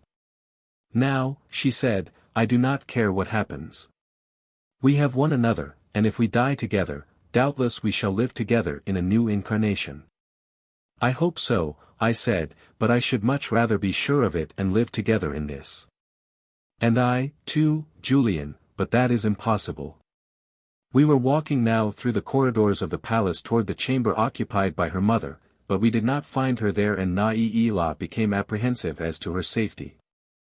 Hurriedly we searched through other chambers of the palace, until at last we came to the little audience chamber in which Sagrath had been slain. And as we threw open the door I saw a sight that I tried to hide from Naila's eyes as I drew her around in an effort to force her back into the corridor. Possibly she guessed what impelled my action, for she shook her head and murmured, "No, Julian, whatever it is I must see it." And then she pushed her way gently past me, and we stood together upon the threshold, looking at the harrowing sight which the interior of the room displayed. There were the bodies of the assassins Sagrath and I had slain, and the dead Jemadar, too, precisely as he had fallen, while across his breast lay the body of Naila's mother, a dagger self-thrust through her heart. For just a moment Naila stood there looking at them in silence, as though in prayer, and then she turned wearily away and left the chamber, closing the door behind her. We walked on in silence for some time, ascending the stairway back to the upper terrace. Upon the inner side, the flames were spreading throughout the city, roaring like a mighty furnace and vomiting up great clouds of smoke, for though the Laythian terraces are supported by tremendous arches of masonry, yet there is much wood used in the interior construction of the buildings, while the hangings and the furniture are all inflammable. "We had no chance to save the city," said Naila with a sigh. "Our people, called from their normal duties by the false Ko-Tah, were leaderless. The fire-fighters, instead of being at their posts, were seeking the life of their Jemadar. Unhappy day. Unhappy day. You think they could have stopped the fire?" I asked. "The little ponds, the rivulets, the waterfalls, the great public baths and the tiny lakes that you see upon every terrace were all built with fire protection in mind. It is easy to divert their waters and flood any tier of buildings. Had my people been at their posts, this, at least, could not have happened." As we stood watching the flames we suddenly saw people emerging in great numbers upon several of the lower terraces. They were evidently in terrified flight, and then others appeared upon terraces above them, Kalkars who hurled hand grenades amongst the Laythians beneath them. Men, women, and children ran hither and thither, shrieking and crying and seeking for shelter, but from the buildings behind them, rushing them outward upon the terraces, came other Kalkars with hand grenades. The fires hemmed the people of Laythe upon either side and the Kalkars attacked them from the rear and from above. The weaker fell and were trodden to death, and I saw scores fall upon their own lances or drive daggers into the hearts of their loved ones. The massacre spread rapidly around the circumference of the city and the Kalkars drove the people from the upper terraces downward between the raging fires which were increasing until the mouth of the great crater was filled with roaring flames and smoke. In the occasional gaps we could catch glimpses of the Holocaust beneath us. A sudden current of air rising from the crater lifted the smoke pall high for a moment, revealing the entire circumference of the crater, the edge of which was crowded with Laythians. And then I saw a warrior from the opposite side leap upon the surrounding wall that bordered the lower terrace at the edge of the yawning crater. He turned and called aloud some message to his fellows, and then wheeling, threw his arms above his head and leaped outward into the yawning, bottomless abyss. Instantly the others seemed to be inoculated with the infection of his mad act. A dozen men leaped to the wall and dove head foremost into the crater. The thing spread slowly at first, and then with the rapidity of a prairie fire, it ran around the entire circle of the city. Women hurled their children in and then leaped after them. The multitude fought one with another for a place upon the wall from which they might cast themselves to death. It was a terrible, an awe-inspiring sight. Naila covered her eyes with her hands. "My poor people," she cried. "My poor people." And far below her, by the thousands now, they were hurling themselves into eternity, while above them the screaming Kalkars hurled hand grenades among them and drove the remaining inhabitants of Laythe, terrace by terrace, down toward the crater's rim. Naila turned away. "Come, Julian," she said, I cannot look." And together we walked across the terrace to the outer side of the city. Almost directly beneath us upon the next terrace was a palace gate, and as we reached a point where we could see it, I was horrified to see that the Kalkars had made their way up the outer terraces to the very palace walls. The Jemadar's guard was standing there ready to defend the palace against the invaders. The great stone gates would have held indefinitely against spears and swords, but even the guardsmen must have guessed that their doom was already sealed and that these gates, that had stood for ages, an ample protection to the jemadars of Laythe, were about to fall, as the Kalkars halted 50 yards away, and from their ranks a single individual stepped forth a few paces. As my eyes alighted upon him I seized Nailah's arm.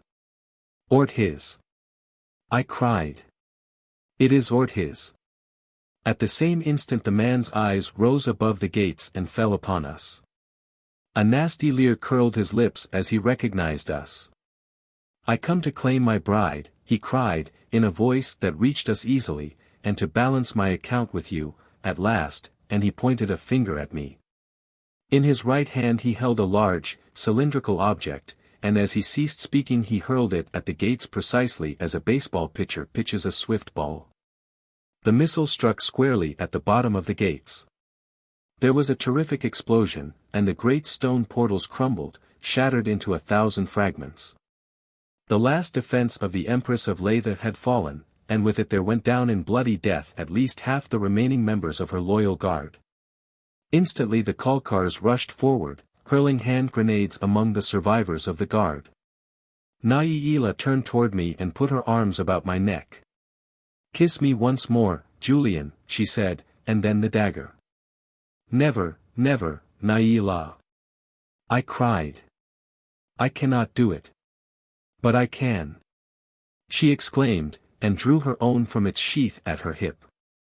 I seized her wrist. "Not that, Naillah!" I cried. "There must be some other way." And then there came to me a mad inspiration. "The wings!" I cried. "Where are they kept? The last of your people have been destroyed. Duty no longer holds you here. Let us escape, even if it is only to frustrate Orthiz's plans and deny him the satisfaction of witnessing our death." "But, where can we go?" she asked. "We may at least choose our own manner of death," I replied, "far from Laythe and far from the eyes of an enemy who would gloat over our undoing." "You are right, Julian. We still have a little time, for I doubt if Orthiz or his Kalkars can quickly find the stairway leading to this terrace." And then she led me quickly to one of the many towers that rise above the palace. Entering it, we ascended a spiral staircase to a large chamber at the summit of the tower. Here were kept the imperial wings.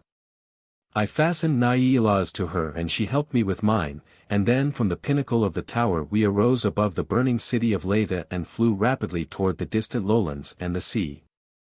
It was in my mind to search out, if possible, the location of the Barsoom, for I still entertained the mad hope that my companions yet lived. If I did, why not they? The heat above the city was almost unendurable and the smoke suffocating, yet we passed through it, so that almost immediately we were hidden from the view of that portion of the palace from which we had arisen. With the result that when Orthiz and his Kalkars finally found their way to the upper terrace, as I have no doubt they did, we had disappeared, whither they could not know. We flew and drifted with the wind across the mountainous country toward the plains and the sea, it being my intention upon reaching the latter to follow the coastline until I came to a river marked by an island at its mouth. From that point I knew that I could reach the spot where the Barsoom had landed. Our long flight must have covered a considerable period of time, since it was necessary for us to alight and rest many times and to search for food. We met, fortunately, with no mishaps, and upon the several occasions when we were discovered by roving bands of VIII we were able to soar far aloft and escape them easily. We came at length, however, to the sea, the coast of which I followed to the left, but though we passed the mouths of many rivers, I discovered none that precisely answered the description of that which I sought. It was borne in upon me at last that our quest was futile, but where we were to find a haven of safety neither of us could guess. The gas in our bags was losing its buoyancy and we had no means wherewith to replenish it. It would still maintain us for a short time, but how long neither of us knew, other than that it had not nearly the buoyancy that it originally possessed. Off the coast we had seen islands almost continuously and I suggested to Naillah that we try to discover one upon which grew the fruits and nuts and vegetables necessary for our subsistence. And where we might also have a constant supply of fresh water. I discovered that Laythe knew little about these islands, practically nothing in fact, not even as to whether they were inhabited.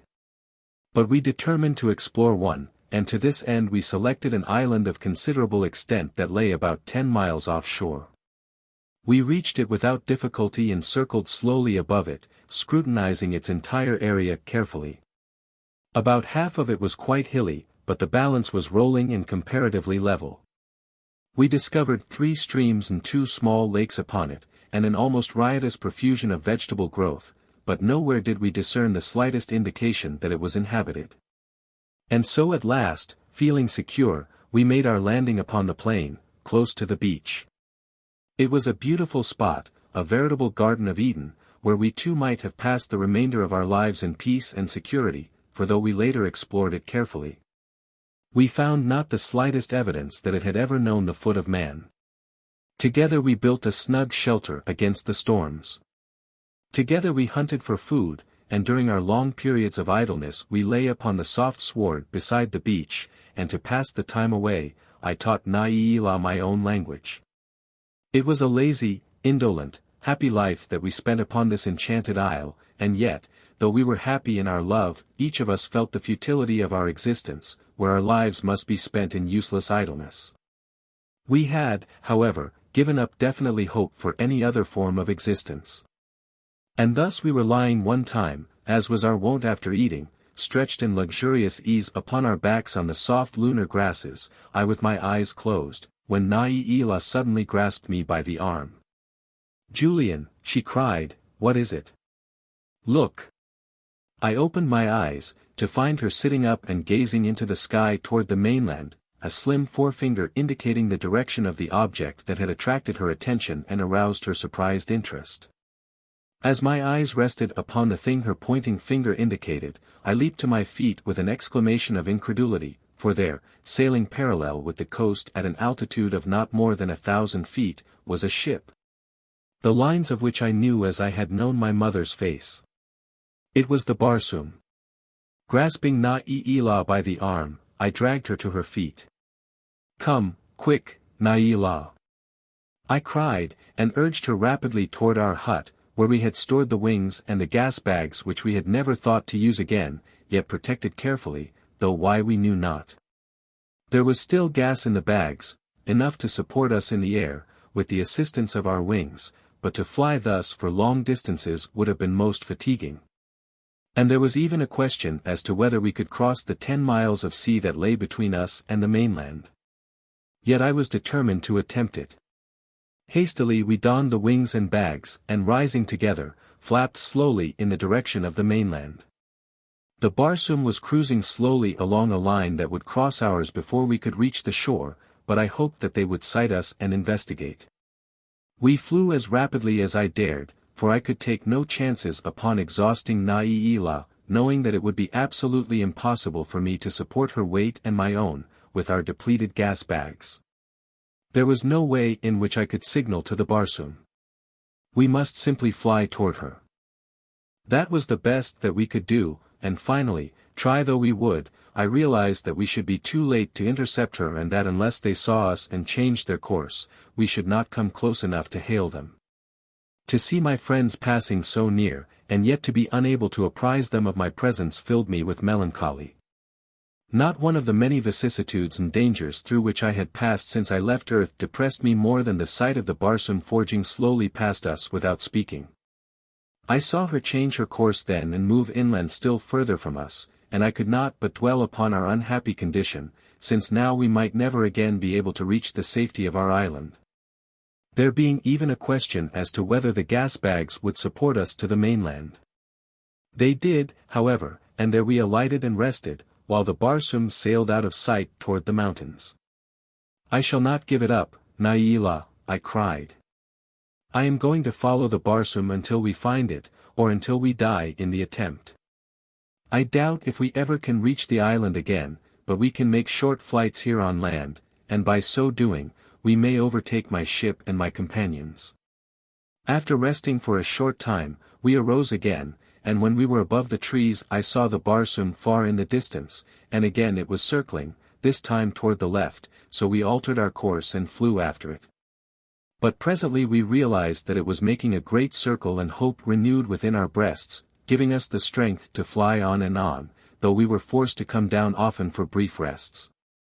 As we neared the ship we saw that the circles were growing smaller, but it was not until we were within about 3 miles of her that I realized that she was circling the mouth of a great crater, the walls of which rose several hundred feet above the surrounding country. We had been forced to land again to rest, when there flashed upon my mind a sudden realization of the purpose of the maneuvers of the Barsoom. She was investigating the crater, preparatory to an attempt to pass through it into outer space and seek to return to Earth again. As this thought impinged upon my brain, a wave of almost hopeless horror overwhelmed me as I thought of being definitely left forever by my companions and that by but a few brief minutes Laythe was to be robbed of life and happiness and peace. For at that instant the hull of the Barsoom dropped beneath the rim of the crater and disappeared from our view. Rising quickly with Laythe, I flew as rapidly as my tired muscles and exhausted gas bag would permit toward the rim of the crater. In my heart of hearts I knew that I should be too late, for once they had decided to make the attempt, the ship would drop like a plummet into the depths, and by the time I reached the mouth of the abyss it would be lost to my view forever. And yet I struggled on, my lungs almost bursting from the exertion of my mad efforts toward speed.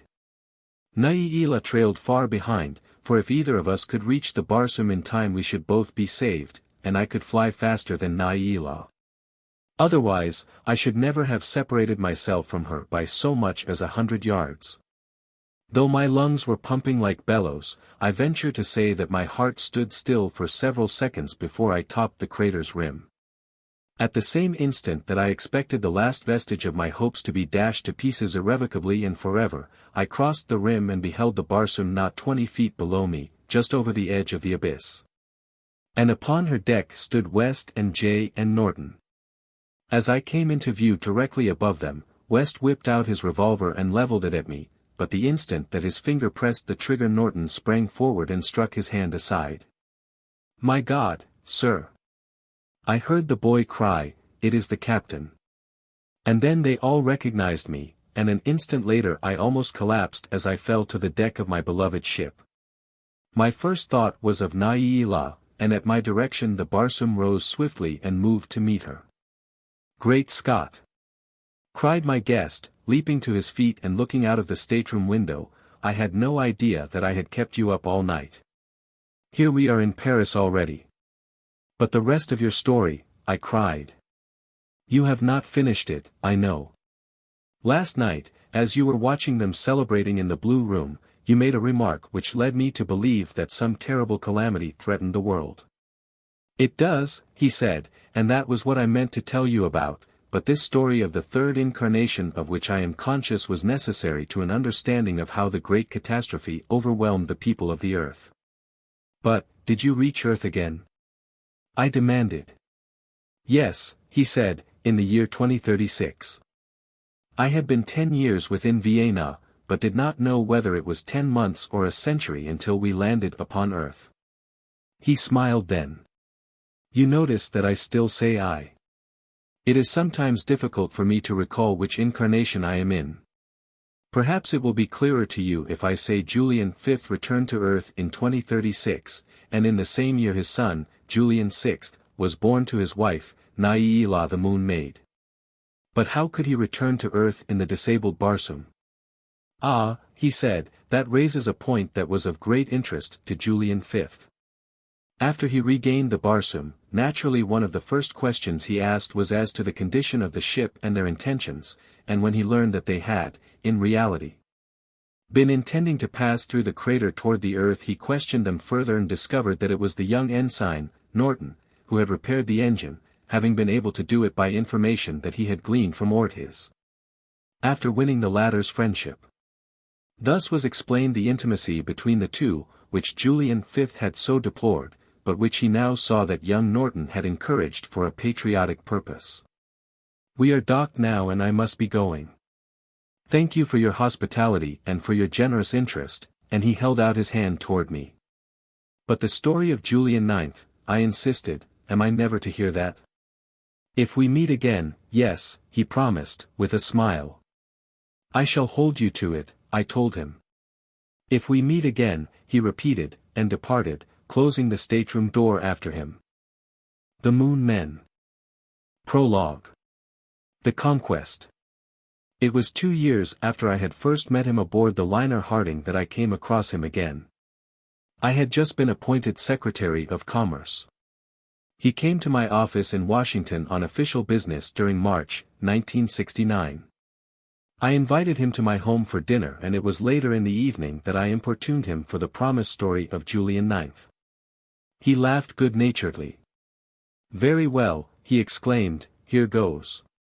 Let me preface this story, as I did the other that I told you on board the liner Harding 2 years ago, with the urgent request that you attempt to keep constantly in mind the theory that there is no such thing as time, that there is no past and no future, that there is only now, there never has been anything but now. And there never will be anything but now. It is a theory analogous to that which stipulates that there is no such thing as space. I have told you of the attempt made to reach Mars in the Barsoom and of how it was thwarted by Lieutenant Commander Ortiz. That was in the year 2026. The son that was born to Julian V and the Princess Naila in 2036 was the great-grandfather of Julian IX, for whose story you have asked me, and in whom I lived again in the 22nd century. For some reason no further attempts were made to reach Mars, with whom we had been in radio communication for 70 years. Possibly it was due to the rise of a religious cult which preached against all forms of scientific progress and which by political pressure was able to mold and influence several successive weak administrations of a notoriously weak party that had its origin nearly a century before in a group of peace-at-any-price men. In the year 2050 the blow fell. Lieutenant Commander Ortiz, after 24 years upon the moon, returned to Earth with 100,000 Kalkars and 1,000 Viegas. In 1,000 great ships they came, bearing arms and ammunition and strange, new engines of destruction fashioned by the brilliant mind of the arch-villain of the universe. No one but Ortiz could have done it. No one but Ortiz would have done it. It had been he who had perfected the engines that had made the Barsoom possible, and after he had become the dominant force among the Kalkars of the moon and had aroused their imaginations with tales of the great rich world lying ready and unarmed within easy striking distance of them. It had been an easy thing to enlist their labor in the building of the ships and the manufacture of the countless accessories necessary to the successful accomplishment of the great adventure. The moon furnished all the needed materials, the Kalkars furnished the labor, and Ortiz the knowledge, the brains, and the leadership. 10 years had been devoted to the spreading of his propaganda and the winning over of the thinkers, or Kalkars, and then 14 years were required to build and outfit the fleet. 5 days before they arrived astronomers detected the fleet as minute specks upon the eyepieces of their telescopes. There was much speculation, but it was Julian V alone who guessed the truth. He warned the governments at London and Washington, but though he was then in command of the International Peace Fleet, his appeals were treated with levity and ridicule. He knew Ortiz, and so he knew that it was easily within the man's ability to construct a fleet, and he also knew that only for one purpose would Ortiz return to Earth with so great a number of ships. It meant war, and the Earth had nothing but a handful of cruisers wherewith to defend herself. There were not available in all the world 25,000 organized fighting men, nor equipment for more than half again that number. The inevitable occurred. Ortiz seized London and Washington simultaneously. His well-armed forces met with practically no resistance. There could be no resistance, for there was nothing wherewith to resist. It was a criminal offense to possess firearms. Even edged weapons with blades over 6 inches long were barred by law. Military training, except for the chosen few of the International Peace Fleet, had been banned for years. And against this pitiable state of disarmament and unpreparedness was brought a force of 100,000 well-armed, seasoned warriors with engines of destruction that were unknown to Earthmen. A description of one alone will suffice to explain the utter hopelessness of the cause of the Earthmen. This instrument, of which the invaders brought but one, was mounted upon the deck of their flag ship and was operated by Ortiz in person. It was an invention of his own which no Kalkar understood or could operate. Briefly, it was a device for the generation of radioactivity at any desired vibratory rate and for the directing of the resultant emanations upon any given object within its effective range. We do not know what Ortiz called it, but the Earthmen of that day knew it as an electronic rifle. It was quite evidently a recent invention, and therefore in some respects crude, but be that as it may, its effects were sufficiently deadly to permit Ortiz to practically wipe out the entire international peace fleet in less than 30 days. As rapidly as the various ships came within range of the electronic rifle. To the layman, the visual effects induced by this weird weapon were appalling and nerve-shattering. A mighty cruiser vibrant with life and power might sail majestically to engage the flagship of the Kalkars, when, as by magic, every aluminum part of the cruiser would vanish as mist before the sun. And as nearly 90% of a peace fleet cruiser, including the hull, was constructed of aluminum, the result may be imagined. One moment there was a great ship forging through the air, her flags and pennants flying in the wind. Her band playing, her officers and men at their quarters, the next a mass of engines, polished wood, cordage, flags and human beings hurtling earthward to extinction. It was Julian V who discovered the secret of this deadly weapon and that it accomplished its destruction by projecting upon the ships of the peace fleet the vibratory rate of radioactivity identical with that of aluminum, with the result that, thus excited, the electrons of the attacked substance increased their own vibratory rate to a point that they became dissipated again into their elemental and invisible state. In other words, aluminum was transmuted into something else that was as invisible and intangible as ether. Perhaps it was ether. Assured of the correctness of his theory, Julian V withdrew in his own flagship to a remote part of the world, taking with him the few remaining cruisers of the fleet. Ortiz searched for them for months, but it was not until the close of the year 2050 that the two fleets met again and for the last time. Julian V had by this time perfected the plan for which he had gone into hiding, and he now faced the Kalkar fleet and his old enemy, Ortiz, with some assurance of success. His flagship moved at the head of the short column that contained the remaining hope of a world, and Julian V stood upon her deck beside a small and innocent-looking box mounted upon a stout tripod. Ortiz moved to meet him. He would destroy the ships one by one as he approached them. He gloated at the easy victory that lay before him. He directed the electronic rifle at the flagship of his enemy and touched a button. Suddenly his brows knitted. What was this? He examined the rifle. He held a piece of aluminum before its muzzle and saw the metal disappear. The mechanism was operating, but the ships of the enemy did not disappear. Then he guessed the truth, for his own ship was now but a short distance from that of Julian V. And he could see that the hull of the latter was entirely coated with a grayish substance that he sensed at once for what it was, an insulating material that rendered the aluminum parts of the enemy's fleet immune from the invisible fire of his rifle. Orthiz's scowl changed to a grim smile. He turned two dials upon a control box connected with the weapon and again pressed the button. Instantly the bronze propellers of the Earthman's flagship vanished in thin air, together with numerous fittings and parts above decks. Similarly went the exposed bronze parts of the balance of the international peace fleet, leaving a squadron of drifting derelicts at the mercy of the foe. Julian V's flagship was at that time but a few fathoms from that of Ortiz. The two men could plainly see one another's features. Orthiz's expression was savage and gloating, that of Julian V sober and dignified. "You thought to beat me, then," jeered Ortiz. "God, but I have waited and labored and sweated for this day. I have wrecked a world to best you, Julian V, to best you and to kill you, but to let you know first that I am going to kill you in such a way that man was never before killed, as no other brain than mine could conceive of killing. You insulated your aluminum parts, thinking thus to thwart me, but you did not know, your feeble intellect could not know, that as easily as I destroyed aluminum I can, by the simplest of adjustments, attune this weapon to destroy any one of 100 different substances and among them human flesh or human bone. That is what I am going to do now, Julian V. First I am going to dissipate the bony structure of your frame. It will be done painlessly, it may not even result in instant death, and I am hoping that it will not. For I want you to know the power of a real intellect, the intellect from which you stole the fruits of its efforts for a lifetime. But not again, Julian V, for today you die, first your bones, then your flesh, and after you, your men, and after them your spawn, the son that the woman I loved bore you, but she shall belong to me. Take that memory to hell with you. And he turned toward the dials beside his lethal weapon.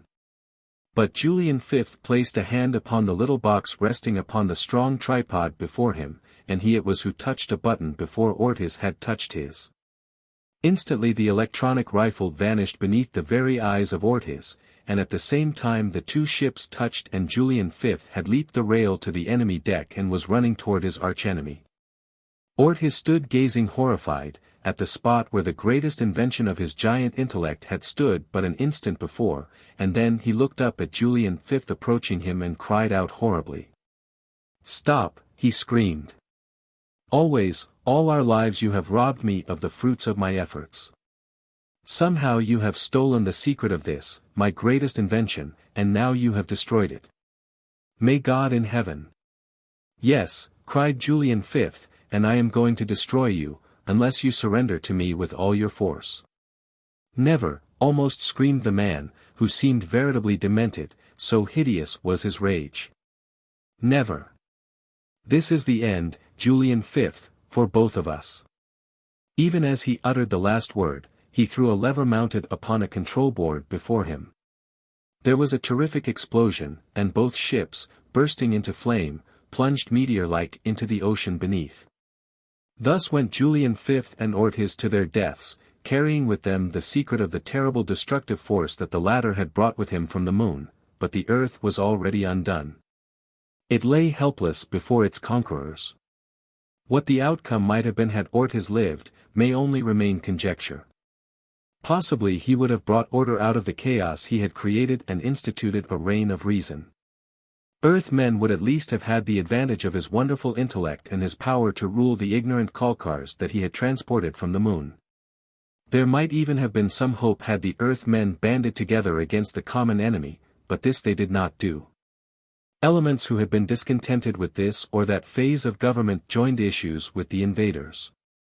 The lazy, the inefficient, the defective, whoever placed the blame for their failures upon the shoulders of the successful, swarmed to the banners of the Kalkars in whom they sensed kindred souls.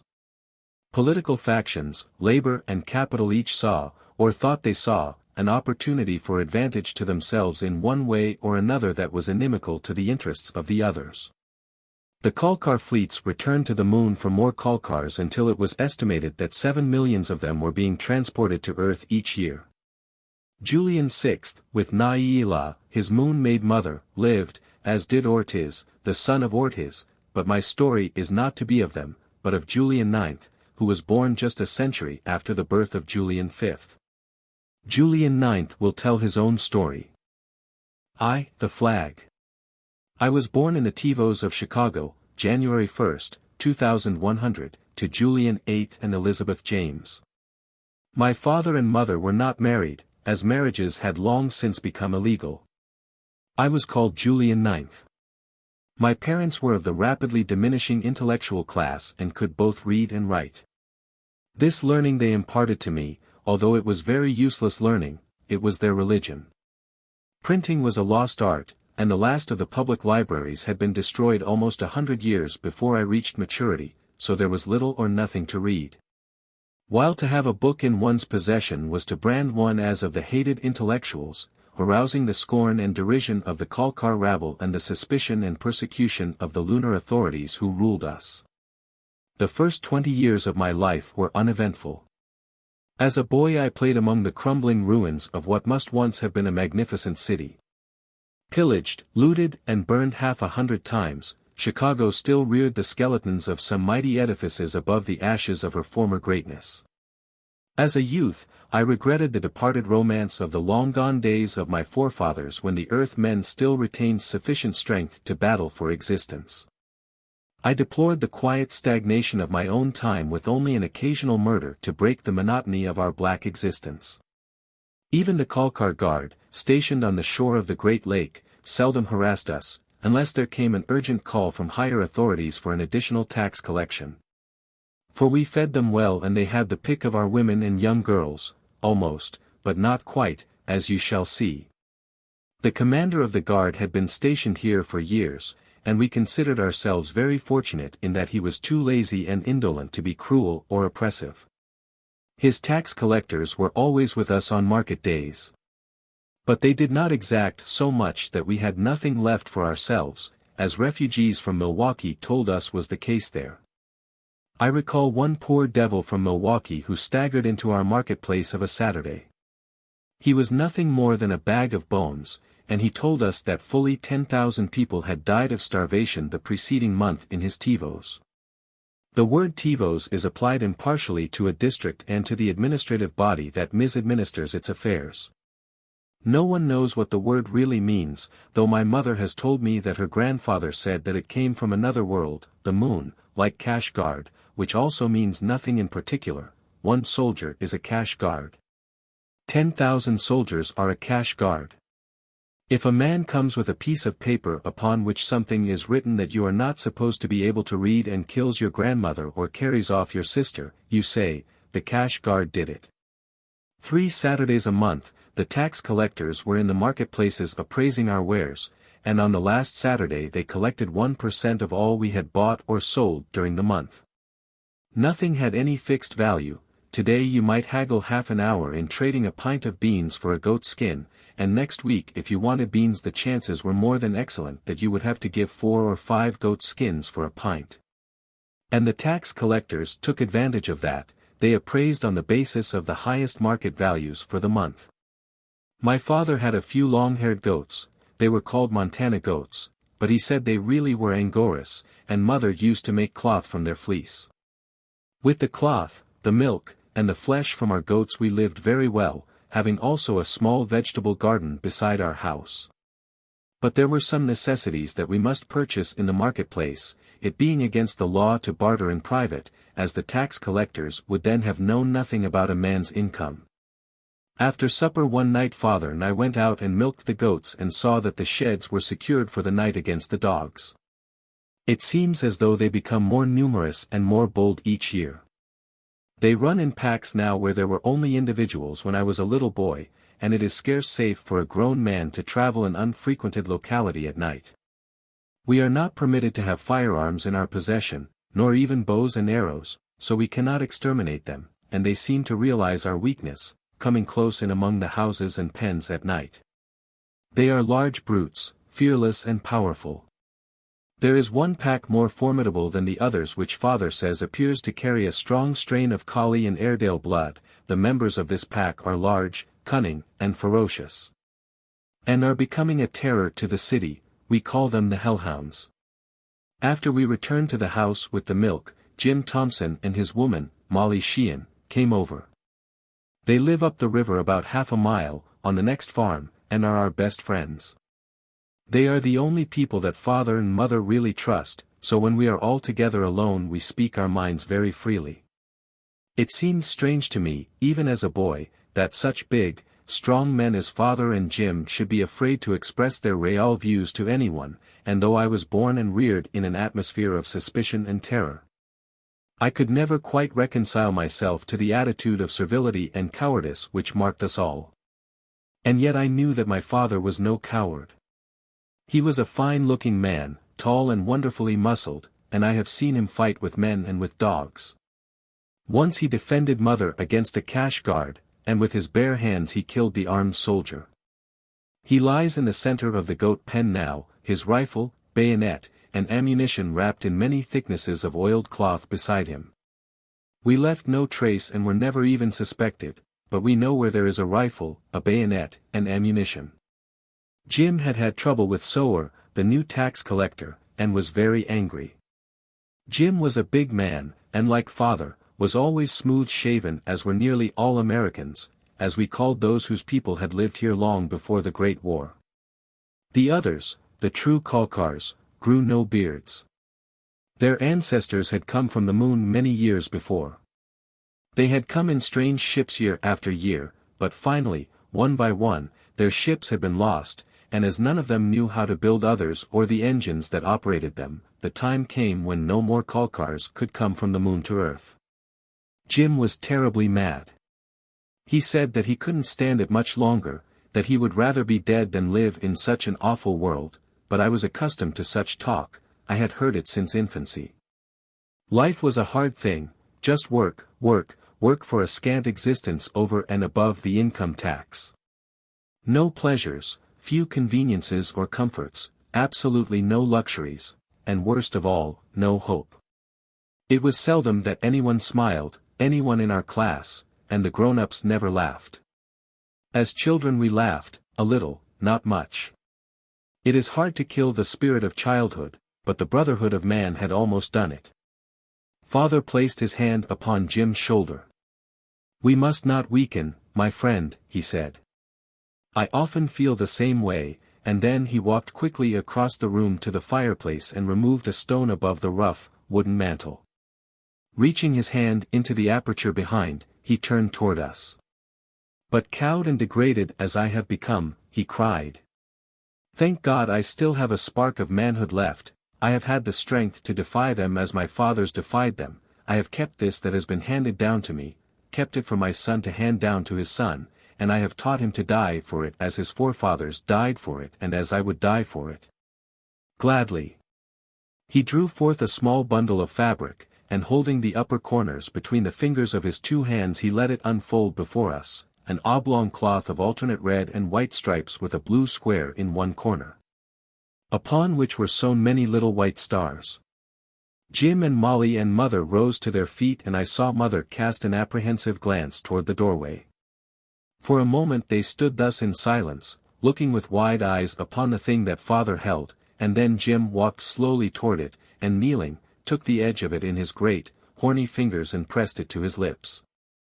The candle upon the rough table, sputtering in the spring wind that waved the goat's skin at the window, cast its feeble rays upon them. "It is the flag, my son," said Father to me. "It is Old Glory, the flag of your fathers, the flag that made the world a decent place to live in. It is death to possess it. But when I am gone, take it and guard it as our family has guarded it since the regiment that carried it came back from the Argonne."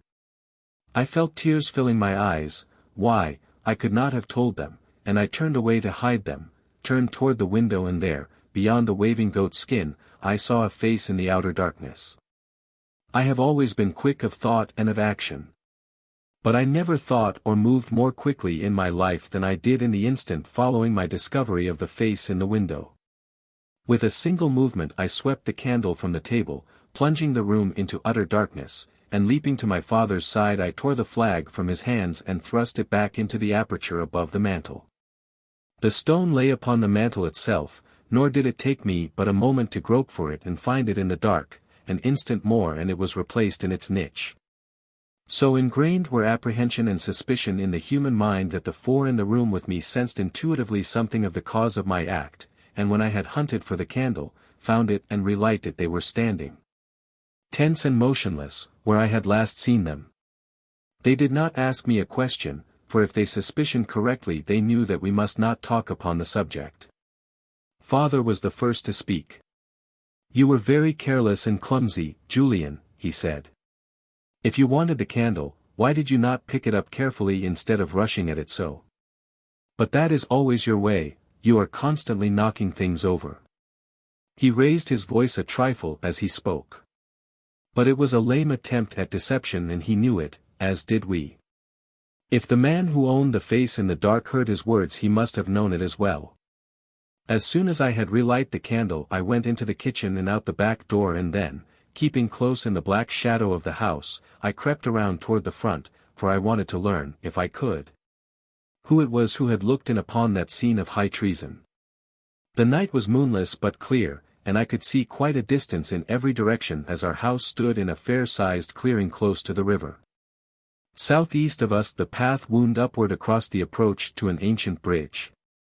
Long since destroyed by raging mobs or rotted away, I do not know which, and presently I saw the figure of a man silhouetted against the starlit sky as he topped the approach. The man carried a laden sack upon his back.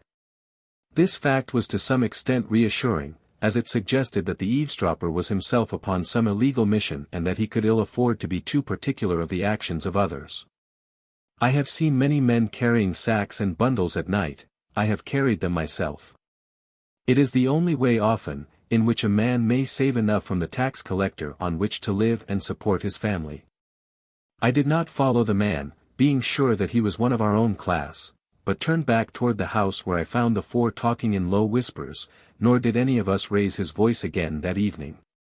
It must have been 3/4 of an hour later, as Jim and Molly were preparing to leave, that there came a knock upon the door, which immediately swung open before an invitation to enter could be given. We looked up to see Peter Johansson smiling at us. I never liked Peter. He was a long, lanky man who smiled with his mouth, but never with his eyes.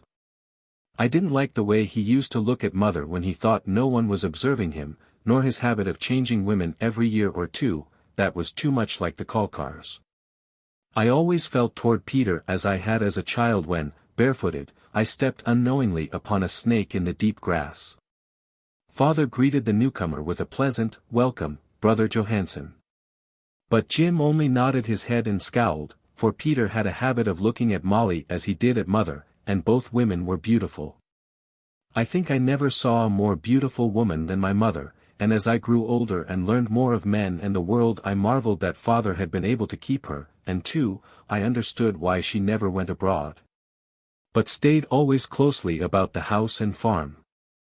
I never knew her to go to the marketplace as did most of the other women.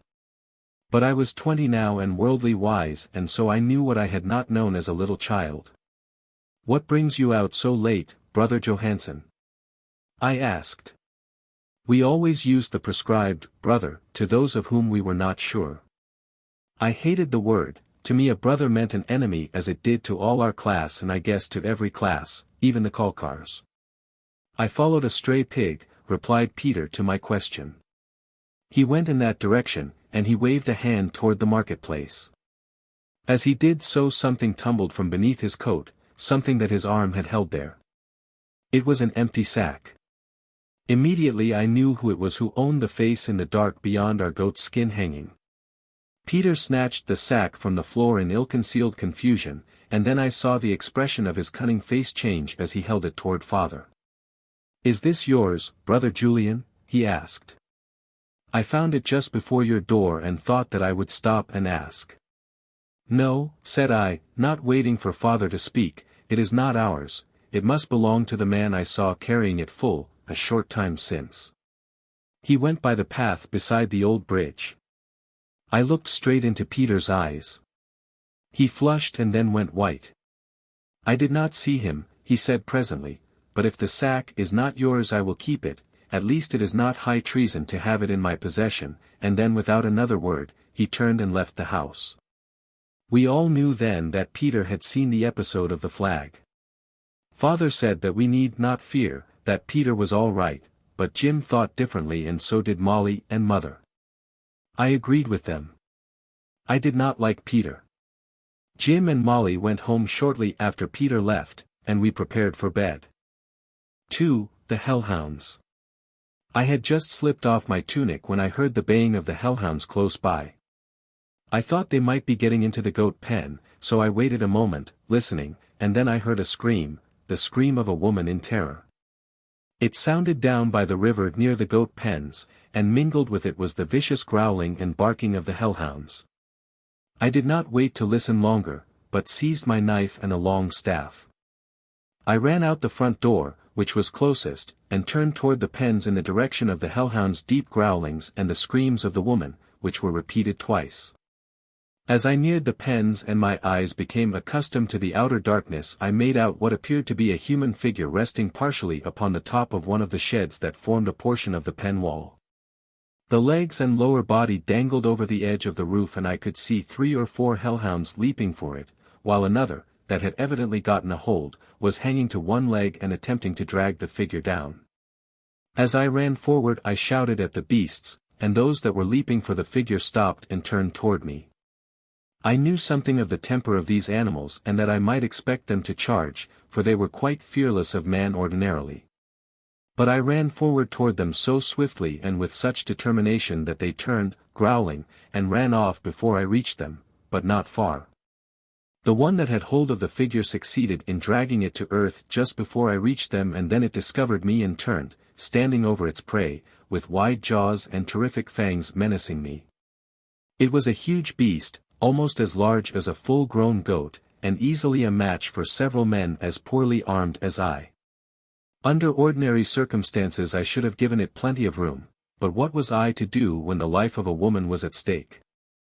I am an American, not a Kalkar. Those swine would throw a woman to the hellhounds to save their own skins, and I had been brought up to revere woman in a world that considered her on a par with the cow, the nanny and the sow.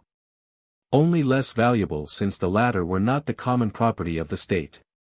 I knew then that death stood very near as I faced that frightful beast, and from the corner of an eye I could see its mates creeping closer. There was no time to think, even, and so I rushed in upon the hellhound with my staff and blade. As I did so, I saw the wide and terrified eyes of a young girl looking up at me from beneath the beast of prey.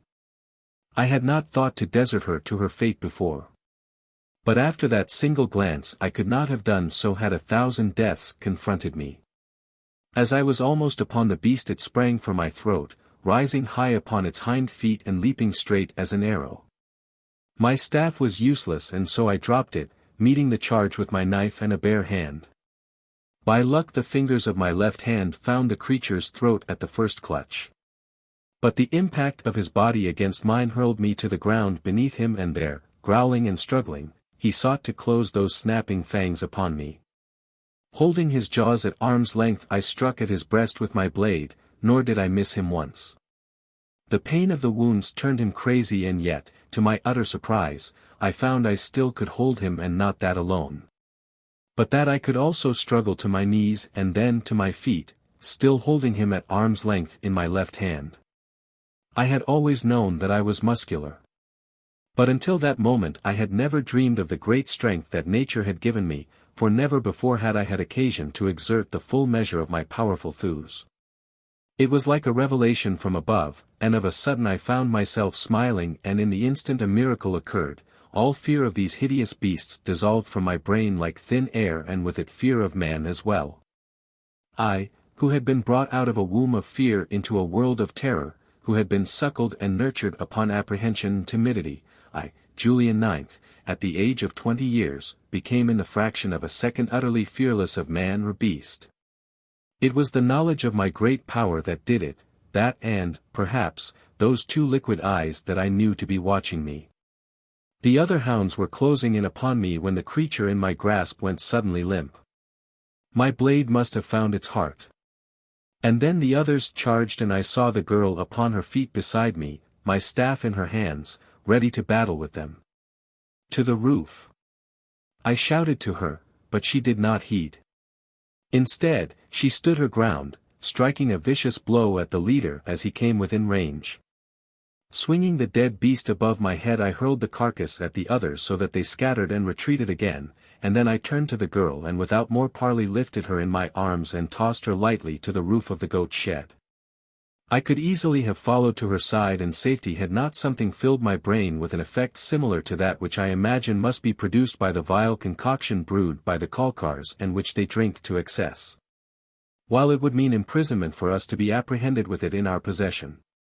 At least, I know that I felt a sudden exhilaration, a strange desire to accomplish wonders before the eyes of this stranger, and so I turned upon the 4 remaining hellhounds who had now bunched to renew the attack, and without waiting for them, I rushed toward them.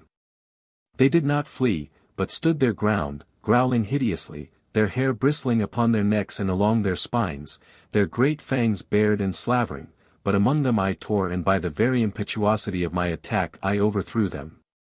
The first sprang to meet me, and him I seized by the neck, and clamping his body between my knees I twisted his head entirely around until I heard the vertebrae snap. The other 3 were upon me then, leaping and tearing, but I felt no fear. One by one I took them in my mighty hands and lifting them high above my head hurled them violently from me. 2 only of the hellhounds returned to the attack, and these I vanquished with my bare hands, disdaining to use my blade upon such carrion. It was then that I saw a man running toward me from up the river and another from our house. The first was Jim, who had heard the commotion and the girl's screams, and the other was my father. Both had seen the last part of the battle and neither could believe that it was I, Julian, who had done this thing. Father was very proud of me and Jim was, too, for he had always said that having no son of his own, father must share me with him. And then I turned toward the girl who had slipped from the roof and was approaching us.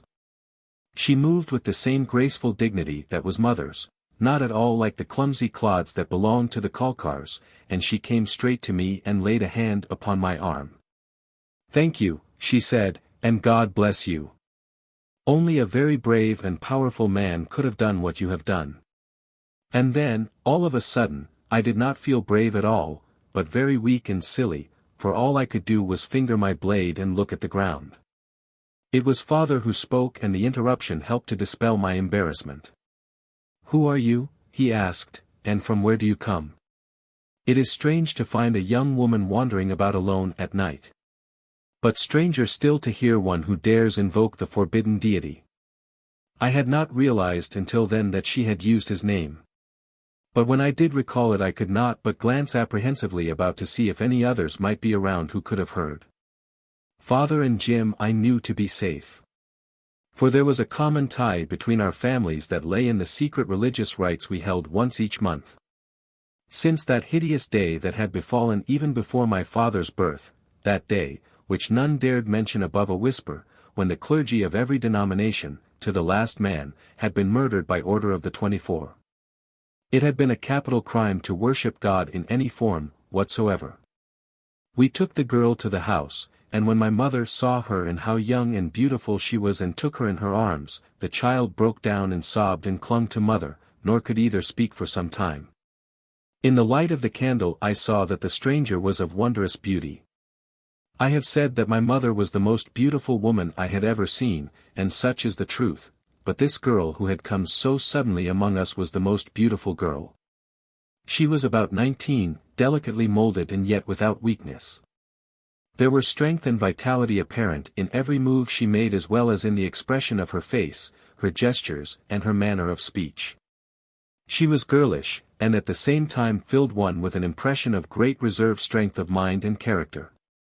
She was very brown, showing exposure to the sun, yet her skin was clear, almost translucent. Her garb was similar to mine, the common garmenture of people of our class, both men and women. She wore the tunic and breeches and boots just as Mother and Molly and the rest of us did. But somehow there was a difference. I had never before realized what a really beautiful costume it was. The band about her forehead was wider than was generally worn and upon it were sewn numerous tiny shells, set close together and forming a pattern. It was her only attempt at ornamentation. But even so it was quite noticeable in a world where women strove to make themselves plain rather than beautiful, some going even so far as to permanently disfigure their faces and those of their female offspring, while others, many, many others, killed the latter in infancy. Molly had done so with two. No wonder that grown-ups never laughed and seldom smiled. When the girl had quieted her sobs on Mother's breast, Father renewed his questioning. But Mother said to wait until morning, that the girl was tired and unstrung and needed sleep, and then came the question of where she was to sleep. Father said that he would sleep in the living room with me and that the stranger could sleep with Mother, but Jim suggested that she come home with him as he and Molly had 3 rooms, as did we, and no one to occupy his living room. And so it was arranged, although I would rather have had her remain with us. At first she rather shrank from going, until Mother told her that Jim and Molly were good, kind-hearted people and that she would be as safe with them as with her own father and mother. At mention of her parents the tears came to her eyes and she turned impulsively toward my mother and kissed her, after which she told Jim that she was ready to accompany him. She started to say goodbye to me and to thank me again. But, having found my tongue at last, I told her that I would go with them as far as Jim's house. This appeared to please her and so we set forth. Jim walked ahead and I followed with the girl, and on the way I discovered a very strange thing. Father had shown me a piece of iron once that pulled smaller bits of iron to it. He said that it was a magnet. This slender, stranger girl was certainly no piece of iron, nor was I a smaller bit of anything. But nevertheless, I could not keep away from her. I cannot explain it, however wide the way was, I was always drawn over close to her, so that our arms touched and once our hands swung together and the strangest and most delicious thrill ran through me that I had ever experienced. I used to think that Jim's house was a long way from ours, when I had to carry things over there as a boy, but that night it was far too close, just a step or two and we were there. Molly heard us coming and was at the door, full of questionings, and when she saw the girl and heard a part of our story she reached out and took the girl to her bosom, just as mother had. Before they took her in, the stranger turned and held out her hand to me. "Good night," she said, "and thank you again, and once more, may God, our Father, bless and preserve you." And I heard Molly murmur, "The saints be praised." And then I turned homeward, treading on air. 3. Brother General Ortiz. The next day I set out as usual to peddle goat's milk. We were permitted to trade in perishable things on other than market days, though we had to make a strict accounting for all such bartering. I usually left Molly until the last as Jim had a deep, cold well on his place where I liked to quench my thirst after my morning trip, but today Molly got her milk fresh and first and early, about half an hour earlier than I was wont to start out.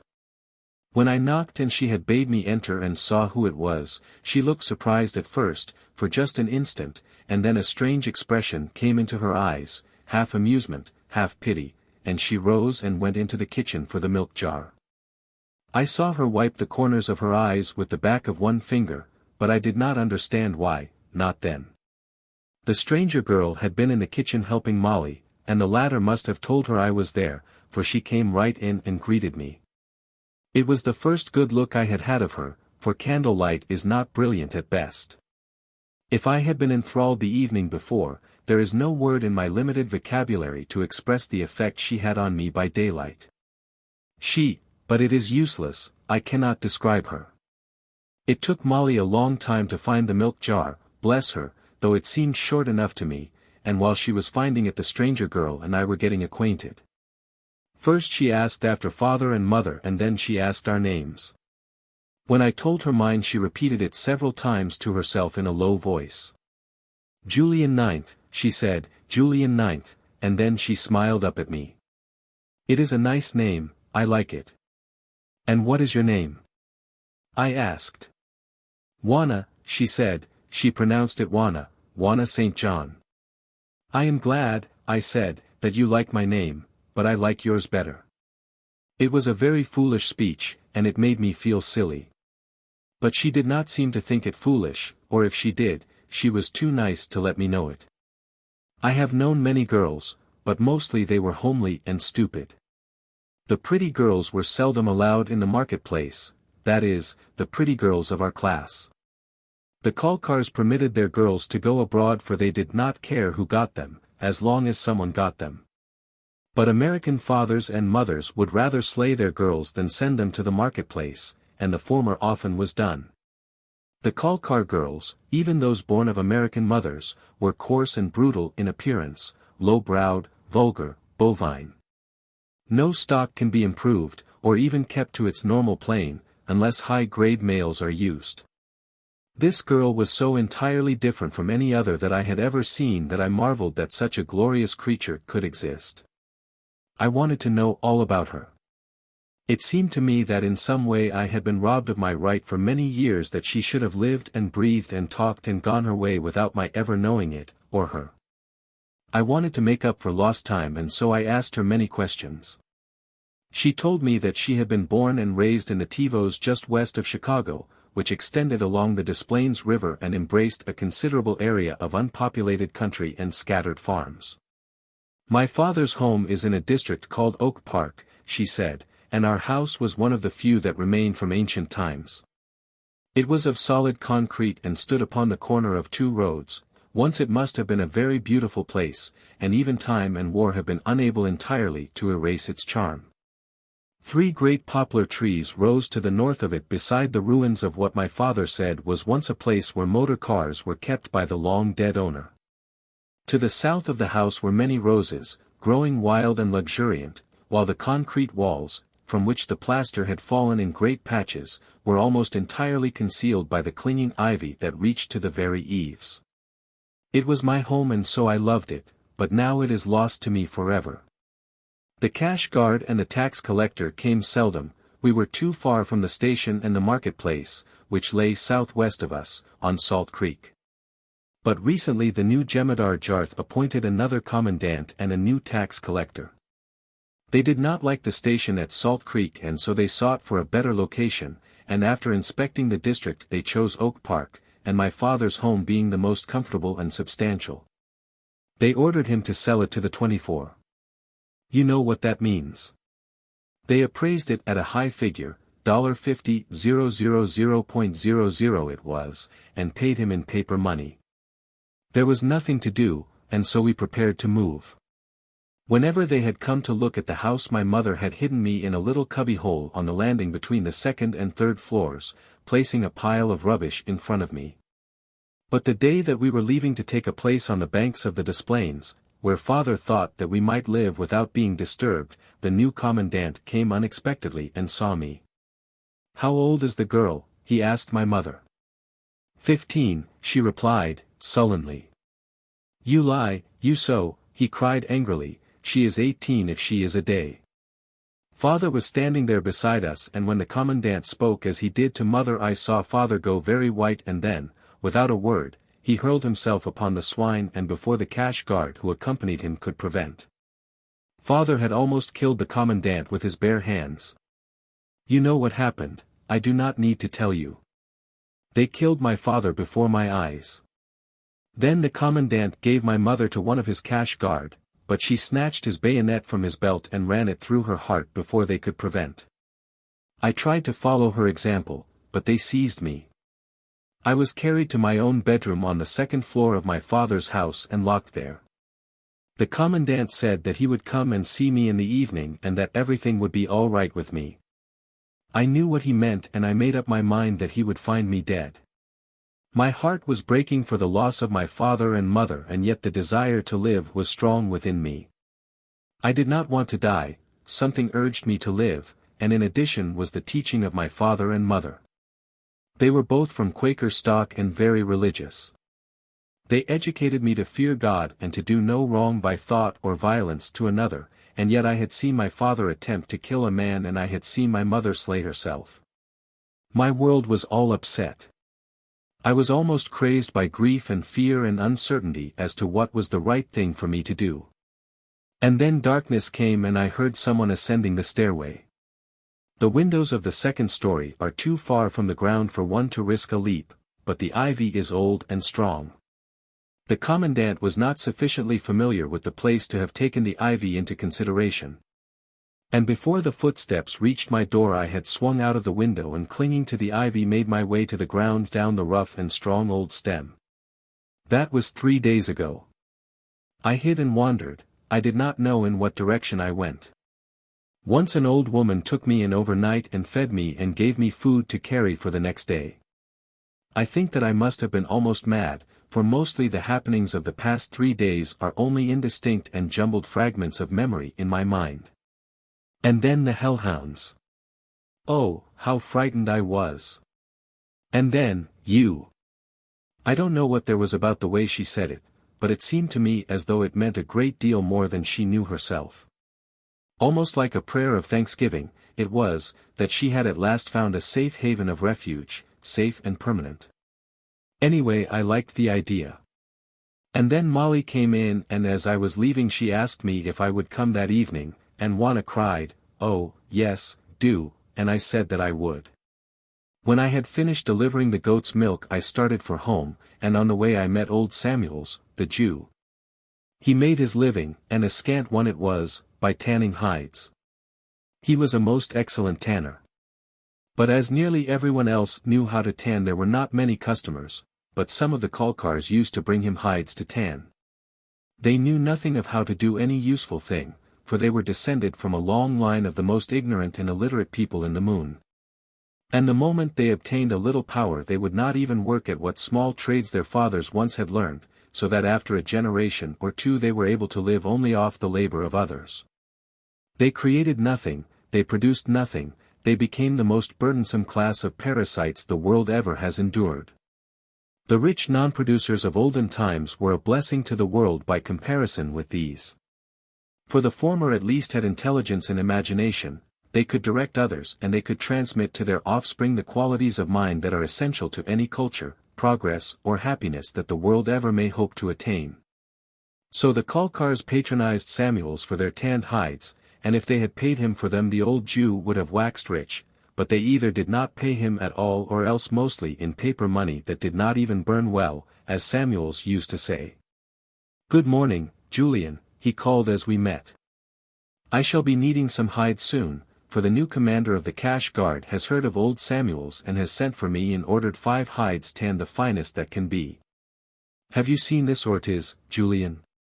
He lowered his voice. I shook my head negatively. "Heaven help us," whispered the old man. "Heaven help us. Is he as bad as that, Moses?" I asked.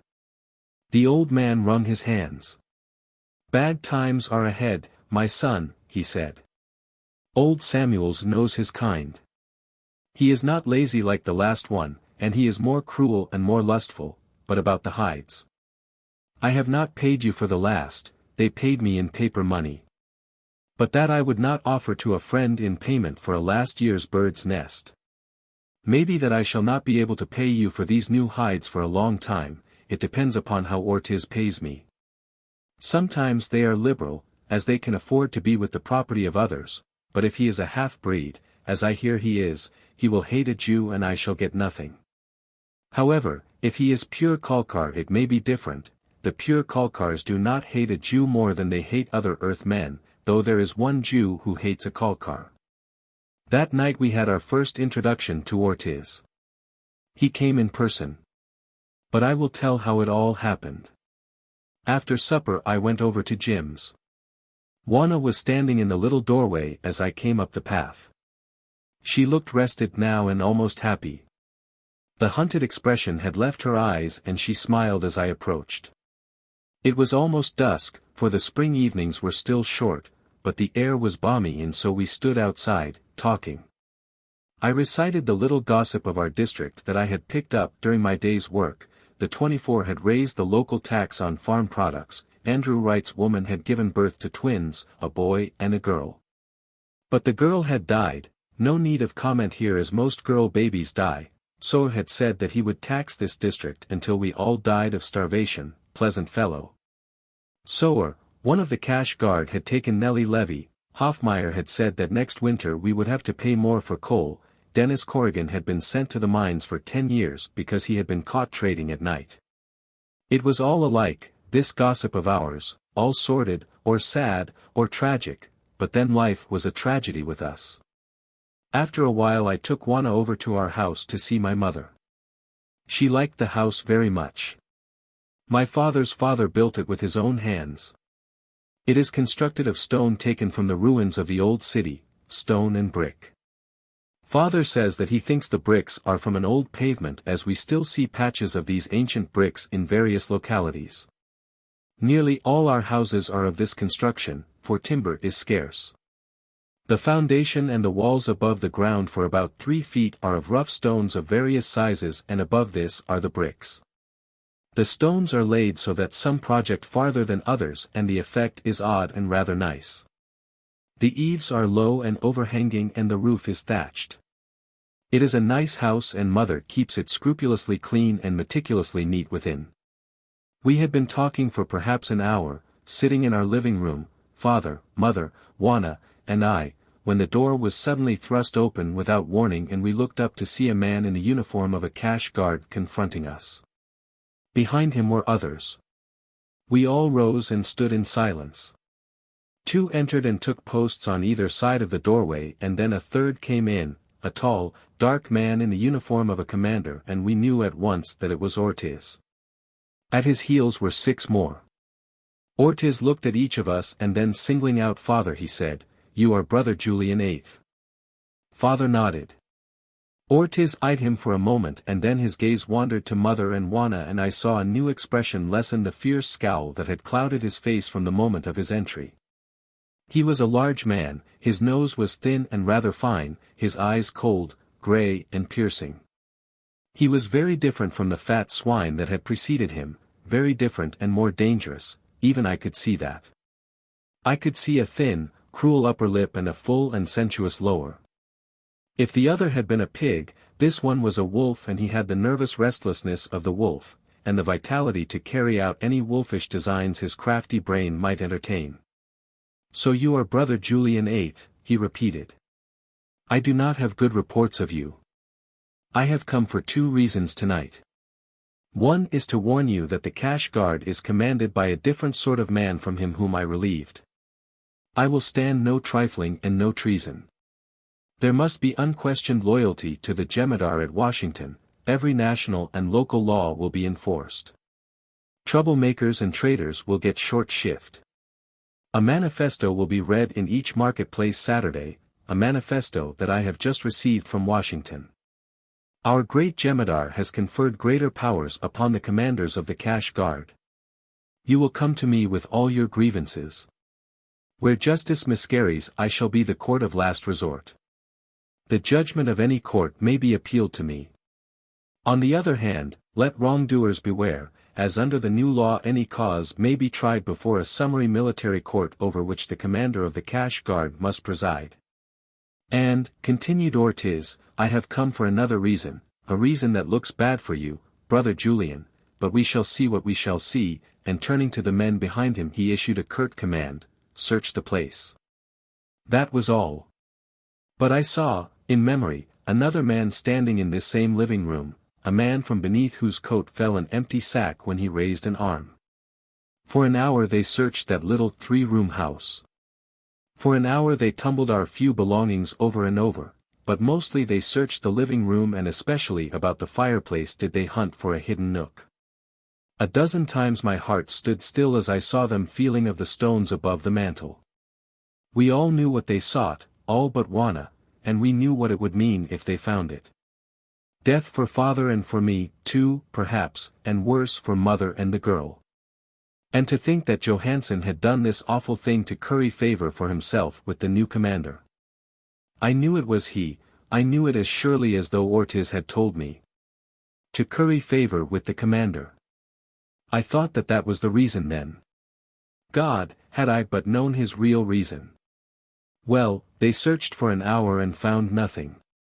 But I knew that Ortiz was not satisfied that the thing he sought was not there, and toward the end of the search I could see that he was losing patience. He took direct charge at last, and then when they had no better success under his direction he became very angry. "Yankee swine," he cried suddenly, turning upon father. "You will find that you cannot fool a descendant of the great Jemadar Ortiz as you have fooled the others, not for long. I have a nose for traitors, I can smell a Yank farther than most men can see one. Take a warning to your kind, it will be death or the mines for every traitor in the Tivos." He stood then, in silence for a moment, glaring at father, and then his gaze moved to Juana, where she stood just behind my shoulder at the far side of the room. "Who are you, girl?" he demanded. "Where do you live, and what do you that adds to the prosperity of the community?" Adds to the prosperity of the community. It was a phrase often on their lips, and it was always directed at us, a meaningless phrase, as there was no prosperity. We supported the Kalkars, and that was their idea of prosperity. I suppose ours was to get barely sufficient to sustain life and strength to enable us to continue slaving for them. "I live with Molly Sheehan," replied Juana, "and help her care for the chickens and the little pigs, also I help with the housework." Ejaculated Ortiz, "housework. That is good, I shall be needing someone to keep my quarters tidy. How about it, my girl? It will be easy work and I will pay you well, no pigs or chickens to slave for." "But I love the little pigs and chickens, I like to care for them," she pleaded, "and I am happy with Molly, I do not wish to change." "Do not wish to change, he mimicked her. She had drawn farther behind me now, as though for protection, and closer, I could feel her body touching mine. "Molly can doubtless take care of her own pigs and chickens without help. If she has so many she cannot do it alone, then she has too many, and we will see why it is that she is more prosperous than the rest of us. Probably she should pay a larger income tax, we shall see. Oh, no! Cried Juana, frightened now on Molly's account. Please, she has only a few, scarcely enough that she and her man may live after the taxes are paid. Then she does not need you to help her, said Ortiz with finality, a nasty sneer upon his lip. You will come and work for me, girl. And then Juana surprised me, she surprised us all, and particularly Ortiz. Before, she had been rather pleading and seemingly a little frightened. But now she drew herself to her full height and with her chin in air looked Ortiz straight in the eye. I will not come, she said, haughtily, I do not wish to. That was all. Ortiz looked surprised. His soldiers, shocked. For a moment no one spoke.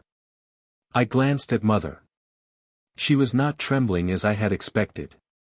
Her head was up, too, and she was openly looking her scorn of the man.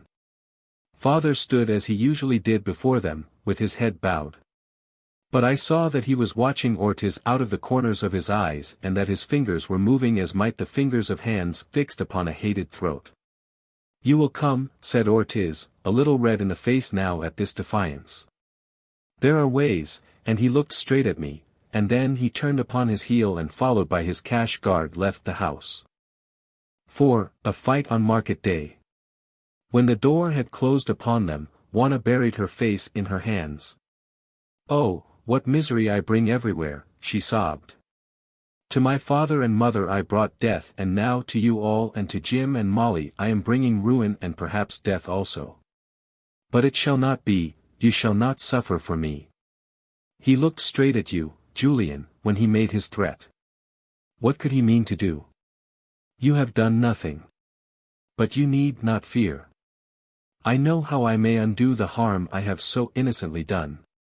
We tried to assure her that we did not care, that we would protect her as best we could and that she must not feel that she had brought any greater burden upon us than we already carried. But she only shook her head and at last asked me to take her home to Molly's. She was very quiet all the way back, though I did my best to cheer her up. He cannot make you work for him, I insisted. Even the 24, rotten as it is, would never dare enforce such an order. We are not yet entirely slaves. But I am afraid that he will find a way, she replied, through you, my friend. I saw him look at you and it was a very ugly look. I do not fear, I said. I fear for you. No, it shall not be. She spoke with such vehement finality that she almost startled me, and then she bade me good night and went into Molly's house and closed the door.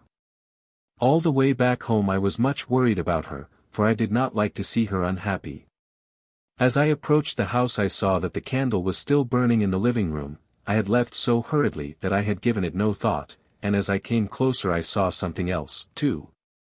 I was walking very slowly, and in the soft dust of the pathway my soft boots made no sound, or I might not have seen what I did see, 2 figures, close in the shadow of the wall, peering through one of our little windows into the living room. I crept stealthily forward until I was close enough to see that one was in the uniform of a cash guard while the other was clothed as are those of my class, and in the latter I recognized the stoop-shouldered, lanky figure of Peter Johansson. I was not at all surprised at this confirmation of my suspicions. I knew what they were there for, hoping to learn the secret hiding place of the flag, but I also knew that unless they already knew it, there was no danger of their discovering it from the outside since the flag had been removed from its hiding place. So I hid and watched them for a while, and then circled the house and entered from the front as though I did not know they were there, for it would never do to let them know that they had been discovered. Taking off my clothes I went to bed, after putting out the candle. I do not know how long they remained, it was enough to know that we were being watched, and though it was not pleasant I was glad that we were forewarned. In the morning I told father and mother what I had seen. Mother sighed and shook her head. It is coming, she said. I always knew that sooner or later it would come. One by one they get us, now it is our turn. It was market day, and I went in with a few wethers, some hides and cheese.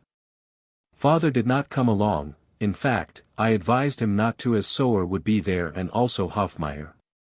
One cheese I took as tribute to Sower. God, how I hated to do it. But both mother and father thought it best to propitiate the fellow, and I suppose they were right. A lifetime of suffering does not incline one to seek further trouble. The marketplace was full, for I was a little late. There were many cash guards in evidence, more than usual. It was a warm day, the first really warm day we had had, and a number of men were sitting beneath a canopy at one side of the marketplace in front of Hofmeier's office. As I approached I saw that Ortiz was there, as well as Tov the coal baron, and Hofmeier of course, with several others, including some Kalkar women and children. I recognized Tov's woman, a renegade Yank who had gone to him willingly, and their little child, a girl of about 6. The latter was playing in the dust in front of the canopy some 100 feet from the group, and I had scarcely recognized her when I saw that, which made my heart almost stop beating for an instant. 2 men were driving a small bunch of cattle into the marketplace upon the other side of the canopy when suddenly I saw one of the creatures, a great bull, break away from the herd and with lowered head charge toward the tiny figure playing. Unconscious of danger, in the dust. The men tried to head the beast off, but their efforts were futile. Those under the canopy saw the child's danger at the same time that I did, and they rose and cried aloud in warning. Tov's woman shrieked and Ortiz yelled lustily for the cash guard, but none hastened in the path of the infuriated beast to the rescue of the child. I was the closest to her, and the moment that I saw her danger I started forward. But even as I ran, there passed through my brain some terrible thoughts. She is Kalkar. She is the spawn of the beast Tov and of the woman who turned traitor to her kind to win ease and comfort and safety. Many a little life has been snuffed out because of her father and his class. Would they save a sister or a daughter of mine? I thought all these things as I ran, but I did not stop running. Something within impelled me to her aid. It must have been simply that she was a little child and I the descendant of American gentlemen. No, I kept right on in the face of the fact that my sense of justice cried out that I let the child die. I reached her just a moment before the bull did, and when he saw me there between him and the child he stopped, and with his head down he pawed the earth, throwing clouds of dust about, and bellowed, and then he came for me. But I met him halfway, determined to hold him off until the child escaped, if it were humanly possible for me to do so. He was a huge beast and quite evidently a vicious one, which possibly explained the reason for bringing him to market, and altogether it seemed to me that he would make short work of me, but I meant to die fighting. I called to the little girl to run, and then the bull and I came together. I seized his horns as he attempted to toss me, and I exerted all the strength in my young body. I had thought that I had let the hellhounds feel it all that other night. But now I knew that I had yet more in reserve, for to my astonishment I held that great beast, and slowly, very slowly, I commenced to twist his head to the left. He struggled and fought and bellowed. I could feel the muscles of my back and arms and legs hardening to the strain that was put upon them, but almost from the first instant I knew that I was master. The cash guards were coming now, on the run, and I could hear Ortiz shouting to them to shoot the bull. But before they reached me I gave the animal a final mighty wrench so that he went down first upon one knee and then over on his side, and there I held him until a sergeant came and put a bullet through his head. When he was quite dead Ortiz and Tov and the others approached. I saw them coming as I was returning to my wethers, my skins and my cheese. Ortiz called to me, and I turned and stood looking at him, as I had no mind to have any business with any of them that I could avoid. "Come here, my man," he called. I moved sullenly toward him a few paces and stopped again. "What do you want of me?" I asked. "Who are you?" He was eyeing me closely now. I never saw such strength in any man. "You should be in the cash guard." "How would you like that?" "I would not like it," I replied. It was about then, I guess, that he recognized me, for his eyes hardened. "No," he said, "we do not want such as you among loyal men." He turned upon his heel, but immediately wheeled toward me again. See to it, young man, he snapped, that you use that strength of yours wisely and in good causes. I shall use it wisely, I replied, and in the best of causes. I think Tov's woman had intended to thank me for saving her child, and perhaps Tov had, too, for they had both come toward me, but when they saw Orta's evident hostility toward me, they turned away, for which I was thankful. I saw Sower looking on with a sneer on his lips and Hoffmeyer eyeing me with that cunning expression of his. I gathered up my produce and proceeded to that part of the marketplace where we habitually showed that which we had to sell, only to find that a man named Von Bulen was there ahead of me. Now there is an unwritten law that each family has its own place in the market. I was the third generation of Julians who had brought produce to this spot, formerly horses mostly, for we were a family of horsemen. But more recently goats, since the government had taken over the horse industry. Though father and I still broke horses occasionally for the 24, we did not own or raise them any more. Von Bulen had had a little pen in a far corner, where trade was not so brisk as it usually was in our section, and I could not understand what he was doing in ours, where he had 3 or 4 scrub pigs and a few sacks of grain. Approaching, I asked him why he was there. "This is my pen now," he said. "Tax collector Sower told me to use it." "You will get out of it," I replied. "You know that it is ours, everyone in the Tivos knows that it is and has been for many years. My grandfather built it and my family have kept it in repair." "You will get out." "I will not get out," he replied truculently. He was a very large man and when he was angry he looked quite fierce, as he had large mustaches which he brushed upward on either side of his nose, like the tusks of one of his boars. "You will get out or be thrown out," I told him. But he put his hand on the gate and attempted to bar my entrance. Knowing him to be heavy-minded and stupid I thought to take him by surprise, nor did I fail, as, with a hand upon the topmost rail, I vaulted the gate full in his face and letting my knee strike his chest I sent him tumbling backward into the filth of his swine. So hard I struck him that he turned a complete back somersault, and as he scrambled to his feet, his lips foul with oaths, I saw murder in his eye. And how he charged me!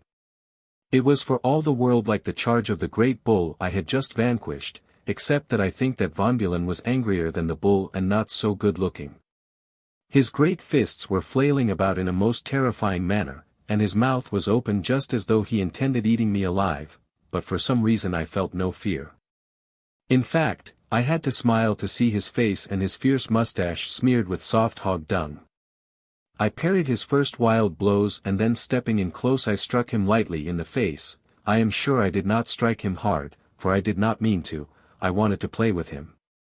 But the result was as astonishing to me as it must have been to him, though not so painful. He rebounded from my fist fully 3 feet and then went over on his back again, spitting blood and teeth from his mouth. And then I picked him up by the scruff of his neck and the seat of his breeches and lifting him high above my head I hurled him out of the pen into the marketplace, where, for the first time, I saw a large crowd of interested spectators. Von Bulen was not a popular character in the Tivos, and many were the broad smiles I saw on the faces of those of my class, but there were others who did not smile. They were Kalkars and half-breeds. I saw all this in a single glance and then I returned to my work, for I was not through. Von Bulen lay where he had alighted and after him and onto him, one by one, I threw his sacks of grain and his scrub pigs and then I opened the gate and started out to bring in my own produce and livestock. As I did so, I almost ran into Sower, standing there eyeing me with a most malignant expression upon his face. "What does this mean?" he fairly screamed at me. "It means," I replied, "that no one can steal the place of a Julian as easily as Von Bulen thought."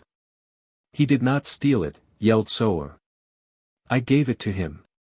"Get out. It is his." "It is not yours to give," I replied. "I know my rights and no man shall take them from me without a fight. Do you understand me?" And then I brushed by him without another glance and drove my wethers into the pen. As I did so, I saw that no one was smiling any more, my friends looked very glum and very frightened, but a man came up from my right and stood by my side, facing Sower, and when I turned my eyes in his direction I saw that it was Jim. Then I realized how serious my act must have seemed, and I was sorry that Jim had come and thus silently announced that he stood with me in what I had done. No others came, although there were many who hated the Kalkars fully as much as we. Soa was furious, but he could not stop me. Only the 24 could take the pen away from me. He called me names and threatened me, but I noticed that he waited until he had walked a short distance away before he did so. It was as food to a starving man to know that even one of our oppressors feared me. So far, this had been the happiest day of my life.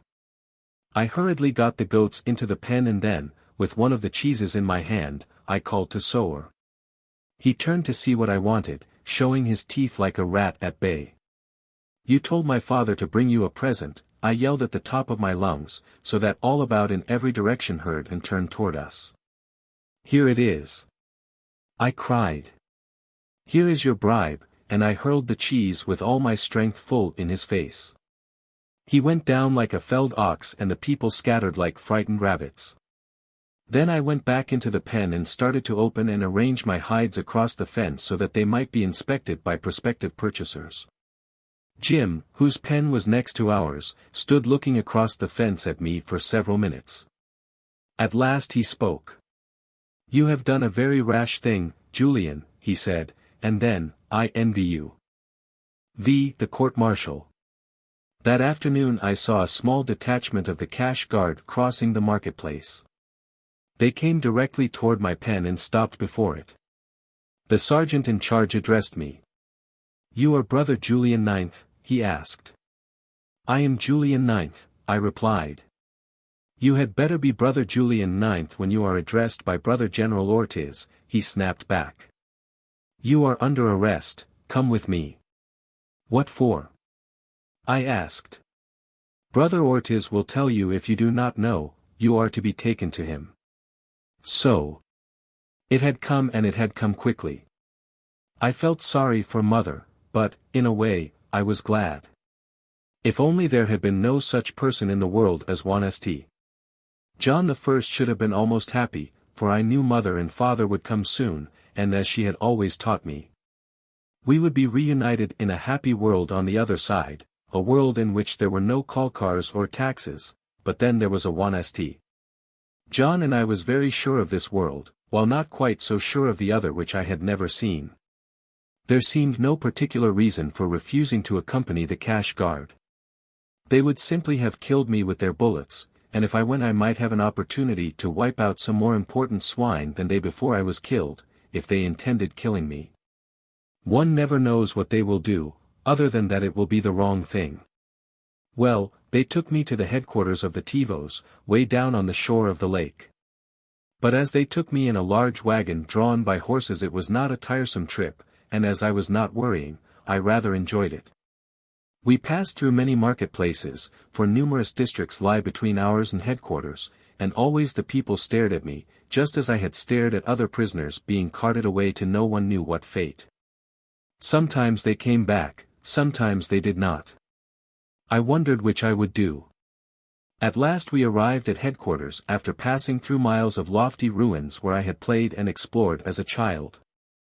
I was taken immediately into Ortiz's presence. He sat in a large room at the head of a long table, and I saw that there were other men sitting along the sides of the table, the local representatives of that hated authority known as the 24. The form of government that the Kalkars had brought with them from the moon a century before. The 24 originally consisted of a committee of that number. Now, however, it was but a name that stood for power, for government and for tyranny. Jarth the Jemadar was, in reality, what his lunar title indicated, Emperor. Surrounding him was a committee of 24 Kalkars, but as they had been appointed by him and could be removed by him at will, they were nothing more than his tools. And this body before which I had been hailed had in our Tivos the same power as the 24 which gave it birth, and so we spoke of it, too, as the 24, or as the Tivos, as I at first thought it to be. Many of these men I recognized as members of the Tivos.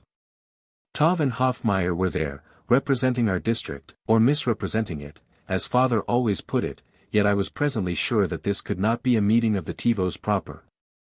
As these were held in another building farther south, a magnificent pillared pile of olden times that the government had partially restored, as they had the headquarters, which also had been a beautiful building in a past age. Its great lions still standing on either side of its broad entranceway, facing toward the west. No, it was not the Tivos, but what could it be? And then it dawned upon me that it must be an arm of the new law that Ortiz had announced, and such it proved to be, a special military tribunal for special offenders. This was the first session, and it chanced to be my luck that I committed my indiscretion just in time to be hailed before it when it needed someone to experiment on.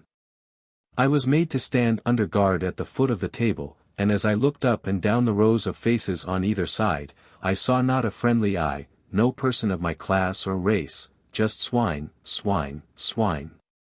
Low-browed, brute-faced men, slouching in their chairs, slovenly in their dress, uncouth, unwashed, unwholesome-looking. This was the personnel of the court that was to try me, for what? I was soon to find out. Ortiz asked who appeared against me and what was the charge, and then I saw Sower for the first time. He should have been in his district collecting his taxes, but he wasn't. No, he was here on more pleasant business. He eyed me malevolently and stated the charge: resisting an officer of the law in the discharge of his duty, and assaulting same with a deadly weapon with intent to commit murder.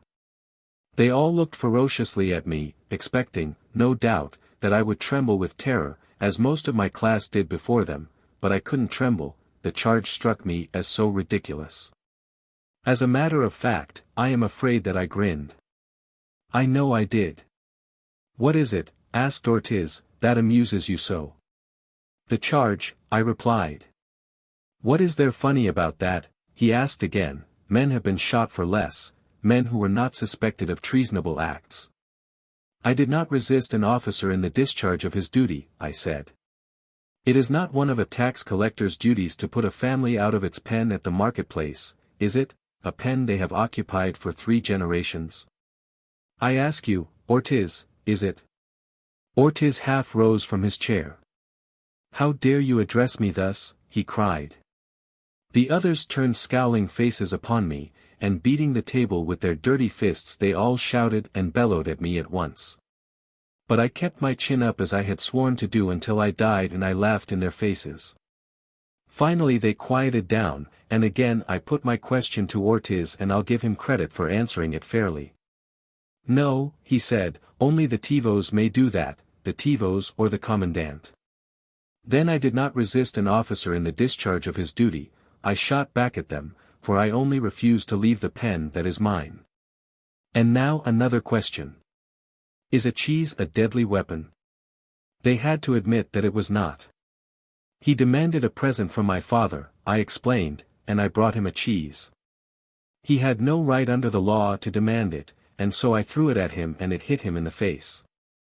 I shall deliver thus every such illegal tithe that is demanded of us. I have my rights under the law, and I intend to see that they are respected. They had never been talked to thus before, and suddenly I realized that by merest chance I had stumbled upon the only way in which to meet these creatures. They were moral as well as physical cowards. They could not face an honest, fearless man. Already they were showing signs of embarrassment. They knew that I was right, and while they could have condemned me had I bowed the knee to them, they hadn't the courage to do it in my presence. The natural outcome was that they sought a scapegoat, and Ortiz was not long in finding one. His baleful eye alighted upon Sower. Does this man speak the truth? He cried at the tax collector. Did you turn him out of his pen? Did he do no more than throw a cheese at you? Sower, a coward before those in authority over him, flushed and stammered. He tried to kill me, he mumbled lamely, and he did almost kill Brother Von Bulen. Then I told them of that, and always I spoke in a tone of authority, and I held my ground. I did not fear them, and they knew it. Sometimes I think they attributed it to some knowledge I had of something that might be menacing them, for they were always afraid of revolution. That is why they ground us down so. The outcome of it was that I was let go with a warning. a warning that if I did not address my fellows as brother I would be punished, and even then I gave the parting shot, for I told them I would call no man brother unless he was. The whole affair was a farce, but all trials were farces, only as a rule the joke was on the accused. They were not conducted in a dignified or proper manner as I imagine trials in ancient times to have been. There was neither order nor system. I had to walk all the way home, another manifestation of justice, and I arrived there an hour or two after supper time. I found Jim and Molly and Juana at the house, and I could see that mother had been crying. She started again when she saw me, poor mother. I wonder if it has always been such a terrible thing to be a mother, but no, it cannot have been, else the human race would long since have been extinct, as the Kalkars will rapidly make it anyway. Jim had told them of the happenings in the marketplace, the episode of the bull, the encounter with Von Bulen and the matter of Sower. For the first time in my life, and the only time, I heard my father laugh aloud. Juana laughed, too. But there was still an undercurrent of terror that I could feel, and which Molly finally voiced. "They will get us yet, Julian," she said, "but what you have done is worth dying for." "Yes," cried my father, "I can go to the butcher with a smile on my lips after this. He has done what I always wanted to do, but dared not. If I am a coward I can at least thank God that there sprang from my loins a brave and fearless man." "You are not a coward," I cried, and mother looked at me and smiled. I was glad that I said that, then. You may not understand what father meant by going to the butcher, but it is simple. The manufacture of ammunition is a lost art, that is. The high-powered ammunition that the cash guard likes to use, and so they conserve all the vast stores of ammunition that were handed down from ancient times, millions upon millions of rounds, or they would not be able to use the rifles that were handed down with the ammunition. They use this ammunition only in cases of dire necessity, a fact which long ago placed the firing squad of old in the same class with flying machines and automobiles. Now they cut our throats when they kill us, and the man who does it is known as the butcher. I walked home with Jim and Molly and Juana, but more especially Juana. Again I noticed that strange magnetic force which drew me to her, so that I kept bumping into her every step or two, and intentionally I swung my arm that was nearest to her in the hope that my hand might touch hers. Nor was I doomed to disappointment, and at every touch I thrilled. I could not but notice that Juana made no mention of my clumsiness, nor did she appear to attempt to prevent our contact, but yet I was afraid of her, afraid that she would notice and afraid that she would not. I am good with horses and goats and hellhounds, but I am not much good with girls. We had talked upon many subjects and I knew her views and beliefs and she knew mine, so when we parted, and I asked her if she would go with me on the morrow, which was the first Sunday of the month, she knew what I meant. She said that she would, and I went home very happy, for I knew that she and I were going to defy the common enemy side by side, that hand in hand we would face the grim reaper for the sake of the greatest cause on earth. On the way I overtook Peter Johansson going in the direction of our home. I could see that he had no mind to meet me and he immediately fell to explaining lengthily why he was out at night, for the first thing I did was to ask him what strange business took him abroad so often lately after the sun had set. I could see him flush even in the dark. "Why," he exclaimed, "this is the first time in months that I have gone out after supper," and then something about the man made me lose my temper and I blurted out what was in my heart. "You lie!" I cried. "You lie, you damned spy!" And then Peter Johansson went white and suddenly whipping a knife from his clothes he leaped at me, striking wildly for any part of me that the blade might reach. At first he liked to have got me, so unexpected and so venomous was the attack, but though I was struck twice on the arm and cut a little, I managed to ward the point from any vital part and in a moment I had seized his knife wrist. That was the end, I just twisted it a little, I did not mean to twist hard, and something snapped inside his wrist. Peter let out an awful scream, his knife dropped from his fingers and I pushed him from me and gave him a good kick as he was leaving, a kick that I think he will remember for some time. Then I picked up his knife and hurled it as far as I could in the direction of the river, and went on my way toward home, whistling. When I entered the house, mother came out of her room and putting her arms about my neck she clung closely to me. "Dear boy," she murmured, "I am so happy, because you are happy. She is a dear girl and I love her as much as you do." "What is the matter?" I asked. "What are you talking about?" "I heard you whistling," she said, and I knew what it meant. Grown men whistle but once in their lives. I picked her up in my arms and tossed her to the ceiling. "Oh, mother, dear!" I cried, "I wish it were true, and maybe it will be some day, if I am not too much of a coward, but not yet." "Then why were you whistling?" she asked, surprised and a bit skeptical, too, I imagine.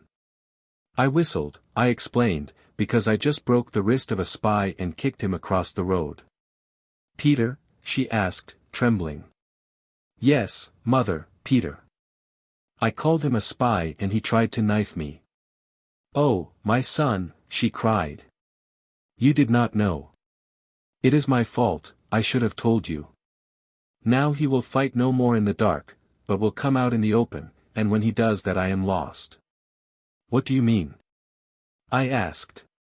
"I do not mind dying," she said.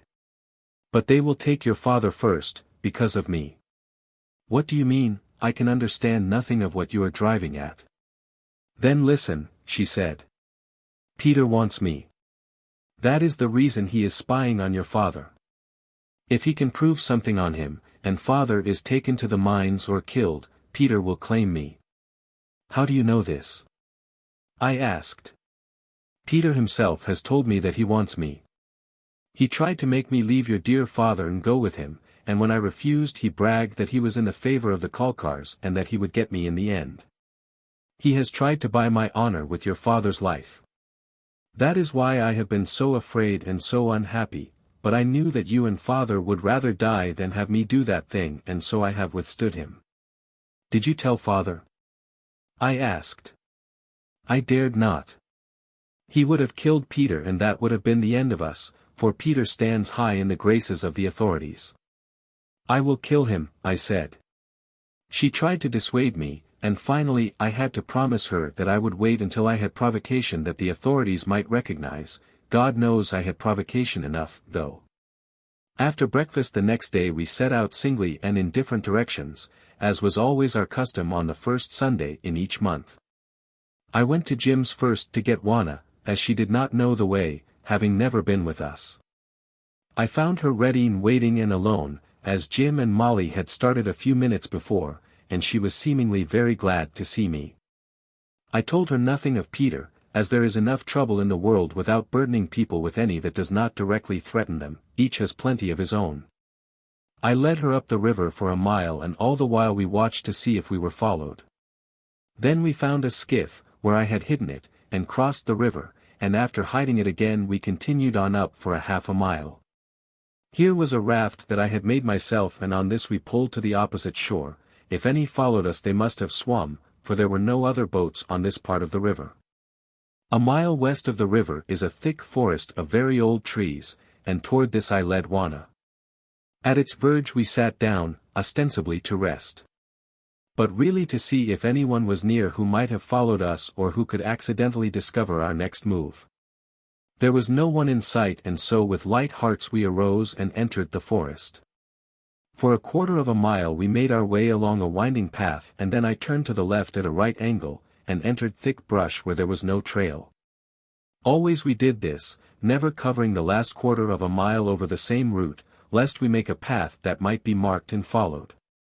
Presently we came to a pile of brushwood beneath one edge of which was an opening into which, by stooping low, one might enter. It was screened from view by a fallen tree over which had been heaped broken branches. Even in winter time and early spring the opening in the brush beyond was invisible to the passers-by, if there had been any passers-by, which except upon rare occasions there were not. A man trailing lost stock might come this way.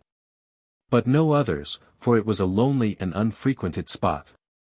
During the summer, the season of the year when there was the greatest danger of discovery, the entire brush pile and its tangled screen were hidden completely beneath a mass of wild vines, so that it was with difficulty that we found it. Into this opening I led Juana, taking her by the hand as one might a blind person, although it was not so dark within that she could not see perfectly every step she took. However, I took her by the hand, a poor excuse being better than none. The winding tunnel beneath the brush was 100 yards long, perhaps. I wished then that it had been 100 miles. It ended abruptly before a rough stone wall in which was a heavy door.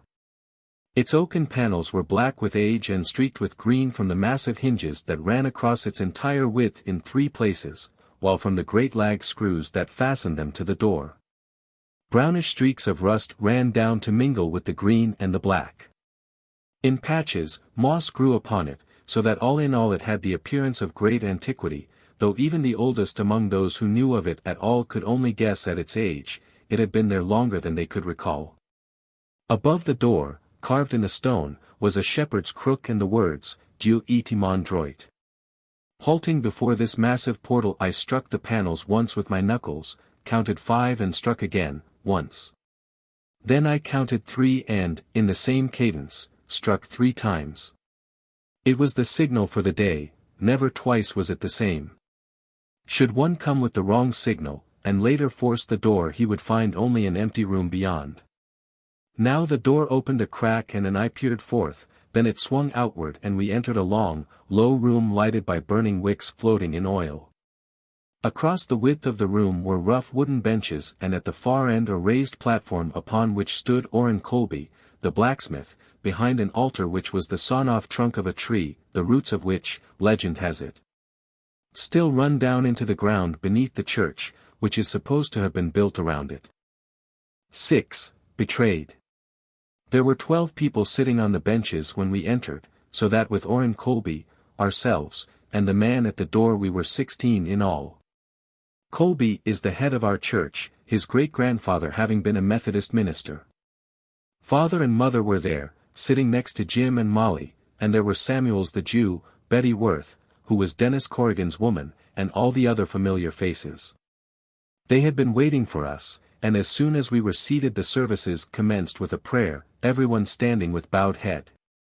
Orrin Colby always delivered this same short prayer at the opening of services each first Sunday of every month. It ran something like this.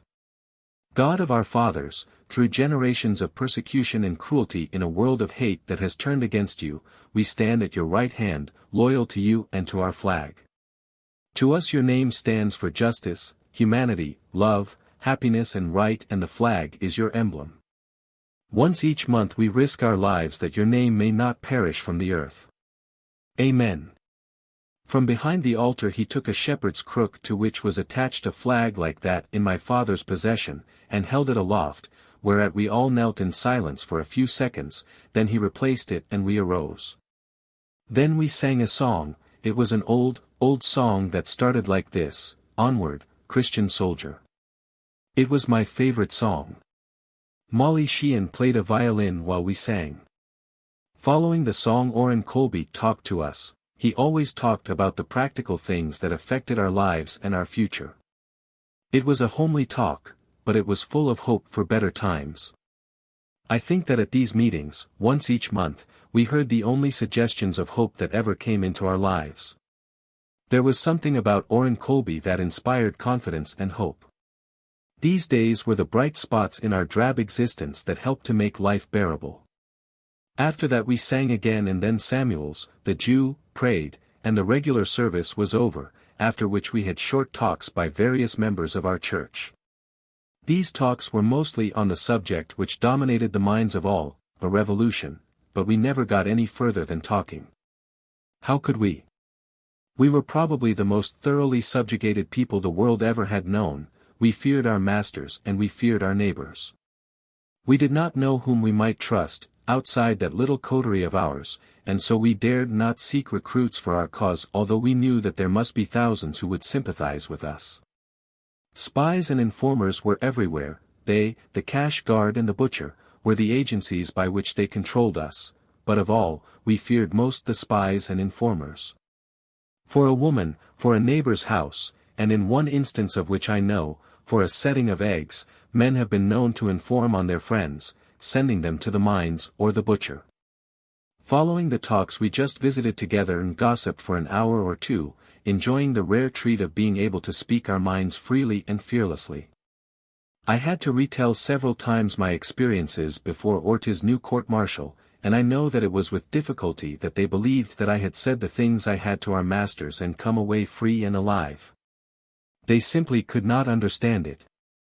All were warned of Peter Johansson, and the names of others under suspicion of being informers were passed around that we might all be on our guard against them. We did not sing again, for even on these days that our hearts were lightest they were too heavy for song. About 2 o'clock the pass signal for the next meeting was given out, and then we started away singly or in pairs. I volunteered to go last, with Juana, and see that the door was locked, and an hour later, after the rest had gone, we started out about 5 minutes behind Samuels, the Jew. Juana and I had emerged from the wood, when we noticed a man walking cautiously in the shade of the trees ahead of us. He seemed to be following someone, and immediately there sprang to my thoughts the ever-near suspicion, spy. The moment that he turned a bend in the pathway and was out of our sight, Juana and I ran forward as rapidly as we could, that we might get a closer view of him, nor were we disappointed. We saw and recognized him, and we also saw whom he shadowed. It was Peter Johansson, carrying one arm in a sling, sneaking along behind Samuels. Casting about in my mind for some plan to throw Peter off the track, I finally hit upon a scheme which I immediately put into execution. I knew the way that the old man followed to and from church, and that presently he would make a wide detour that would bring him back to the river about 1/4 of a mile below. Juana and I could walk straight to the spot and arrive long before Samuels did. And this we proceeded to do. About half an hour after we reached the point at which we knew he would strike the river, we heard him coming and withdrew into some bushes. On he came, all oblivious of the creature on his trail, and a moment later we saw Peter come into view and halt at the edge of the trees. Then Juana and I stepped out and hailed Samuels. "Did you see nothing of them?" I asked in a tone of voice loud enough to be distinctly heard by Peter, and then before Samuels could reply I added, "We have searched far up the river and never a sign of a goat about. I do not believe that they came this way after all. But if they did, the hellhounds will get them after dark. Come, now, we might as well start for home and give the search up as a bad job." I had talked so much and so rapidly that Samuels had guessed that I must have some reason for it, and so he held his peace, other than to say that he had seen nothing of any goats. Not once had Juana or I let our glances betray that we knew of Peter's presence, though I could not help but see him dodge behind a tree the moment that he saw us. The three of us then continued on toward home in the shortest direction, and on the way I whispered to Samuels what we had seen. The old man chuckled, for he thought as I did that my ruse must have effectually baffled Johansson, unless he had followed Moses farther than we guessed. Very cautiously during the ensuing week the word was passed around by means with which we were familiar that Johansson had followed Samuels from church. But as the authorities paid no more attention to Moses than before, we finally concluded that we had thrown Peter off the trail. The Sunday following church we were all seated in Jim's yard under one of his trees that had already put forth its young leaves and afforded shade from the sun. We had been talking of homely things, the coming crops, the newborn kids, Molly's little pigs. The world seemed unusually kindly. The authorities had not persecuted us of late, rather they had left us alone. A respite of 2 weeks seemed like heaven to us. We were quite sure by this time that Peter Johansson had discovered nothing, and our hearts were freer than for a long time past. We were sitting thus in quiet and contentment enjoying a brief rest from our lives of drudgery, when we heard the pounding of horses' hoofs upon the hard earth of the path that leads down the river in the direction of the marketplace. Suddenly the entire atmosphere changed, relaxed nerves became suddenly taut, peaceful eyes resumed their hunted expression. Why? The cash guard rides. And so they came, 50 of them, and at their head rode Brother General Ortiz. At the gateway of Jim's house they drew rein and Ortiz dismounted and entered the yard. He looked at us as a man might look at carrion, and he gave us no greeting, which suited us perfectly. He walked straight to Juana, who was seated on a little bench beside which I stood leaning against the bole of the tree. None of us moved. He halted before the girl. "I have come to tell you," he said to her, "that I have done you the honor to choose you as my woman, to bear my children and keep my house in order." He stood then looking at her, and I could feel the hair upon my head rise, and the corners of my upper lip twitched, I know not why. I only know that I wanted to fly at his throat and kill him, to tear his flesh with my teeth, to see him die. And then he looked at me and stepped back, after which he beckoned to some of his men to enter. When they had come, he again addressed Juana, who had risen and stood swaying to and fro, as might one who has been dealt a heavy blow upon the head and half stunned. "You may come with me now," he said to her, and then I stepped between them and faced him, and again he stepped back a pace. "She will not come with you now, or ever," I said, and my voice was very low, not above a whisper. "She is my woman, I have taken her." It was a lie, the last part, but what is a lie to a man who would commit murder in the same cause? He was among his men now, they were close around him, and I suppose they gave him courage, for he addressed me threateningly. "I do not care who she is," he cried, "I want her and I shall have her. I speak for her now, and I speak for her when she is a widow. After you are dead I have first choice of her, and traitors do not live long." "I am not dead yet," I reminded him. He turned to Juana. "You shall have 30 days as the law requires. But you can save your friends trouble if you come now, they will not be molested then, and I will see that their taxes are lowered." Juana gave a little gasp and looked around at us, and then she straightened her shoulders and came close to me. "No," she said to Ortiz. "I will never go. This is my man, he has taken me. Ask him if he will give me up to you. You will never have me, alive." "Don't be too sure of that," he growled. "I believe that you are both lying to me, for I have had you watched and I know that you do not live under the same roof. And you," he glared at me. "Tread carefully, for the eyes of the law find traitors where others do not see them." Then he turned and strode from the yard. A minute later they were gone in a cloud of dust. Now our happiness and peace had fled, it was always thus, and there was no hope. I dared not look at Juana after what I had said. But then, had she not said the same thing? We all talked lamely for a few minutes, and then father and mother rose to go, and a moment later Jim and Molly went indoors. I turned to Juana. She stood with her eyes upon the ground and a pretty flush upon her cheek. Something surged up in me, a mighty force, that I had never known, possessed me, and before I realized what it impelled me to do I had seized Juana in my arms and was covering her face and lips with kisses. She fought to free herself. But I would not let her go. "You are mine," I cried. "You are my woman. I have said it, you have said. You are my woman. God, how I love you." She lay quiet then, and let me kiss her, and presently her arms stole about my neck and her lips sought mine in an interval that I had drawn them away, and they moved upon my lips in a gentle caress, that was yet palpitant with passion. This was a new Juana, a new and very wonderful Juana. "You really love me?" she asked at last. "I heard you say it." "I have loved you from the moment I saw you looking up at me from beneath the hellhound," I replied. "You have kept it very much of a secret to yourself then," she teased me. "If you loved me so, why did you not tell me? Were you going to keep it from me all my life, or, were you afraid?" Brother Ortiz was not afraid to say that he wanted me, is my man, my Julian, less brave than he. I knew that she was only teasing me, and so I stopped her mouth with kisses, and then, "Had you been a hellhound, or sower, or even Ortiz," I said, "I could have told you what I thought of you. But being Juana and a little girl the words would not come. I am a great coward."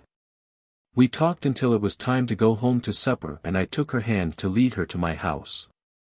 "But first," I said, "you must tell Molly and Jim what has happened, and that you will not be back. For a while we can live under my father's roof. But as soon as may be I will get permission from the Tivos to take the adjoining land and work it, and then I shall build a house." She drew back and flushed. "I cannot go with you yet," she said. "What do you mean?" I asked. You are mine. We have not been married, she whispered. But no one is married, I reminded her. Marriage is against the law. My mother was married, she told me. You and I can be married. We have a church and a preacher. Why cannot he marry us? He is not ordained because there is none to ordain him, but being the head of the only church that he knows of or that we know of, it is evident that he can be ordained only by God, and who knows but that he already has been ordained. I tried to argue her out of it, as now that heaven was so near I had no mind to wait 3 weeks to attain it, but she would not argue, she just shook her head, and at last I saw that she was right and gave in, as I would have had to do in any event. I went to Tav, who was one of our representatives in the Tivos, and asked him to procure for me permission to work the vacant land adjoining my father's. The land all belonged to the community. But each man was allowed what he could work as long as there was plenty, and there was more than plenty for us all. Tav was very ugly, he seemed to have forgotten that I had saved his child's life, and said that he did not know what he could do for me, that I had acted very badly to General Ortiz and was in disfavor. Beside being under suspicion in another matter. What has General Ortiz to do with the distribution of land by the Tivos? I asked. Because he wants my woman. Will the Tivos deny me my rights? Tav's woman came in while I was talking and recognized me. But she said nothing to me other than to mention that the child had asked for me. Tav scowled at this and ordered her from the room just as a man might order a beast around. It was nothing to me, though, as the woman was a renegade anyway. Finally I demanded of Tav that he obtain the concession for me unless he could give me some valid reason for refusing. I will ask it, he said, finally, but you will not get it, be sure of that. As I was leaving the house Tav's woman stopped me. I will do what I can for you, she whispered. She must have seen me draw away instinctively as from an unclean thing, for she flushed and then said, Please don't. I have suffered enough. I have paid the price of my treachery, but no, Yank, and she put her lips close to my ear, that at heart I am more Yank than I was when I did this thing. And, she continued, I have never spoken a word that could harm one of you. Tell them that, please tell them. I do not want them to hate me so, and God of our fathers, how I have suffered, the degradation, the humiliation, it has been worse than what you are made to suffer. The creatures are lower than the beasts of the forest. When his friends come he serves them food and drink and, me. Ugh! I could kill him, if I were not such a coward. I have seen and I know how they can make one suffer before death. I could not but feel sorry for her, and I told her so. The poor creature appeared very grateful and assured me that she would aid me. I know a few things about Tav that he would not want Ortiz to know, she said, and even though he beats me for it I will make him get the land for you. Again I thanked her and departed, realizing that there were others worse off than we, that the closer one came to the Kalkars the more hideous life became. At last the day came and we set out for the church. As before I took Juana, though she tried to order it differently, but I would not trust her to the protection of another. We arrived without mishap, 16 of us, and after the religious services were over Juana and I stood before the altar and were married, much after the fashion of the ancients, I imagine. Juana was the only one of us who was at all sure about the ceremony, and it had been she who trained Orrin Colby, making him memorize so much that he said his head ached for a week. All I can recall of it is that he asked me if I would take her to be my lawfully wedded wife. I lost my voice and only squeaked a weak yes, and that he pronounced us man and wife. And then something about not letting anyone put asunder what God had joined together. I felt very much married and very happy, and then just as it was all nicely over and everybody was shaking hands with us there came a loud knocking at the door and the command, open, in the name of the law. We looked at one another and gasped. Orrin Colby put a finger to his lips for silence and led the way toward the back of the church where a rough niche was built in, containing a few shelves upon which stood several rude candlesticks. We knew our parts and followed him in silence, except one who went quickly about putting out the lights. All the time the pounding on the door became more insistent, and then we could hear the strokes of what must have been an axe beating at the panels. Finally, a shot was fired through the heavy wood and we knew that it was the cache guard. Taking hold of the lower shelf, Oren pulled upward with all his strength, with the result that all the shelving and woodwork to which it was attached slid upward, revealing an opening beyond. Through this we filed, one by one, down a flight of stone steps into a dark tunnel. When the last man had passed, I lowered the shelving to its former place, being careful to see that it fitted tightly. Then I turned and followed the others, Juana's hand in mine. We groped our way for some little distance in the Stygian darkness of the tunnel until Oren halted and whispered to me to come to him. I went and stood at his side while he told me what I was to do. He had called upon me because I was the tallest and the strongest of the men. Above us was a wooden trap. I was to lift this and push it aside. It had not been moved for generations and was very heavy with earth and growing things above, but I put my shoulders to it and it had to give, either it or the ground beneath my feet, and that could not give. At last I had it off, and in a few minutes I had helped them all out into the midst of a dense wood. Again we knew our parts, for many times had we been coached for just such an emergency, and one by one the men scattered in different directions, each taking his woman with him. Suiting our movements to a prearranged plan, we reached our homes from different directions and at different times, some arriving after sundown, to the end that where we watched. None might be sure that we had been upon the same errand or to the same place. 7. The Arrest of Julian VIII. A week later, Tov sent for me and very gruffly told me that the Tivos had issued the permit for me to use the land adjoining that allotted to my father. As before, his woman stopped me as I was leaving. It was easier than I thought, she told me, for Ortiz has angered the Tivos by attempting to usurp all its powers, and knowing that he hates you they were glad to grant your petition over his objection. During the next 2 or 3 months I was busy building our home and getting my place in order. I had decided to raise horses and obtained permission from the Tivos to do so, again over Ortiz's objections. Of course the government controlled the entire horse traffic, but there were a few skilled horsemen permitted to raise them, though at any time their herds could be commandeered by the authorities. I knew that it might not be a very profitable business, but I loved horses and wanted to have just a few, a stallion and 2 or 3 maras.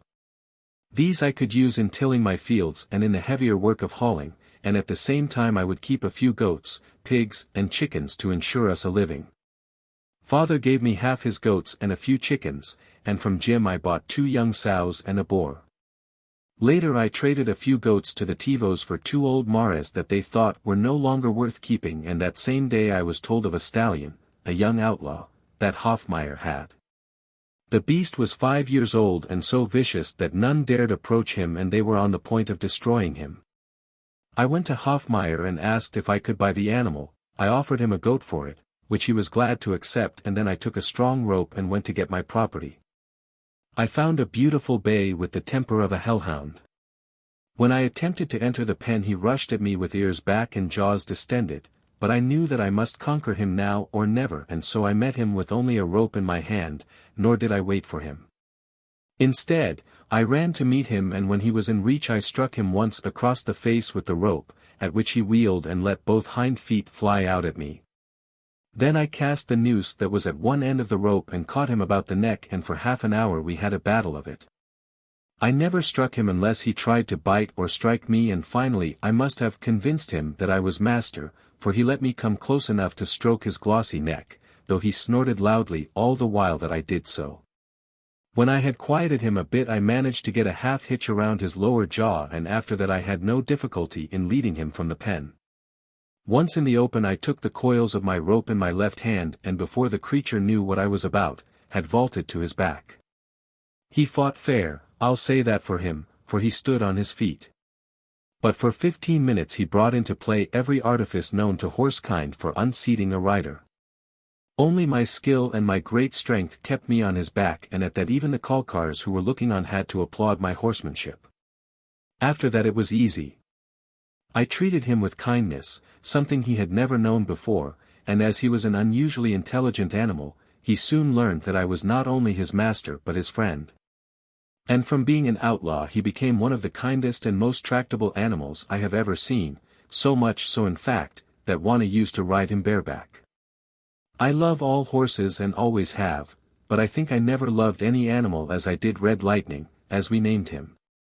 The authorities left us pretty well alone for some time because they were quarreling among themselves. Jim said there was an ancient saying about honest men getting a little peace when thieves fell out, and it certainly fitted our case perfectly.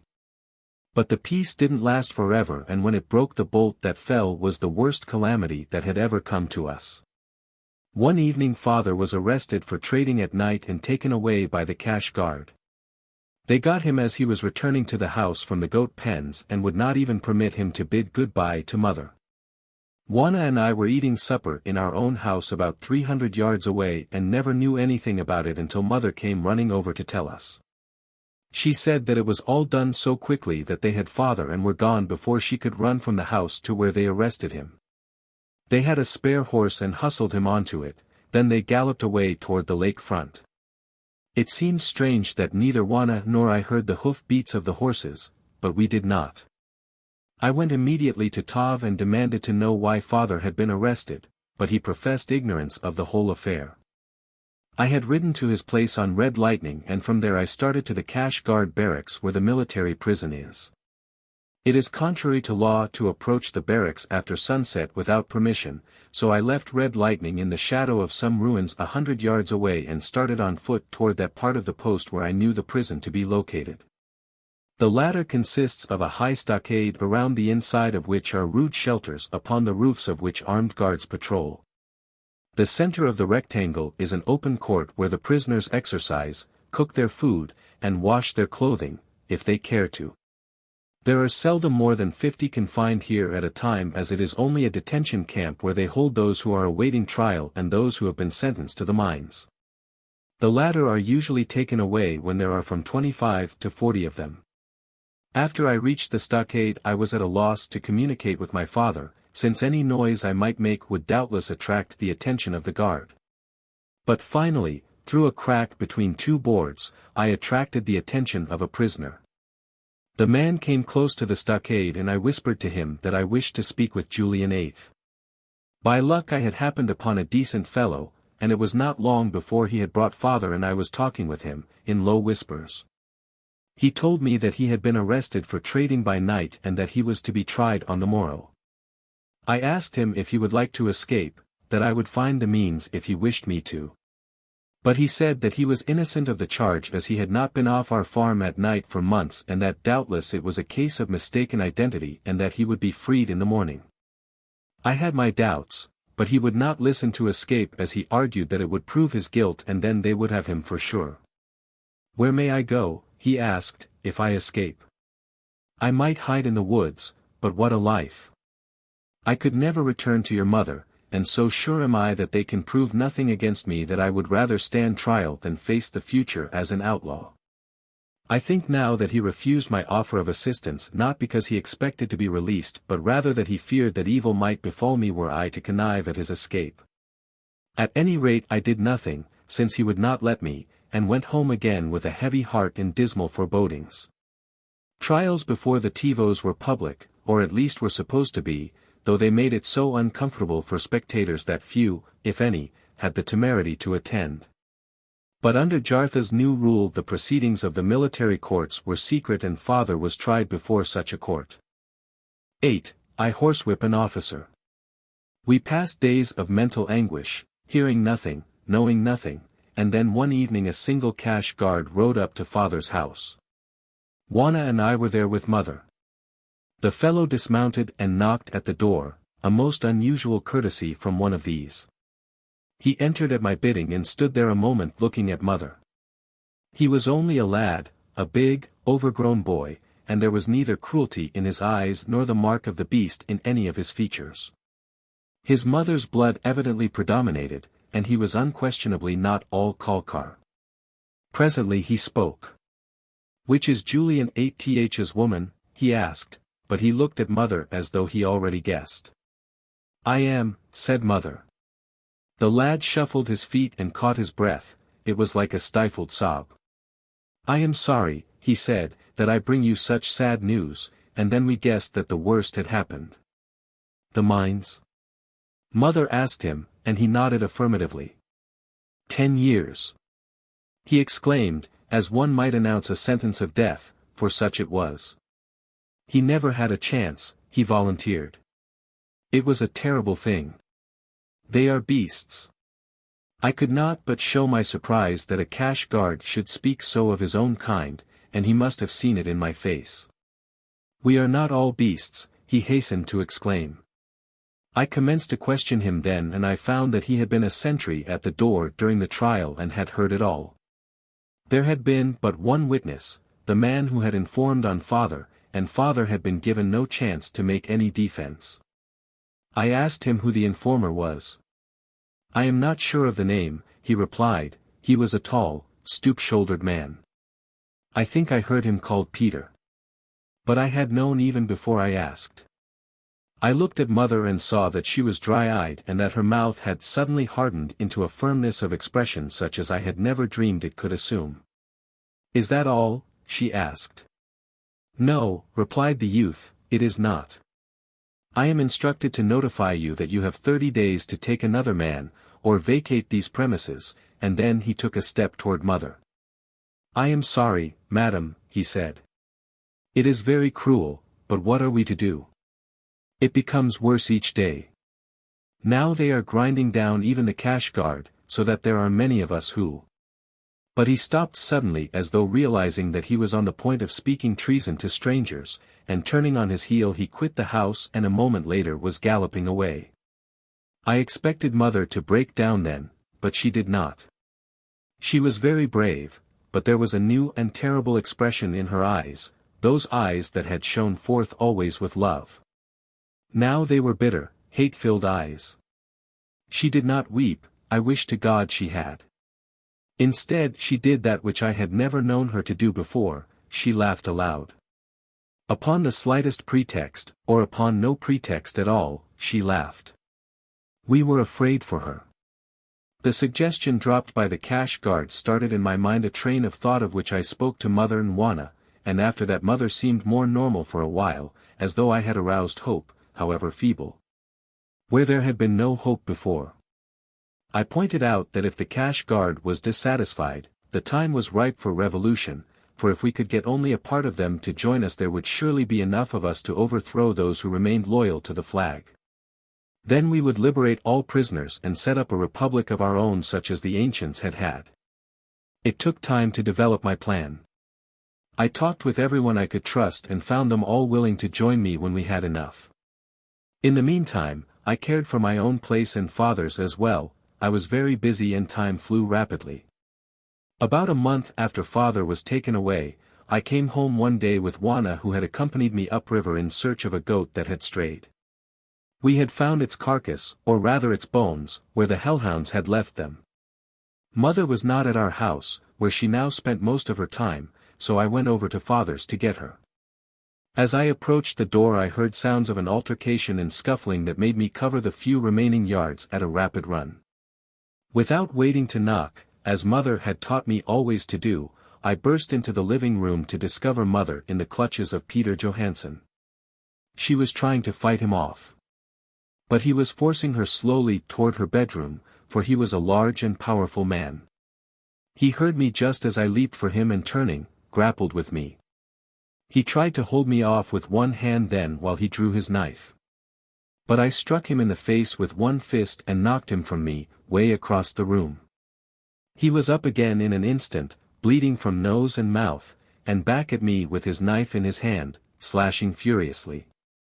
Again I struck him and knocked him down, and when he arose and came again I seized his knife hand and tore the weapon from him. He had no slightest chance against me, and he saw it soon, for he commenced to back away and beg for mercy. "Kill him, Julian," said mother, "kill the murderer of your father." I did not need her appeal to influence me, for the moment that I had seen Peter there I knew my long-awaited time had come to kill him. He commenced to cry then, great tears ran down his cheeks and he bolted for the door and tried to escape.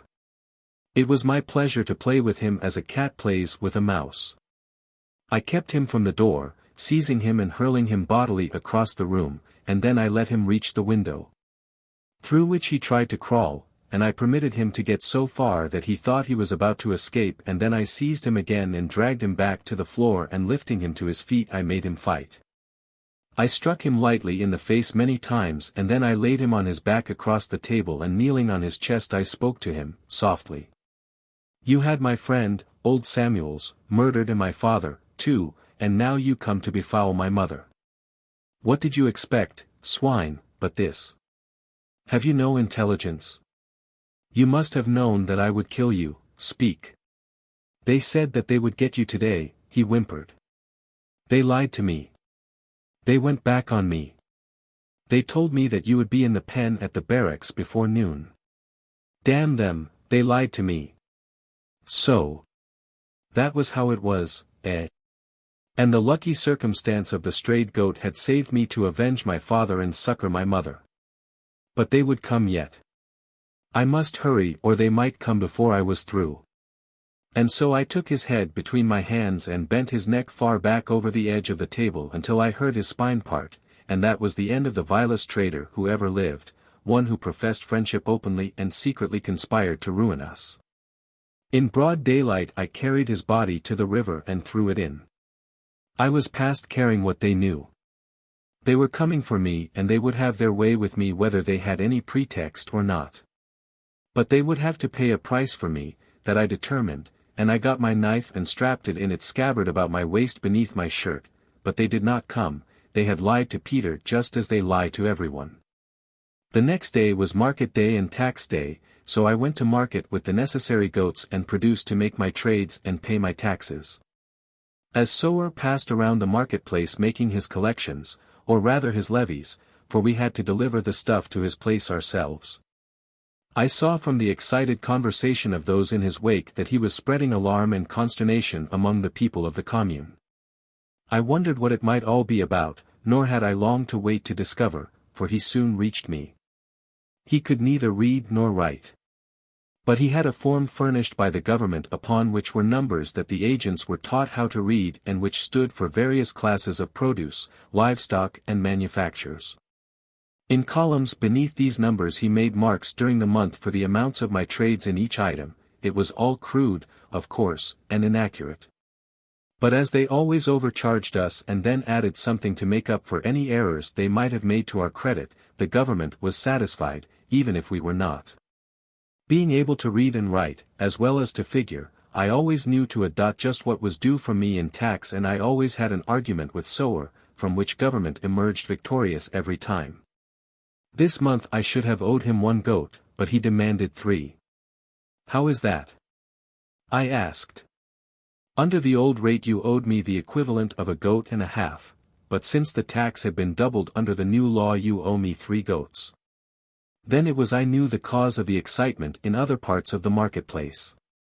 How do you expect us to live if you take everything from us? I asked. The government does not care whether you live or not, he replied, as long as you pay taxes while you do live. I will pay the 3 goats, I said, because I have to. But next market day I will bring you a present of the hardest cheese I can find.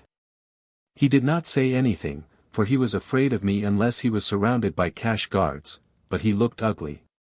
The commander of the cash guard company must have noticed the crowd around us, for he rode straight toward me, alone.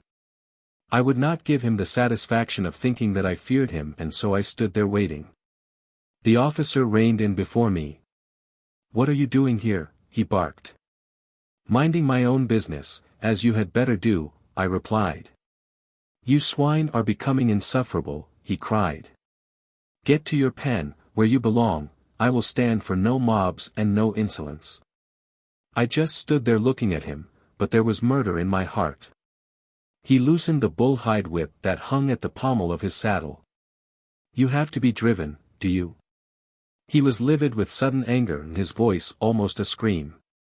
Then he struck at me, a vicious blow, with the heavy whip, struck at my face. I dodged the lash and seized it, wrenching it from his puny grasp, and then I caught his bridle, and though his horse plunged and fought, I lashed the rider with all my strength 12 times. before he tumbled from the saddle to the trampled earth of the marketplace. Then his men were upon me and I went down from a blow on the head. They bound my hands while I was unconscious and then hustled me roughly into a saddle. I was half dazed during the awful ride that ensued. We rode to the military prison at the barracks and all the way that fiend of a captain rode beside me and lashed me with his bull-hide whip. 9. Revolution. Then they threw me into the pen where the prisoners were kept, and after they had left I was surrounded by the other unfortunates incarcerated there. When they learned what I had done they shook their heads and sighed. It would be all over with me in the morning, they said, nothing less than the butcher for such an offense as mine. I lay upon the hard ground, bruised and sore, thinking not of my future but of what was to befall Wana and mother if I too were taken from them, and the thought gave me new strength and made me forget my hurts, for my mind was busy with plans. Mostly impossible plans, for escape, and vengeance. Vengeance was often uppermost in my mind. Above my head at intervals, I heard the pacing of the sentry upon the roof. I could tell, of course, each time that he passed and the direction in which he was going. It required about 5 minutes for him to pass above me, reach the end of his post and return, that was when he went west. Going east he took but a trifle over 2 minutes. Therefore, when he passed me going west his back was toward me for about 2.5 minutes, but when he went east it was only for about a minute that his face was turned from the spot where I lay. Of course he could not see me while I lay beneath the shed, but my plan, the one I finally decided upon, did not include remaining in the shed. I had evolved several subtle schemes for escape, but finally cast them all aside and chose, instead, the boldest that occurred to me. I knew that at best the chances were small that I could succeed in any plan and therefore the boldest seemed as likely as any other and it at least had the advantage of speedy results. I would be free or I would be dead in a few brief moments after I essayed it. I waited therefore, until the other prisoners had quieted down and comparative silence in the direction of the barracks and the parade assured me that there were few abroad. The sentry came and went and came again upon his monotonous round. Now he was coming toward me from the east and I was ready, standing just outside the shed beneath the low eaves which I could reach by jumping. I heard him pass and gave him a full minute to gain the distance I thought necessary to drown the sounds of my attempt from his ears and then I leaped for the eaves, caught with my fingers and drew myself quickly to the roof. I thought that I did it very quietly, but the fellow must have had the ears of a hellhound. For no more had I drawn my feet beneath me for the quick run across the roof than a challenge rang out from the direction of the sentry and almost simultaneously the report of a rifle. Instantly all was pandemonium. Guards ran, shouting, from all directions, lights flashed in the barracks, rifles spoke from either side of me and from behind me, while from below rose the dismal howlings of the prisoners. It seemed then that 100 men had known of my plan and been lying in wait for me, but I was launched upon it and even though I had regretted it, there was nothing to do but carry it through to whatever was its allotted end. It seemed a miracle that none of the bullets struck me, but of course, it was dark and I was moving rapidly. It takes seconds to tell about it, but it required less than a second for me to dash across the roof and leap to the open ground beyond the prison pen. I saw lights moving west of me, and so I ran east toward the lake and presently the firing ceased as they lost sight of me, though I could hear sounds of pursuit. Nevertheless, I felt that I had succeeded and was congratulating myself upon the ease with which I had accomplished the seemingly impossible when there suddenly rose before me out of the black night the figure of a huge soldier pointing a rifle point blank at me. He issued no challenge nor asked any question, just pulled the trigger. I could hear the hammer strike the firing pin, but there was no explosion. I did not know what the reason was, nor did I ever know. All that was apparent was that the rifle missed fire and then he brought his bayonet into play while I was springing toward him. Foolish man. But then he did not know that it was Julian IX he faced. Pitifully, futilely he thrust at me and with one hand I seized the rifle and tore it from his grasp. In the same movement I swung it behind me and above my head, bringing it down with all the strength of one arm upon his thick skull. Like a felled ox he tumbled to his knees and then sprawled forward upon his face, his head crushed to a pulp. He never knew how he died. Behind me I heard them coming closer and they must have seen me, for they opened fire again and I heard the beat of horses' hoofs upon my right and left. They were surrounding me upon 3 sides and upon the 4th was the great lake. A moment later I was standing upon the edge of the ancient breakwater while behind me rose the triumphant cries of my pursuers. They had seen me and they knew that I was theirs. At least, they thought they knew so. I did not wait for them to come closer, but raising my hands above me I dove head foremost into the cool waters of the lake, and swimming rapidly beneath the surface I kept close in the shadows and headed north.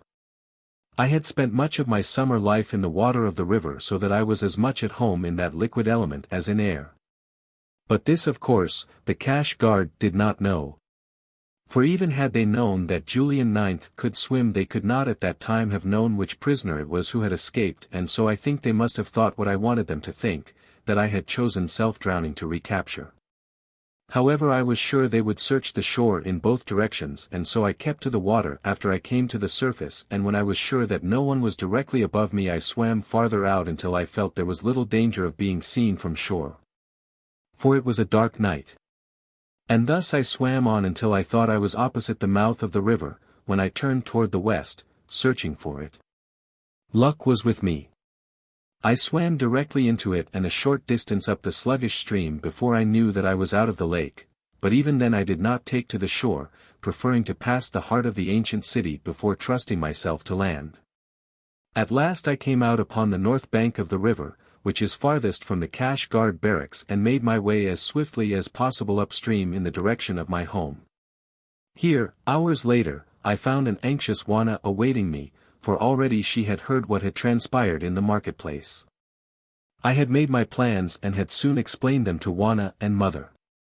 There was nothing for them but to acquiesce, as only death could be our lot if we remained in our homes another day. I was astonished even, that they had not already fallen upon Juana and mother. As it was, they might come any minute, there was no time to lose. Hastily wrapping up a few belongings I took the flag from its hiding place above the mantle and tucked it in my shirt, then we were ready. Going to the pens we caught up Red Lightning and the 2 mares and 3 of my best milk goats. These latter we tied, and after Juana and mother had mounted the mares I laid 1 goat in front of each across a mare's withers and the 3rd before myself upon Red Lightning, who did not relish the strange burden and gave me considerable trouble at first. We rode out upriver, leaving the pens open that the goats might scatter and possibly cover our trail until we could turn off the dusty path beyond Jim's house. We dared not stop to bid Jim and Molly goodbye, lest we be apprehended there by our enemies and bring trouble to our good friends. It was a sad occasion for poor mother, leaving thus her home and those dear neighbors who had been as close to her as her own people. But she was as brave as Juana, nor once did either of them attempt to dissuade me from the wild scheme I had outlined to them. Instead they encouraged me and Juana laid her hand upon my arm as I rode beside her, saying, "I would rather that you died thus than that we lived on as downtrodden serfs, without happiness and without hope." "I shall not die," I said, "until my work is done at least, and then if die I must, I shall be content to know that I leave a happier country for my fellow men to live in." "Amen," whispered Juana. That night I hid them in the ruins of the old church which we found had been partially burned by the Kalkars. For a moment I held them in my arms, my mother and my wife, and then I left them to ride toward the southwest and the coal mines. The mines lie about 50 miles away, those to which our people are sent, and west of south, according to what I had heard. I had never been to them. But I knew that I must find the bed of an ancient canal and follow it through the district of Joliet and between 15 and 20 miles beyond, where I must turn south, and after passing a large lake, I would presently come to the mines. I rode the balance of the night and into the morning until I commenced to see people astir in the thinly populated country through which I passed. Then I hid in a wood through which a stream wound and here found pasture for Red Lightning and rest for myself. I had brought no food, leaving what little bread and cheese we had brought from the house for mother and Juana. I did not expect to be gone over a week and I knew that with goat's milk and what they had on hand in addition to what they could find growing wild, There would be no danger of starvation before I returned, after which we expected to live in peace and plenty for the rest of our days. My journey was less eventful than I had anticipated. I passed through a few ruined villages and towns of greater or less antiquity, the largest of which was ancient Joliet, which was abandoned during the plague of 50 years ago. The TiVo's headquarters and station being removed directly west a few miles to the banks of a little river. Much of the territory I traversed was covered with thick woods, though here and there were the remnants of clearings that must once have been farms which were not yet entirely reclaimed by nature. Now and again I passed those gaunt and lonely towers in which the ancients stored the winter feed for their stock. Those that have endured were of concrete, and some showed but little the ravages of time, other than the dense vines that often covered them from base to capital, while several were in the midst of thick forests with old trees almost entwining them. So quickly does nature reclaim her own when man has been displaced. After I passed Joliet I had to make inquiries, and this I did boldly of the few men I saw laboring in the tiny fields scattered along my way. They were poor clods. These descendants of ancient America's rich and powerful farming class, those people of olden times whose selfishness had sought to throw the burden of taxation upon the city dwellers where the ignorant foreign classes were most numerous and had thus added their bit to fomenting the discontent that had worked the downfall of a glorious nation. They themselves suffered much before they died, but nothing by comparison with the humiliation and degradation of their descendants, an illiterate, degraded, starving race. Early in the second morning I came within sight of the stockade about the mines. Even at a distance I could see that it was a weak, dilapidated thing and that the sentries pacing along its top were all that held the prisoners within. As a matter of fact, many escaped. But they were soon hunted down and killed as the farmers in the neighborhood always informed on them, since the commandant at the prison had conceived the fiendish plan of slaying one farmer for every prisoner who escaped and was not recaught. I hid until night and then cautiously I approached the stockade, leaving Red Lightning securely tied in the woods. It was no trick to reach the stockade, so thoroughly was I hidden by the rank vegetation growing upon the outside. From a place of concealment I watched the sentry, a big fellow, but apparently a dull clod who walked with his chin upon his breast and with the appearance of being half asleep. The stockade was not high and the whole construction was similar to that of the prison pen at Chicago, evidently having been designed by the same commandant in years gone by. I could hear the prisoners conversing in the shed beyond the wall and presently, when one came near to where I listened, I tried to attract his attention by making a hissing sound. After what seemed a long time to me, he heard me. But even then it was some time before he appeared to grasp the idea that someone was trying to attract his attention. When he did he moved closer and tried to peer through one of the cracks, but as it was dark outside he could see nothing. "Are you a Yank?" I asked. "If you are, I am a friend." "I am a Yank," he replied. "Did you expect to find a Kalkar working in the mines? Do you know a prisoner called Julian Laythe?" I inquired. He seemed to be thinking for a moment and then he said, "I seem to have heard the name." "What do you want of him?" "I want to speak to him, I am his son." "Wait," he whispered. "I think that I heard a man speak that name today. I will find out, he is nearby." I waited for perhaps 10 minutes when I heard someone approaching from the inside and presently a voice asked if I was still there. "Yes," I said, "is that you, father?" for I thought that the tones were his. "Julian, my son," came to me almost as a sob. "What are you doing here?" Briefly I told him and then of my plan. "Have the convicts the courage to attempt it?" I asked in conclusion. "I do not know," he said, and I could not but note the tone of utter hopelessness in his voice. "They would wish to, but here our spirits and our bodies both are broken. I do not know how many would have the courage to attempt it. Wait and I will talk with some of them, all are loyal, but just weak from overwork, starvation and abuse." I waited for the better part of an hour before he returned. "Some will help," he said, "from the first, and others if we are successful. Do you think it worth the risk? They will kill you if you fail, they will kill us all. And what is death to that which you are suffering? I asked. I know, he said, but the worm impaled upon the hook still struggles and hopes for life. Turn back, my son, we can do nothing against them. I shall not turn back, I whispered. I shall not turn back. I will help you, but I cannot speak for the others. We had spoken only when the sentry had been at a distance, falling into silence each time he approached the point where we stood. In the intervals of silence I could hear the growing restlessness of the prisoners, and I guessed that what I had said to the first man was being passed around from mouth to mouth within until already the whole adjacent shed was seething with something akin to excitement. I wondered if it would arouse their spirit sufficiently to carry them through the next 10 minutes. If it did, success was assured. Father had told me all that I wanted to know, the location of the guard house and the barracks and the number of cash guard posted here, only 50 men to guard 5,000. How much more eloquently than words did this fact bespeak the humiliation of the American people and the utter contempt in which our scurvy masters held us, 50 men to guard 5,000. And then I started putting my plan into execution, a mad plan which had only its madness to recommend it. The sentry approached and came opposite where I stood, and I leaped for the eaves as I had leaped for the eaves of the prison pen at Chicago. Only this time I leaped from the outside where the eaves are closer to the ground, and so the task was easier.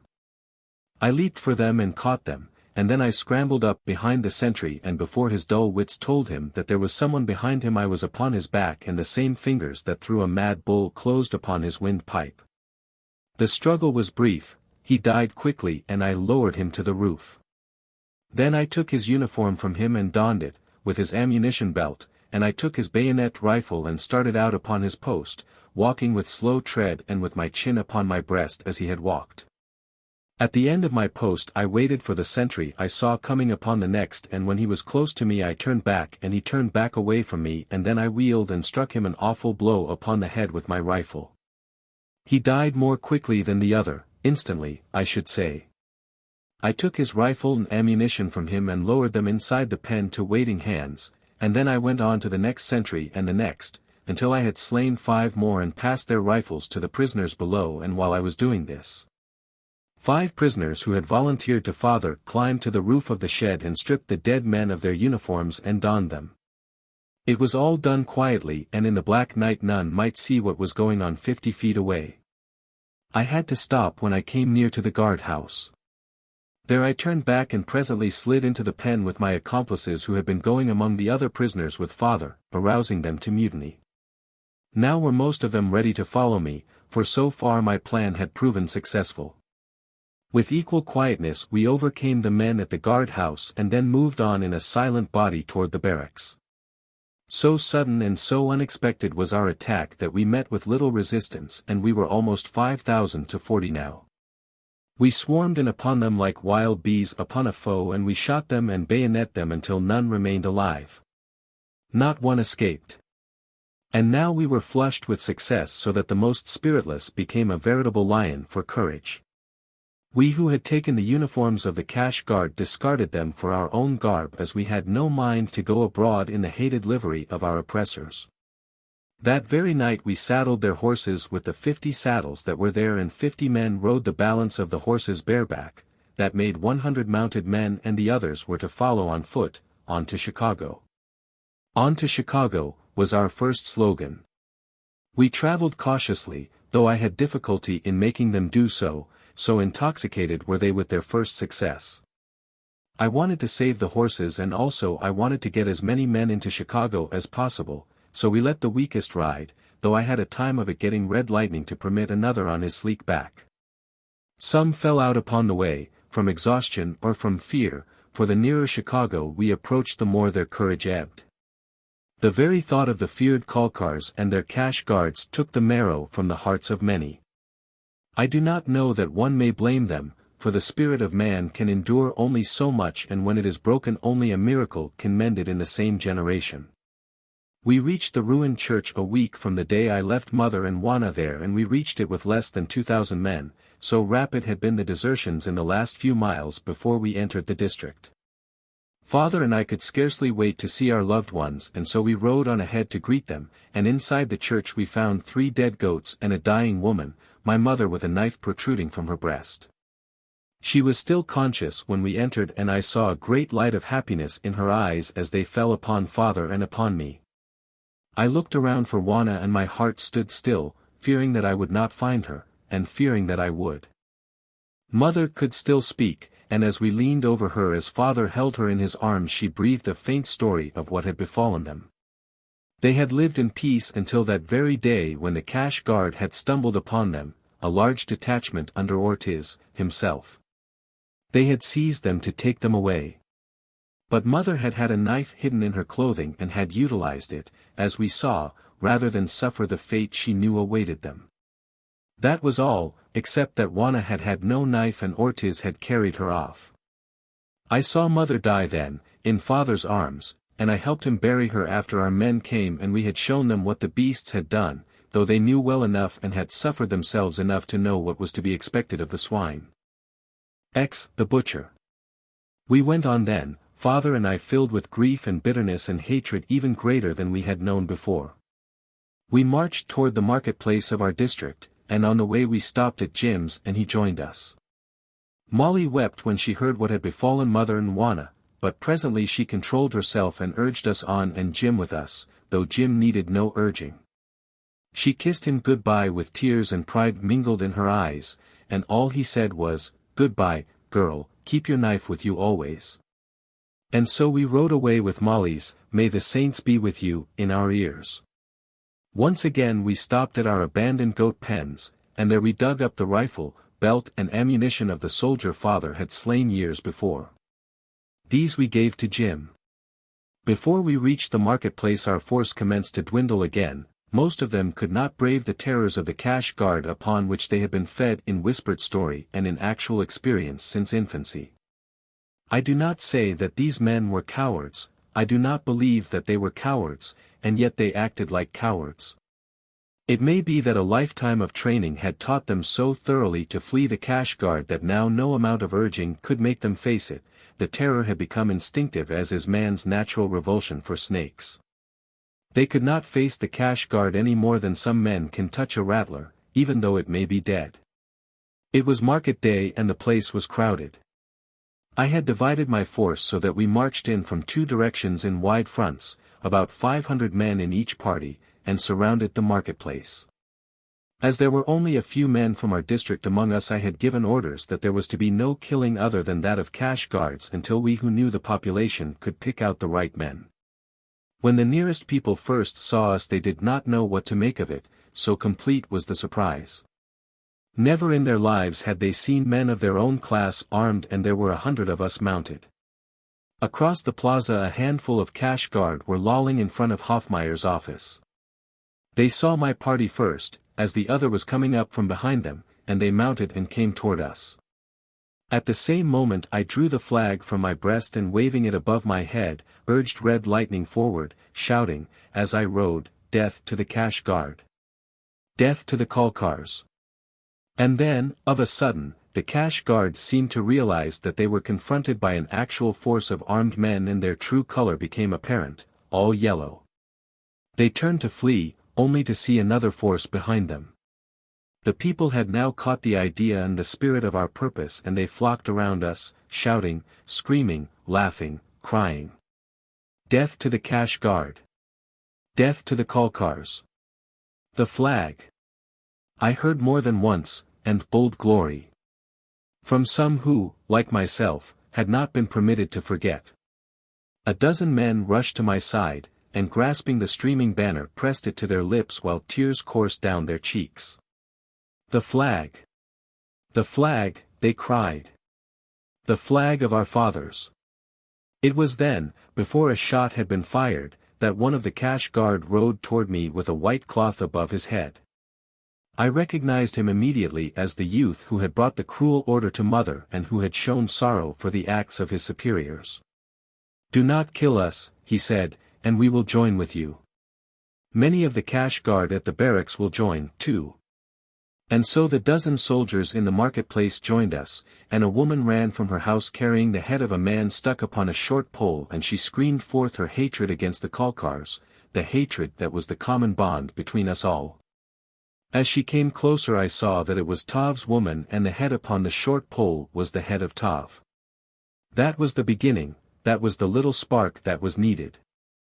Like maniacs, laughing horribly, the people charged the houses of the Kalkars and dragged them forth to death. Above the shrieking and the groans and the din could be heard shouts for the flag and the names of loved ones who were being avenged. More than once I heard the name of Samuels the Jew. Never was a man more thoroughly avenged than he that day. Dennis Corrigan was with us, freed from the mines, and Betty Worth, his woman, found him there, his arms red to the elbows with the blood of our oppressors. She had never thought to see him alive, and when she heard his story, and of how they had escaped, she ran to me and nearly pulled me from Red Lightning's back, trying to hug and kiss me. It was she who started the people shouting for me until a mad, swirling mob of joy-crazed people surrounded me. I tried to quiet them, for I knew that this was no way in which to forward our cause, and finally I succeeded in winning a partial silence, and then I told them that this madness must cease, that we had not yet succeeded. That we had won only a single small district, and that we must go forward quietly and in accordance with a sensible plan if we were to be victorious. Remember, I admonished them, that there are still thousands of armed men in the city and that we must overthrow them all, and then there are other thousands that the 24 will throw in upon us. For they will not surrender this territory until they are hopelessly defeated from here to Washington, and that will require months and maybe years. They quieted down a little then, and we formed plans for marching immediately upon the barracks that we might take the cash guard by surprise. It was about this time that Father found Sower and killed him. I told you, said Father, just before he ran a bayonet through the tax collector, that some day I would have my little joke, and this is the day. Then a man dragged Hoffmeyer from some hiding place and the people literally tore him to pieces, and that started the pandemonium all over again. There were cries of, "On to the barracks," and, "Kill the cash guard," followed by a concerted movement toward the lake front. On the way our numbers were increased by volunteers from every house, either fighting men and women from the houses of our class or bloody heads from the houses of the Kalkars, for we carried them all with us, waving above us upon the ends of poles. And at the head of all I rode with Old Glory, now waving from a tall staff. I tried to maintain some semblance of order, but it was impossible, and so we streamed along, screaming and killing, laughing and crying, each as the mood claimed him. The women seemed the maddest, possibly because they had suffered most, and Tov's woman led them. I saw others there with one hand clutching a suckling baby to a bare breast while the other held aloft the dripping head of a Kalkar, an informer, or a spy. One could not blame them who knew the lives of terror and hopelessness they had led, they and their mothers before them. We had just crossed the new bridge over the river into the heart of the great, ruined city when the cash guard fell upon us from ambush with their full strength. They were poorly disciplined. But they were armed, while we were not disciplined at all nor scarcely armed. We were nothing but an angry mob into which they poured volley after volley at close range. Men, women and babies went down and many turned and fled. But there were others who rushed forward and grappled hand to hand with the cash guard, tearing their rifles from them. We who were mounted rode among them. I could not carry the flag and fight, so I took it from the staff and replaced it inside my shirt, and then I clubbed my rifle and guiding Red Lightning with my knees I drove into them. God of our fathers, but it was a pretty fight. If I had known that I was to die the next minute I would have died gladly for the joy I had in those few minutes. Down they went before me, to right and to left, reeling from their saddles with crushed skulls and broken bodies, for wherever I hit them made no difference in the result, they died if they came within reach of my rifle, which was soon only a bent and twisted tube of bloody metal. And so I rode completely through them with a handful of men behind me. We turned then to ride back over the crumbling ruins that were in this spot only mounds of debris, and from the elevation of one of these hillocks of the dead past, I saw the battle down by the river, and a great lump came into my throat. It was all over, all but the bloody massacre. My poor mob had turned at last to flee, they were jammed and stuck upon the narrow bridge and the cash guard were firing volleys into that wedged mass of human flesh. Hundreds were leaping into the river only to be shot from the banks by the soldiers. 25 mounted men surrounded me, all that was left of my fighting force, and at least 2,000 cash guards lay between us and the river. Even could we have fought our way back, we could have done nothing to save the day or our own people. We were doomed to die, but we decided to inflict more punishment before we died.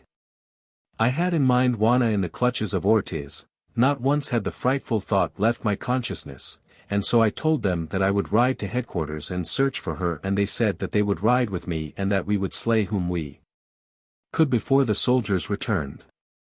Our dream had vanished, our hopes were dead. In silence we rode through the streets toward the barracks. The cash guard had not come over to our side as we had hoped, possibly they would have come had we had some measure of success in the city. But there could be no success against armed troops for an undisciplined mob of men, women and children. I realized too late that we had not planned sufficiently, yet we might have won had not someone escaped and ridden ahead to notify the cash guard. Could we have taken them by surprise in the barracks, the outcome might have been what it had been in the marketplaces through which we had passed. I had realized our weakness and the fact that if we took time to plan and arrange, some spy or informer would have divulged all to the authorities long before we could have put our plans into execution. Really, there had been no other way than to trust to a surprise attack and the impetuosity of our first blow. I looked about among my followers as we rode along. Jim was there, but not father. I never saw him again. He probably fell in the battle at the new bridge. Orrin Colby, blacksmith and preacher, rode at my side covered with blood, his own and cash guard. Dennis Corrigan was there, too. We rode right into the barrack yard, for with their lack of discipline and military efficiency they had sent their whole force against us with the exception of a few men who remained to guard the prisoners and a handful at headquarters building. The latter we overcame with scarce a struggle, and from one whom I took prisoner I learned where the sleeping quarters of Ortiz were located. Telling my men that our work was done, I ordered them to scatter and escape as best they might. But they said that they would remain with me. I told them that the business I was on was such that I must handle it alone and asked them to go and free the prisoners while I searched for Juana. They said that they would wait for me outside, and so we parted. Ortiz's quarters were on the second floor of the building in the east wing, and I had no difficulty in finding them. As I approached the door I heard the sound of voices raised in anger within and of rapid movement as though someone was running hither and thither across the floor.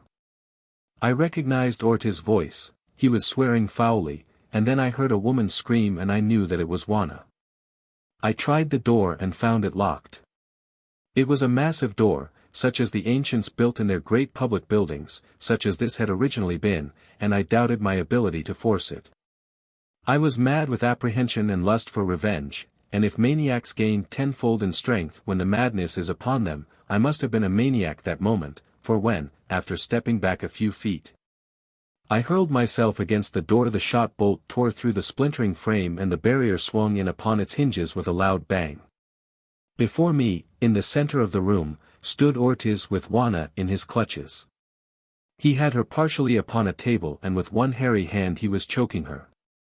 He looked up at the noise of my sudden entry, and when he saw me he went white and dropped Juana, at the same time whipping a pistol from its holster at his side.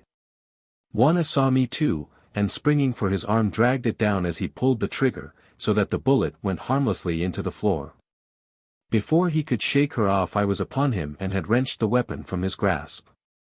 I held him in one hand as one might a little child. He was utterly helpless in my grip, and I asked Juana if he had wronged her. Not yet, she said, he just came in after sending the cash guard away. Something has happened. There is going to be a battle, but he sneaked back to the safety of his quarters, and then she seemed to notice for the first time that I was covered with blood. There has been a battle, she cried, and you have been in it. I told her that I had and that I would tell her about it after I had finished Ortiz. He commenced to plead and then to whimper. He promised me freedom and immunity from punishment and persecution if I would let him live. He promised never to bother Wana again and to give us his protection and assistance. He would have promised me the sun and the moon and all the little stars had he thought I wished them. But I wished only one thing just then, and I told him so, to see him die. Had you wronged her, I said, you would have died a slow and terrible death, but I came in time to save her, and so you are saved that suffering. When he realized that nothing could save him, he began to weep and his knees shook so that he could not stand. And I had to hold him from the floor with one hand, and with my other clenched I dealt him a single terrific blow between the eyes, a blow that broke his neck and crushed his skull. Then I dropped him to the floor and took Wana in my arms. Quickly, as we walked toward the entrance of the building, I told her of all that had transpired since we parted, and that now she would be left alone in the world for a while, until I could join her. I told her where to go and await me in a forgotten spot I had discovered upon the banks of the old canal on my journey to the mines. She cried and clung to me, begging to remain with me. But I knew it could not be, for already I could hear fighting in the yard below. We would be fortunate indeed if one of us escaped. At last she promised on condition that I would join her immediately, which, of course, I had intended doing as soon as I had the chance. Red Lightning stood where I had left him before the door. A company of cash guard, evidently returning from the battle, were engaged with my little band that was slowly falling back toward the headquarters building. There was no time to be lost if Wana was to escape. I lifted her to Red Lightning's back from where she stooped and threw her dear arms about my neck, covering my lips with kisses. "Come back to me soon," she begged, "I need you so, and it will not be long before there will be another to need you too." I pressed her close to my breast. "And if I do not come back," I said, "take this and give it to my son to guard as his fathers before him have," and I placed the flag in her hands. The bullets were singing around us and I made her go, watching her as the noble horse raced swiftly across the parade and disappeared among the ruins to the west. Then I turned to the fighting to find but 10 men left to me. Orrin Colby was dead and Dennis Corrigan. Jim was left and 9 others. We fought as best we could, but we were cornered now, for other guards were streaming onto the parade from other directions and our ammunition was expended. They rushed us then, 20 to 1, and though we did the best we could, they overwhelmed us. Lucky Jim was killed instantly, but I was only stunned by a blow upon the head. That night they tried me before a court-martial and tortured me in an effort to make me divulge the names of my accomplices, but there were none left alive that I knew of, even had I wished to betray them. As it was, I just refused to speak. I never spoke again after bidding Wana goodbye, other than the few words of encouragement that passed between those of us who remained fighting to the last. Early the next morning I was led forth to the butcher. I recall every detail up to the moment the knife touched my throat. There was a slight stinging sensation followed instantly by oblivion. It was broad daylight when he finished, so quickly had the night sped, and I could see by the light from the east window of the room where we sat that his face looked drawn and pinched and that even then he was suffering the sorrows and disappointments of the bitter, hopeless life he had just described. I rose to retire. "That is all?" I asked. "Yes," he replied, "that is all of that incarnation." "But you recall another?" I insisted. He only smiled as I was closing the door. "The Red Hawk." The Desert Clans. The January sun beat hotly down upon me as I reined Red Lightning in upon the summit of a barren hill and looked down upon the rich land of plenty that stretched away below me as far as the eye could see toward the mighty sea that lay a day's ride. Perhaps. To the westward, the sea that none of us had ever looked upon, the sea that had become as fabulous as a legend of the ancients during the almost 400 years since the Moon Men had swept down upon us and overwhelmed the earth in their mad and bloody carnival of revolution. In the near distance the green of the orange groves mocked us from below, and great patches that were groves of leafless nut trees. And there were sandy patches toward the south that were vineyards waiting for the hot suns of April and May before they, too, broke into riotous, tantalizing green. And from this garden spot of plenty a curling trail wound up the mountainside to the very level where we sat gazing fiercely down upon this last stronghold of our foes. When the ancients built that trail it must have been wide and beautiful indeed, but in the centuries that have elapsed man and the elements have sadly defaced it. The rains have washed it away in places and the Kalkars have made great gashes in it to deter us, their enemies, from invading their sole remaining lands and driving them into the sea. And upon their side of the gashes they have built forts where they keep warriors always. And well for them that they do. It is so upon every pass that leads down into their country. Since fell my great ancestor, Julian IX, in the year 2122, at the end of the first uprising against the Kalkars, we have been driving them slowly back across the world. That was over 300 years ago. For 100 years they have held us here, a day's ride from the ocean. Just how far it is we do not know, but in 2408 my grandfather, Julian XVIII, rode alone almost to the sea. He had won back almost to safety when he was discovered and pursued almost to the tents of his people. There was a battle, and the Kalkars who had dared invade our country were destroyed, but Julian XVIII died of his wounds without being able to tell more than that a wondrous rich country lay between us and the sea, which was not more than a day's ride distant. A day's ride, for us, might be anything under 100 miles. We are desert people.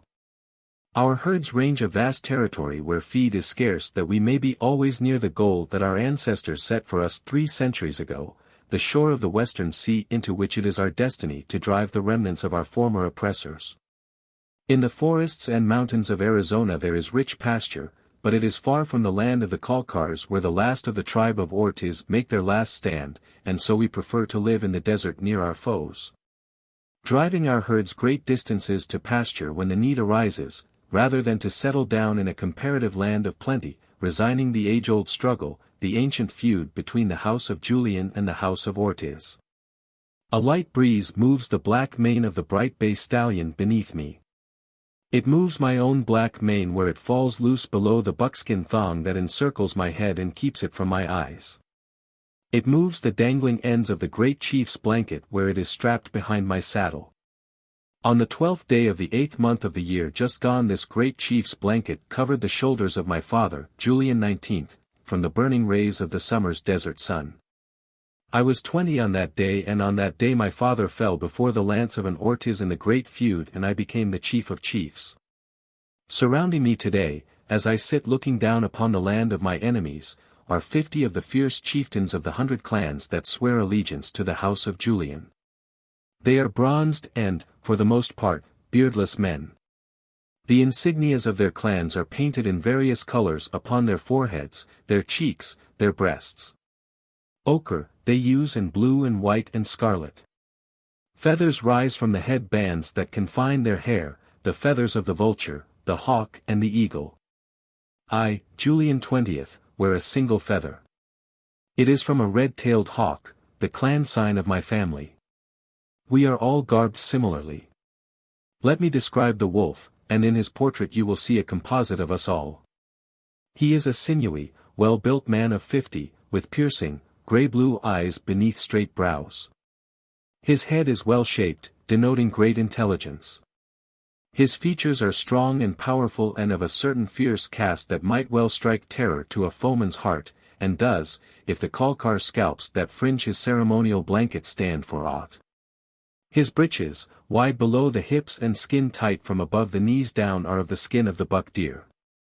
His soft boots, tied tight about the calf of each leg, are also of buck. Above the waist he wears a sleeveless vest of calfskin tanned with the hair on. The wolf's is of fawn and white. Sometimes these vests are ornamented with bits of colored stone or metal sewn to the hide in various manners of design. From the wolf's headband, just above the right ear, depends the tail of a timber wolf, the clan sign of his family. An oval shield, upon which is painted the head of a wolf, hangs about this chief's neck, covering his back from nape to kidneys. It is a stout, light shield, a hardwood frame covered with bull hide. Around its periphery have been fastened the tails of wolves. In such matters each man, with the assistance of his women folk, gives rein to his fancy in the matter of ornamentation.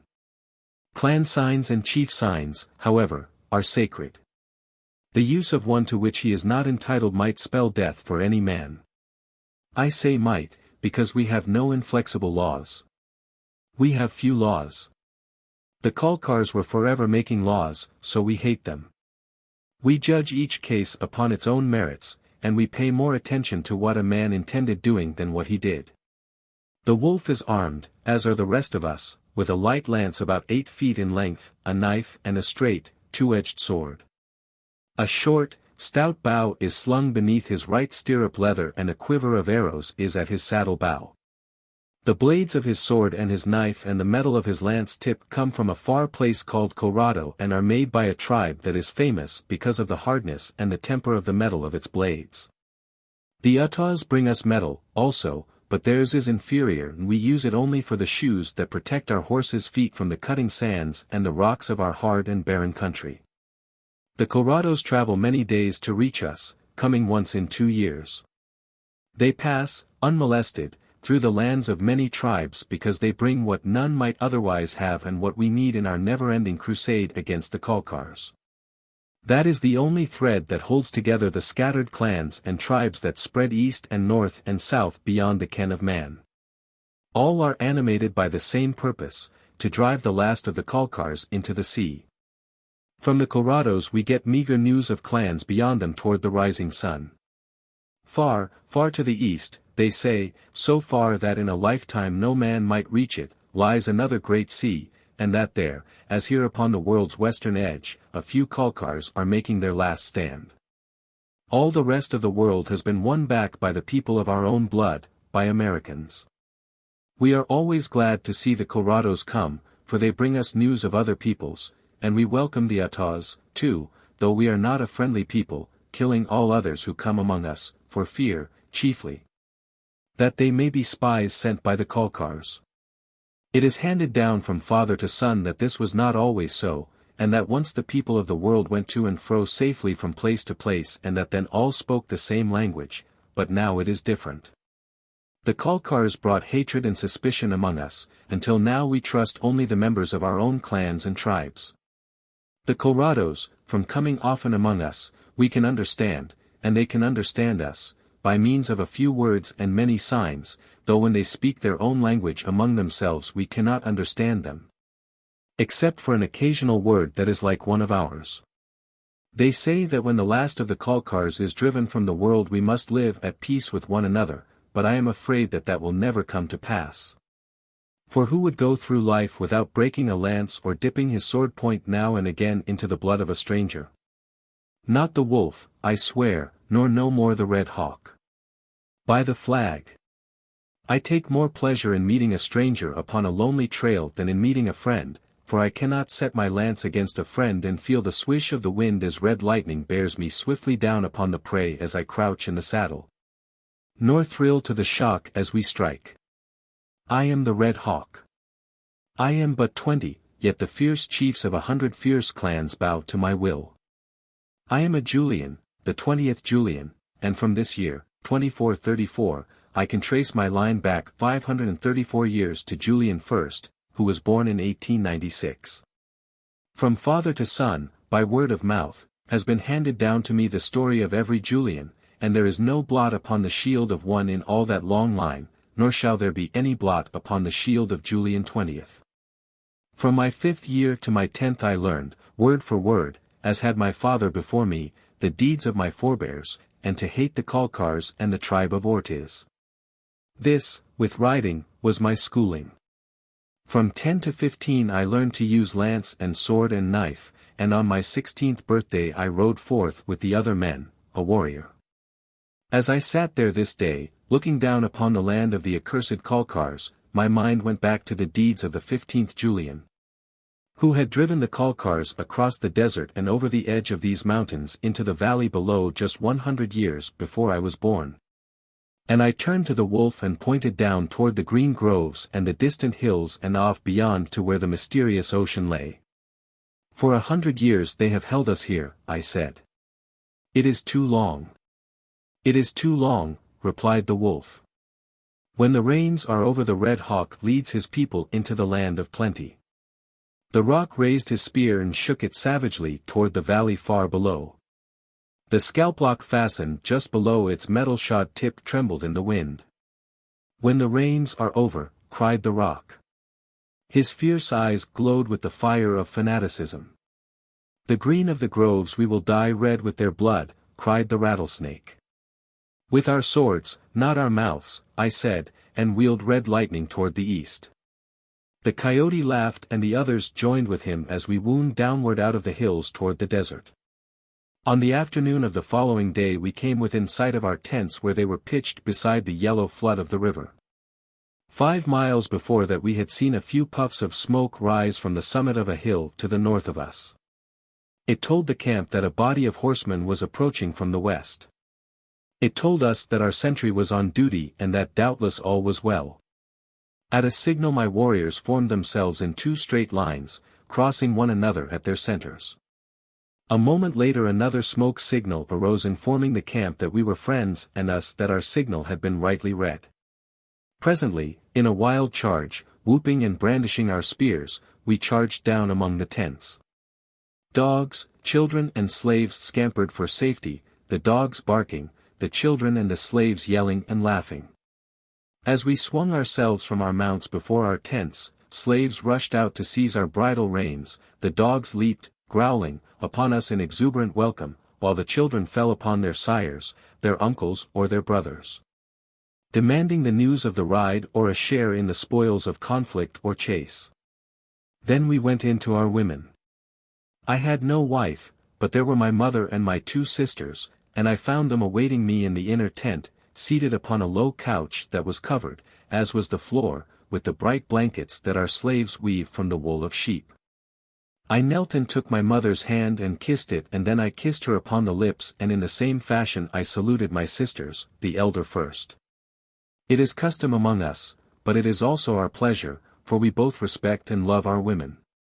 Even if we did not, we should appear to, if only for the reason that the Kalkars do otherwise. They are brutes and swine. We do not permit our women a voice in the councils of the men, but none the less do they influence our councils from the seclusion of their inner tents. It is indeed an unusual mother among us who does not make her voice heard in the council ring, through her husband or her sons, and she does it through the love and respect in which they hold her and not by scolding and nagging. They are wonderful, our women. It is for them and the flag that we have fought the foe across a world for 300 years. It is for them that we shall go forth and drive him into the sea. As the slaves prepared the evening meal I chatted with my mother and my sisters. My 2 brothers, the Vulture and Rain Cloud, lay also at my mother's feet. The Vulture was 18, a splendid warrior, a true Julian. Rain Cloud was 16 then, and I think the most beautiful creature I had ever seen. He had just become a warrior, but so sweet and lovable was his disposition that the taking of human life seemed a most incongruous calling for him, yet he was a Julian and there was no alternative. Everyone loved him and respected him too, even though he had never excelled in feats of arms for which he seemed to have no relish. But they respected him because they knew that he was brave and that he would fight as courageously as any of them, even though he might have no stomach for it. Personally, I considered Rain Cloud braver than I, for I knew that he would do well the thing he hated while I would be only doing well the thing I loved. The Vulture resembled me in looks and the love of blood, so we left Rain Cloud at home to help guard the women and the children, which was no disgrace since it is a most honorable and sacred trust. And we went forth to the fighting when there was likely to be any, and when there wasn't we went forth and searched for it. How often have I ridden the trails leading in across our vast frontiers longing for sight of a strange horseman against whom I might bend my lance. We asked no questions then when we had come close enough to see the clan sign of the stranger and to know that he was of another tribe and likely he was as keen for the fray as we, otherwise he would have tried to avoid us. We each drew rein at a little distance and set his lance, and each called aloud his name, and then with a mighty oath each bore down upon the other, and then one rode away with a fresh scalplock, and a new horse to add to his herd. While the other remained to sustain the Vulture and the Coyote. 2 or 3 of our great, shaggy hounds came in and sprawled among us as we lay talking with mother and the 2 girls, Nala and Nita. Behind my mother and sisters squatted 3 slave girls, ready to do their bidding, for our women do no labor. They ride and walk and swim and keep their bodies strong and fit that they may bear mighty warriors, but labor is beneath them as it is beneath us. We hunt and fight and tend our own herds, for that is not menial, but all other labor the slaves perform. We found them here when we came. They have been here always, a stolid, dark-skinned people, weavers of blankets and baskets, makers of pottery, tillers of the soil. We are kind to them and they are happy. The Kalkars, who preceded us, were not kind to them. It has been handed down to them from father to son for over 100 years that the Kalkars were cruel to them and they hate their memory, yet, were we to be driven away by the Kalkars, these simple people would remain and serve anew their cruel masters, for they will never leave their soil. They have strange legends of a far time when great horses of iron raced across the desert dragging iron tents filled with people behind them. And they point to holes in the mountain sides through which these iron monsters made their way to the green valleys by the sea, and they tell of men who flew like birds and as swiftly. But of course we know that such things were never true and are but the stories that the old men and the women among them told to the children for their amusement. However, we like to listen to them. I told my mother of my plans to move down into the valley of the Kalkars after the rains. She was silent some time before replying. Yes, of course, she said, you would be no Julian were you not to attempt it. At least 20 times before in 100 years have our warriors gone down in force into the valley of the Kalkars and been driven back. I wish that you might have taken a wife and left a son to be Julian 21st before you set out upon this expedition from which you may not return. Think well of it, my son, before you set forth. A year or two will make no great difference. But you are the great chief and if you decide to go we can but wait here for your return and pray that all is well with you. But you do not understand, mother, I replied. I said that we are going to move down into the valley of the Kalkars after the rains. I did not say that we are coming back again. I did not say that you would remain here and wait for our return. You will accompany us. The tribe of Julian moves down into the valley of the Kalkars when the rains are over, and they take with them their women and their children and their tents and all their flocks and herds and every other possession that is movable. And, they do not return to live in the desert evermore. She did not reply, but only sat in thought. Presently a manslave came to bid us warriors to the evening meal. The women and the children eat this meal within their tents, but the warriors gather around a great, circular table, called the council ring. There were 100 of us there that night. Flares in the hands of slaves gave us light and there was light from the cooking fire that burned within the circle formed by the table. The others remained standing until I had taken my seat which was the signal that the eating might begin. Before each warrior was an earthenware vessel containing beer and another filled with wine, and there were slaves whose duty it was to keep these filled, which was no small task, for we are hardy men and great drinkers. Though there is no drunkenness among us as there is among the Kalkars. Other slaves brought meat and vegetables, beef and mutton, both boiled and broiled, potatoes, beans and corn, and there were bowls of figs and dried grapes and dried plums. There were also venison and bear meat and fish. There was a great deal of talk and a great deal of laughter, loud and boisterous, for the evening meal in the home camp is always a gala event. We ride hard and we ride often and we ride long. Often we are fighting and much of the time away from home. Then we have little to eat and nothing to drink but water, which is often warm and unclean and always scarce in our country. We sit upon a long bench that encircles the outer periphery of the table and as I took my seat, the slaves, bearing platters of meat, passed along the inner rim of the table, and as they came opposite each warrior he rose. And leaning far across the board, seized a portion of meat with a thumb and finger and cut it deftly away with his sharp knife. The slaves moved in slow procession without pause and there was a constant gleam and flash of blades and movement and change of color as the painted warriors rose and leaned across the table.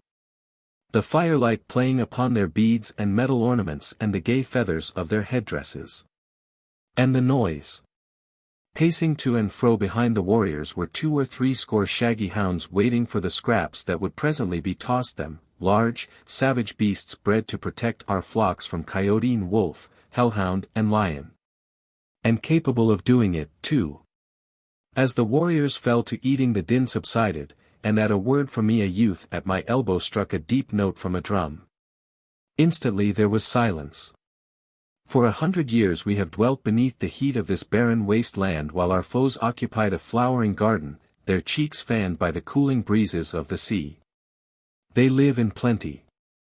Their women eat of luscious fruits, fresh from the trees, while ours must be satisfied with the dried and wrinkled semblance of the real. 10 slaves they have to do their labor for every one that we possess. Their flocks and herds find lush pasture and sparkling water beside their masters' tents, while ours pick a scant existence across 40,000 square miles of sandy, rock-bound desert, but these things gall the soul of the red hawk least of all. The wine turns bitter in my mouth when in my mind's eye I look out across the rich valleys of the Kalkars and I recall that here alone in all the world that we know there flies not the flag. A great growl rose from the fierce throats. Since my youth I have held one thought sacred in my breast against the day that the blanket of the great chief should fall upon my shoulders. That day has come and I but await the time that the rains shall be safely over before making of that thought a deed. 20 times in 100 years have the Julian warriors ridden down into the Kalkar country in force, but their women and their children and their flocks remained behind in the desert, an unescapable argument for their return. It shall not be so again. In April the tribe of Julian leaves the desert forever.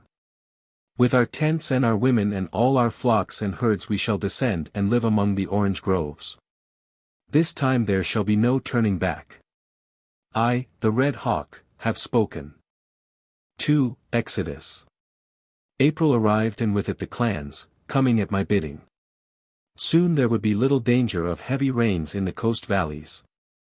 To have been caught there in a week of rain with an army would have been fatal, for the mud is deep and sticky and our horses would have mired and the Kalkars fallen upon us and destroyed us. They greatly outnumber us, and so our only hope must lie in our mobility. We realize that we are reducing this by taking along our women and our flocks, but we believe that so desperate will be our straits that we must conquer. Since the only alternative to victory must be death, death for us and worse for our women and children. The clans have been gathering for 2 days and all are here, some 50,000 souls, and of horses, cattle and sheep there must be 1,000,000, for we are rich in livestock. In the past 2 months, at my orders, all our swine have been slaughtered and smoked, for we could not be hampered by them on the long desert march, even if they could have survived it. There is water in the desert this time of year and some feed, but it will be a terrible march. We shall lose a great deal of our stock, 1 in 10, perhaps, the wolf thinks it may be as high as 5 in 10. We shall start tomorrow an hour before sunset, making a short march of about 10 miles to a place where there is a spring along the trail the ancients used. It is strange to see all across the desert evidence of the great work they accomplished. After 500 years the location of their well-graded trail, with its wide, sweeping curves, is plainly discernible. It is a narrow trail, but there are signs of another, much wider, that we discover occasionally. It follows the general line of the other, crossing it and recrossing it, without any apparent reason, time and time again. It is almost obliterated by drifting sand, or washed away by the rains of ages. Only where it is of a material like stone has it endured. The pains those ancients took with things. The time and men and effort they expended. And for what? They have disappeared and their works with them. As we rode that first night Rain Cloud rode often at my side and, as usual, he was gazing at the stars. There is so much that we do not know, sighed Rain Cloud, yet all that we can spare the time for is thoughts of fighting. I shall be glad when we have chased the last of the Kalkars into the sea, so that some of us may sit down in peace and think. It is handed down to us that the ancients prided themselves upon their knowledge, but what did it profit them? I think we are happier.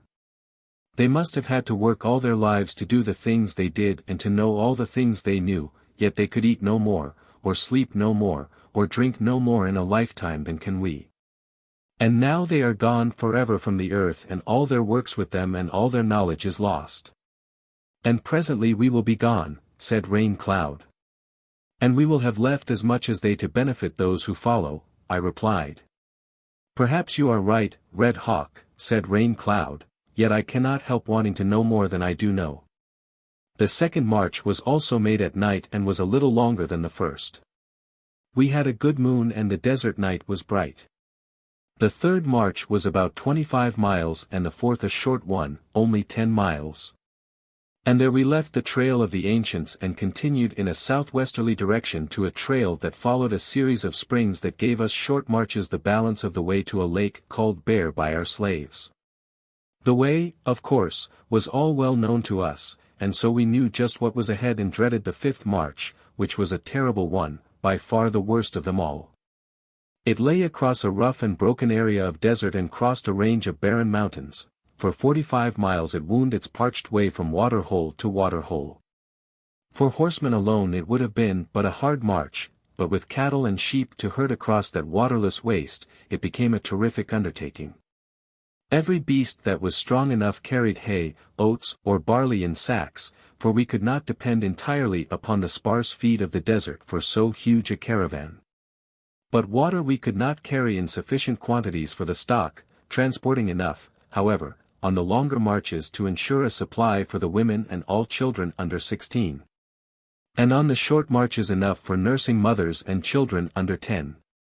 We rested all day before the fifth march began, setting forth about 3 hours before sundown. From 50 camps in 50 parallel lines we started. Every man, woman and child was mounted. The women carried all children under 5, usually seated astride a blanket on the horse's rump behind the mother. The rest rode alone. The bulk of the warriors and all the women and children set out ahead of the herds, which followed slowly behind, each bunch securely hemmed in by outriders and followed by a rearguard of warriors. 100 men on swift horses rode at the head of the column, and as the night wore on, gradually increased their lead until they were out of sight of the remainder of the caravan. Their duty was to reach the camp site ahead of the others and fill the water tanks that slaves had been preparing for the past 2 months. We took but few slaves with us, only a few personal attendants for the women and such others as did not wish to be separated from their masters and had chosen to accompany us. For the most part the slaves preferred to remain in their own country and we were willing to let them, since it made fewer mouths to feed upon the long journey and we knew that in the Kalkar country we should find plenty to take their places. As we would take those from the Kalkars we defeated. The long, tiresome march was over at last. The years of thought that I had given it, the 2 months of preparation that had immediately preceded it, the splendid condition of all our stock. The training and the temper of my people bore profitable fruit and we came through without the loss of a man, woman or child, and with the loss of less than 2 in 100 of our herds and flocks. The mountain crossing on that memorable fifth march took the heaviest toll, fully 10,000 head, mostly lambs and calves, falling by the trail side. With 2 days out for rest, we came, at the end of the 10th march and the 12th day, to the lake called Bear and into a rich mountain country, lush with feed and game.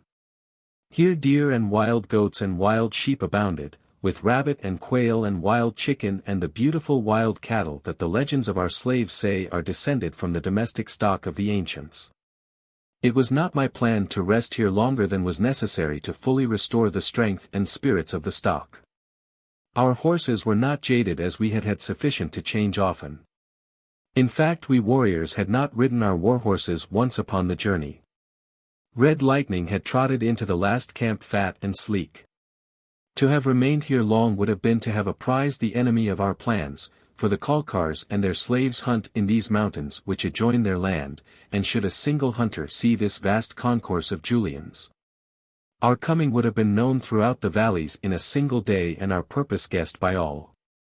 So, after a day of rest, I sent the wolf and 1,000 warriors westward to the main pass of the ancients with orders to make it appear that we were attempting to enter the valley there in force. For 3 days he would persist in this false advance and in that time I felt that I should have drawn all the Kalkar fighting men from the valley lying southwest of the Lake of the Bear. My lookouts were posted upon every eminence that gave view of the valleys and the trails between the main pass of the ancients and that through which we should pour down from the bear out into the fields and groves of the Kalkars. The third day was spent in preparation. The last of the arrows were finished and distributed. We looked to our saddle leathers and our bridles. We sharpened our swords and knives once more and put keener points upon our lances. Our women mixed the war paint and packed our belongings again for another march. The herds were gathered in and held in close, compact bunches. Riders reported to me at intervals from the various lookouts and from down the trail to the edge of the Kalkar farms. No enemy had seen us. But that they had seen the wolf and his warriors we had the most reassuring evidence in the reports from our outposts that every trail from south and west was streaming with Kalkar warriors converging upon the pass of the ancients. 1. During the third day we moved leisurely down the mountain trails and as night fell our vanguard of 1,000 warriors debouched into the groves of the Kalkars. Leaving 4,000 warriors, mostly youths, to guard the women, the children, the flocks and the herds I set out rapidly in a northwesterly direction toward the pass of the ancients at the head of full 20,000 warriors. Our war horses we had led all day as we came slowly out of the mountains riding other animals. And not until we were ready to start upon the 25-mile march to the pass of the ancients did we saddle and mount the fleet beasts upon which the fate of the Julians might rest this night. In consequence our horses were fresh from a 2 weeks' rest. 3 hours of comparatively easy riding should see us upon the flanks of the enemy.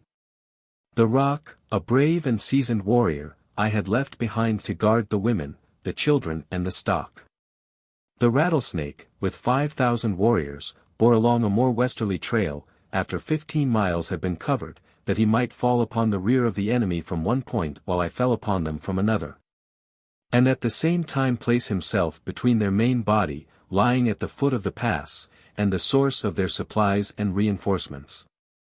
With the wolf, the mountains, and the desert upon one side and the Rattlesnake and I blocking them upon the south and the southeast, the position of the Kalkars appeared to me to be hopeless.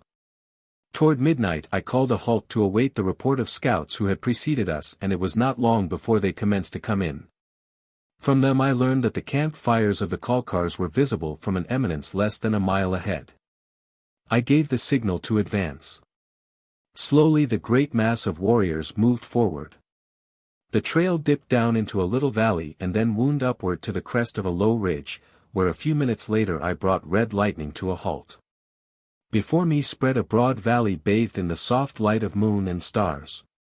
Dark masses in the nearer foreground I recognized as orange groves even without the added evidence of the sweet aroma of their blossoms that was heavy on the still night air.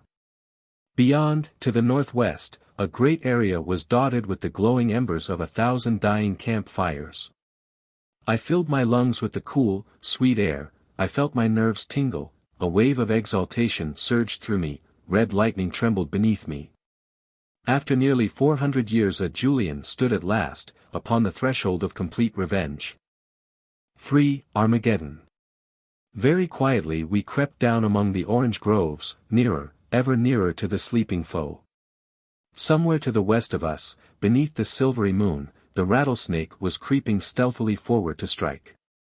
Presently the stillness of the night would be broken by the booming of his war drums and the hoarse war cries of his savage horde.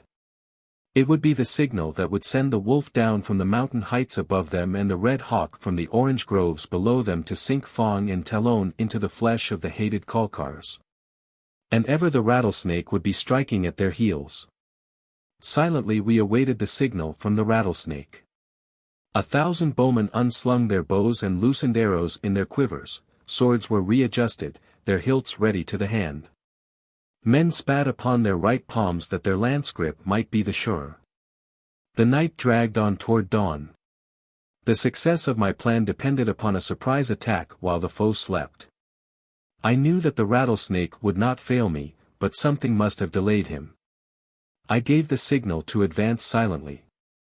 Like shadows we moved through the orange groves and deployed along a front 2 miles in length, 1,000 bowmen in the lead and behind these, line after line of lancers and swordsmen. Slowly we moved forward toward the sleeping camp. How like the lazy, stupid Kalkars that no sentries were posted at their rear. Doubtless there were plenty of them on the front exposed to the wolf. Where they could see an enemy they could prepare for him, but they have not imagination enough to foresee aught. Only the desert and their great numbers have saved them from extermination during the past 100 years. Scarce a mile away now we could catch occasional glimpses of the dying embers of the nearest fires, and then from the east there rolled across the valley the muffled booming of distant war drums. A momentary silence followed, and then faintly, there broke upon our ears the war cries of our people. At my signal our own drums shattered the silence that had surrounded us. It was the signal for the charge. From 20,000 savage throats rose the awful cries of battle, 20,000 pairs of reins were loosed and 80,000 iron-shod hoofs set the earth a-tremble as they thundered down upon the startled enemy. And from the heights above came the growl of the drums of the wolf and the eerie howls of his painted horde. It was dawn as we smote the camp. Our bowmen, guiding their mounts with their knees and the swing of their bodies, raced among the bewildered Kalkars, loosing their barbed shafts into the cursing, shrieking mob that fled before them only to be ridden down and trampled by their horses' feet. Behind the bowmen came the lancers and the swordsmen thrusting and cutting at those who survived. From our left came the tumult of the rattlesnake's assault, and from far ahead and above us the sounds of battle proclaimed that the wolf had fallen on the foe. Ahead I could see the tents of the Kalkar leaders, and toward these I spurred red lightning. Here would be the representatives of the House of Ortiz, and here would the battle center. Ahead the Kalkars were forming in some semblance of order to check and repel us.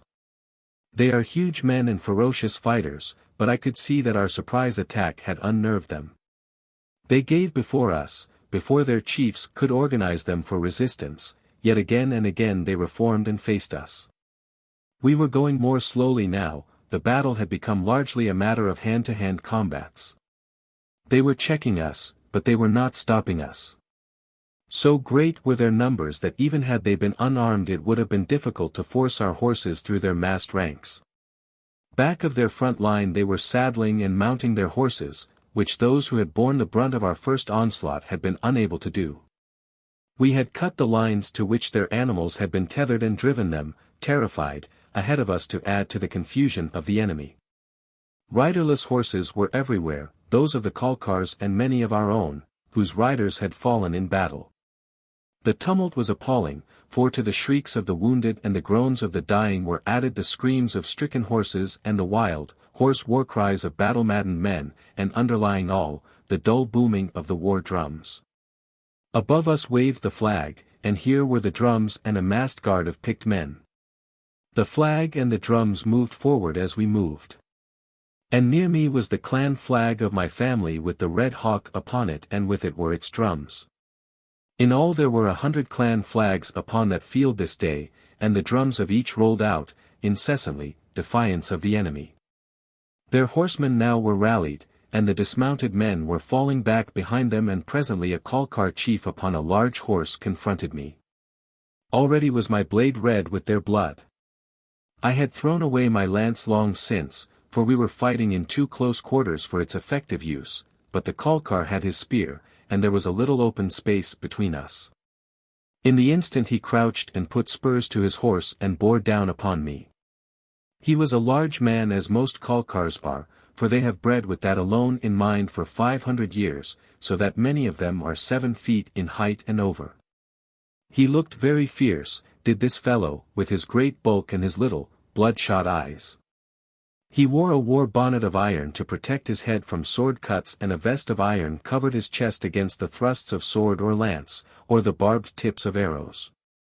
We Julians, or Americans, disdain such protection, choosing to depend upon our skill and agility, not hampering ourselves and our horses with the weight of all this metal. My light shield was on my left forearm, and in my right hand I grasped my two-edged sword. A pressure of my knees, an inclination of my body, a word in his pointed ear were all that was needed to make red lightning respond to my every wish, even though the reins hung loose upon his withers. The fellow bore down upon me with a loud yell, and red lightning leaped to meet him. The Kalkar's point was set straight at my chest, and I had only a sword on that side to deflect it, and at that I think I might have done so had I cared to try. Even though the Kalkar carries a heavy lance and this one was backed by a heavy man and a heavy horse. With my left hand I grasped Red Lightning's mane, and at the instant that the Kalkar thought to see his point tear through my chest I swung from my saddle and lay flat against Red Lightning's near side, while the Kalkar and his spear brushed harmlessly past an empty saddle. Empty for but an instant though. Swinging back to my seat in the instant that I wheeled Red Lightning I was upon the Kalkar from the rear even as the fighting mass before him brought him to a halt. He was swinging to have at me again, but even as he faced me my sword swung down upon his iron bonnet, driving pieces of it through his skull and into his brain. A fellow on foot cut viciously at me at the instant I was recovering from the blow I had dealt the mounted Kalkar, so that I was able only to partially parry with my shield. With the result that his point opened up my right arm at the shoulder, a flesh wound, but one that bled profusely, though it did not stay the force of my return, which drove through his collarbone and opened up his chest to his heart. Once again I spurred in the direction of the tents of the Ortiz, above which floated the red banners of the Kalkars, around which were massed the flower of the Kalkar forces. Too thickly massed, perhaps, for most effective defense, since we were driving them in from three sides and packing them there as tightly as eggs in the belly of a she-salmon. But now they surged forward and drove us back by weight of numbers, and now we threw ourselves upon them again until they, in their turn, were forced to give the ground that they had won. Sometimes the force of our attack drove them to one side while at another point their warriors were pushing out into the very body of the massed clans, so that here and there our turning movements would cut off a detachment of the enemy. Or again a score or more of our own men would be swallowed by the milling Kalkar horde, until as the day wore on, the great field became a jumbled mass of broken detachments of Julian and Kalkar warriors surging back and forth over a bloody shambles, the iron shoes of their reeking mounts trampling the corpse of friend and foe alike into the gory mire. Once, late in the afternoon, during a lull in the battle, I sat looking about the chaos of the field.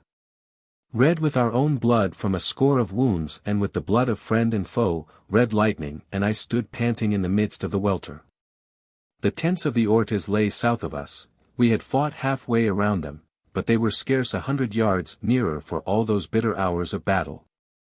Some of the warriors of the Wolf were near me, showing how far that old, grey chief had fought his way since dawn, and presently behind a mask of blood I saw the flashing eyes of the Wolf himself, scarce 20 feet away. "The Wolf!" I cried, and he looked up and smiled in recognition. "The Red Hawk is red indeed," he bantered, "but his pinions are yet unclipped." "And the fangs of the wolf are yet undrawn," I replied. A great Kalkar, blowing like a spent hound, was sitting his tired horse between us. At our words he raised his head. "You are the Red Hawk?" he asked. "I am the Red Hawk," I replied. "I have been searching for you these 2 hours," he said. "I have not been far, Kalkar," I told him. "What would you of the Red Hawk?" "I bear word from Ortiz the Jemadar." "What word has an Ortiz for a Julian?" I demanded. "The Jemadar would grant you peace," he explained. I laughed. "There is only one peace which we may share together," I said, "and that is the peace of death. That peace I will grant him, and he will come hither and meet me. There is nothing that an Ortiz has the power to grant a Julian." "He would stop the fighting while you and he discussed the terms of peace," insisted the Kalkar. "He would stop this bloody strife that must eventually annihilate both Kalkar and Yank." He used an ancient term which the Kalkars have applied to us for ages in a manner of contempt, but which we have been taught to consider as an appellation of honor, though its very meaning is unknown to us and its derivation lost in antiquity. "Go back to your Jemadar," I said, "and tell him that the world is not wide enough to support both Kalkar and Yank, Ortiz and Julian, that the Kalkars must slay us to the last man or be slain." He wheeled his horse toward the tent of the Ortiz and the Wolf bade his warriors let him pass. Soon he was swallowed by the close-packed ranks of his own people, and then a Kalkar struck at one of us from behind and the battle raged again. How many men had fallen one might not even guess. But the corpses of warriors and horses lay so thick that the living mounts could but climb and stumble over them, and sometimes barriers of them nearly man-high lay between me and the nearest foeman, so that I was forced to jump red lightning over the gory obstacle to find new flesh for my blade. And then, slowly, night descended until man could not tell foe from friend, but I called to my tribesmen about me to pass along the word that we would not move from our ground that night, staying on for the first streak of dawn that would permit us to tell a Kalkar from a Yank. All through the night we heard a considerable movement of men and horses among the Kalkars, and we judged that they were reforming for the dawn's attack, and then quite suddenly and without warning of any sort, we saw a black mass moving down upon us. It was the Kalkars, the entire body of them, and they rode straight for us, not swiftly, for the corpse-strewn, slippery ground prevented that, but steadily, overwhelmingly, like a great, slow-moving river of men and horses. They swept into us and over us, or they carried us along with them. Their first line broke upon us in a bloody wave and went down, and those behind passed over the corpses of those that had fallen. We hacked until our tired arms could scarce raise a blade shoulder high. Kalkars went down screaming in agony, but they could not halt, they could not retreat, for the great, ever-moving mass behind them pushed them onward, nor could they turn to right or left because we hemmed them in on both flanks. Nor could they flee ahead, for there, too, were we. Borne on by this resistless tide, I was carried with it. It surrounded me. It pinioned my arms at my sides. It crushed my legs. It even tore my sword from my hand. At times, when the force ahead stemmed it for a moment, and the force behind continued to push on, it rose in the center until horses were lifted from the ground, and then those behind sought to climb over the backs of those in front, until the latter were borne to earth and the others passed over their struggling forms, or the obstacle before gave way and the flood smoothed out and passed along again between the flashing banks of Julian blades, hewing, ever hewing, at the Kalkar stream. Never have I looked upon such a sight as the moon revealed that night, never in the memory or the tradition of man has there been such a holocaust. Thousands upon thousands of Kalkars must have fallen upon the edge of that torrent as it swept its slow way between the blades of my painted warriors, who hacked at the living mass until their arms fell numb at their sides, and then gave way to the eager thousands pressing from behind. And ever onward I was borne, helpless to extricate myself from the sullen, irresistible flood that carried me southward down the broadening valley. The Kalkars about me did not seem to realize that I was an enemy, or notice me in any way, so intent were they upon escape.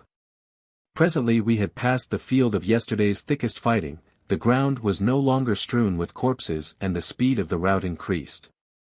And as it did so the massed warriors spread to right and left sufficiently to permit more freedom of individual action, still not enough to permit me to worm my way from the current. That I was attempting to do so, however, was what attracted attention to me at first, and then the single red hawk feather and my other trappings, so different from those of the Kalkars. "A Yank!" cried one near me, and another drew his sword and struck at me, but I warded the blow with my shield as I drew my knife, a pitiful weapon wherewith to face a swordsman. "Hold!" cried a voice of authority near by.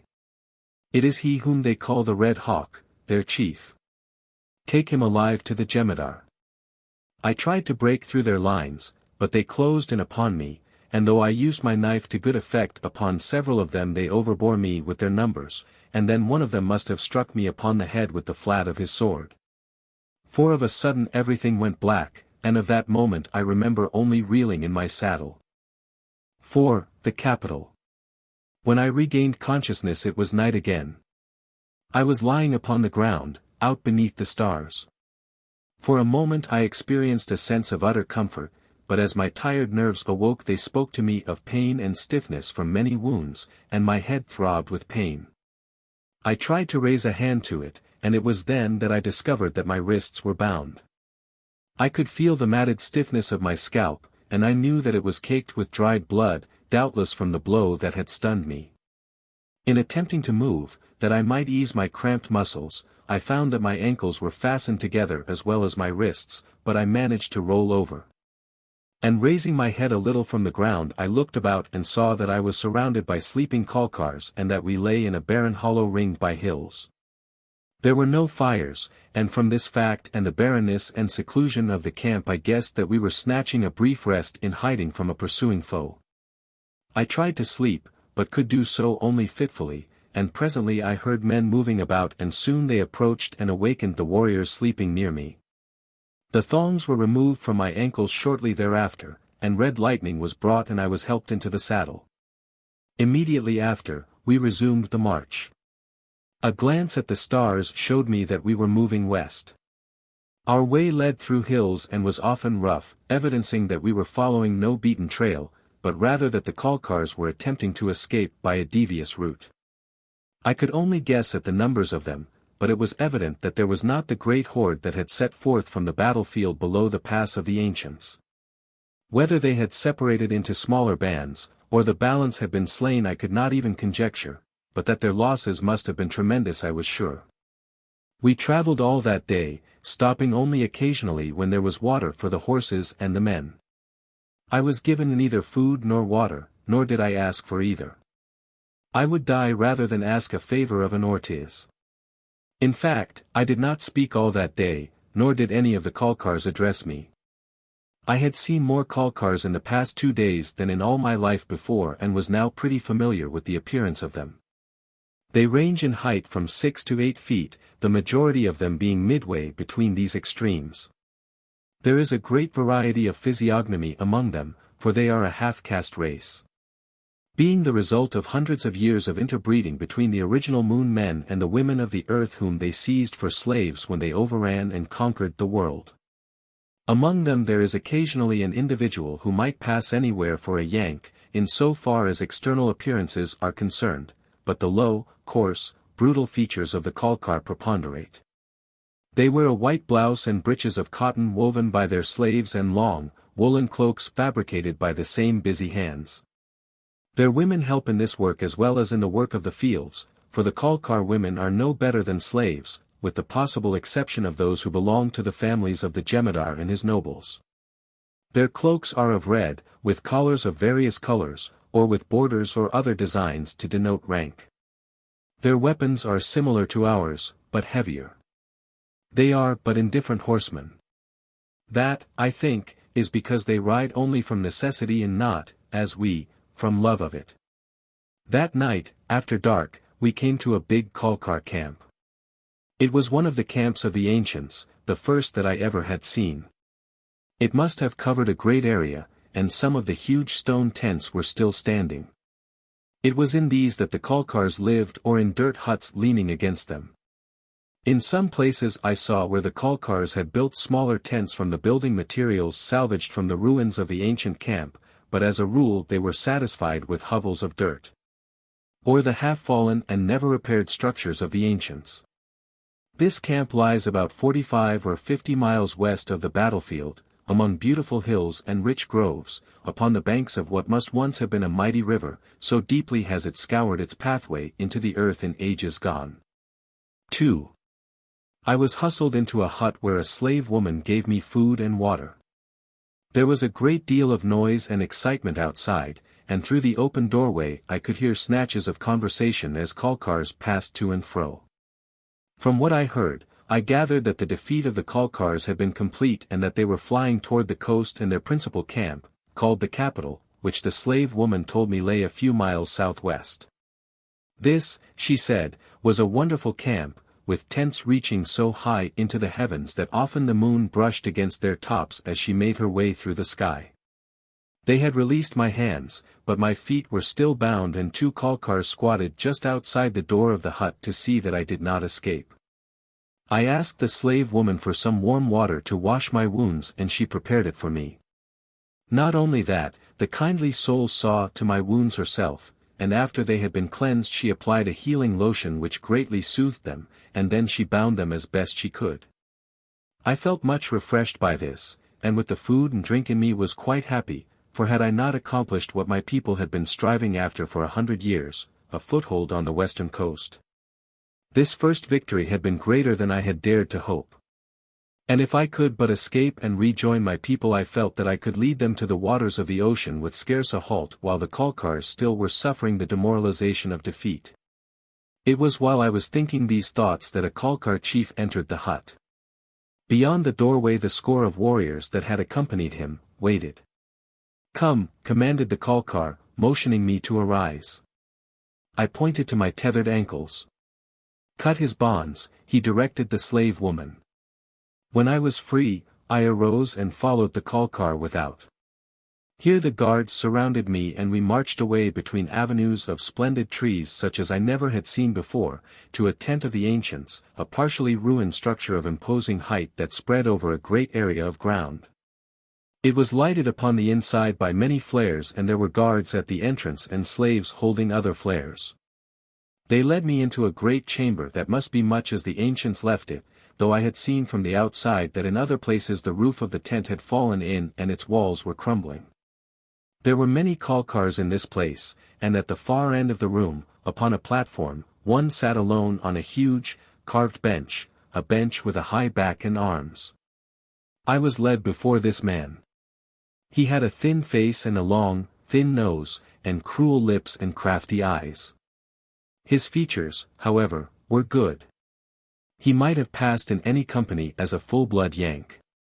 My guard halted me in front of him. "This is he, Jemadar," said the chief who had fetched me. "Who are you?" demanded the Jemadar, addressing me. His tone did not please me. It was unpleasant and dictatorial.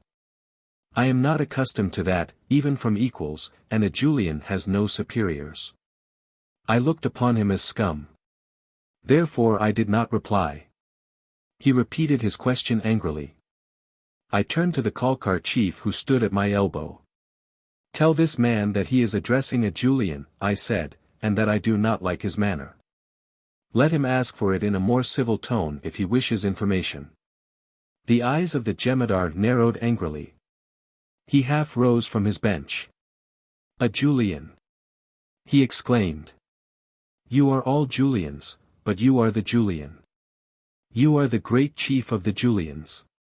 Tell me," his tone became suddenly civil, almost ingratiating, "is it not true that you are the Julian, the Red Hawk who led the desert hordes upon us?" "I am Julian 20th, the Red Hawk," I replied, "and you?" "I am Ortiz, the Jemadar," he replied. "It has been long since an Ortiz and a Julian met," I said. "Heretofore they always have met as enemies," he replied. "I have sent for you to offer peace and friendship. For 500 years we have fought uselessly and senselessly because two of our forebears hated one another. You are the 20th Julian, I am the 16th Ortiz. Never before have we seen one another, yet we must be enemies. How silly. There can be no friendship between a Julian and an Ortiz," I replied, coldly. "There can be peace," he said, "and friendship will come later, maybe long after you and I are dead. There is room in this great, rich country for us all. Go back to your people. I will send an escort with you and rich presents. Tell them that the Kalkars would share their country with the Yanks. You will rule half of it and I will rule the other half. If the power of either is threatened, the other will come to his aid with men and horses. We can live in peace and our people will prosper. What say you?" "I sent you my answer yesterday," I told him. "It is the same today, the only peace that you and I can share is the peace of death. There can be but one ruler for this whole country and he will be a Julian, if not I, the next in line. There is not room in all the world for both Kalkar and Yank. For 300 years we have been driving you toward the sea.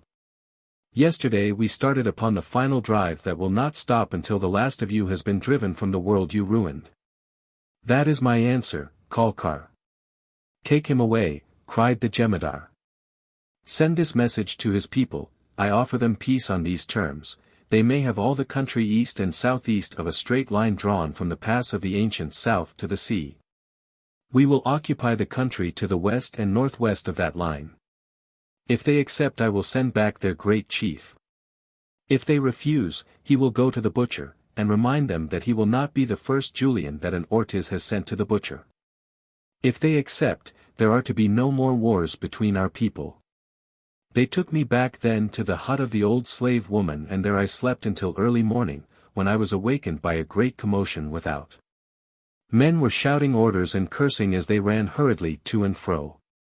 There was the trampling of horses' feet, the clank and clatter of trappings of war. Faintly, as from a great distance, I heard presently a familiar sound, and my blood leaped in answer. It was the war cry of my people, and beneath it ran the dull booming of their drums. They come. I must have spoken aloud, for the old slave woman turned toward me. Let them come, she said.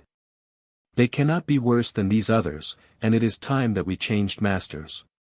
It has been long now since the rule of the ancients, who, it is said, were not unkind to us. Before them were other ancients, and before those still others. Always they came from far places, ruled us and went their way, displaced by others. Only we remain, never changing. Like the coyote, the deer and the mountains, we have been here always. We belong to the land, we are the land. When the last of our rulers has passed away, we shall still be here, as we were in the beginning, unchanged. They come and mix their blood with ours, but in a few generations the last traces of it have disappeared, swallowed up by the slow, unchanging flood of ours. You will come and go, leaving no trace. But after you are forgotten, we shall still be here. Now Kalkars entered the hovel. They came hurriedly and as hurriedly departed, taking me with them. My wrists were tied again, and I was almost thrown upon Red Lightning's back.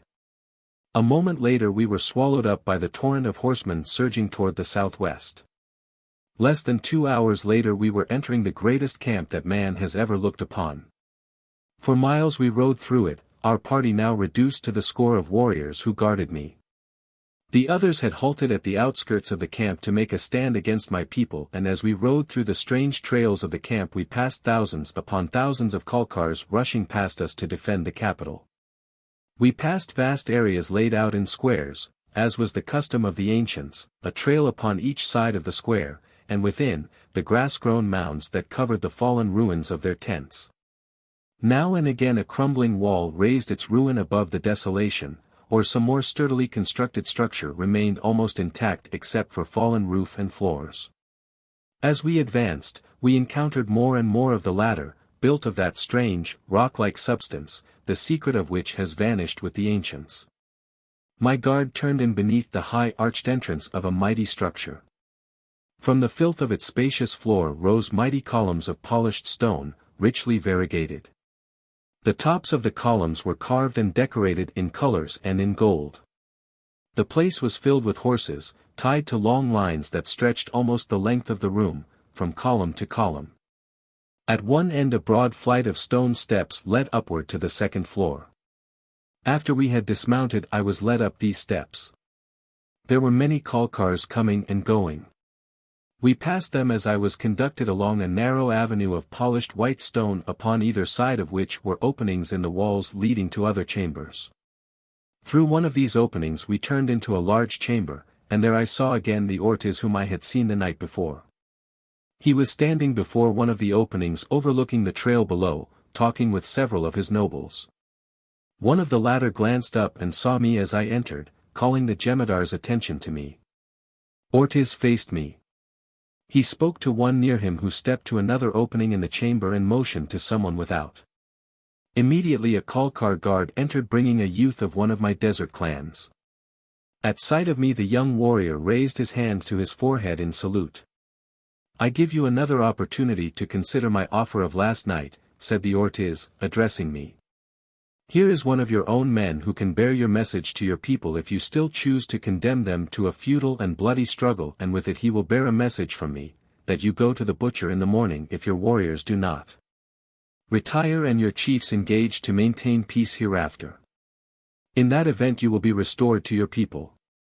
If you give me this promise yourself, you may carry your own message to the tribes of Julian. My answer, I replied, is the same as it was last night, as it will be tomorrow. Then I turned to the Yank warrior.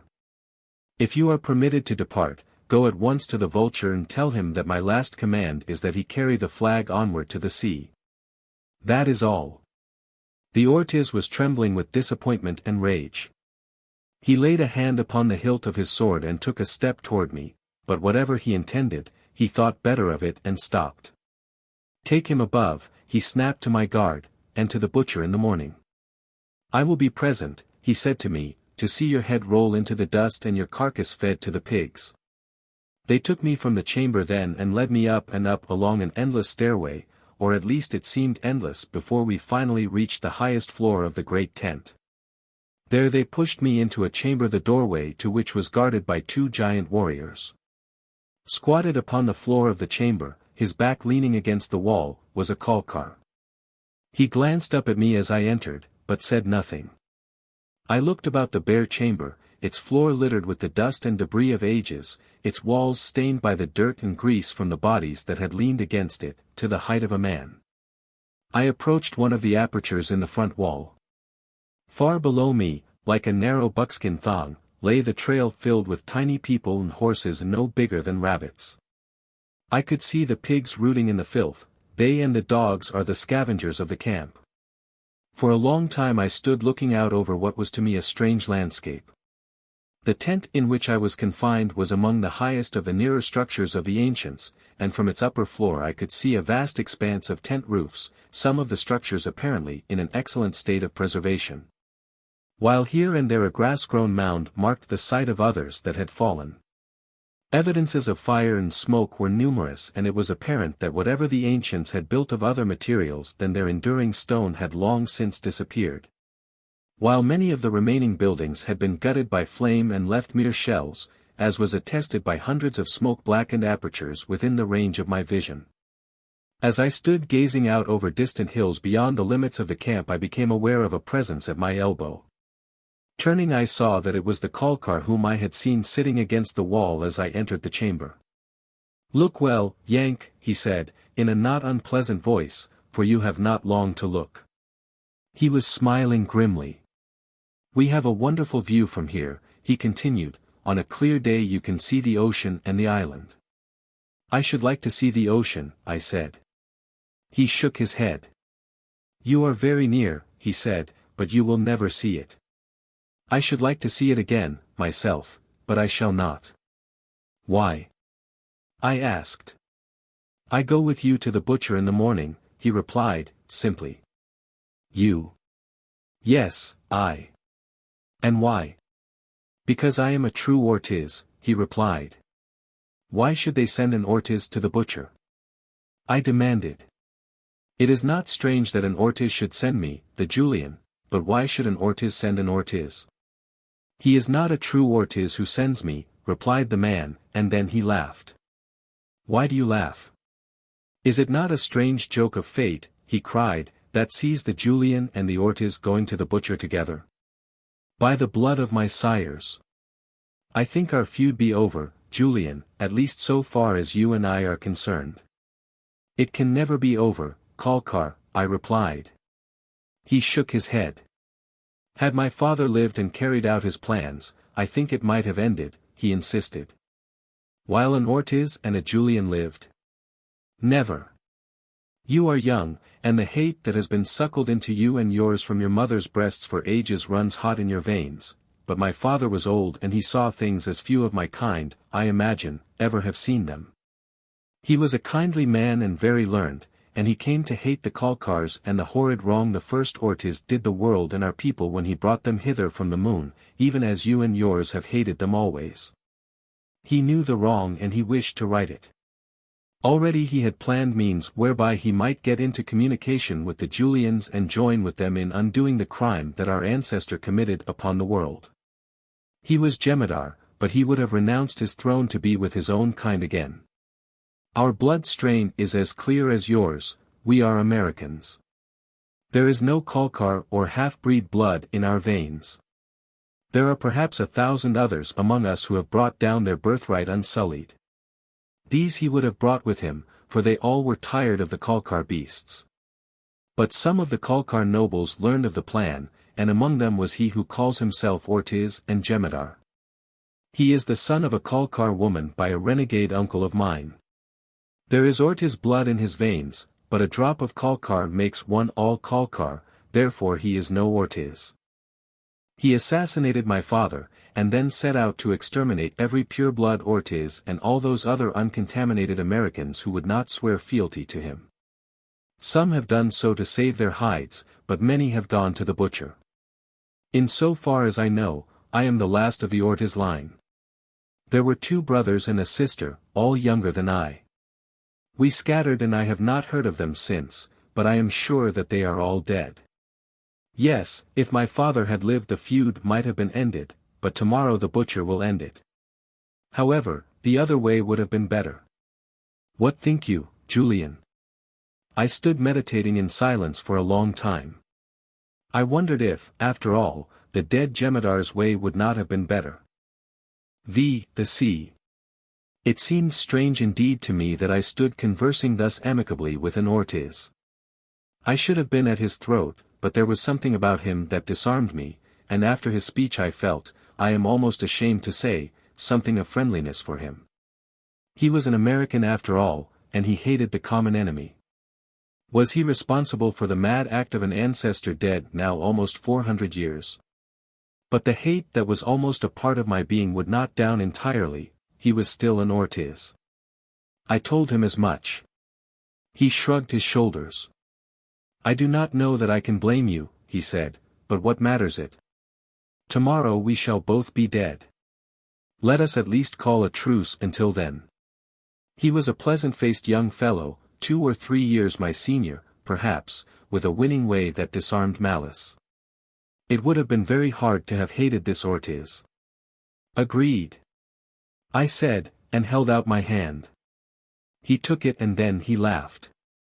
34 ancestors would turn over in their graves if they could see this, he cried. We talked there by the opening for a long time, while in the trail below us constant streams of Kalkars moved steadily to the battle front. Faintly, from a great distance, came the booming of the drums. You beat them badly yesterday, he said. They are filled with terror. We will beat them again today and tomorrow and the next day until we have driven them into the sea, I said. How many warriors have you? He asked. There were full 25,000 when we rode out of the desert, I replied proudly. He shook his head dubiously. They must have 10, 20 times 25,000, he told me. Even though they have 40 times 25,000 we shall prevail, I insisted. Perhaps you will, for you are better fighters, but they have so many youths growing into the warrior class every day. It will take years to wear them down. They breed like rabbits. Their women are married before they are 15, as a rule. If they have no child at 20 they are held up to scorn, and if they are still childless at 30 they are killed, and unless they are mighty good workers they are killed at 50 anyhow, their usefulness to the state is over. Night came on.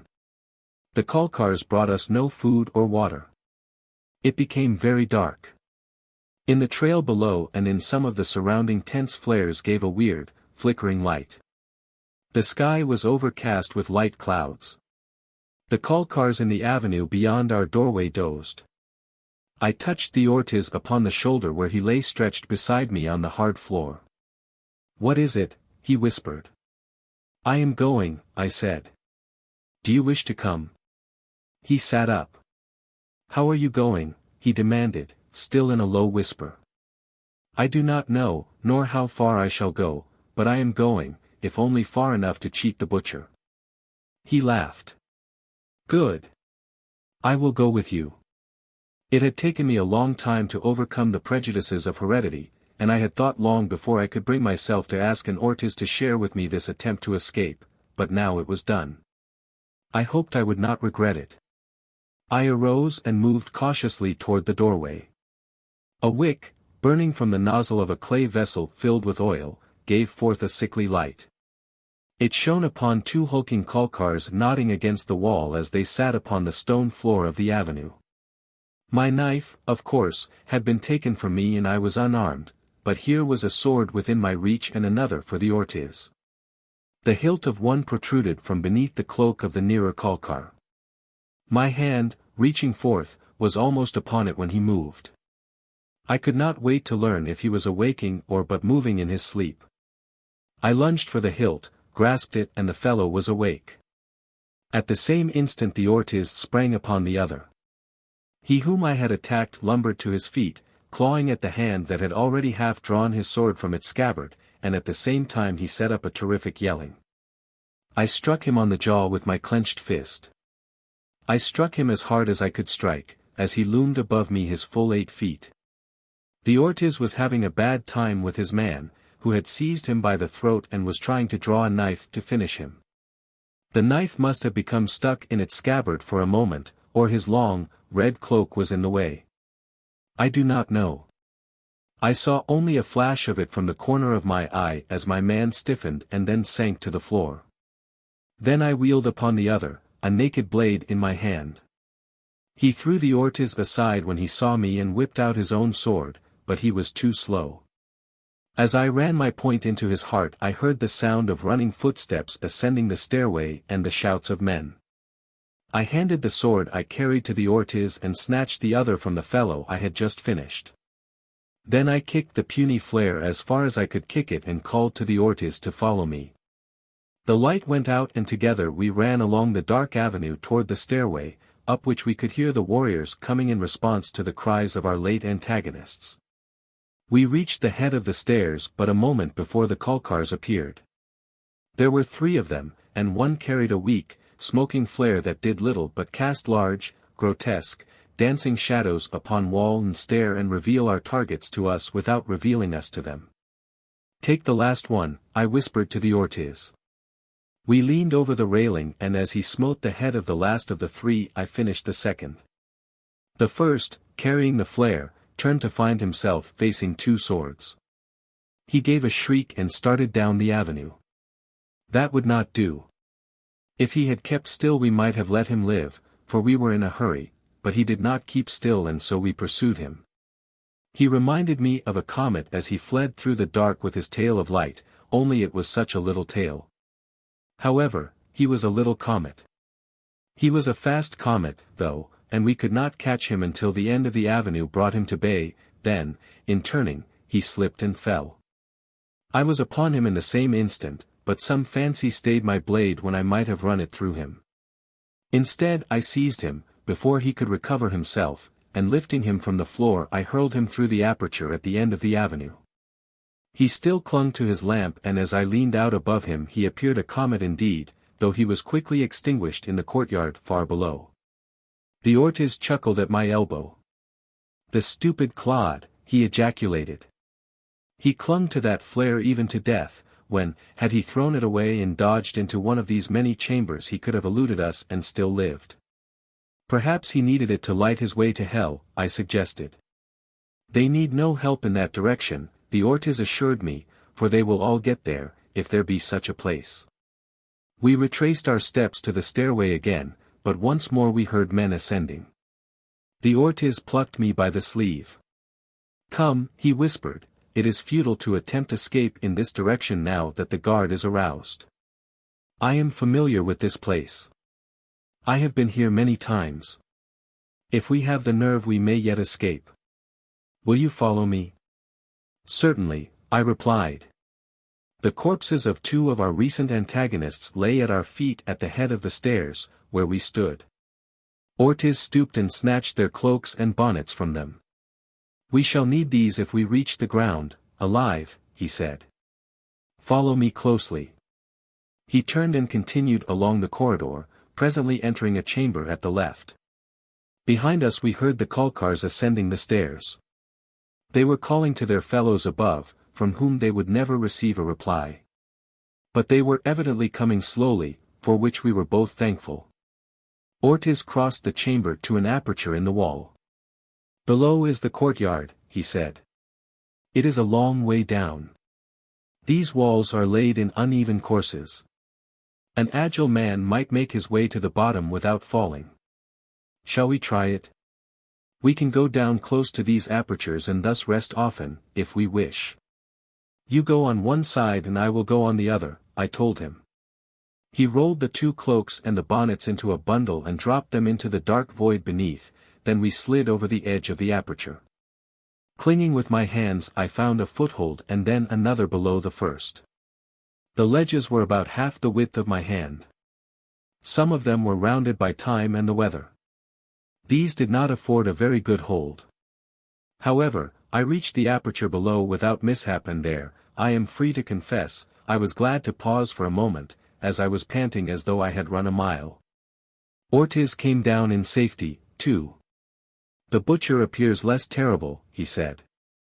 I laughed. He would have it over quicker, I replied. The next stage we descended 2 floors before we halted. I like to have slipped and fallen twice in that distance. I was wet with sweat as I took a seat beside my companion. I do not like to recall that adventure. It sends the shivers through me always, even now, but at last it was over. We reached the bottom together and donned the cloaks and the bonnets of the Kalkars.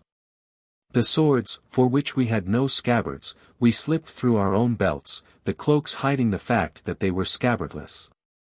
The smell of horses was strong in our nostrils as we crept forward toward a doorway. All was darkness within as we groped forward to find that we were in a small chamber with a door at the opposite side.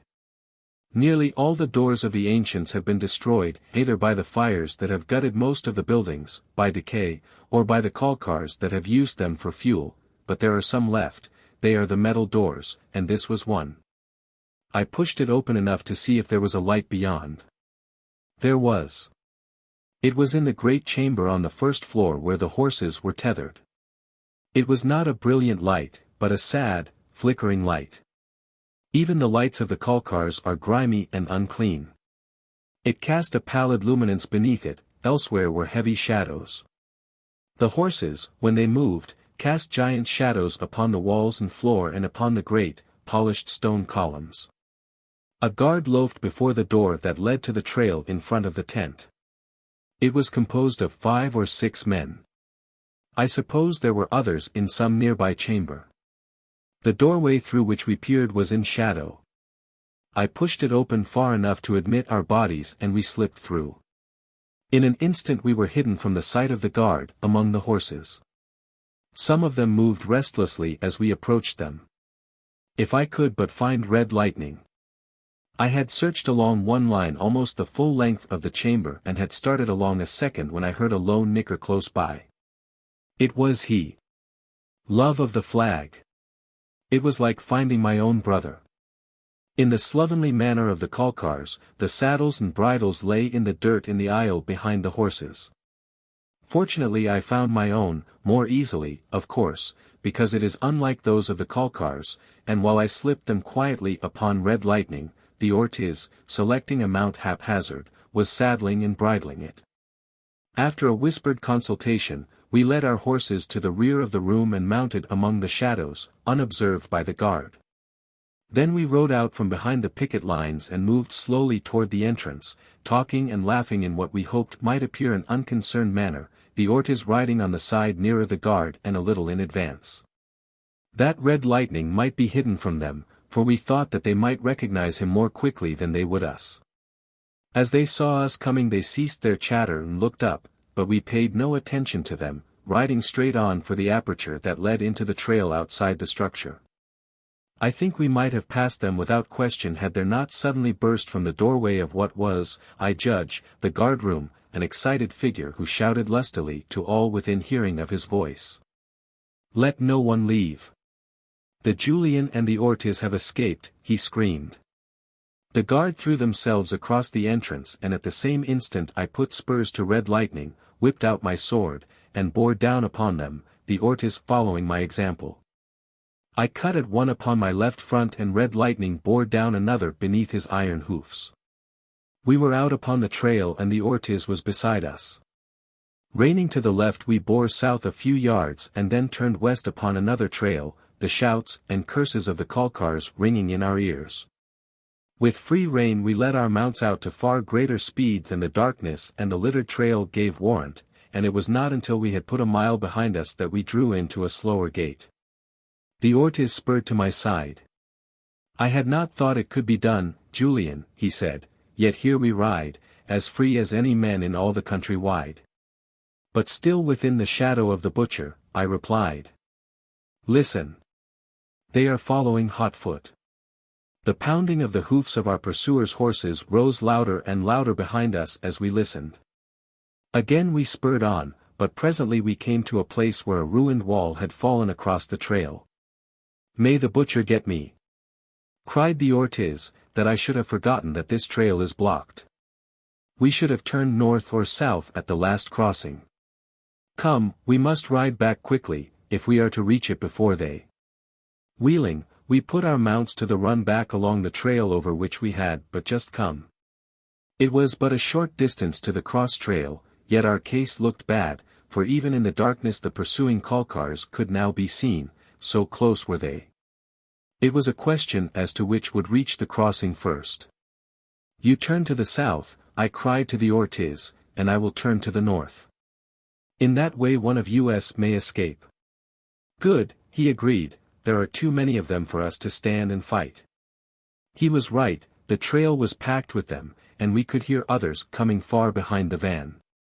It was like a young army. I hugged the left-hand side of the trail and Ortiz the right. We reached the crossing not a second in advance of the leaders of the pursuit, and Ortiz turned to the south and I to the north.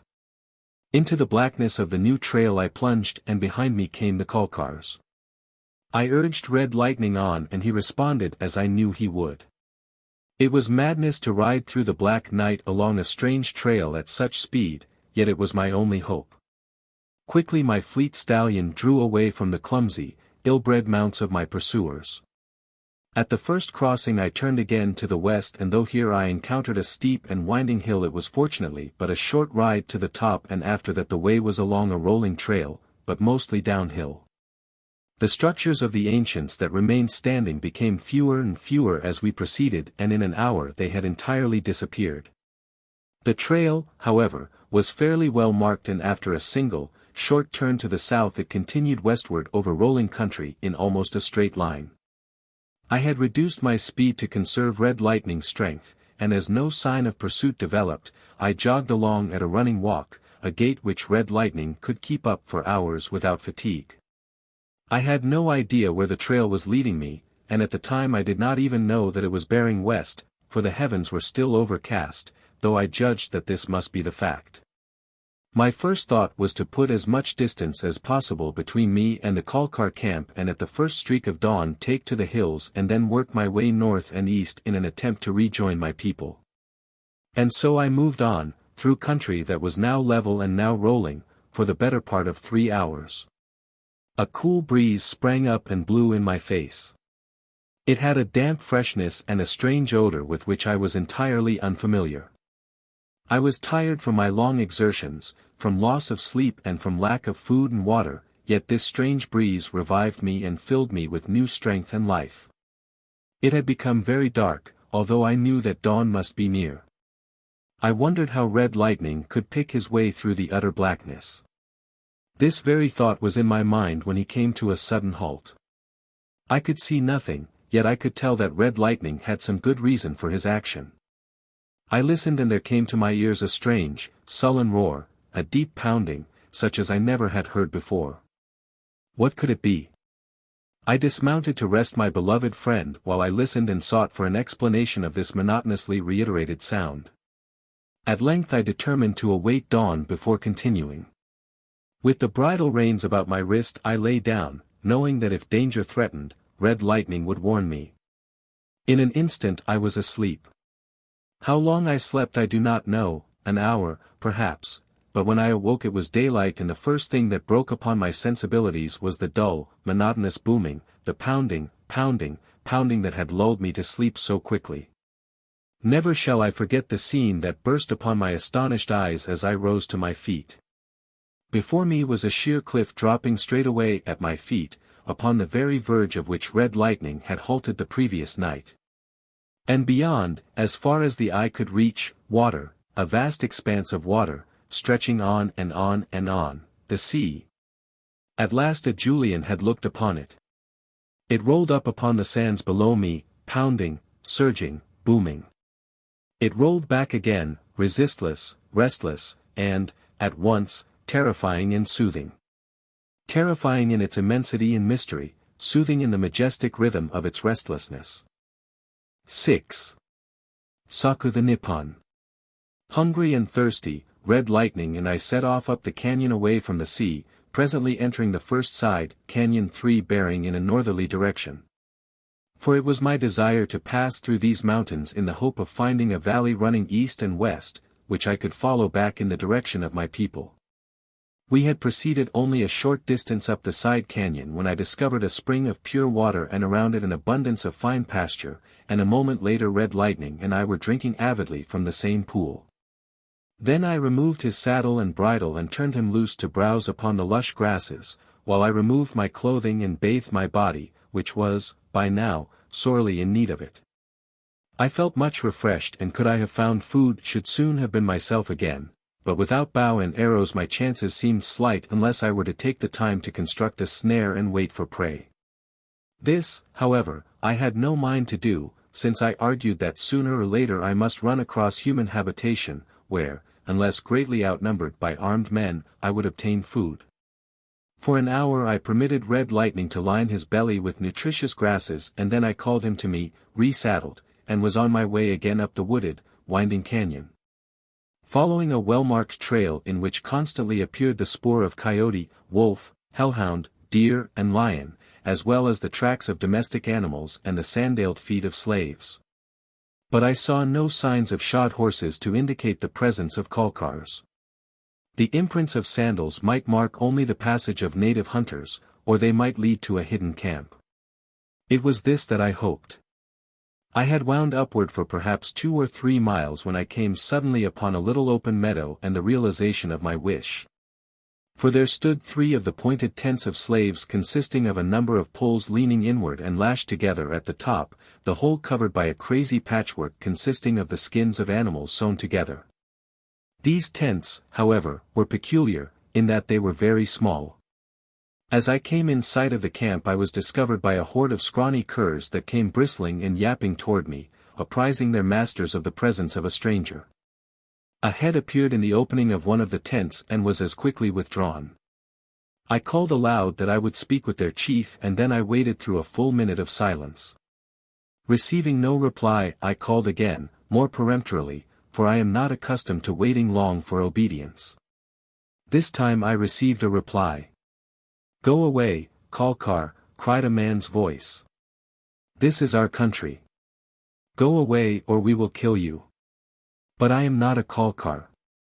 I have but just escaped them and I have been long without food. I wish food and then I will go on, for I am in search of my own people who are fighting the Kalkars at the edge of their great camp to the east." He stuck his head through the flap then and eyed me closely. His face was small and much wrinkled, and he had a great shock of stiff, black hair that stuck out in all directions and was not confined by any band. I thought that he must still be sitting or squatting upon the ground, so low was his head, but a moment later, when, evidently having decided to investigate my claims more closely, he parted the flap and stepped out of the tent. I was startled to see a man little more than 3 feet tall standing before me. He was stark naked and carried a bow in one hand and several arrows in the other. At first I thought he might be a child, but his old and wrinkled face, as well as the well-developed muscles moving beneath his brown skin, belied that. Behind him came 2 other men of about the same height and simultaneously from the other 2 tents appeared 6 or 8 more of these diminutive warriors. They formed a semicircle about me, their weapons in readiness. "From what country do you come?" demanded the little chief. I pointed toward the east. "From the desert beyond your farthest mountains," I replied. He shook his head. "We have never been beyond our own hills," he said. It was most difficult to understand him, though I am familiar with the dialects of a score of tribes and the mongrel tongue that is employed by both the Kalkars and ourselves to communicate with the natives. Yet we managed to make ourselves understood to one another. I dismounted and approached them, my hand held out toward them as is the custom of my people in greeting friends, with whom we always clasp hands after an absence, or when meeting friendly strangers for the first time. They did not seem to understand my intentions and drew back, fitting arrows to their bows. I dropped my hand and smiled, at a loss as how best to reassure them. The smile must have done it, for immediately the old man's face broke into a smile. You are not a Kalkar, he said, they never smile at us. He lowered his weapon, his example being followed by the others. Tie your horse to a tree. We will give you food. He turned toward the tents and called to the women to come out and prepare food. I dropped my reins to the ground, which is all the tying that red lightning requires, and advanced toward the little men, and when I had thrown aside my Kalkar coat and bonnet they crowded around me with questions and comment. No, he is not a Kalkar, said one. His cloak and bonnet are Kalkar, but not his other garments. I was captured by the Kalkars, I explained, and to escape I covered myself with this cloak which I had taken from a Kalkar that I killed. A stream of women and children were now issuing from the tents, whose capacity must have been taxed beyond their limit. The children were like tiny toys, so diminutive were they, and, like their fathers and mothers, quite naked, nor was there among them all the sign of an ornament or decoration of any nature.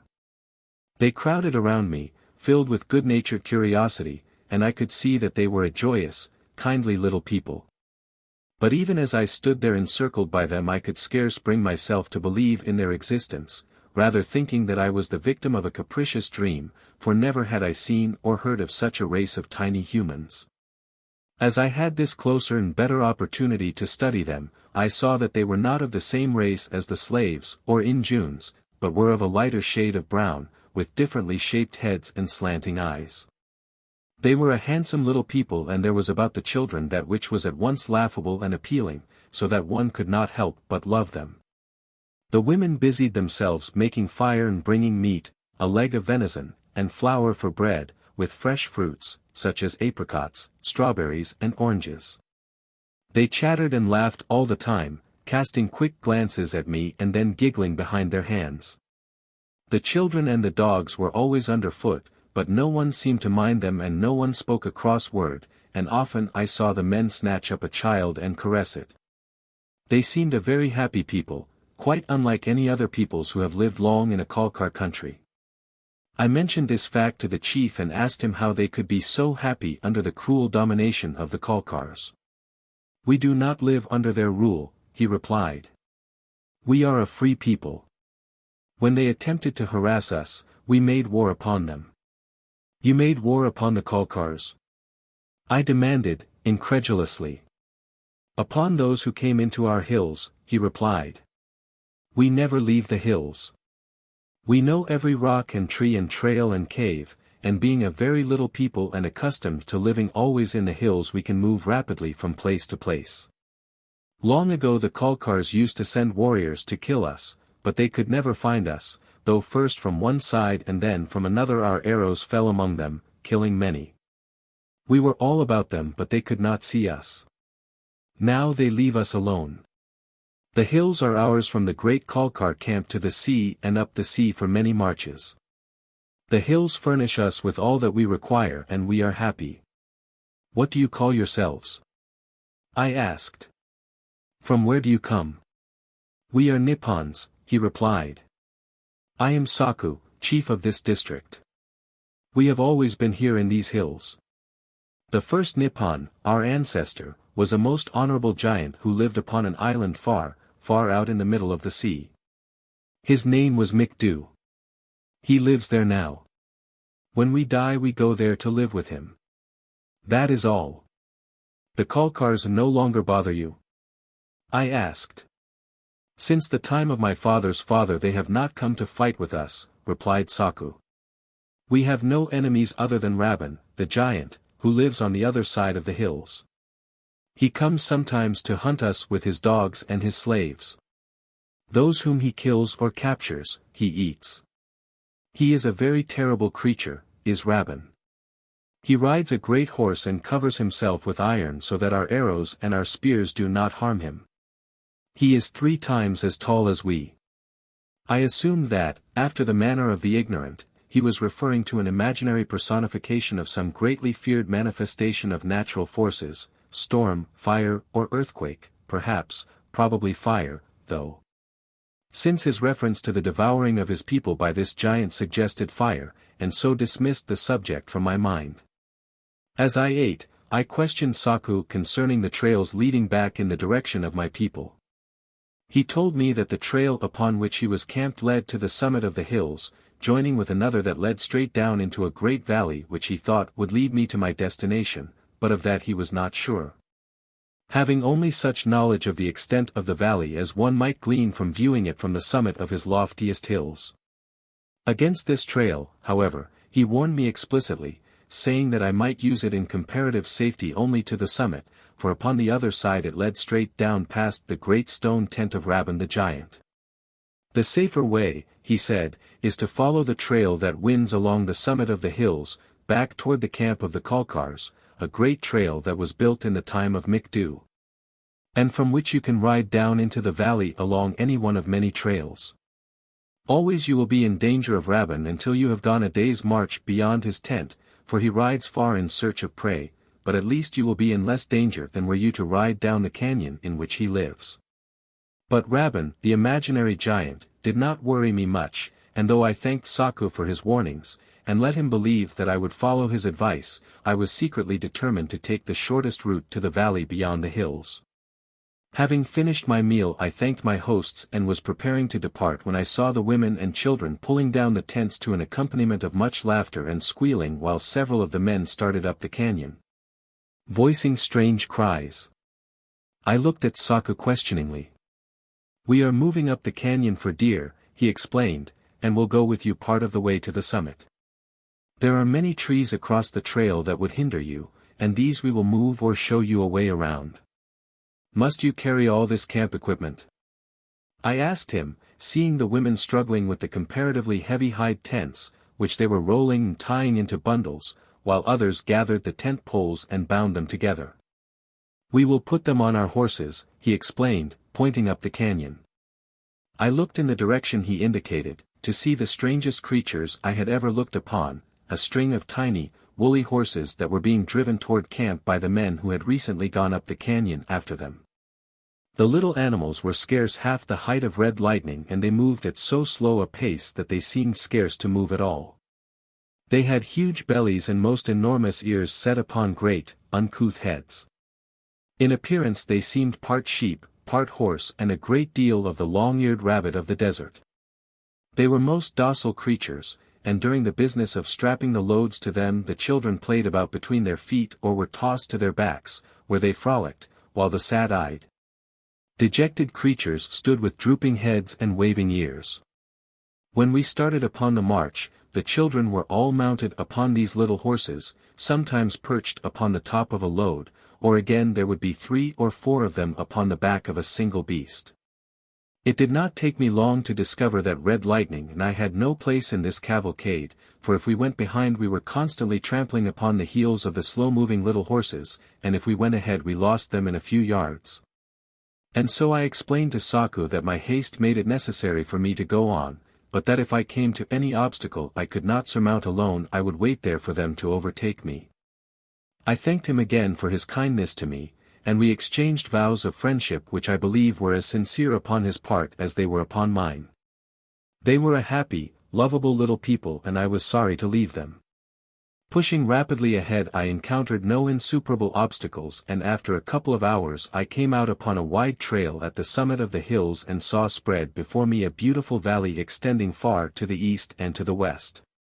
At my feet was the trail leading down past the imaginary tent of the imaginary Rabban and toward this I rained Red Lightning. I had not yet crossed the old trail of the ancients when I heard the sound of the flying feet of horses approaching from the west. Here the trail winds upwards and passes around the shoulder of a hill, and as I looked I saw a running horse come into view and at its heels another in hot pursuit. The rider of the second horse was evidently a Kalkar warrior, as a red robe whipped in the wind behind him, but the figure upon the leading animal I could not identify at first. But as they drew rapidly nearer, the streaming hair of its head suggested that it must be a woman. A Kalkar up to his old tricks, I thought, as I sat watching them.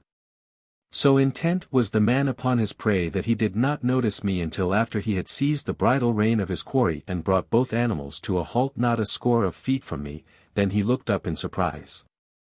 His captive was looking at me, too. She was a girl with wide, frightened eyes, appealing eyes that even while they appealed were dulled by hopelessness, for what aid might she expect from one Kalkar against another, and, of course, she must have believed me a Kalkar. She was a Kalkar woman, but still she was a woman, and so I was bound to aid her. Even had I not felt thus obligated by her sex, I should have killed her companion in any event, for was he not a stranger in addition to being a Kalkar? I let my Kalkar cloak slip to the ground and I tossed my Kalkar bonnet after it. "I am the Red Hawk," I cried, as I drew the sword from my belt and touched Red Lightning with my spurs. "Fight, Kalkar." The Kalkar tried to bring his spear into play, but it was slung across his back and he couldn't unsling it in time, so he, too, drew a sword, and to gain time he reined his horse behind that of the girl. But she was master of her own mount now, and with a shake of her reins she had urged her horse forward, uncovering the Kalkar, and now he and I were face to face. He towered above me and he had the protection of his iron vest and iron bonnet, while I was without even the protection of a shield. But whatever advantage these things might have seemed to give him, they were outweighed by the lightness and agility of Red Lightning and the freedom of my own muscles, unencumbered by heavy metal protections. His big, clumsy horse was ill-mannered, and on top of all else, the Kalkar's swordsmanship was so poor that it seemed ill-befitting a brave warrior to take his almost defenseless life, but he was a Kalkar and there was no alternative. Had I found him naked and unarmed in bed and unconscious with fever, it would still have been my duty to dispatch him, though there had been no glory in it. I could not, however, bring myself to the point of butchering him without appearing, at least, to give him a chance, and so I played with him, parrying his cuts and thrusts and tapping him now and then upon his iron bonnet and vest. This must have given him hope, for suddenly he drew off and then rushed me, his sword swinging high above his head. The flag! What a chance he offered, blundering down upon me with chest and belly and groin exposed, for his iron shirt could never stop a Julian's point. So wondrous awkward was his method of attack that I waited to see the nature of his weird technique before dispatching him. I was upon his left front and when he was almost upon me he struck downward at me and to his left. But he could not think of two things at once, me and his horse, and as he did not strike quite far enough to the left his blade clove his mount's skull between the ears, and the poor brute, which was rushing forward at the time, fell squarely upon its face, and turning completely over, pinioned its rider beneath its corpse. I dismounted to put the man out of his misery, for I was sure he must be badly injured, but I found that he was stone dead. His knife and spear I appropriated as well as his heavy bow and arrows, though I was fearful as to my skill with the last weapons, so much lighter and shorter are the bows to which I am accustomed. I had not concerned myself with the girl, thinking, of course, that during the duel she would take advantage of the opportunity to escape. But when I looked up from the corpse of the Kalkar she was still there, sitting her horse a few yards away, and eyeing me intently. 7. Bathelda. "Well," I exclaimed, "why have you not flown?" "And where?" she demanded. "Back to your Kalkar friends," I replied. "It is because you are not a Kalkar that I did not fly," she said.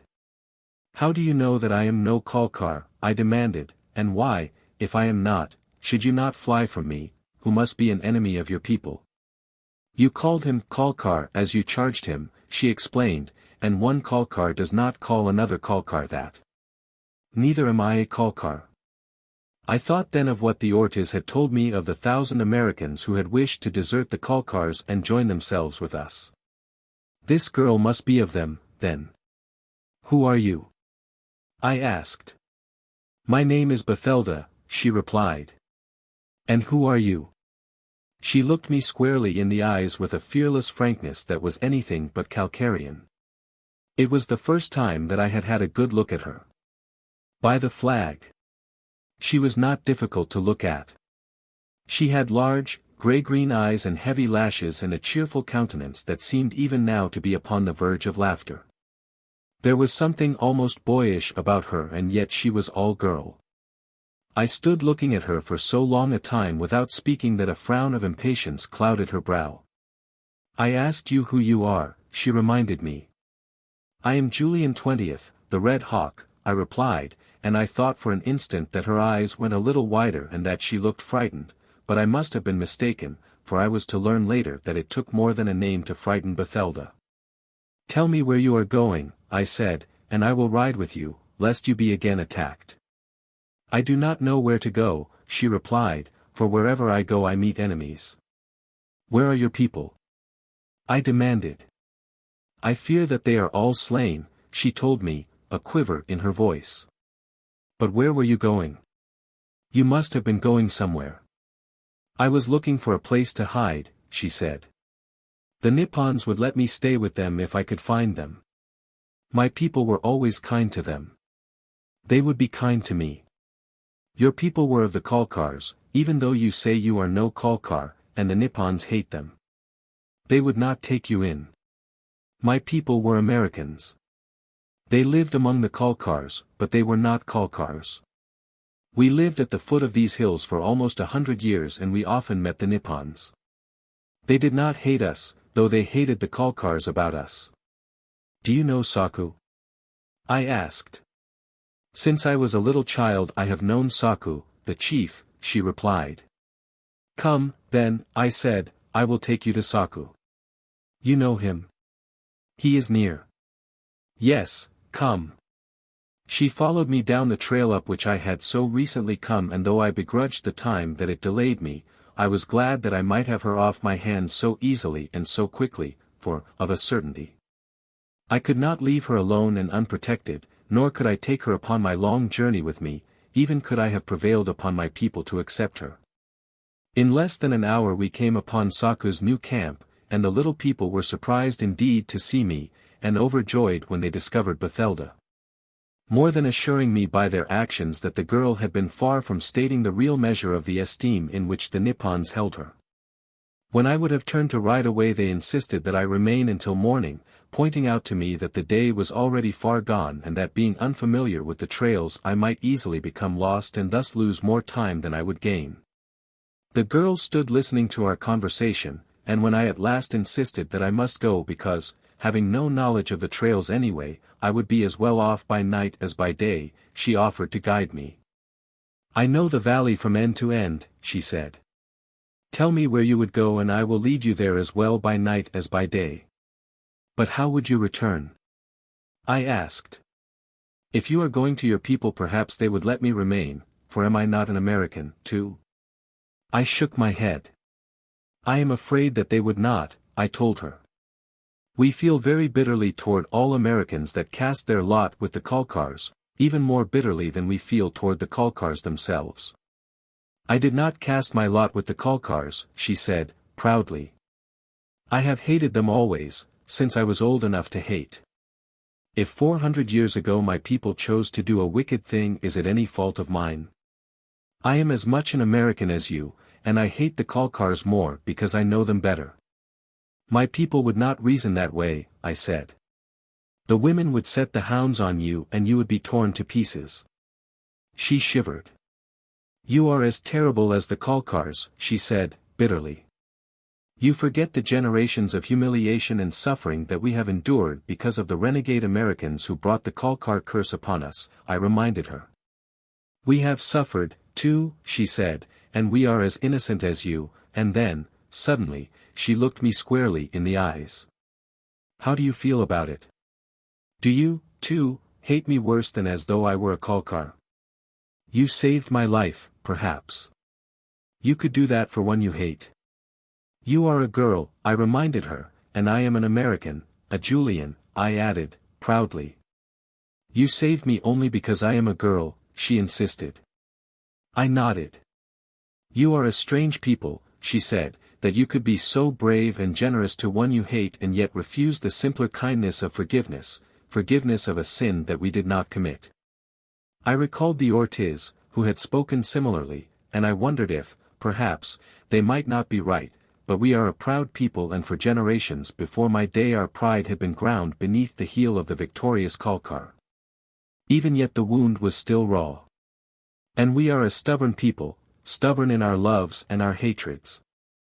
Already had I regretted my friendliness with the Ortiz, and now I was having amicable dealings with another Kalkar, it was difficult for me to think of them as other than Kalkars. I should be hating this one, I should have hated the Ortiz, but for some reason I found it not so easy to hate them. Saku had been listening to our conversation, a portion of which at least he must have understood.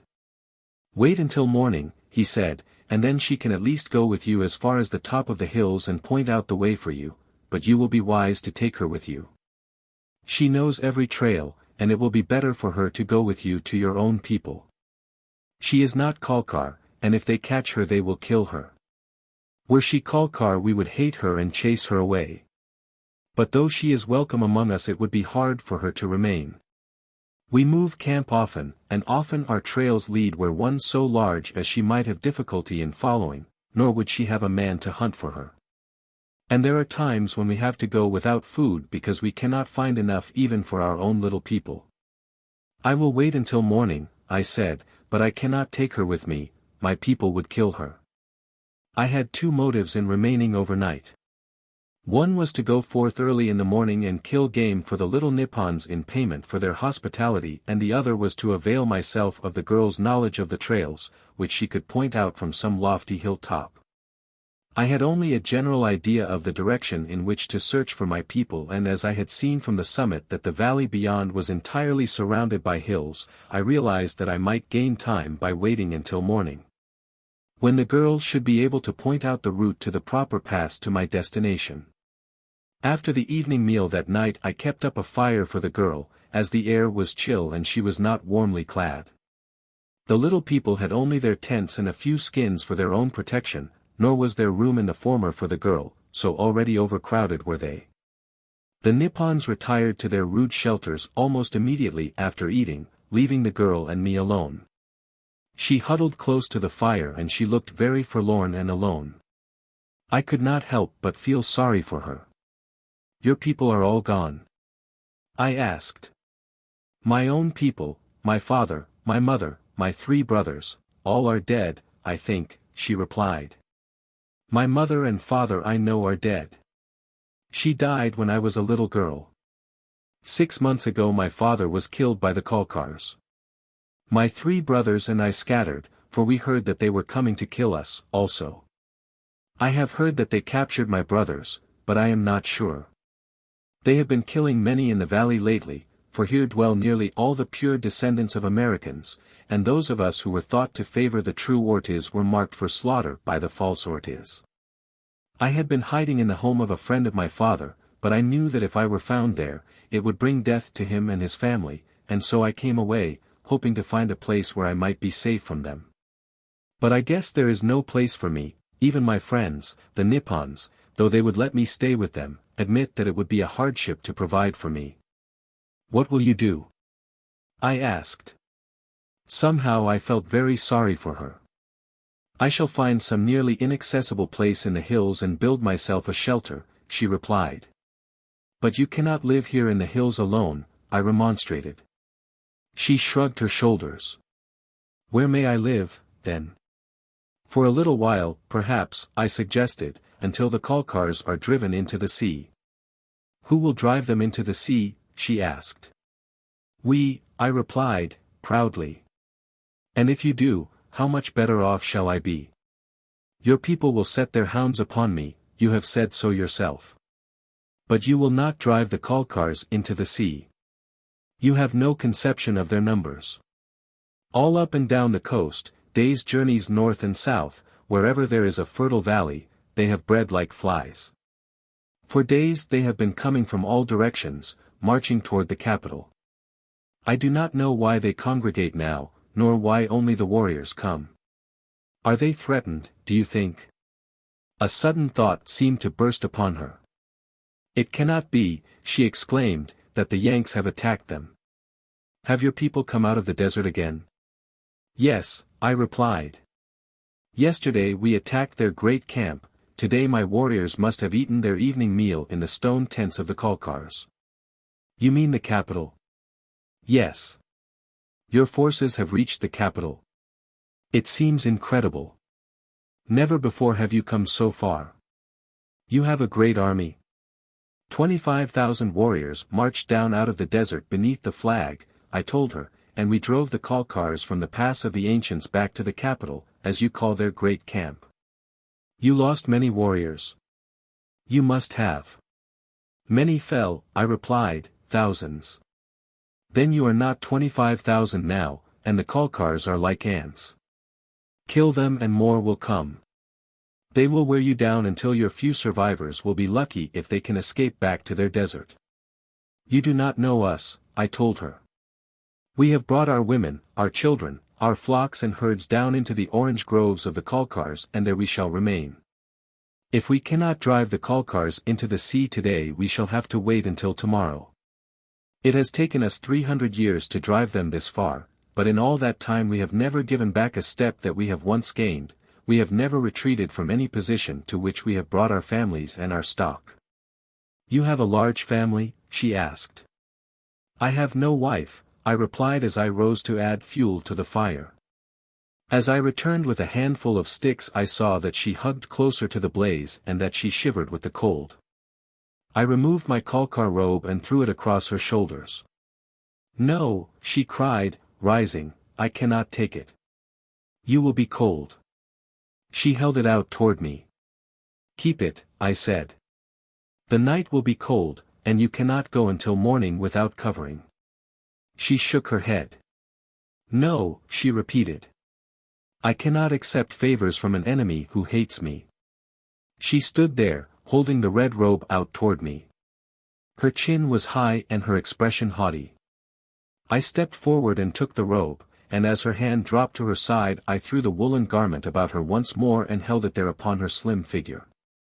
She tried to pull away from it, but my arm was about her, holding the robe in place, and as I guessed her intention, I pressed the garment more closely around her, which drew her to me until we stood face to face, her body pressed against mine.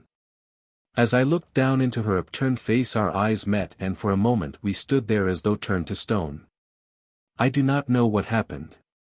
Her eyes, wide and half frightened, looked up into mine, her lips were parted and she caught her breath once in what was almost a sob. Just for an instant we stood thus, and then her eyes dropped and she bent her head and turned it half away, and at the same time her muscles relaxed and she went almost limp in my arms. Very gently I lowered her to her seat beside the fire and adjusted the robe about her. Something had happened to me. I did not know what it was, but of a sudden nothing seemed to matter so much in all the world as the comfort and safety of Bathilda. In silence I sat down opposite her and looked at her as though I never before had laid eyes upon her, and well might it have been that I never had, for, by the flag, I had not seen her before, or else, like some of the tiny lizards of the desert, she had the power to change her appearance as they change their colors. For this was not the same girl to whom I had been talking a moment since, this was a new and wonderful creature of a loveliness beyond all compare. No, I did not know what had happened, nor did I care, I just sat there and devoured her with my eyes. And then she looked up and spoke 4 words that froze my heart in my bosom. She looked up and her eyes were dull and filled with pain. Something had happened to her, too, I could see it. She was changed. I am an Ortiz, she said and dropped her head again. I could not speak. I just sat there staring at the slender little figure of my blood enemy sitting, dejected, in the firelight. After a long time she lay down beside the fire and slept, and I suppose that I must have slept, too, for once, when I opened my eyes, the fire was out, I was almost frozen, and the light of a new day was breaking over rugged hill tops to the east. I arose and rekindled the fire. After that I would get Red Lightning and ride away before she awakened. But when I had found him, feeding a short distance from the camp, I did not mount and ride away, but came back to the camp again. Why, I do not know. I did not want to see her again ever, yet something drew me to her. She was awake and standing looking all about, up and down the canyon, when I first saw her, and I was sure that there was an expression of relief in her eyes when she discovered me. She smiled wistfully, and I could not be hard, as I should have been to a blood enemy. I was friendly with her brother, I thought, why should I not be friendly with her? Of course, I shall go away and not see her again, but at least I may be pleasant to her while I remain. Thus I argued and thus I acted. "Good morning," I said, as I approached. "How are you?" "Splendid," she replied. "And how are you?" Her tones were rich and mellow and her eyes intoxicated me like old wine. Oh, why was she an enemy? The Nipons came from their little tents. The naked children scampered around, playing with the dogs, in an attempt to get warm. The women built the fires around which the men huddled while their mates prepared the morning meal. After we had eaten, I took Red Lightning and started off down the canyon to hunt, and although I was dubious as to what results I should achieve with the heavy Kalkar bow, I did better than I had expected, for I got 2 bucks. Although the chase carried me much farther from camp than I had intended going. The morning must have been half spent as Red Lightning toiled up the canyon trail beneath the weight of the 2 carcasses and myself to the camp. I noticed that he seemed nervous as we approached, keeping his ears pricked forward and occasionally snorting, but I had no idea of the cause of his perturbation and was only the more on the alert myself. As I always am when warned by Red Lightning's actions that something may be amiss. And when I came to the camp site I did not wonder that he had been aroused, for his keen nostrils had scented tragedy long before my dull senses could become aware of it. The happy, peaceful camp was no more. The little tents lay flat upon the ground and near them the corpses of 2 of my tiny friends, 2 little, naked warriors. That was all.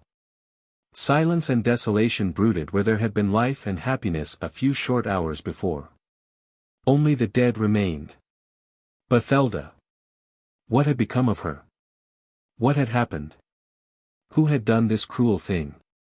There was but a single answer: the Kalkars must have discovered this little camp and rushed it. The Nipons that had not been killed doubtless escaped, and the Kalkars had carried Bathelda away, a captive. Suddenly I saw red. Casting the carcasses of the bucks to the ground I put spurs to Red Lightning and set out up the trail where the fresh imprint of horses' hoofs pointed the direction in which the murderers had gone. There were the tracks of several horses in the trail and among them one huge imprint fully twice the size of the dainty imprint of Red Lightning's shoe. While the feet of all the Kalkar horses are large, this was by far the largest I had ever seen. From the signs of the trail I judged that not less than 20 horses were in the party, and while at first I had ridden impetuously in pursuit, presently my better judgment warned me that I could best serve Bathelda through strategy. Since it was obvious that one man could not, single-handed, overthrow a score of warriors by force alone. And now, therefore, I went more warily, though had I been of a mind to do so, I doubt that I could have much abated my speed. For there was a force that drove me on, and if I let my mind dwell long on the possibility of the dangers confronting Bathelda, I forgot strategy and cunning and all else save brute force and blood. Vengeance. It is of my very marrow, bred into me through generations that have followed its emblem, the flag, westward along its bloody trail toward the sea. Vengeance and the flag and the Julian, they are one. And here was I, Lord of Vengeance, great chief of the Julians, protector of the flag, riding hotfoot to save or avenge a daughter of the Ortiz. I should have flushed for shame, but I did not. Never had my blood surged so hot even to the call of the flag. Could it be, then, that there was something greater than the flag? No, that I could not admit, but possibly I had found something that imparted to the flag a greater meaning for me. 8. Rabin. I came to the summit without overtaking them, but I could tell from the trail that they were not far ahead of me. The canyon trail is very winding and there is a great deal of brush, so that oftentimes a horseman a score of yards ahead of you is out of sight and the noise of your own mount's passage drowns that of the others. For this reason I did not know, as long as I was in the canyon, how close I might be to them, but when I reached the summit it was different. Then I could see farther in all directions. The murderers were not in sight upon the great highway of the ancients, and I rode swiftly to where the trail drops down upon the north side of the mountains to the great valley that I had seen the day before. There are fewer trees and lower brush upon this side, and below me I could see the trail at intervals as it wound downward, and as I looked, I saw the first of a party of horsemen come into sight around the shoulder of a hill as they made their way down into the canyon. To my right, a short distance, was a ridge leading from the summit downward and along the flank of the canyon into which the riders were descending. A single glance assured me that a few minutes of hard and rather rough riding would permit me to gain the canyon ahead of the riders and unseen by them, unless the brush proved heavier than it appeared or some impassable ravine intervened. At least the venture was worth essaying, and so, not waiting for a longer inspection of the enemy, I wheeled and rode along the summit and out on the ridge which I hoped would prove an avenue to such a position as I wished to attain, where I might carry out a species of warfare for which we are justly famous, in that we are adepts at it. I found along the ridge a faint game trail, and this I followed at reckless speed, putting Red Lightning down steep declivities in a manner that must have caused him to think me mad, so careful am I ordinarily of his legs. But today I was as inconsiderate of them as I was of my own life. At one place the thing I most feared occurred, a deep ravine cut directly through the ridge, the side nearer me dropping almost sheer to the bottom. There was some slight footing, however, part way down, and Red Lightning never hesitated as I put him over the brink. Squatting on his haunches, his front legs stiff before him, he slid and stumbled downward, gaining momentum as he went, until, about 20 feet from the bottom, we went over a perpendicular dirt cliff together, landing in the soft sand at the foot of it, a bit shaken, but unhurt. There was no time even for an instant's breathing spell. Before us was the steep acclivity of the opposite side, and like a cat Red Lightning pawed and scrambled his way up, clinging motionless at times for an instant, his toes dug deep into the yielding earth, while I held my breath as fate decided whether he should hold his own or slip back into the ravine. But at last we made it, and once more were upon the summit of the ridge. Now I had to go more carefully, for my trail and the trail of the enemy were converging, and constantly the danger of apprehension increased. I rode now slightly below the brow of the ridge, hidden from whomever might be riding the trail along the opposite side, and presently I saw the mouth of the canyon to my right and below me, and across it the trail along which the Kalkars must pass.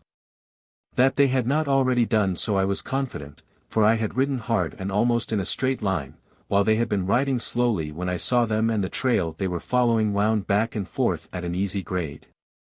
Where the ridge ended in a steep declivity at the bottom of the canyon, I drew rein and dismounted, and leaving Red Lightning hidden in the brush, made my way to the summit where, below me, the trail lay in full view for a distance of 100 yards up the canyon and for half a mile below. In my left hand I carried the heavy Kalkar bow, and in my right a bundle of arrows, while a score or more others protruded from my right boot. Fitting an arrow to my bow I waited. Nor did I have long to wait. I heard the clank of accoutrements, the thud of horses' feet, the voices of men, and a moment later the head of the little column appeared about the shoulder of a hill. I had tried my Kalkar bow this morning upon the bucks, and I was surer of it now. It is a good bow, the principal objection to it being that it is too cumbersome for a mounted warrior. It is very powerful, though, and carries its heavy arrows accurately to a great distance. I knew now what I could do with it. I waited until half a dozen riders had come into view, covering the spot at which they appeared, and as the next one presented himself I loosed my shaft. It caught the fellow in the groin, and coming from above, as it did, passed through and into his horse. The stricken animal reared and threw itself backward upon its rider. But that I only caught with the tail of my eye, for I was loosing another shaft at the man in front of him. He dropped with an arrow through his neck. By now all was pandemonium. Yelling and cursing, the balance of the troop galloped into sight, and with them I saw such a man as mortal eye may never have rested upon before this time, and, let us pray, never may again. He sat a huge horse, which I instantly recognized as the fellow who had made the great imprints in the trail I had been following to the summit, and was himself a creature of such mighty size that he dwarfed the big Kalkars about him. Instantly I saw in him the giant, Rabban, whom I had thought but the figment of Saku's imagination or superstition. On a horse at Rabban's side rode Bathelda. For an instant I was so astonished by the size of Rabban that I forgot my business upon the ridge, but only for an instant. I could not let drive at the giant for fear of hitting Bathelda, but I brought down in quick succession the man directly in front of him and one behind. By now the Kalkars were riding around in circles looking for the foe, and they presented admirable targets, as I had known they would. By the blood of my fathers! But there is no greater sport than this form of warfare. Always outnumbered by the Kalkars, we have been forced to adopt tactics aimed to harass the enemy and wear him down a little at a time. By clinging constantly to his flanks, by giving him no rest, by cutting off detachments from his main body and annihilating them, by swooping down unexpectedly upon his isolated settlements. By roving the country about him and giving battle to every individual we met upon the trails, we have driven him 2,000 miles across the world to his last stand beside the sea.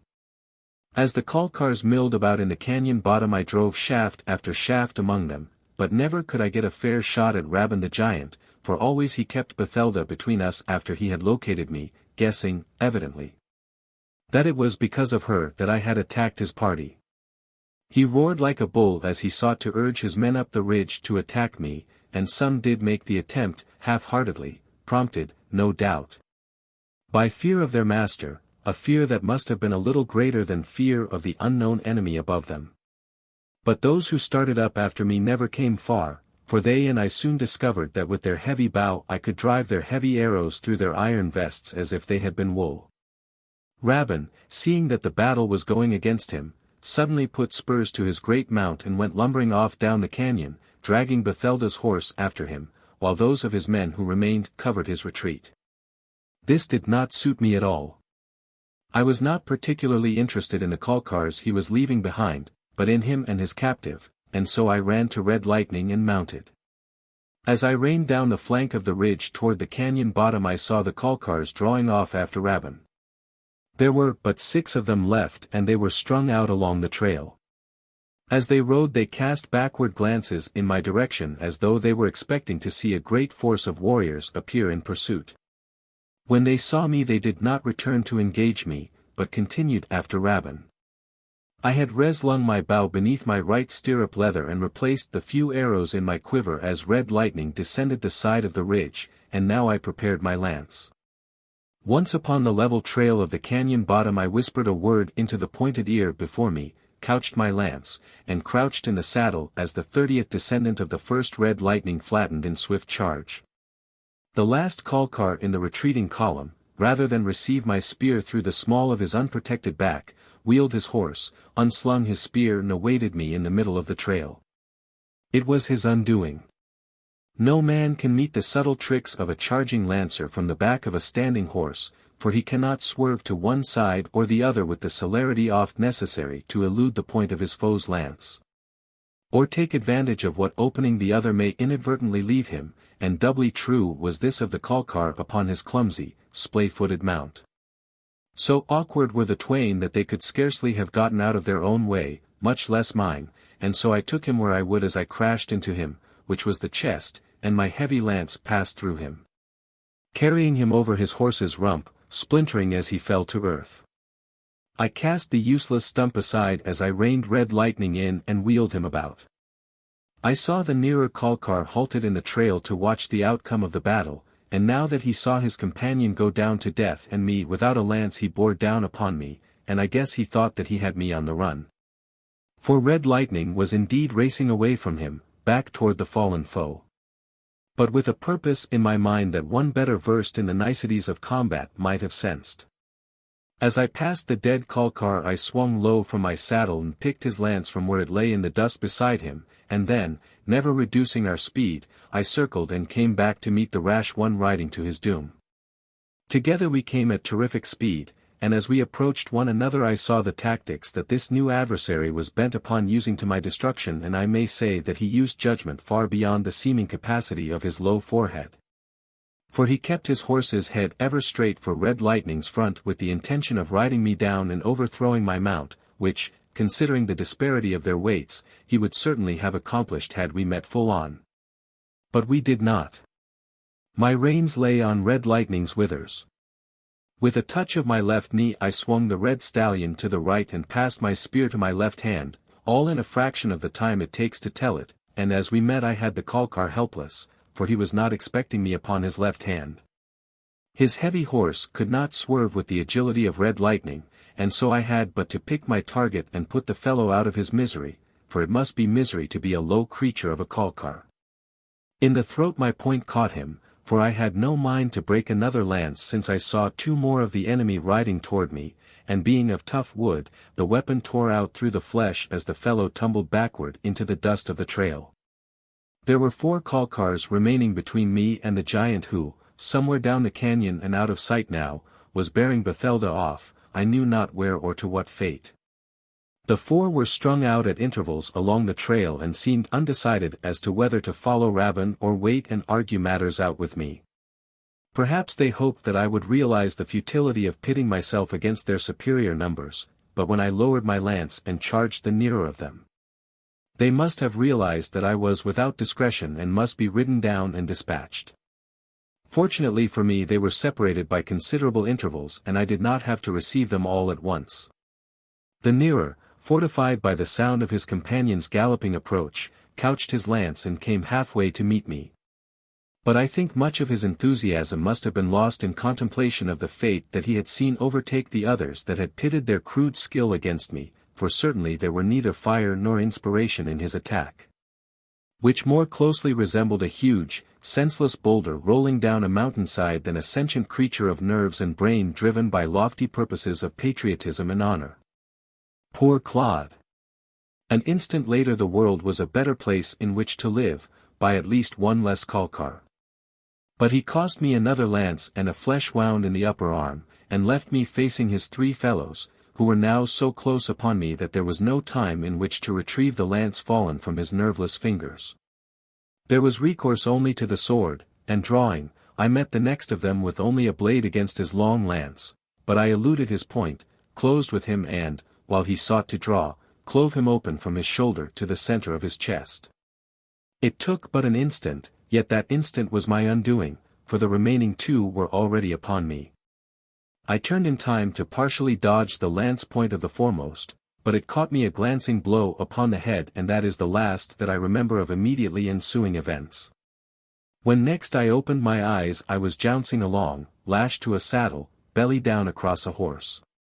Within the circumscribed limits of my vision lay a constantly renewed circle of dusty trail and 4 monotonously moving, gray, shaggy legs. At least I was not on red lightning. I had scarcely regained consciousness when the horse bearing me was brought to a stop, and the 2 accompanying Kalkars dismounted and approached me.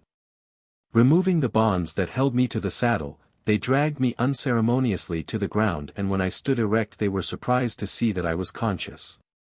"Dirty Yank," cried one and struck me in the face with his open palm. His companion laid a hand upon his arm. "Hold, Tav," he expostulated, "he put up a good fight against great odds." The speaker was a man of about my own height and might have passed as a full-blood Yank, though, as I thought at the time, doubtless he was a half-breed. The other gestured his disgust. "A dirty Yank," he repeated. "Keep him here, O'Connor, while I find Rabban and ask what to do with him." He turned and left us. We had halted at the foot of a low hill upon which grew tremendous old trees and of such infinite variety that I marveled at them. There were pine, cypress, hemlock, sycamore and acacia that I recognized and many others the like of which I never before had seen, and between the trees grew flowering shrubs. And where the ground was open it was carpeted with flowers, great masses of color. And there were little pools choked with lilies, and countless birds and butterflies. Never had I looked upon a place of such wondrous beauty. Through the trees I could see the outlines of the ruins of one of the stone tents of the ancients sitting upon the summit of the low hill. It was toward this structure that he who was called Tav was departing from us. "What place is this?" I asked the fellow guarding me, my curiosity overcoming my natural aversion to conversation with his kind. "It is the tent of Rabban," he replied. "Until recently it was the home of Ortiz the Jemadar, the true Ortiz. The false Ortiz dwells in the great tents of the capital. He would not last long in this valley." "What is this Rabban?" I asked. "He is a great robber. He preys upon all, and to such an extent has he struck terror to the hearts of all who have heard of him that he takes toll as he will, and easily. They say that he eats the flesh of humans, but that I do not know, I have been with him but a short time. After the assassination of the true Ortiz, I joined him because he preys upon the Kalkars. He lived long in the eastern end of the valley where he could prey upon the outskirts of the capital, and then he did not rob or murder the people of the valley. But with the death of Ortiz he came and took this place, and now he preys upon my people as well as upon the Kalkars, but I remain with him since I must serve either him or the Kalkars. You are not a Kalkar? I asked, and I could believe it because of his good old American name, O'Connor. I am a Yank, and you? I am Julian 20th, the Red Hawk, I replied. He raised his brows. I have heard of you in the past few days, he said. Your people are fighting mightily at the edge of the capital, but they will be driven back, the Kalkars are too many. Rabban will be glad of you if the stories they tell of him are true. One is that he eats the hearts of brave warriors that fall into his hands. I smiled. What is the creature? I asked again. Where originates such a breed? He is only a Kalkar, replied O'Connor, but even a greater monstrosity than his fellows. He was born in the capital, of ordinary Kalkar parents, they say, and early developed a lust for blood that has increased with the passing years. He boasts yet of his first murder. He killed his mother when he was 10. I shuddered.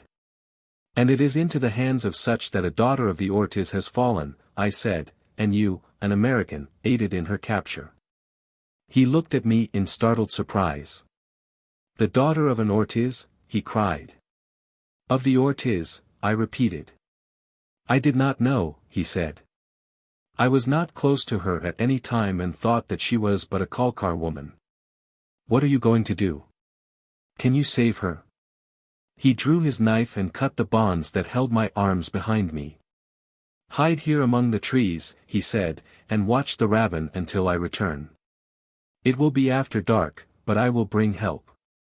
This valley is almost exclusively peopled by those who have refused to intermarry with the Kalkars and have brought down their strain unsullied from ancient times. There are almost 1,000 fighting men of pure Yank blood within its confines.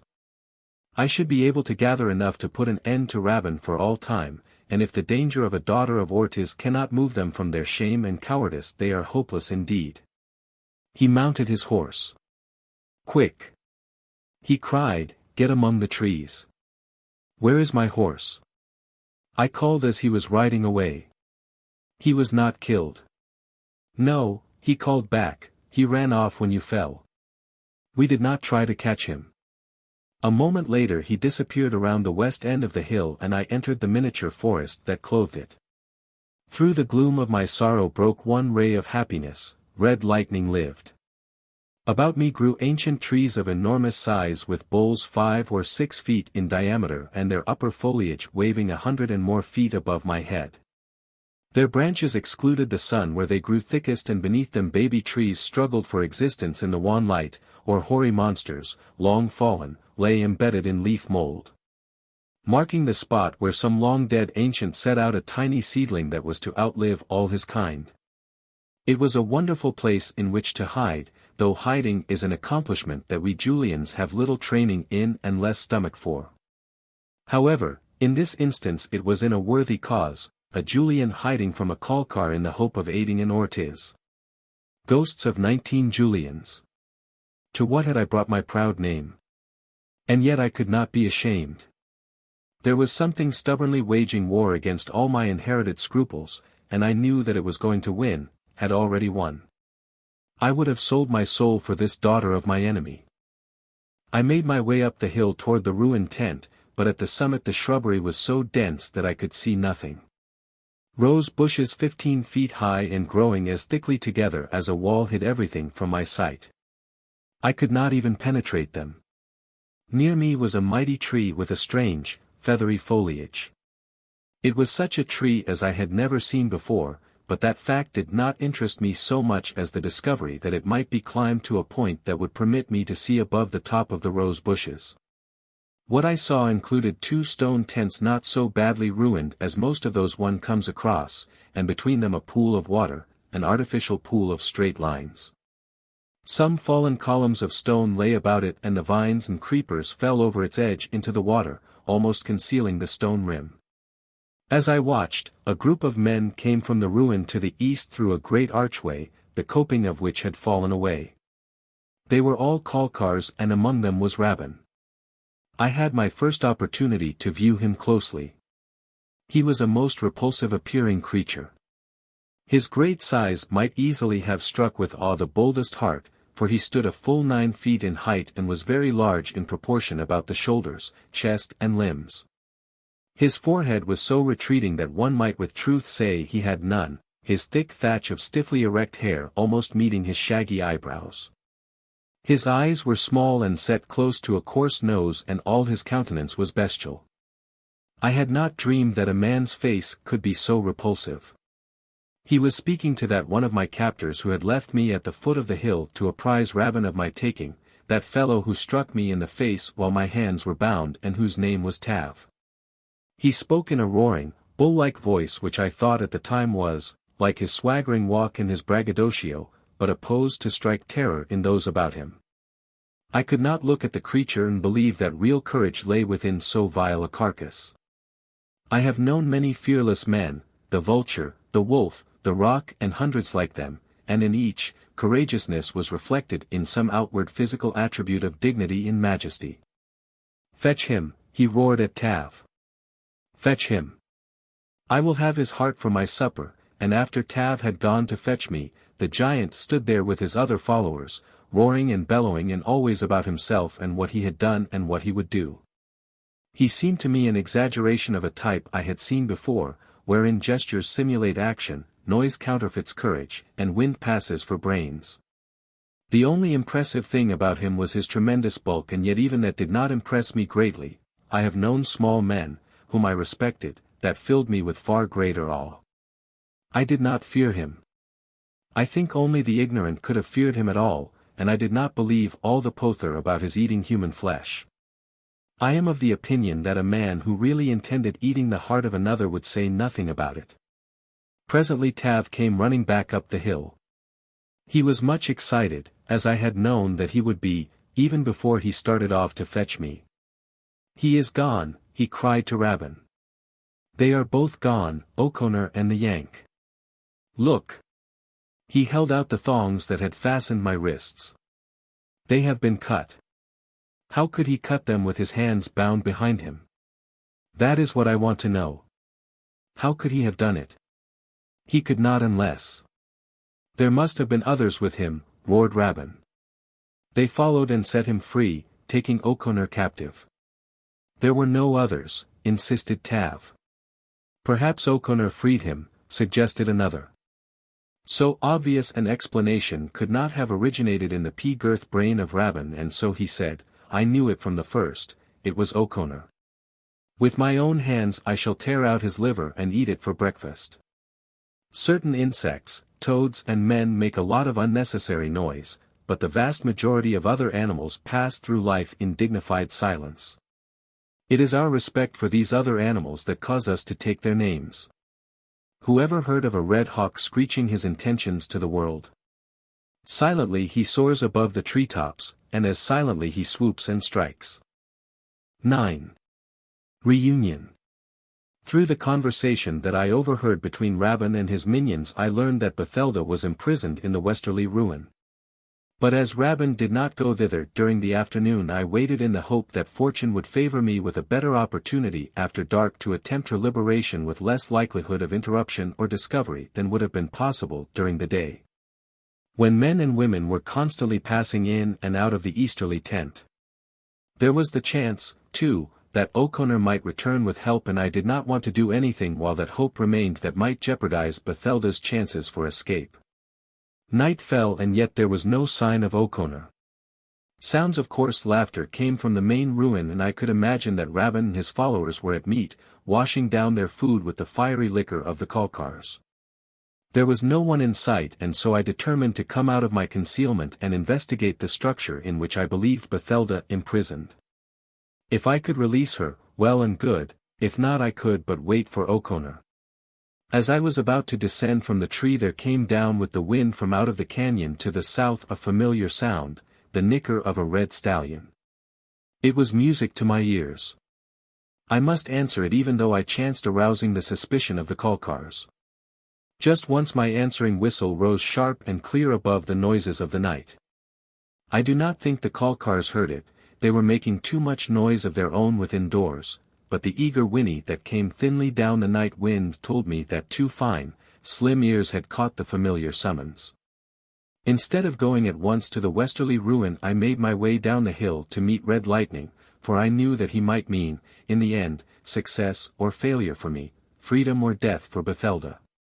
Already, when I reached the foot of the declivity, I faintly heard the pounding of his hoofs and, steadily increasing in volume, the loved sound rolled swiftly out of the darkness toward me. The hoof beats of running horses, the rolling of the war drums. What sweeter music in all the world? He saw me, of course, before I saw him, but he stopped in a cloud of dust a few yards from me and sniffed the air. I whispered his name and called him to me. Mincingly he came, stopping often, stretching his long neck forward, poised always, ready for instant flight.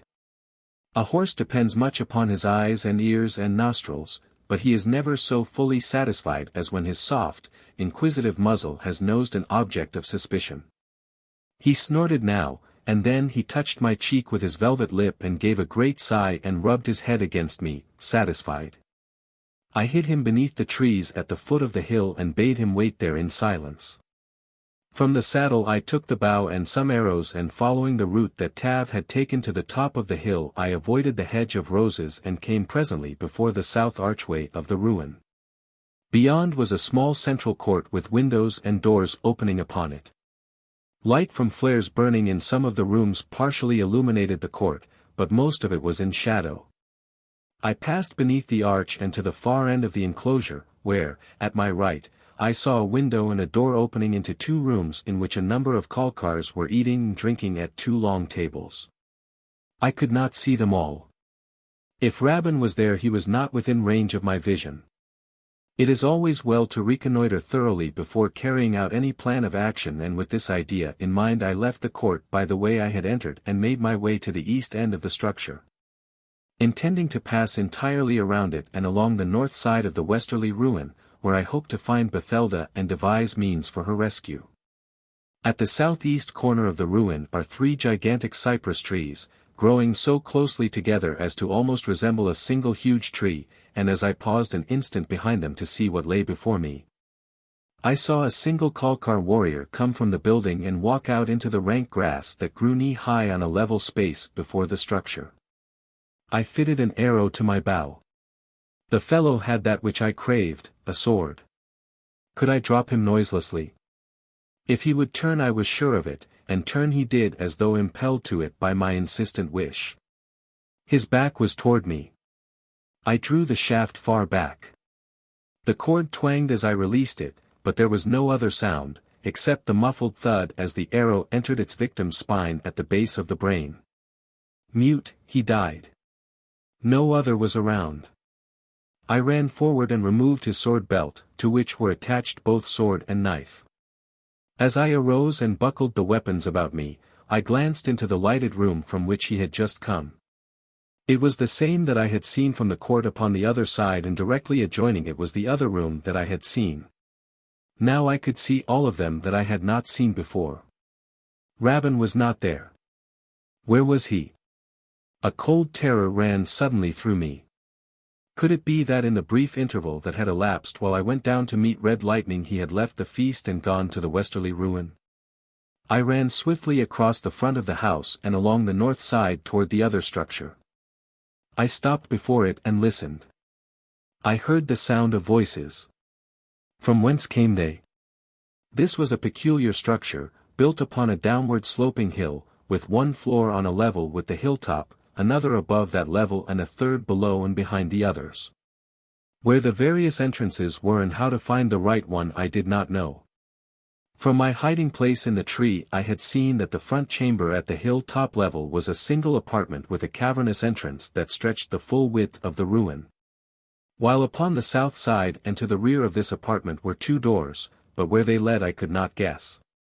It seemed best, however, to try these first, and so I ran immediately to them, and here the sounds of voices came more distinctly to me, and now I recognized the roaring, bull tones of Rabban. I tried the nearer door. It swung open, and before me a flight of stairs descended, and at the same time the voices came more loudly to my ears. I had opened the right door. A dim light flickered below as though coming from a chamber near the foot of the stairs. These were but instantaneous impressions to which I gave no conscious heed at the time, for almost as they flashed upon me I was at the foot of the stairs, looking into a large, high-ceiled chamber in which burned a single flare that but diffused the gloom sufficiently for me to see the figure of Rabban towering above that of Bathelda, whom he was dragging toward the doorway by her hair. "An Ortiz," he was bellowing. "An Ortiz! Who would have thought that Rabban would ever take the daughter of a jemadar to be his woman? Ah, you do not like the idea, eh? You might do worse, if you had a choice, but you have none, for who is there to say no to Rabban the giant? The Red Hawk," I said, stepping into the chamber. The fellow wheeled, and in the flickering light of the dim flare I saw his red face go purple, and from purple to white, or rather a blotchy semblance of dirty yellow. Blood of my fathers! How he towered above me, a perfect mountain of flesh.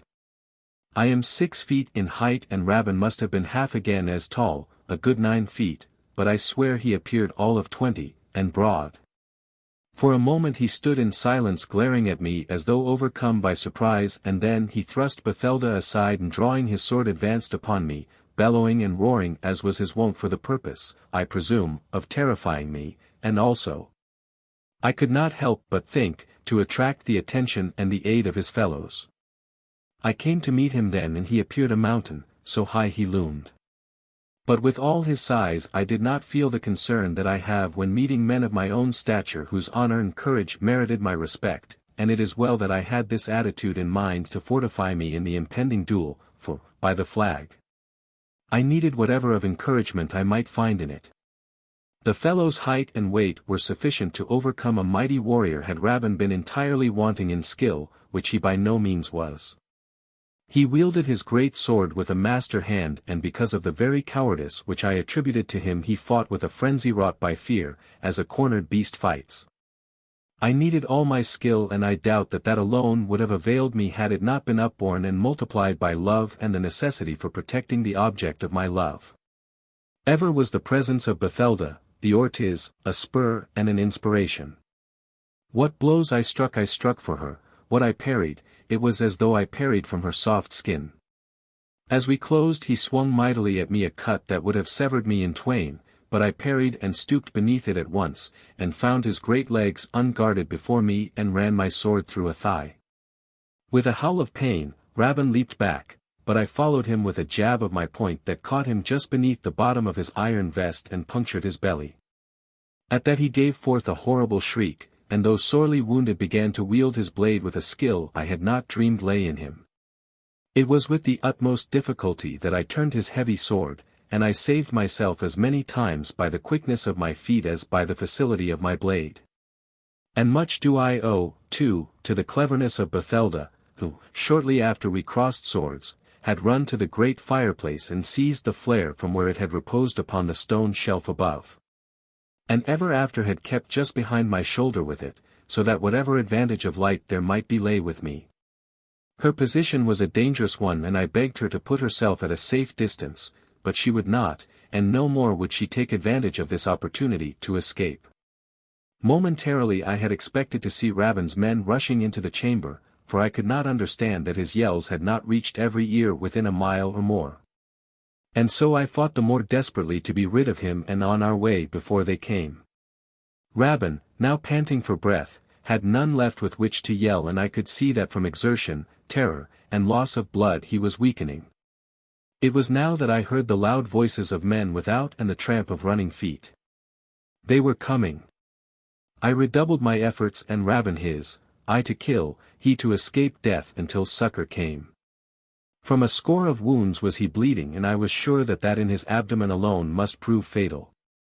But still he clung to life tenaciously, and fought with a froth of blood upon his lips from a punctured throat. He stumbled and went to one knee, and as he staggered to rise I thought that I had him, when we heard the hurrying feet of men descending the stairs. Instantly Bathelda hurled the flare to the floor, leaving us in utter darkness. "Come," she whispered, laying a hand upon my arm. "There will be too many now, we must escape as they enter or we are both indeed lost." The warriors were cursing at the doorway now and calling for lights. "Who hides within?" shouted one. "Stand forth, a prisoner. We are 100 blades." Bathelda and I edged nearer the doorway, hoping to pass out among them before a light was made. From the center of the room came a deep groan from where I had left Rabban, followed by a scuffling noise upon the floor and a strange gurgling. I came to the doorway, leading Bathelda by the hand. I found it choked with men. "Aside," I said. "I will fetch a light." A sword point was shoved against my belly. "Back," warned a voice behind the point. "We will have a look at you before you pass, another is bringing a light." I stepped back and crossed my sword with his. Perhaps I could hew my way to freedom with Bathelda in the confusion of the darkness. It seemed our only hope, for to be caught by Rabban's minions now, after the hurts I had inflicted upon him, would mean sure death for me and worse for Bathelda. By the feel of our steel we fenced in the dark, but I could not reach him, nor he me, though I felt that he was a master swordsman. I thought that I was gaining an advantage when I saw the flicker of a light coming from the doorway at the head of the stairs. Someone was coming with a flare. I redoubled my efforts, but to no avail. And then the light came, and as it fell upon the warriors in the doorway I stepped back, astounded, and dropped my point. The light that revealed them illumined my own face, and at sight of it my antagonist voiced a cry of joy. "Red Hawk!"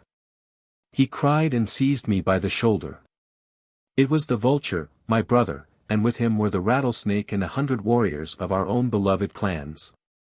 Other lights were brought and I saw O'Connor and a host of strange warriors in Kalkar trappings pushing down the stairway with my own, nor did they raise sword against one another. O'Connor pointed toward the center of the chamber, and we looked, and there lay Rabban, the giant, dead. "The Red Hawk, Julian 20th, he said, turning to those crowding into the chamber behind him, "great chief of the tribe of Julians, our chief." "And Jemadar of all America," cried another voice, and the warriors, crowding into the room, raised their swords and their hoarse voices in acclamation. And he who had named me thus pushed past them and faced me, and I saw that he was no other than the true Ortiz with whom I had been imprisoned in the capital and with whom I had escaped. He saw Bathelda and rushed forward and took her in his arms, and for a moment I was jealous, forgetting that he was her brother. "And how has all this happened?" I asked, "that Ortiz and Julian come here together in peace?"